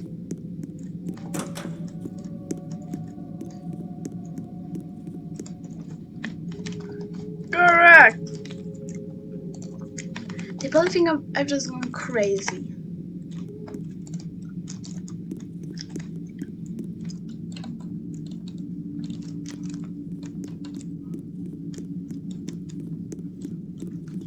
Yeah, of course, it's on the next floor. Dumbass. Using the correct toilets and public spaces for their gender for decades. Puberty blockers have been used for decades and even longer for cis kids, and nobody's ever had an issue. Trans people have been transitioning for hundreds of years and nobody's had this major issue that we're currently seeing. Yes, transphobia has always existed and trans people have been shunned and marginalized and discriminated against and hated upon throughout history and throughout society. But right now, we're having this real like culture war where trans people are kind of pitted as the bad guys, and it's very bizarre. So if you don't like hearing about trans people so much, then maybe we should all just calm down and let trans people have rights that are equal, you know, and treat trans people fairly within society. And if we're talking about, so bending over backwards to cater to you, so that counts for an American senator calling for the eradication of trans people. That counts for a puberty blocker ban that's currently going on in the UK. That counts for 6-year waiting lists for UK trans people to even have a first appointment. That counts for the hundreds of anti-LGBTQ+ bills that are currently going on in the US. That's bending over backwards to cater to us. I'd love to see what actually bending over backwards to cater to us would constitute. I don't understand. And the reason why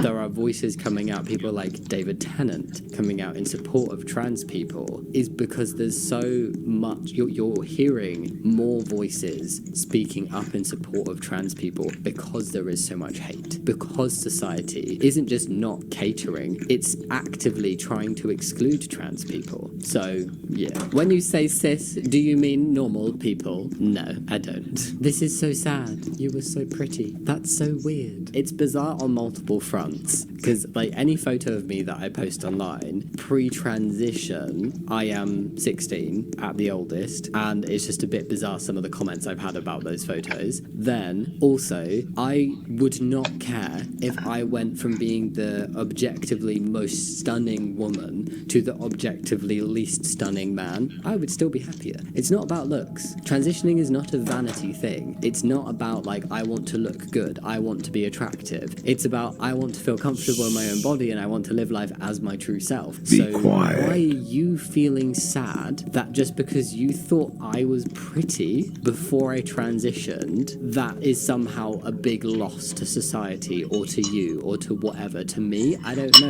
Why are you feeling sad because of how I looked when I was 15, 16 years old? Bit weird. You can still see the woman in her despite the mutilation she has done to herself. Herself should be one word. Where? I'm very confused by this comment. It's like the whole transvestigators thing, but they're doing like a cisvestigation. You're actually cis, but you just transitioned, but we can still tell. Still see the woman. I'm really befuddled by these kind of comments because I look at the transvestigators and the absolutely bizarre things they pick on. They're like, it's the vibe in the eyes. It's not just the appearance of the eye, it's like the sense in the eyes. It's the teeth, it's the shoulders. It's like, for most, if these are YouTube comments, and I'm like, look at how much of me you can see. Are you commenting this because I am comfortable? Are you commenting this because I don't have fragile masculinity and I'm comfortable to just behave as myself and not hold back? If, I don't know, I talk in the way I want to talk, I gesticulate, I move how I want to move, I don't feel insecure about that. This screams of insecurity, this comment. But yeah, I would also push back on gender affirming hair being described as mutilation, because that's a bit weird and not true. The rubbish this woman comes out with, dinosaurs are trans because they transitioned, the thing is Mrs. They didn't chop anything off. What? Dodden asked the other dinosaurs to affirm them, and the other dinosaurs knew they were dinosaurs. One thing we do have in common with dinosaurs is if she had her way, I think your analogy, the kids bro. will be trans I think and that no need for sexes and end up the extinct. sixth That analogy was a hot mess, bro. and I think I know exactly where this comment came from because I made a video recently where I was like making a joke about how the dinosaurs in Jurassic Park were trans, as in the fictional dinosaurs in the fictional movie. Fictional. I'm not saying a literal dinosaurs were trans. However, there are many examples of animals in nature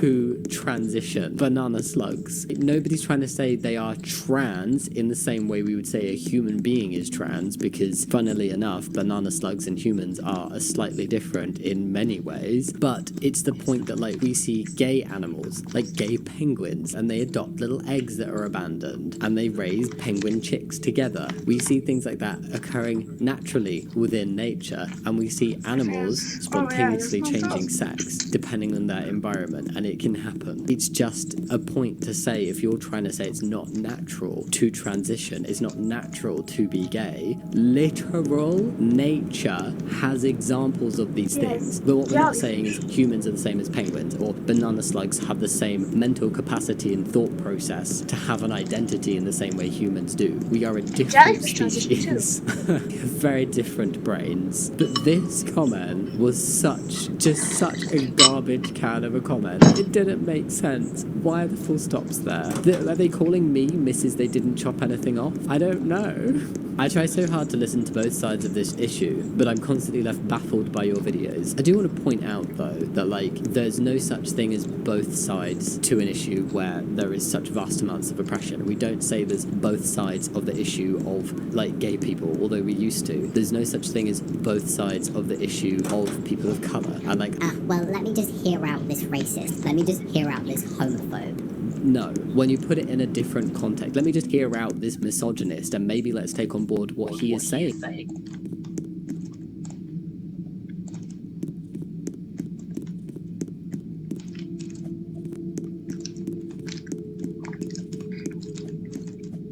Oh, I thought I was going. Okay.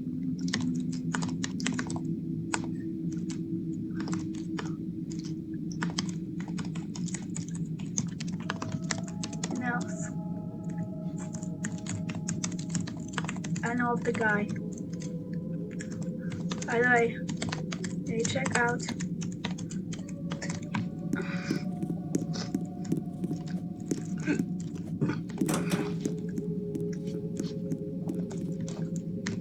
Yeah.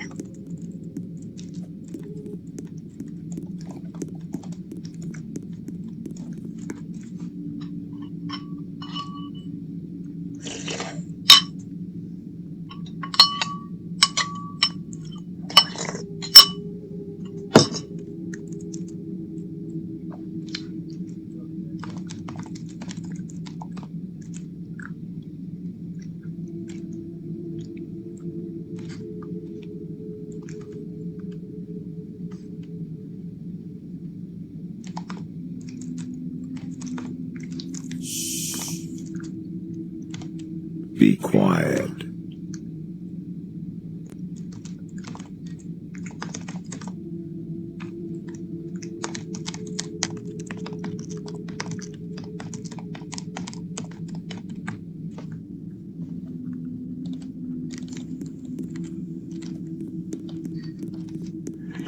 Rest in peace, Gala.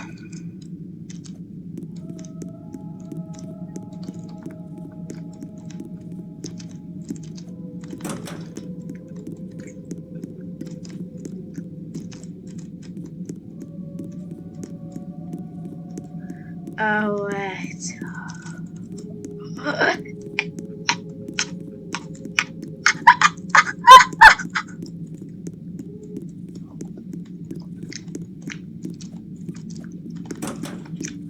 It's a long way there. And implement that into the everyday lives of women. We don't do that. I mean, like, some people do, but there is a lot of social outcry and a very small minority of people that would support that, and they don't get platformed in the same way that transphobes get platformed. So there is no such thing as both sides of the issue, because trans people existing and trans people having rights is not something that's up for debate. You call people who don't agree with you transphobes rather than really answer any genuine questions. Some have. I answer a lot of genuine questions. When you have been dealing with curiosity questions, nosy questions, transphobic questions for nearly 15 years, I feel like, one, there is a little bit of fatigue with it, but also it's really easy to tell the difference between the people who want to learn more and the people who want to try and catch you out and be transphobic. And they're often not asking questions, they're often just saying shit. And I do answer a lot of questions. I make a lot of videos around general topics, and I give Yeah, I once used to be someone who didn't understand trans people. Like,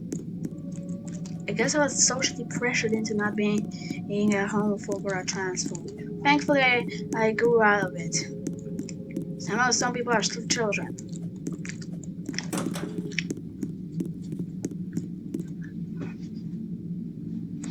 Considering that the far right here, or really any right, heard Astrid is like to bury their head in the sand, and decided that their favorite joke was as I identify as an ostrich. I don't listen to the smart guys, and then the smart guys are coincidentally them.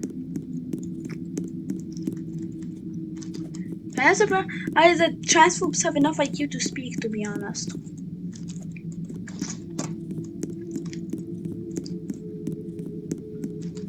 Instead of just babbling, like,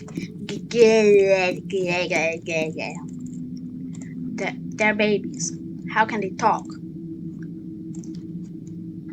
Let's try it.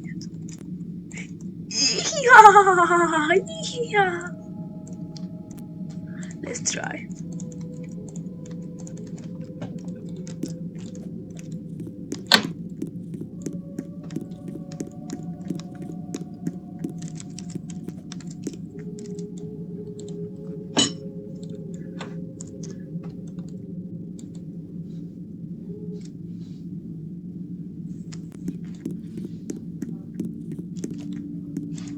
It doesn't even look like there's a thing anymore.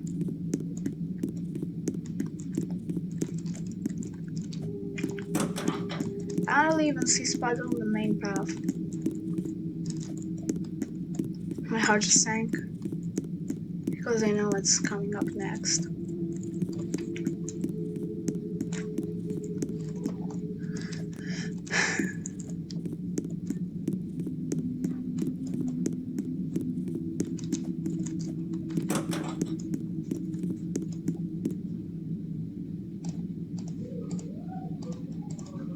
Oh, this is enormous.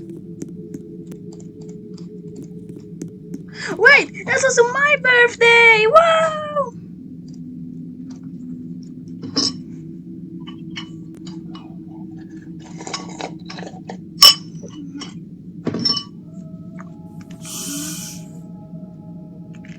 Be quiet. Okay, actually, I'm from a different year.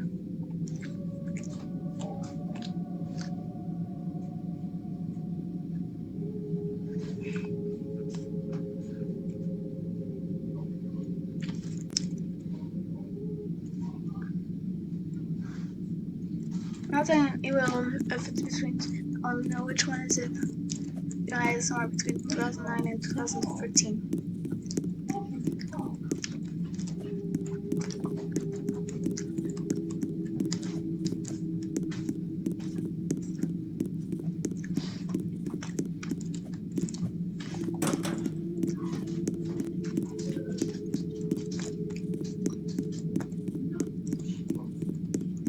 Won't you please stay? The second time around.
Mam cię nie wolno na fentanylowe. Tak, Nil. Nie mam time.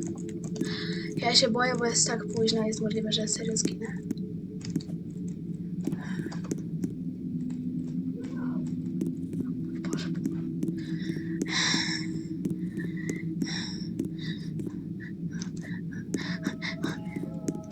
Powiem, że jest najpiętrujący zegar. Life is getting so strange. Hearts of paper mache. The shadow at the touched. And I've left me. It's me in the heart. Tearing it all apart.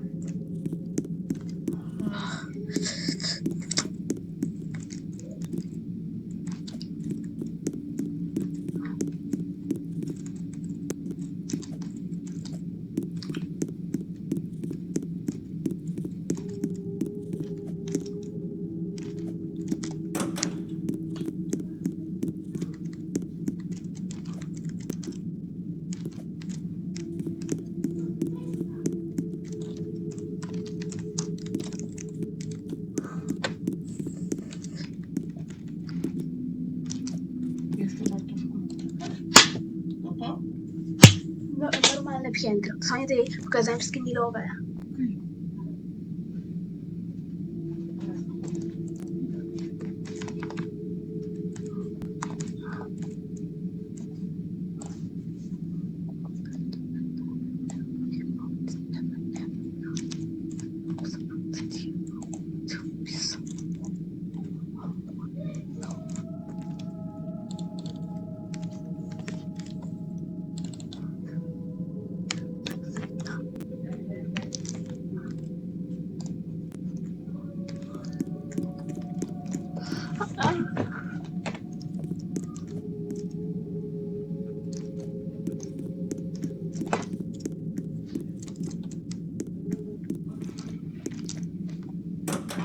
And we enter a fun. Explanations. I don't just call people transphobic without explaining why something is transphobic. And maybe you picked up on a video where there was one thing that I didn't explain, but I will have explained it before. I can't repeat myself in every single piece of content I make. You were born a woman, you have female chromosomes and gametes. How do you know? Seriously, how do you know? I don't know what chromosomes I have. You don't know exactly what surgeries I've had. That's my information. I think a lot of people fall at the first hurdle of not understanding that there is a difference between gender and sex. Anyway, this person said this is not up for a debate, it's science. Now, I believe that, but in the context of trans people existing and trans people being valid is not up for debate, it's science. Because you choose to live expressing your secondary characteristics as a man doesn't change the facts. Sex and gender are the same thing. No, they're not. Again, just because you prefer to state the two are different doesn't change a millennia of use of these words. A millennia. Seriously. Oh dear. I mean, this is coming from like also such a Western perspective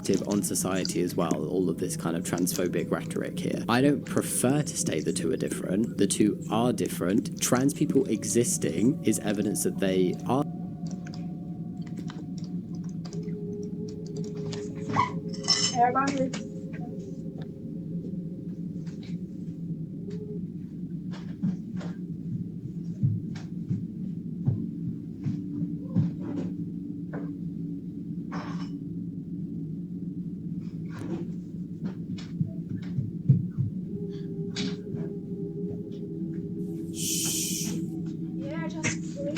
Be quiet. Because of how this goes. That's what I'm playing.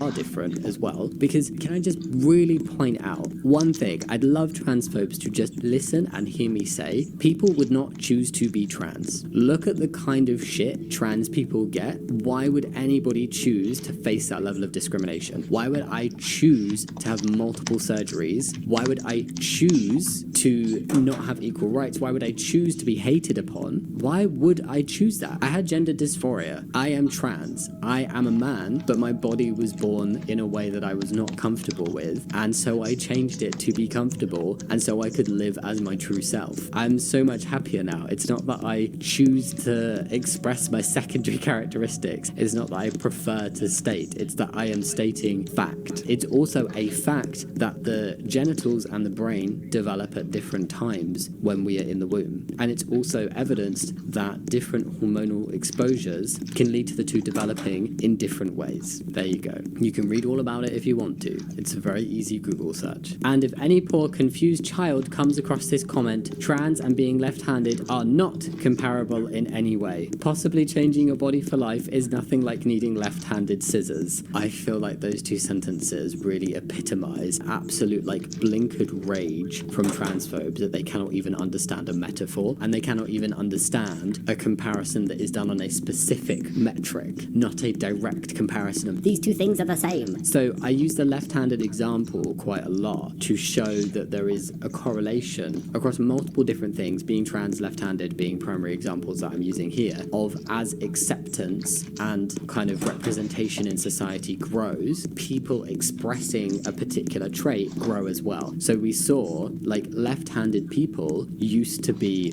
left-handed was bad. No, you're not allowed to be left-handed. You need to write with your right hand. And then when it became more acceptable and kids were stopped being forced to use their right hand instead of their left, more people were left-handed. Not actually more people were left-handed, just more people were able to write with their hand that was naturally their handedness, which was left. And that's the scale that we're comparing trans people and left-handed people to. It's not saying that being trans is the same as being left-handed. It's saying that there is clear evidence in other areas that as support and representation increase, people feeling comfortable to be themselves fully also increases. That's why we've seen an increase in trans people, not because it's contagious, not because it's trendy, because it isn't, not because it's cool, because it's not. It's very difficult, but because there is more representation within society, so more people are being given the language to know who they truly are. The fact that this person has actually thought that I was saying trans people and left-handed people are the same, and that those two things are the same things, is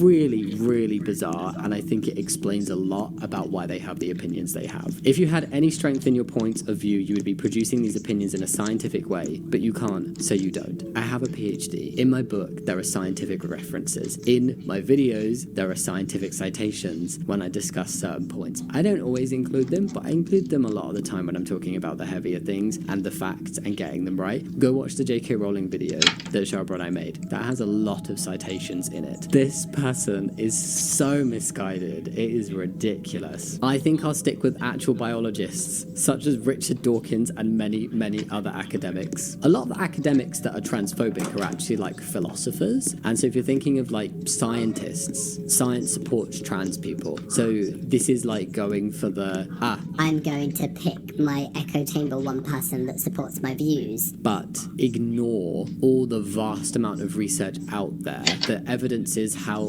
trans people can be born in terms of the difference in development and hormonal exposure, the fact that trans people are discriminated against and this leads to lower well-being, the fact that transitioning increases well-being and access to gender-affirming care is incredibly important for trans people. They are ignoring all of the evidence and they're going, I'm going to pick this one person and then just say many, many others because I don't actually know any others. Sure. Agreeing with what David Tennant said recently towards the British government about trans people. Shut the f*** up and let people be. We love David Tennant on this channel. I don't think I would fanboy over many people, but David Tennant would be the person. If I could meet anybody in life, it would be David Tennant. I loved him in Doctor Who. I love him even more now with how vocal he is, being both supportive to his own kid and the trans community generally. It's so important to see, and I just think he's all round very cool. Be quiet. This guy got a reply saying, David is a chick who is desperately trying to be a dude. So yes, she is very based and delusional. I think somebody got the wrong end of the stick. I think there's certain things that transphobes say, like the person before thinking that I was saying left-handed people and trans people are the same, and this person getting confused that David Tennant is not me. Although, thank you, because I assume they feel like maybe I am David, and that's why, because it's on my video. I don't know, that's the only thing I can think of why they'd say that. Or they think that anybody that supports trans rights is trans themselves, therefore they must be transphobic to them. quite often transphobes just say things that make me go, oh, why would I even find this offensive? Because it's so ridiculous. You're just spewing shit and not knowing what it means and not knowing what you're talking about. So telling the truth is transphobia. No, telling the truth is definitely not transphobia, because the truth supports trans people. So you fell at the first sentence. So if I dress up as a Power Ranger and actually believe I'm a Power Ranger, that somehow makes me one with your logic. Did I say anything about Power Rangers? No.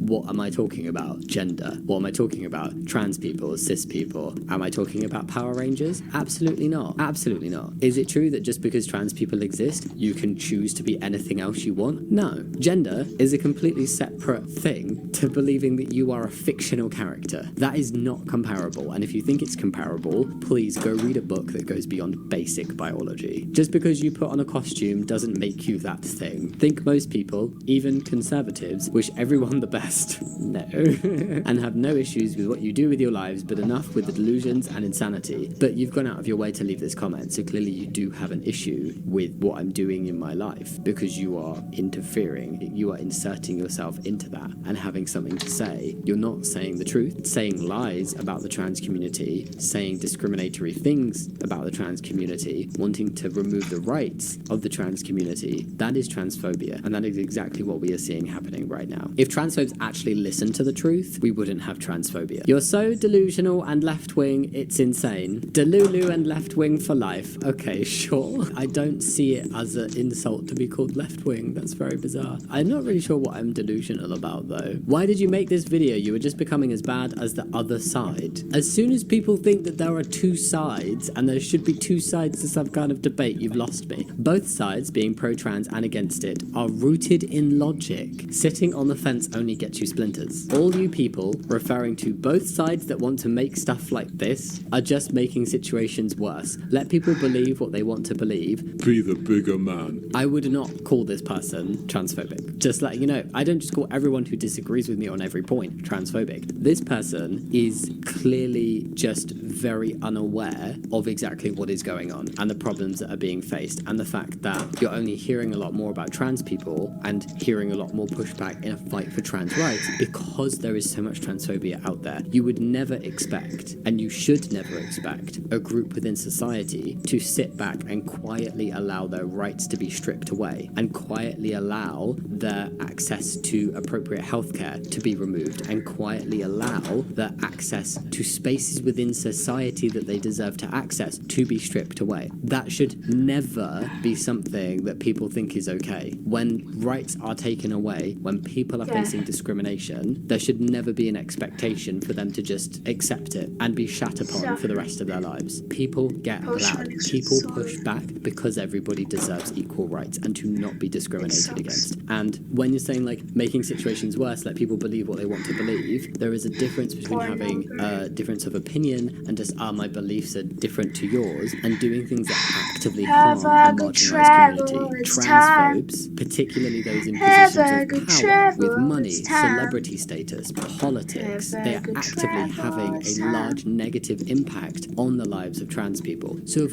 course, trans people and trans allies are going to speak out against that. It's not about live and let live, when for trans people to let transphobes live, that means losing rights and not being safe. That doesn't make sense. There are no two sides to this. Being transphobic is wrong and should not just be accepted. She's ranting, Agsin. I am ranting. How dare I get upset that people are transphobic and want to take away my rights and discriminate against me and other trans people. Oh my goodness, that's something I should just sit back and be like, go ahead. Another transy with zero life. You're too video human. Game. I've lost all my lives. Give me a mushroom. I've never been called a transy. That's funny. With zero life. I do appreciate it may seem like being trans is everything about my life because it happens to be my job to talk about trans topics, write about trans topics. However, in my everyday life, it really doesn't come up that much. You'll be surprised. I frequently forget I'm trans. So here we go. She's off again. Talk a bit slower, lass, and group all the key words in. Dog whistle, all the phobias, and of course trans. I'm not gonna watch it all, but I will be JK will get a mention. JK is a beautiful woman. I feel like when people say, I'm not gonna watch all of that. No, I've watched 5 minutes and I'm not listening to you. And blah, blah, blah, blah. And they're just like, no, I'm not listening to you. You sound like a child, and also maybe it's a fear of if you listen you might realize something you don't want to realize. Well, why would I talk a bit slower? You know you can put YouTube videos on a slower speed if you need to. This Jammy channel is the most low IQ analysis of LGBTQ issues I've ever seen. Whether you are for or against, geez man, you're not saying anything. No offense. Nothing philosophical or psychological or linguistic given. And I've watched a few of your vids at this point. I hope you grow in your analysis, dude. Some of my videos are more serious than others, but also, I'm not the right person to comment this on. I'm not saying this to be patronizing, I'm not saying this to be big-headed. I literally have a PhD in psychology where I researched trans people and trans lives. My analysis is at PhD level, and I interject those conversations and things that I learned throughout that, and papers and research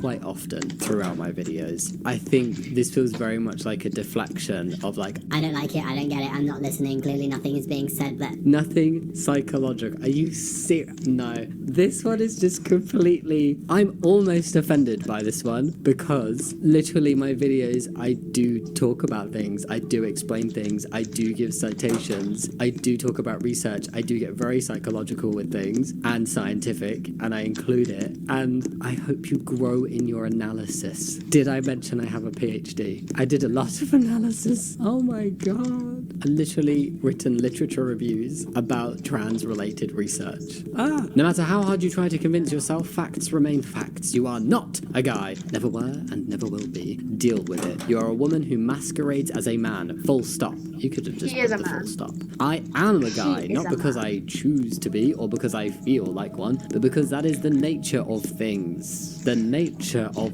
funny. You are ridiculous. You need to come to terms with reality. You do. You're talking about the nature of things. Trans people are very natural, and if you don't believe that, then that's your loss. Thank Jesus Christ, dislike buttons exist. Thanks for engaging with the content. Leave a nice little comment there. Appreciate that. It's a good job that my videos all have like 98% plus like ratio. Woo. Natural and biological men don't compare beards. Bullshit. Absolute bullshit. Right, sure. But this person is also subscribed to me. I must have many hate subscribers, and all I can say is thank you for the subscription. Thank you for the probably quicker view on my videos. Oh my goodness. And thank you for the comment. It all really helps me. We have another one from a subscriber. Spoiler alert, they're still women.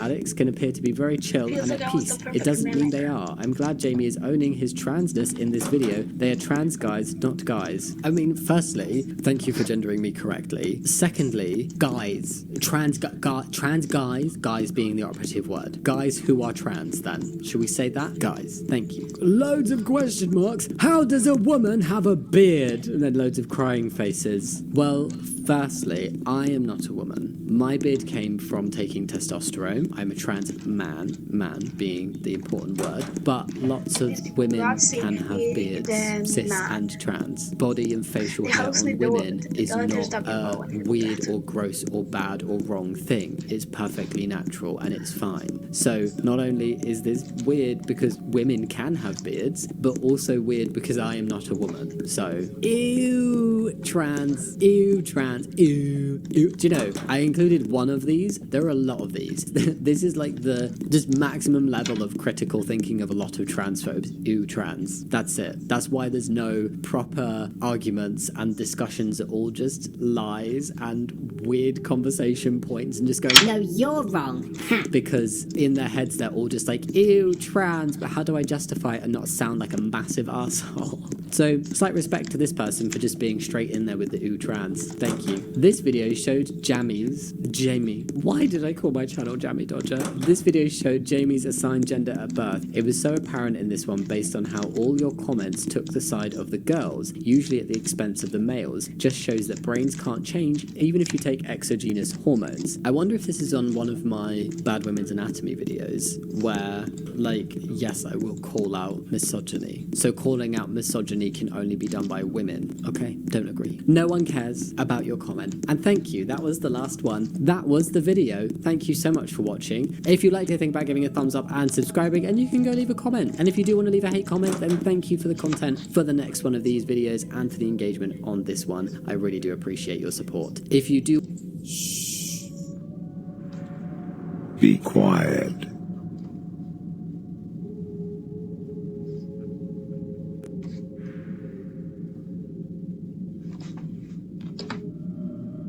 Good afternoon, everyone.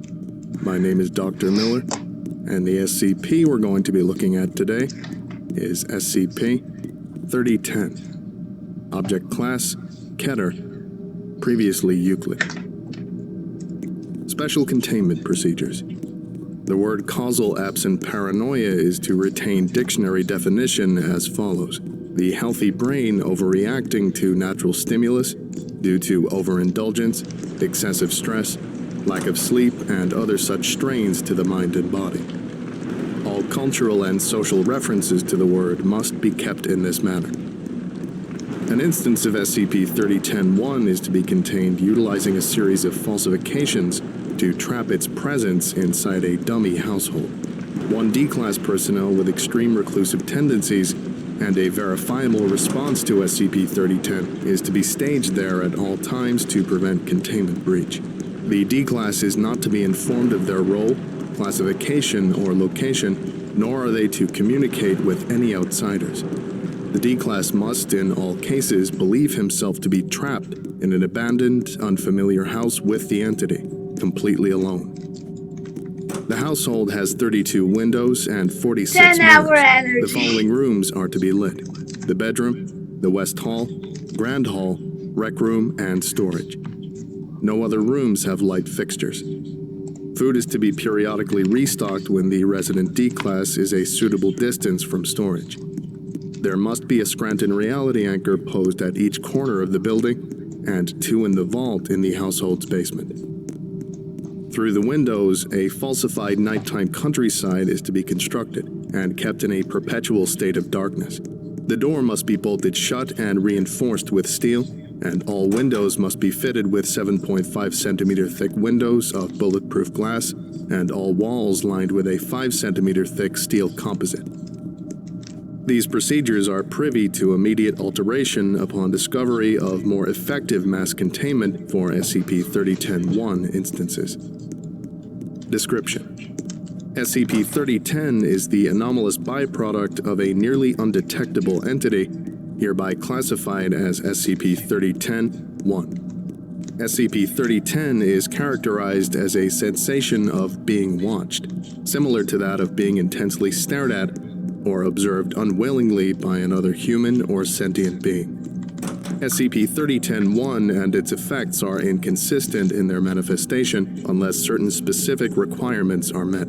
In particular, small spaces, single-room areas, sterile environments, closed-off hospital rooms, prisons, etc., and Foundation containment cells prove ineffective at causing it to manifest. The only known way to bring about an instance of SCP-3010-1 with complete consistency is to stage a single human in a house or something resembling a living space of at least 500 square meters with minimal lighting. Any other cases of SCP-3010-1 appearance seem to be random. The entity has few known physical traits and a certain set of tendencies in its pursuit of others. It only pursues solitary humans, generally between the age of 16 to 40. It cannot pursue pilots of automobiles or other fast-moving vehicles. Its most common victims tend to be alone in their own property, and the time frame follows the trend of 12 a.m. to sunrise, which limits the sample space to individuals with a tendency to remain awake at those times. Oftentimes, those who experience SCP-3010 tend to report it from behind.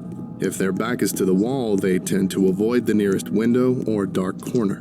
Mirrors cause extreme aversion in sufferers of SCP-3010, and they often flee to sections of their house that lack both of the aforementioned objects. SCP-3010 sufferers cannot sleep under any circumstances. This is not due to fear, but a fundamental part of SCP-3010-1 that manipulates parts of the brain that control melatonin production, dream regulation, and sleep induction, making them completely inoperable. It is assumed to be caused by a very faint insertion of a gaseous substance into the local atmosphere. This is classified as CAP-induced insomnia and also given a medical explanation. SCP-3010-1 is perceived as passively hostile to humankind. It has a specific set of triggers that, when activated, will cause it to the subject. Detail in Addendum SCP-3010-A. The triggers tend to be the following: actively hunting the source of SCP-3010 with intent to destroy or harm, prolonged contact with mirrors, windows or unlit rooms, long periods of sustained silence, direct contact with the presence of the entity, panic, blood, and any attempt to contact other human beings.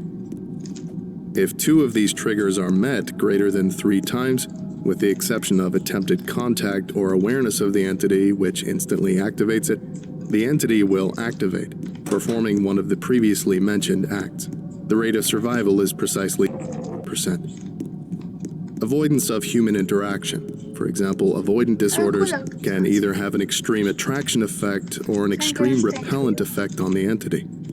Individuals who excel in human interaction, particularly sociopaths, produce a strange, relatively unknown effect that can cause several severe anomalies. Testing is not advised. One such incident is detailed in recordings from D17729. Currently, Site-2C is used primarily for information gathering. As there are likely hundreds of thousands of instances of SCP-3010-1, it is considered less of a containment operation and more of a wildlife observation venture. If any information on the nature of SCP-3010-1's presence, congregation, locations, quantity, or otherwise related traits are discovered, they should be reported to Site-2C's overseers immediately, upon which any needed containment procedures will be amended. Mass containment of SCP-3010-1 instances are a high priority. Addendum: SCP-3010-A. SCP-3010-1. Known psychological traits and habits. As of the current time, little is known of the physical appearance, locations, dependence on humans, or origin of SCP-3010-1. Going to the toilet. Haven't traveled, it's time.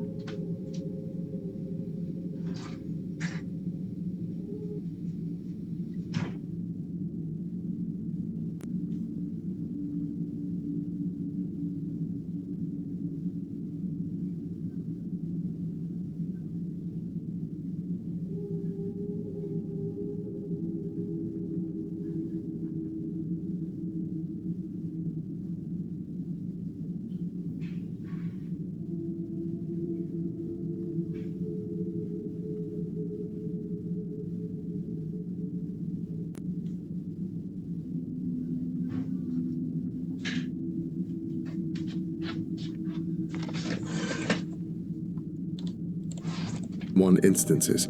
However, due to the continued containment of a particular instance, the following information has been discovered.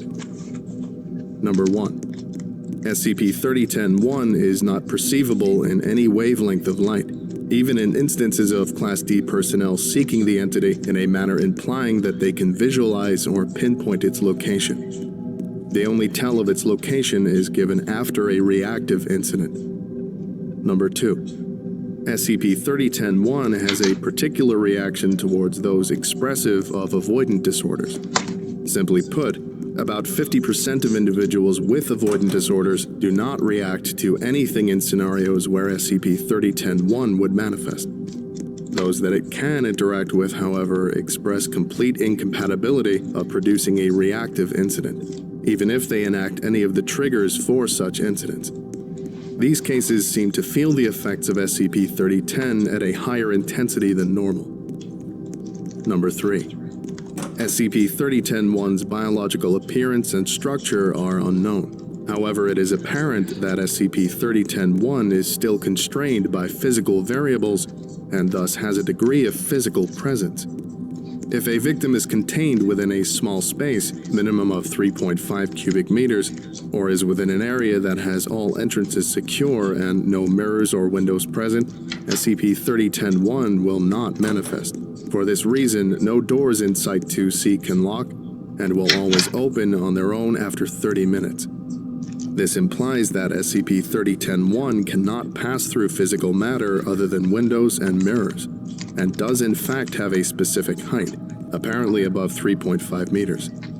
Using similar experimentation, SCP-3010-1 appears to be somewhere around 15 to 20 centimeters in width.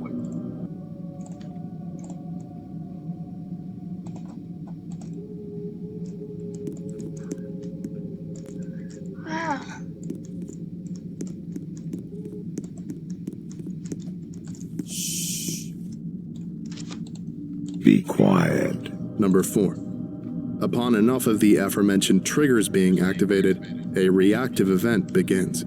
These events are preceded with an extreme spike in the levels of adrenaline in the victim, and they respond with an immediate panicked reaction. At this stage, SCP-3010-1 will manifest in the following ways: through mirrors, windows, or... The entity will apparently proceed to extruding the victim. Subsequently, the newly carved bone matter will retract into the breach, where the entity emerged, and the remains of the victim will... Number 5. When a reactive event is triggered, a cognitohazard manifests in the form of a total memory erasure, where any associated memories of the persons involved in the event are destroyed. This can be easily circumvented, however, by keeping written documents of the victims on hand at all times, or by a suitable amount of Scranton reality anchors active within the area. The reason written information is retained through this is unknown. Note one exception. Those influenced by the spatial anomaly, see number 7, can be erased from written documentation as well. However, this is inconsistent and does not always occur. Traces of their names and background remain interspersed throughout documentation. Number 6. After such an event, the instance of SCP-3010-1 supposedly enters a state of stasis. This can only be proven by the fact that all mirrors and windows within a meter radius appear opaque to all forms of light, and normal SCP-3010 symptoms are reported by all humans in this region. Number 7. After a reactive event, a rapid deconstruction of the environment surrounding the incident begins. This spatial anomaly occurs around seconds after the event. The anomaly causes the area surrounding to rapidly expand and populate into a series of tight, dark corridors and small rooms filled with mirrors and reflective surfaces. The expansion of this space appears to leak from any mirrors or reflective surfaces present. A single exploration has been attempted and recorded following a particular reactive incident. See Addendum Exploration Log from Testing Site 2A for details. This effect is entirely mitigated by Scranton reality anchors. Number 8. Only occurrences of a reactionary event have been detected. The spatial anomaly that follows dissipates after hours, but SCP-3010 symptoms persist indefinitely within meters of the event location. Whether this implies that the instance of SCP-3010-1 stasis is indefinite is uncertain.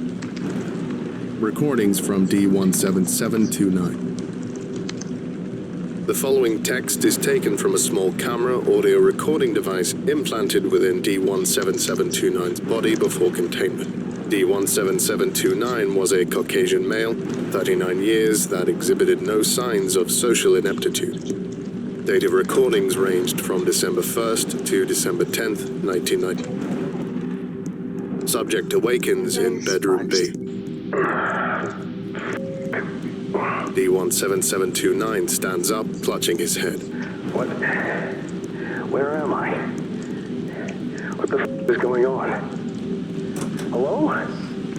This isn't my cell. God, what am I on right now?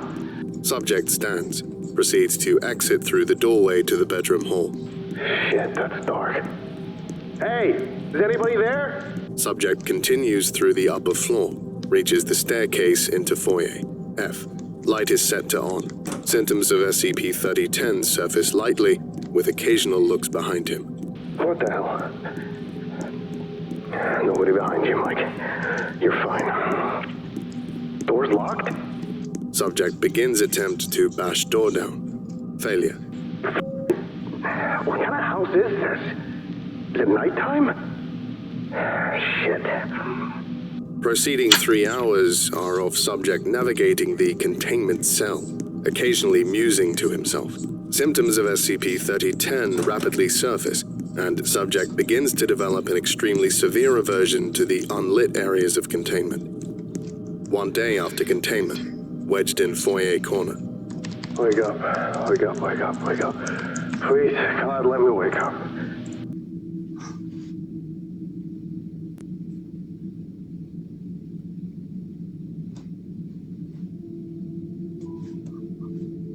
2 days after containment, subject in bedroom. All light fixtures are on, faced away from mirrors in southeastern corner.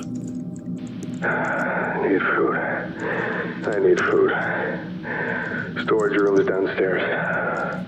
Through dark. Nobody's here, Mike. You're not afraid of the dark. It's there. Me. There it is. I'm not alone. Off! You sick! Let me out! Shit. I made it. Good Lord, I'm staying here until I die. Light and food. Thank God. Subject closes and locks vault. Begins eating. 30 minutes later, door reopens. You've got to be kidding. 4 days after containment, subject is still in storage room. All shelves have been disassembled, fashioned into a makeshift barrier obstructing the basement hall from sight. I need to kill it. I'm not even in here. I'm not safe here. Light only works a little than you've done before. I need sleep. Be quiet. God, I need sleep. 7 days after containment, subject is in storage room corner. Wiring from walls has been torn out using a makeshift crowbar, and extra light fixtures have been used to keep the entire room at a state of brightness. D17729 was previously an electrical engineer, and such activity was expected, so no action will be taken. This isn't a dream, is it? 9 days after containment, subject has fashioned a makeshift suit covered in light fixtures with a portable crank generator. Noted that generator must be removed upon subject's termination. Take it back to them. Kill them all. Not alone. Not alone. Take the light to their door. Not alone. More light. More light. More light. This continues for about 4 hours before subject falls asleep.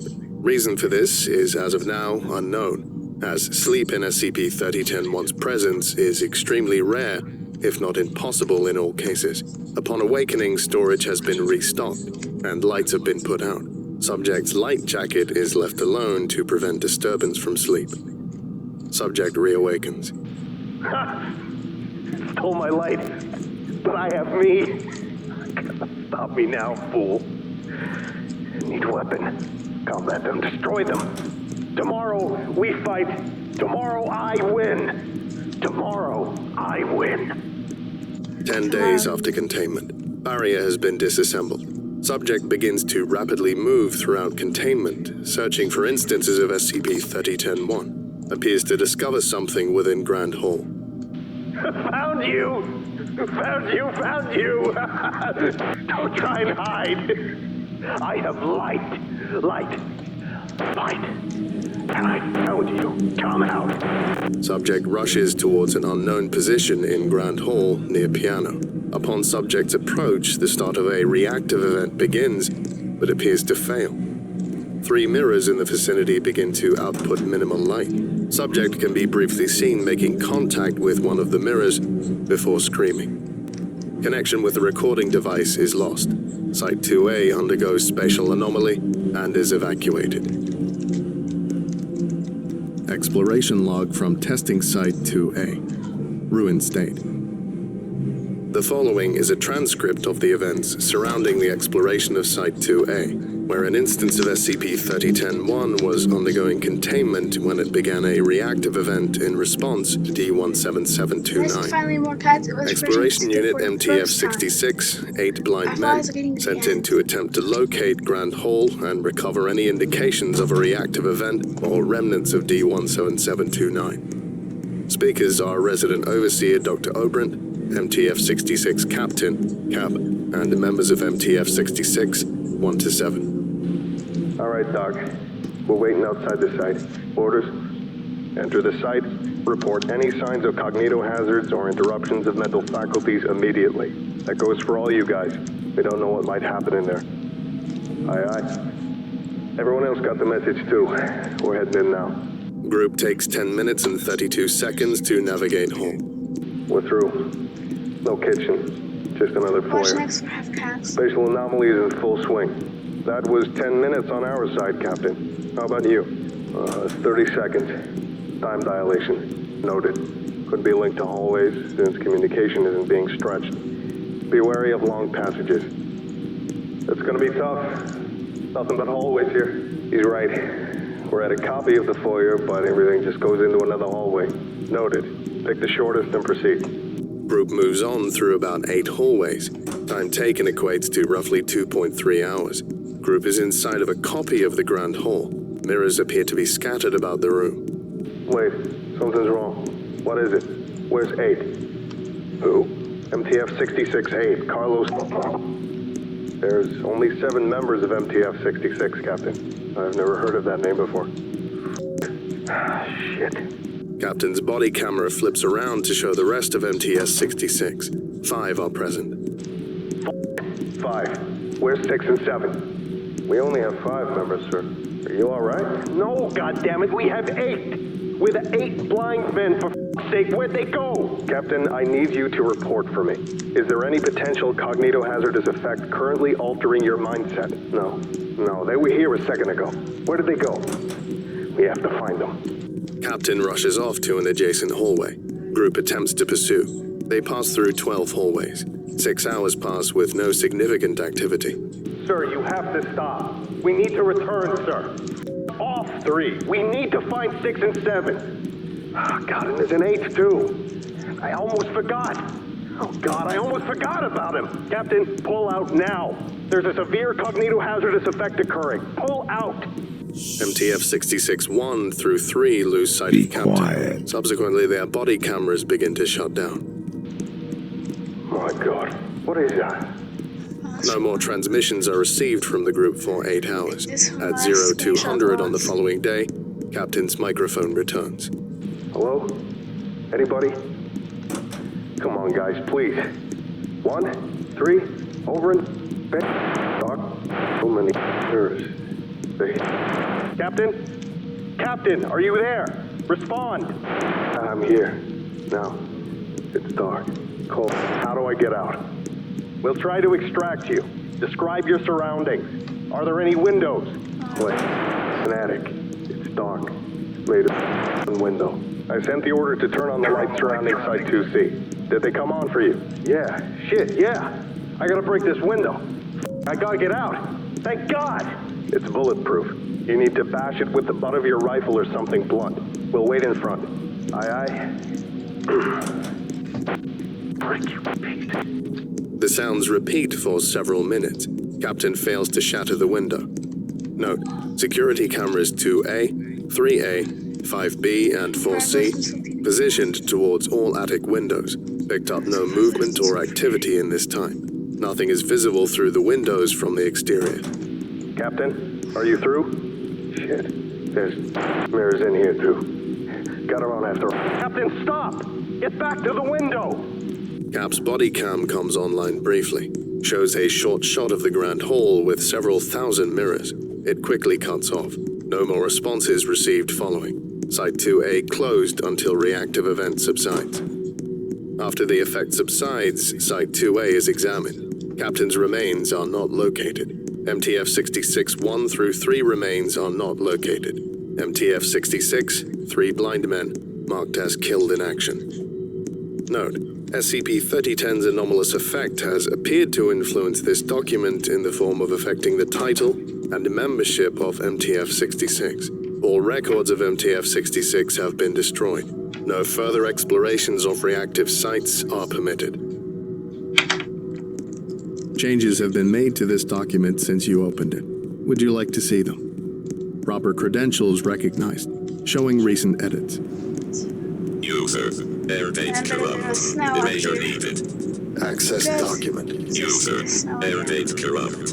Erasure needed. Edited. Finally. Let's see this now. Good to see this now.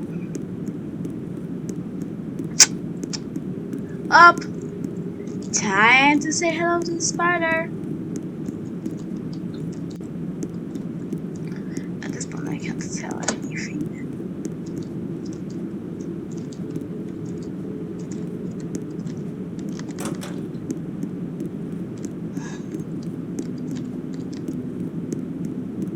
And there's still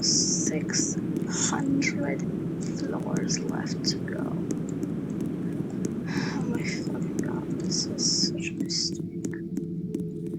And yet, there's no point in stopping now. Can somebody just please fucking talk? Please, that's all I beg of you. Please fucking talk. And yep, I don't remember that.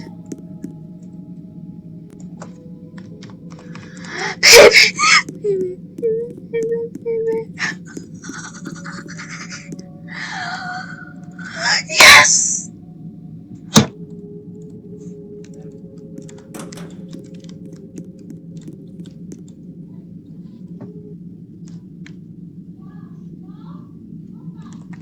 Oh my god, yes.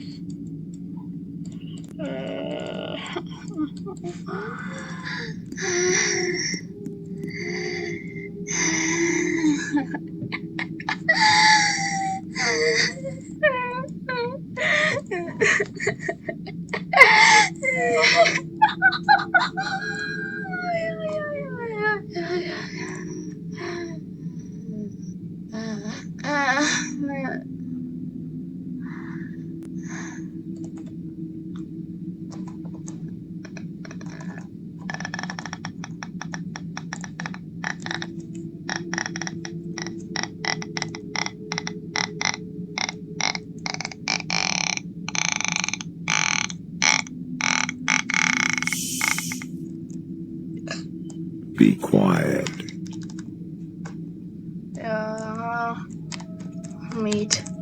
Meatloaf floor. Not the gatekeeper.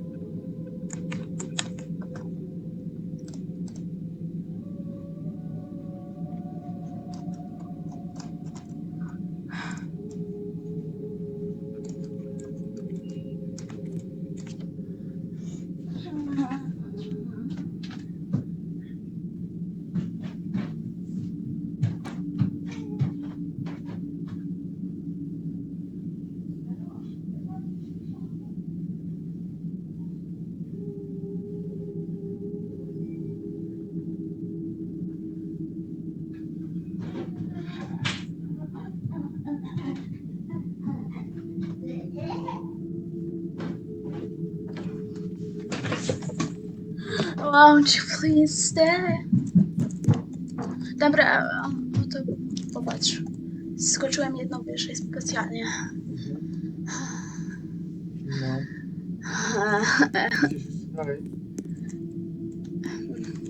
Jest tylko 6 notek tutaj. Więcej niż typowe 0. Ile chcesz ci dać? 3. Niestety zajmę 2 jeszcze godziny. Tak, co nie będę grał do północy. Myślę, że tak pojedziemy na kamerze i nie chcę kłamać.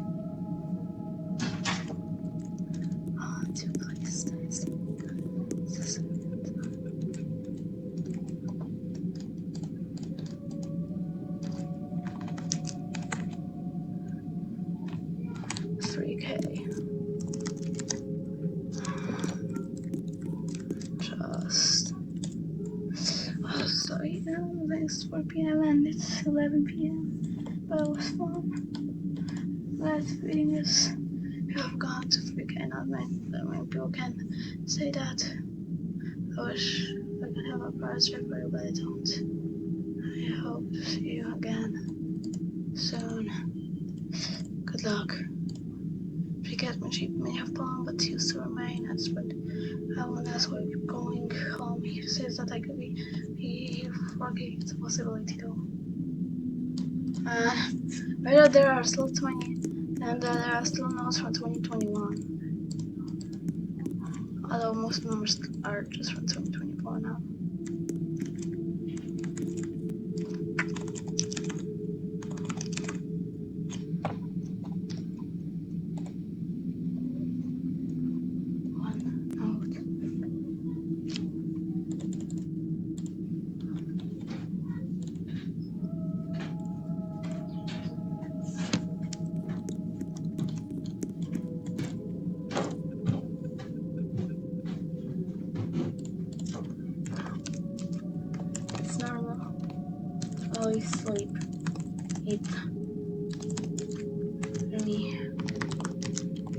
Yeah.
Be quiet.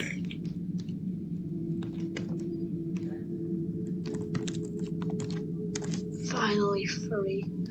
Okay.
Have a good travel, it's time. Like a bird in the sky. And I don't know what next.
Have a good.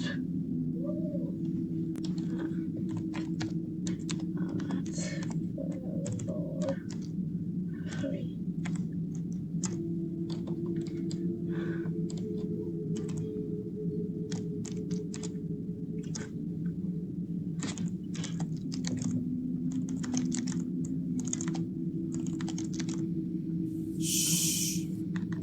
3. Be quiet.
Ważne wszystkie notki.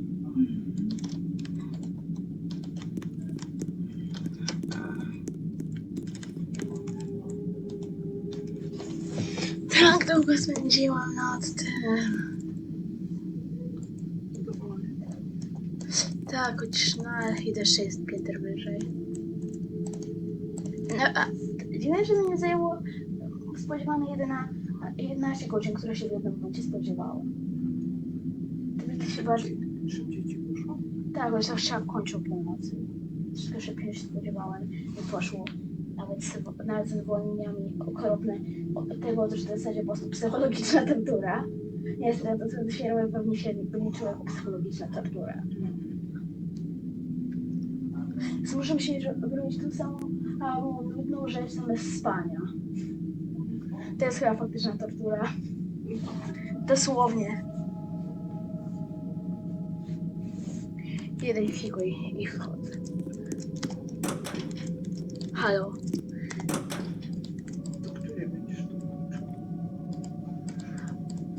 O, 3623 plusowe. Ja lubię anime dziewczynki, ja lubię ich ubrania, ja lubię ich ubrania, no lubię wszystko, lubię ich oczy, lubię ich smaki, tak, lubię ich zapachy, lubię ich ciała, lubię je. Odnaleźliśmy notkę szaleńca.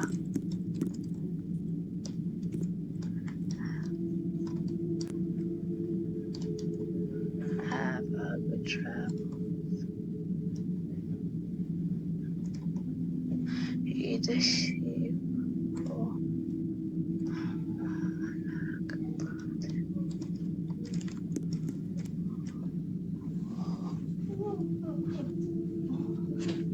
Masz babciu.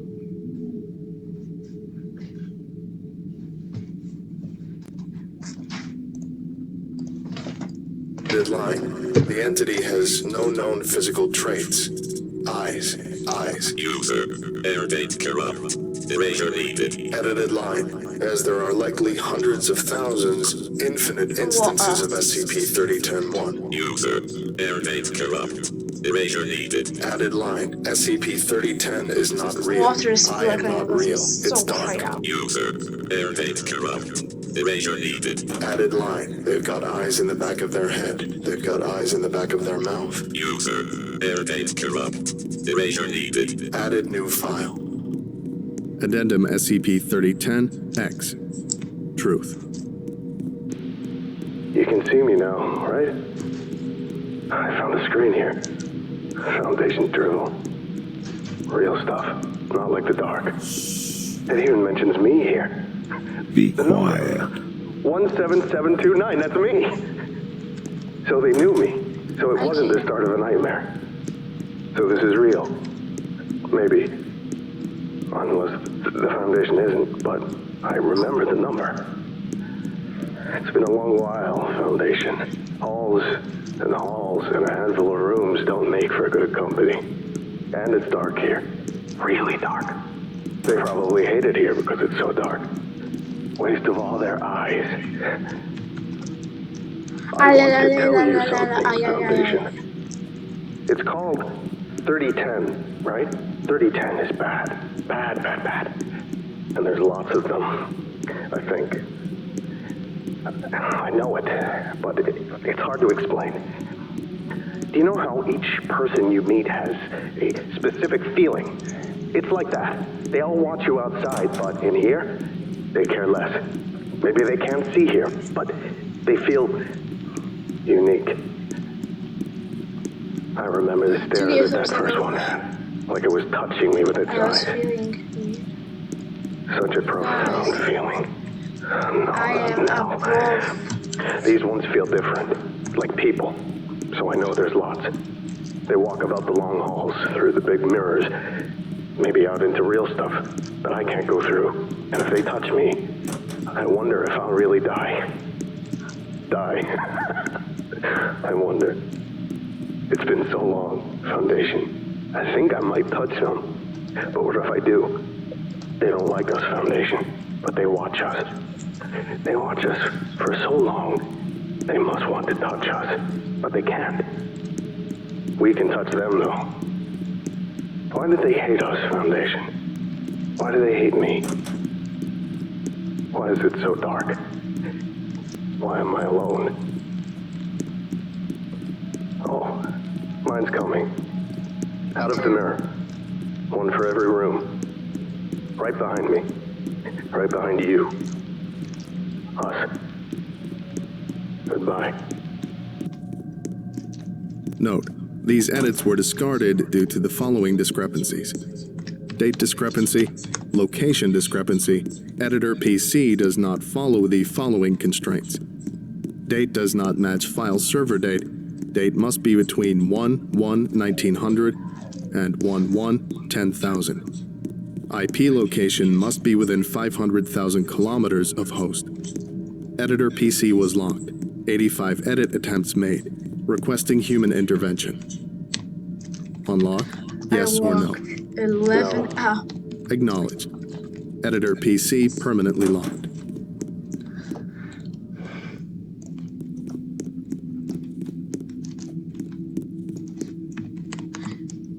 They think I know.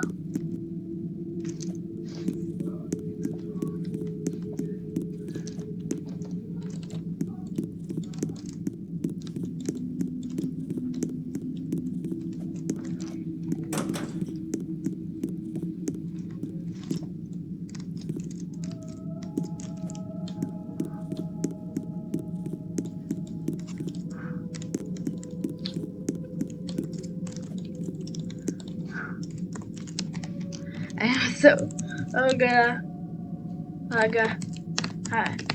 thought I was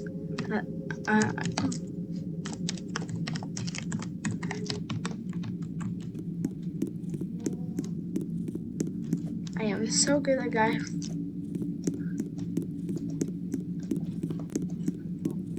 I am shit at this. hacks, I guess. It's 10 p.m. for me.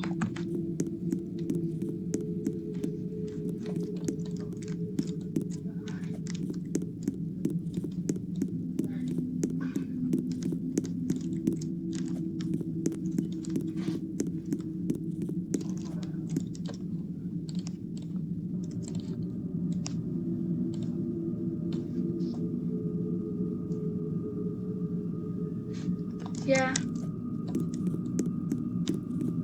I would like to give a special thank you to Zargaran, Oh Crap Guy, Rowan O'Brien, James Saba, Lost Boy, Segnar, Your Local Foundation Agent, Zazapan, Cupster, Dean Dingus, Braided Peach, Soto Voce, Oscuro Vision, quiet. Simon the Skink, Grimnir, Extra Moments 123, Wes, and Swift Raw. If you would like a special thank you at the end of each of my videos, and some other cool stuff as well, visit patreon.com/The Volgan. Thank you.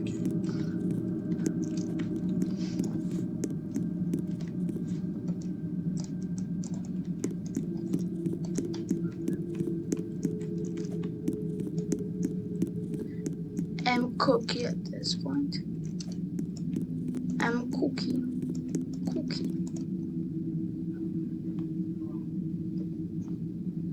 It's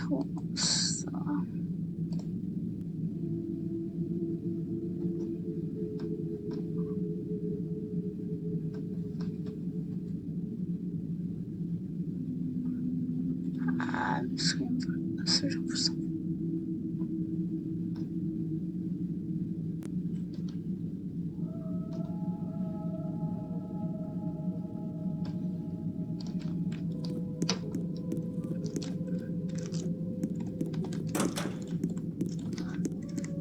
I like how so far I've basically just become a staple of this server. So it's gonna be so crazy when I press the Alt F4.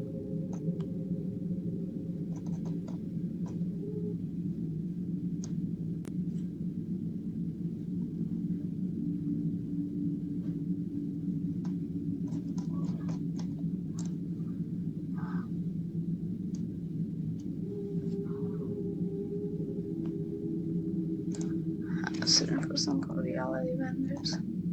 So, you stumbled upon or heard about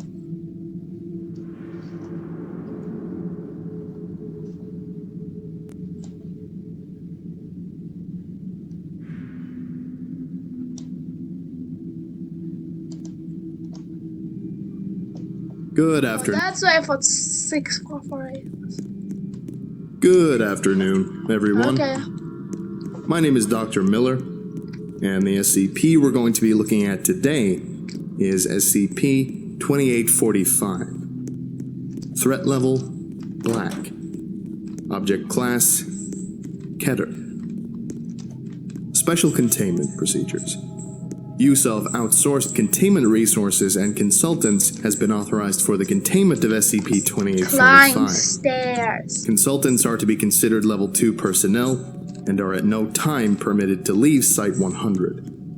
If at any time an outside consultant must be removed from containment of SCP-2845, Class A amnestics are to be applied before release.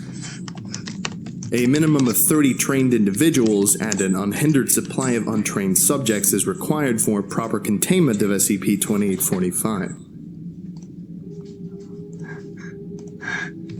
Okay.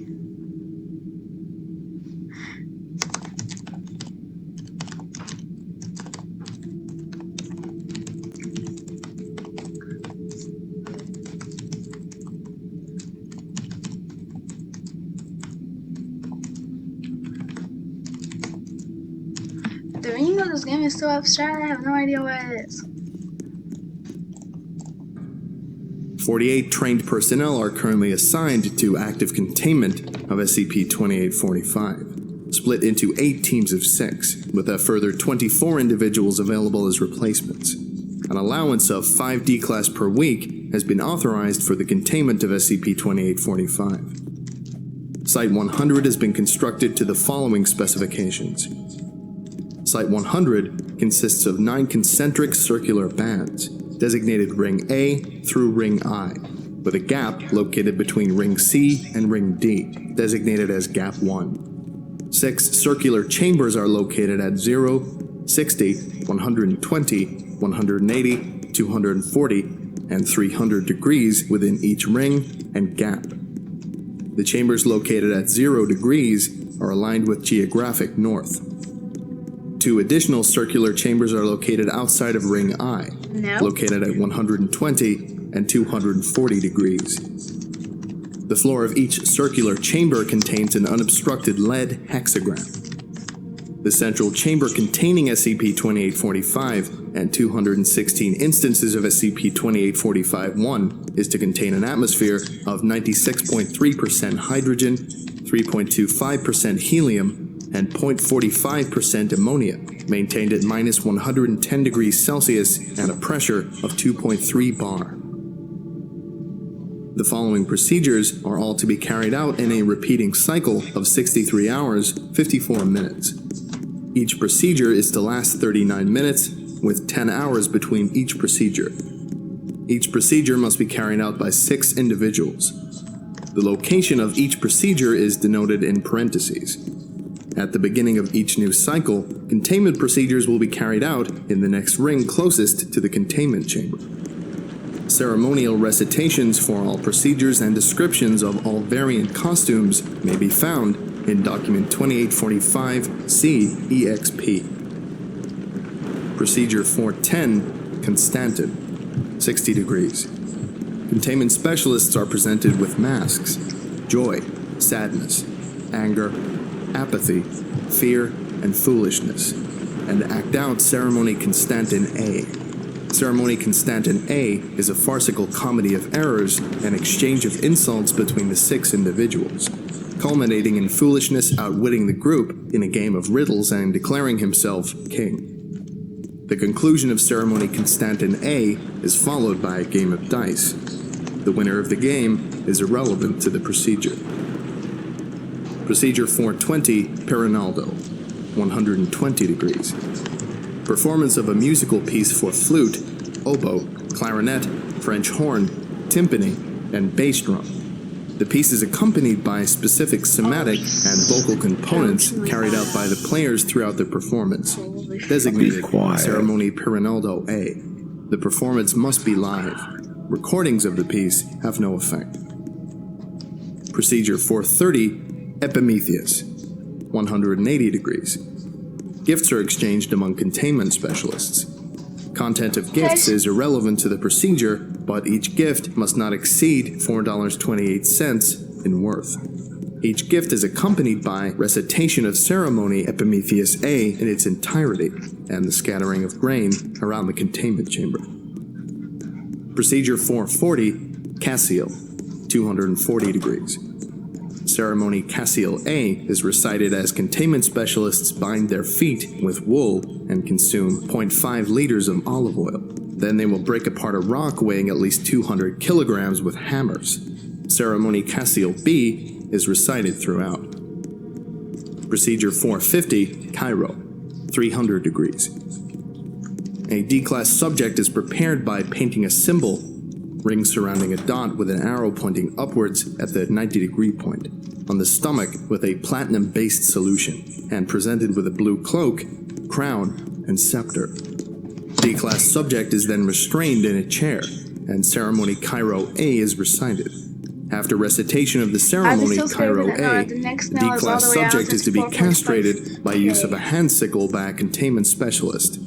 The testes are then to be disposed of in a bowl of salt water as Ceremony Cairo B is recited. They'll probably castrate myself. Procedure 460, Omphalos, Probably. 0 degrees. Not a promise. Ceremony Omphalos A is to be recited before roasting of a child no more than 3 months of age. Otherwise, Ceremony Omphalos B is to be recited before consumption. After consumption of the this. child, Ceremony Omphalos C is to be recited over the gastroliths, which are then swallowed. Vomiting is then induced, and ceremony Omphalos D is recited, signaling the beginning of a new cycle. In the case of a containment breach, Site 100's nuclear device is to be detonated, followed by lockdown of all Foundation facilities and activation of Protocol 2845 XK1, strike down the moon. And this is a message from containment consultant to Site Director Dell on January 31st, 2012. Towering Kadath, my home. I have been... We are getting so far that YouTube would break if I had uploaded a video all this long, so I am cutting it at the 11-hour mark. I think that's a good place to end this because we're at 3108, 3K after the floor. Bye. Time for part 2.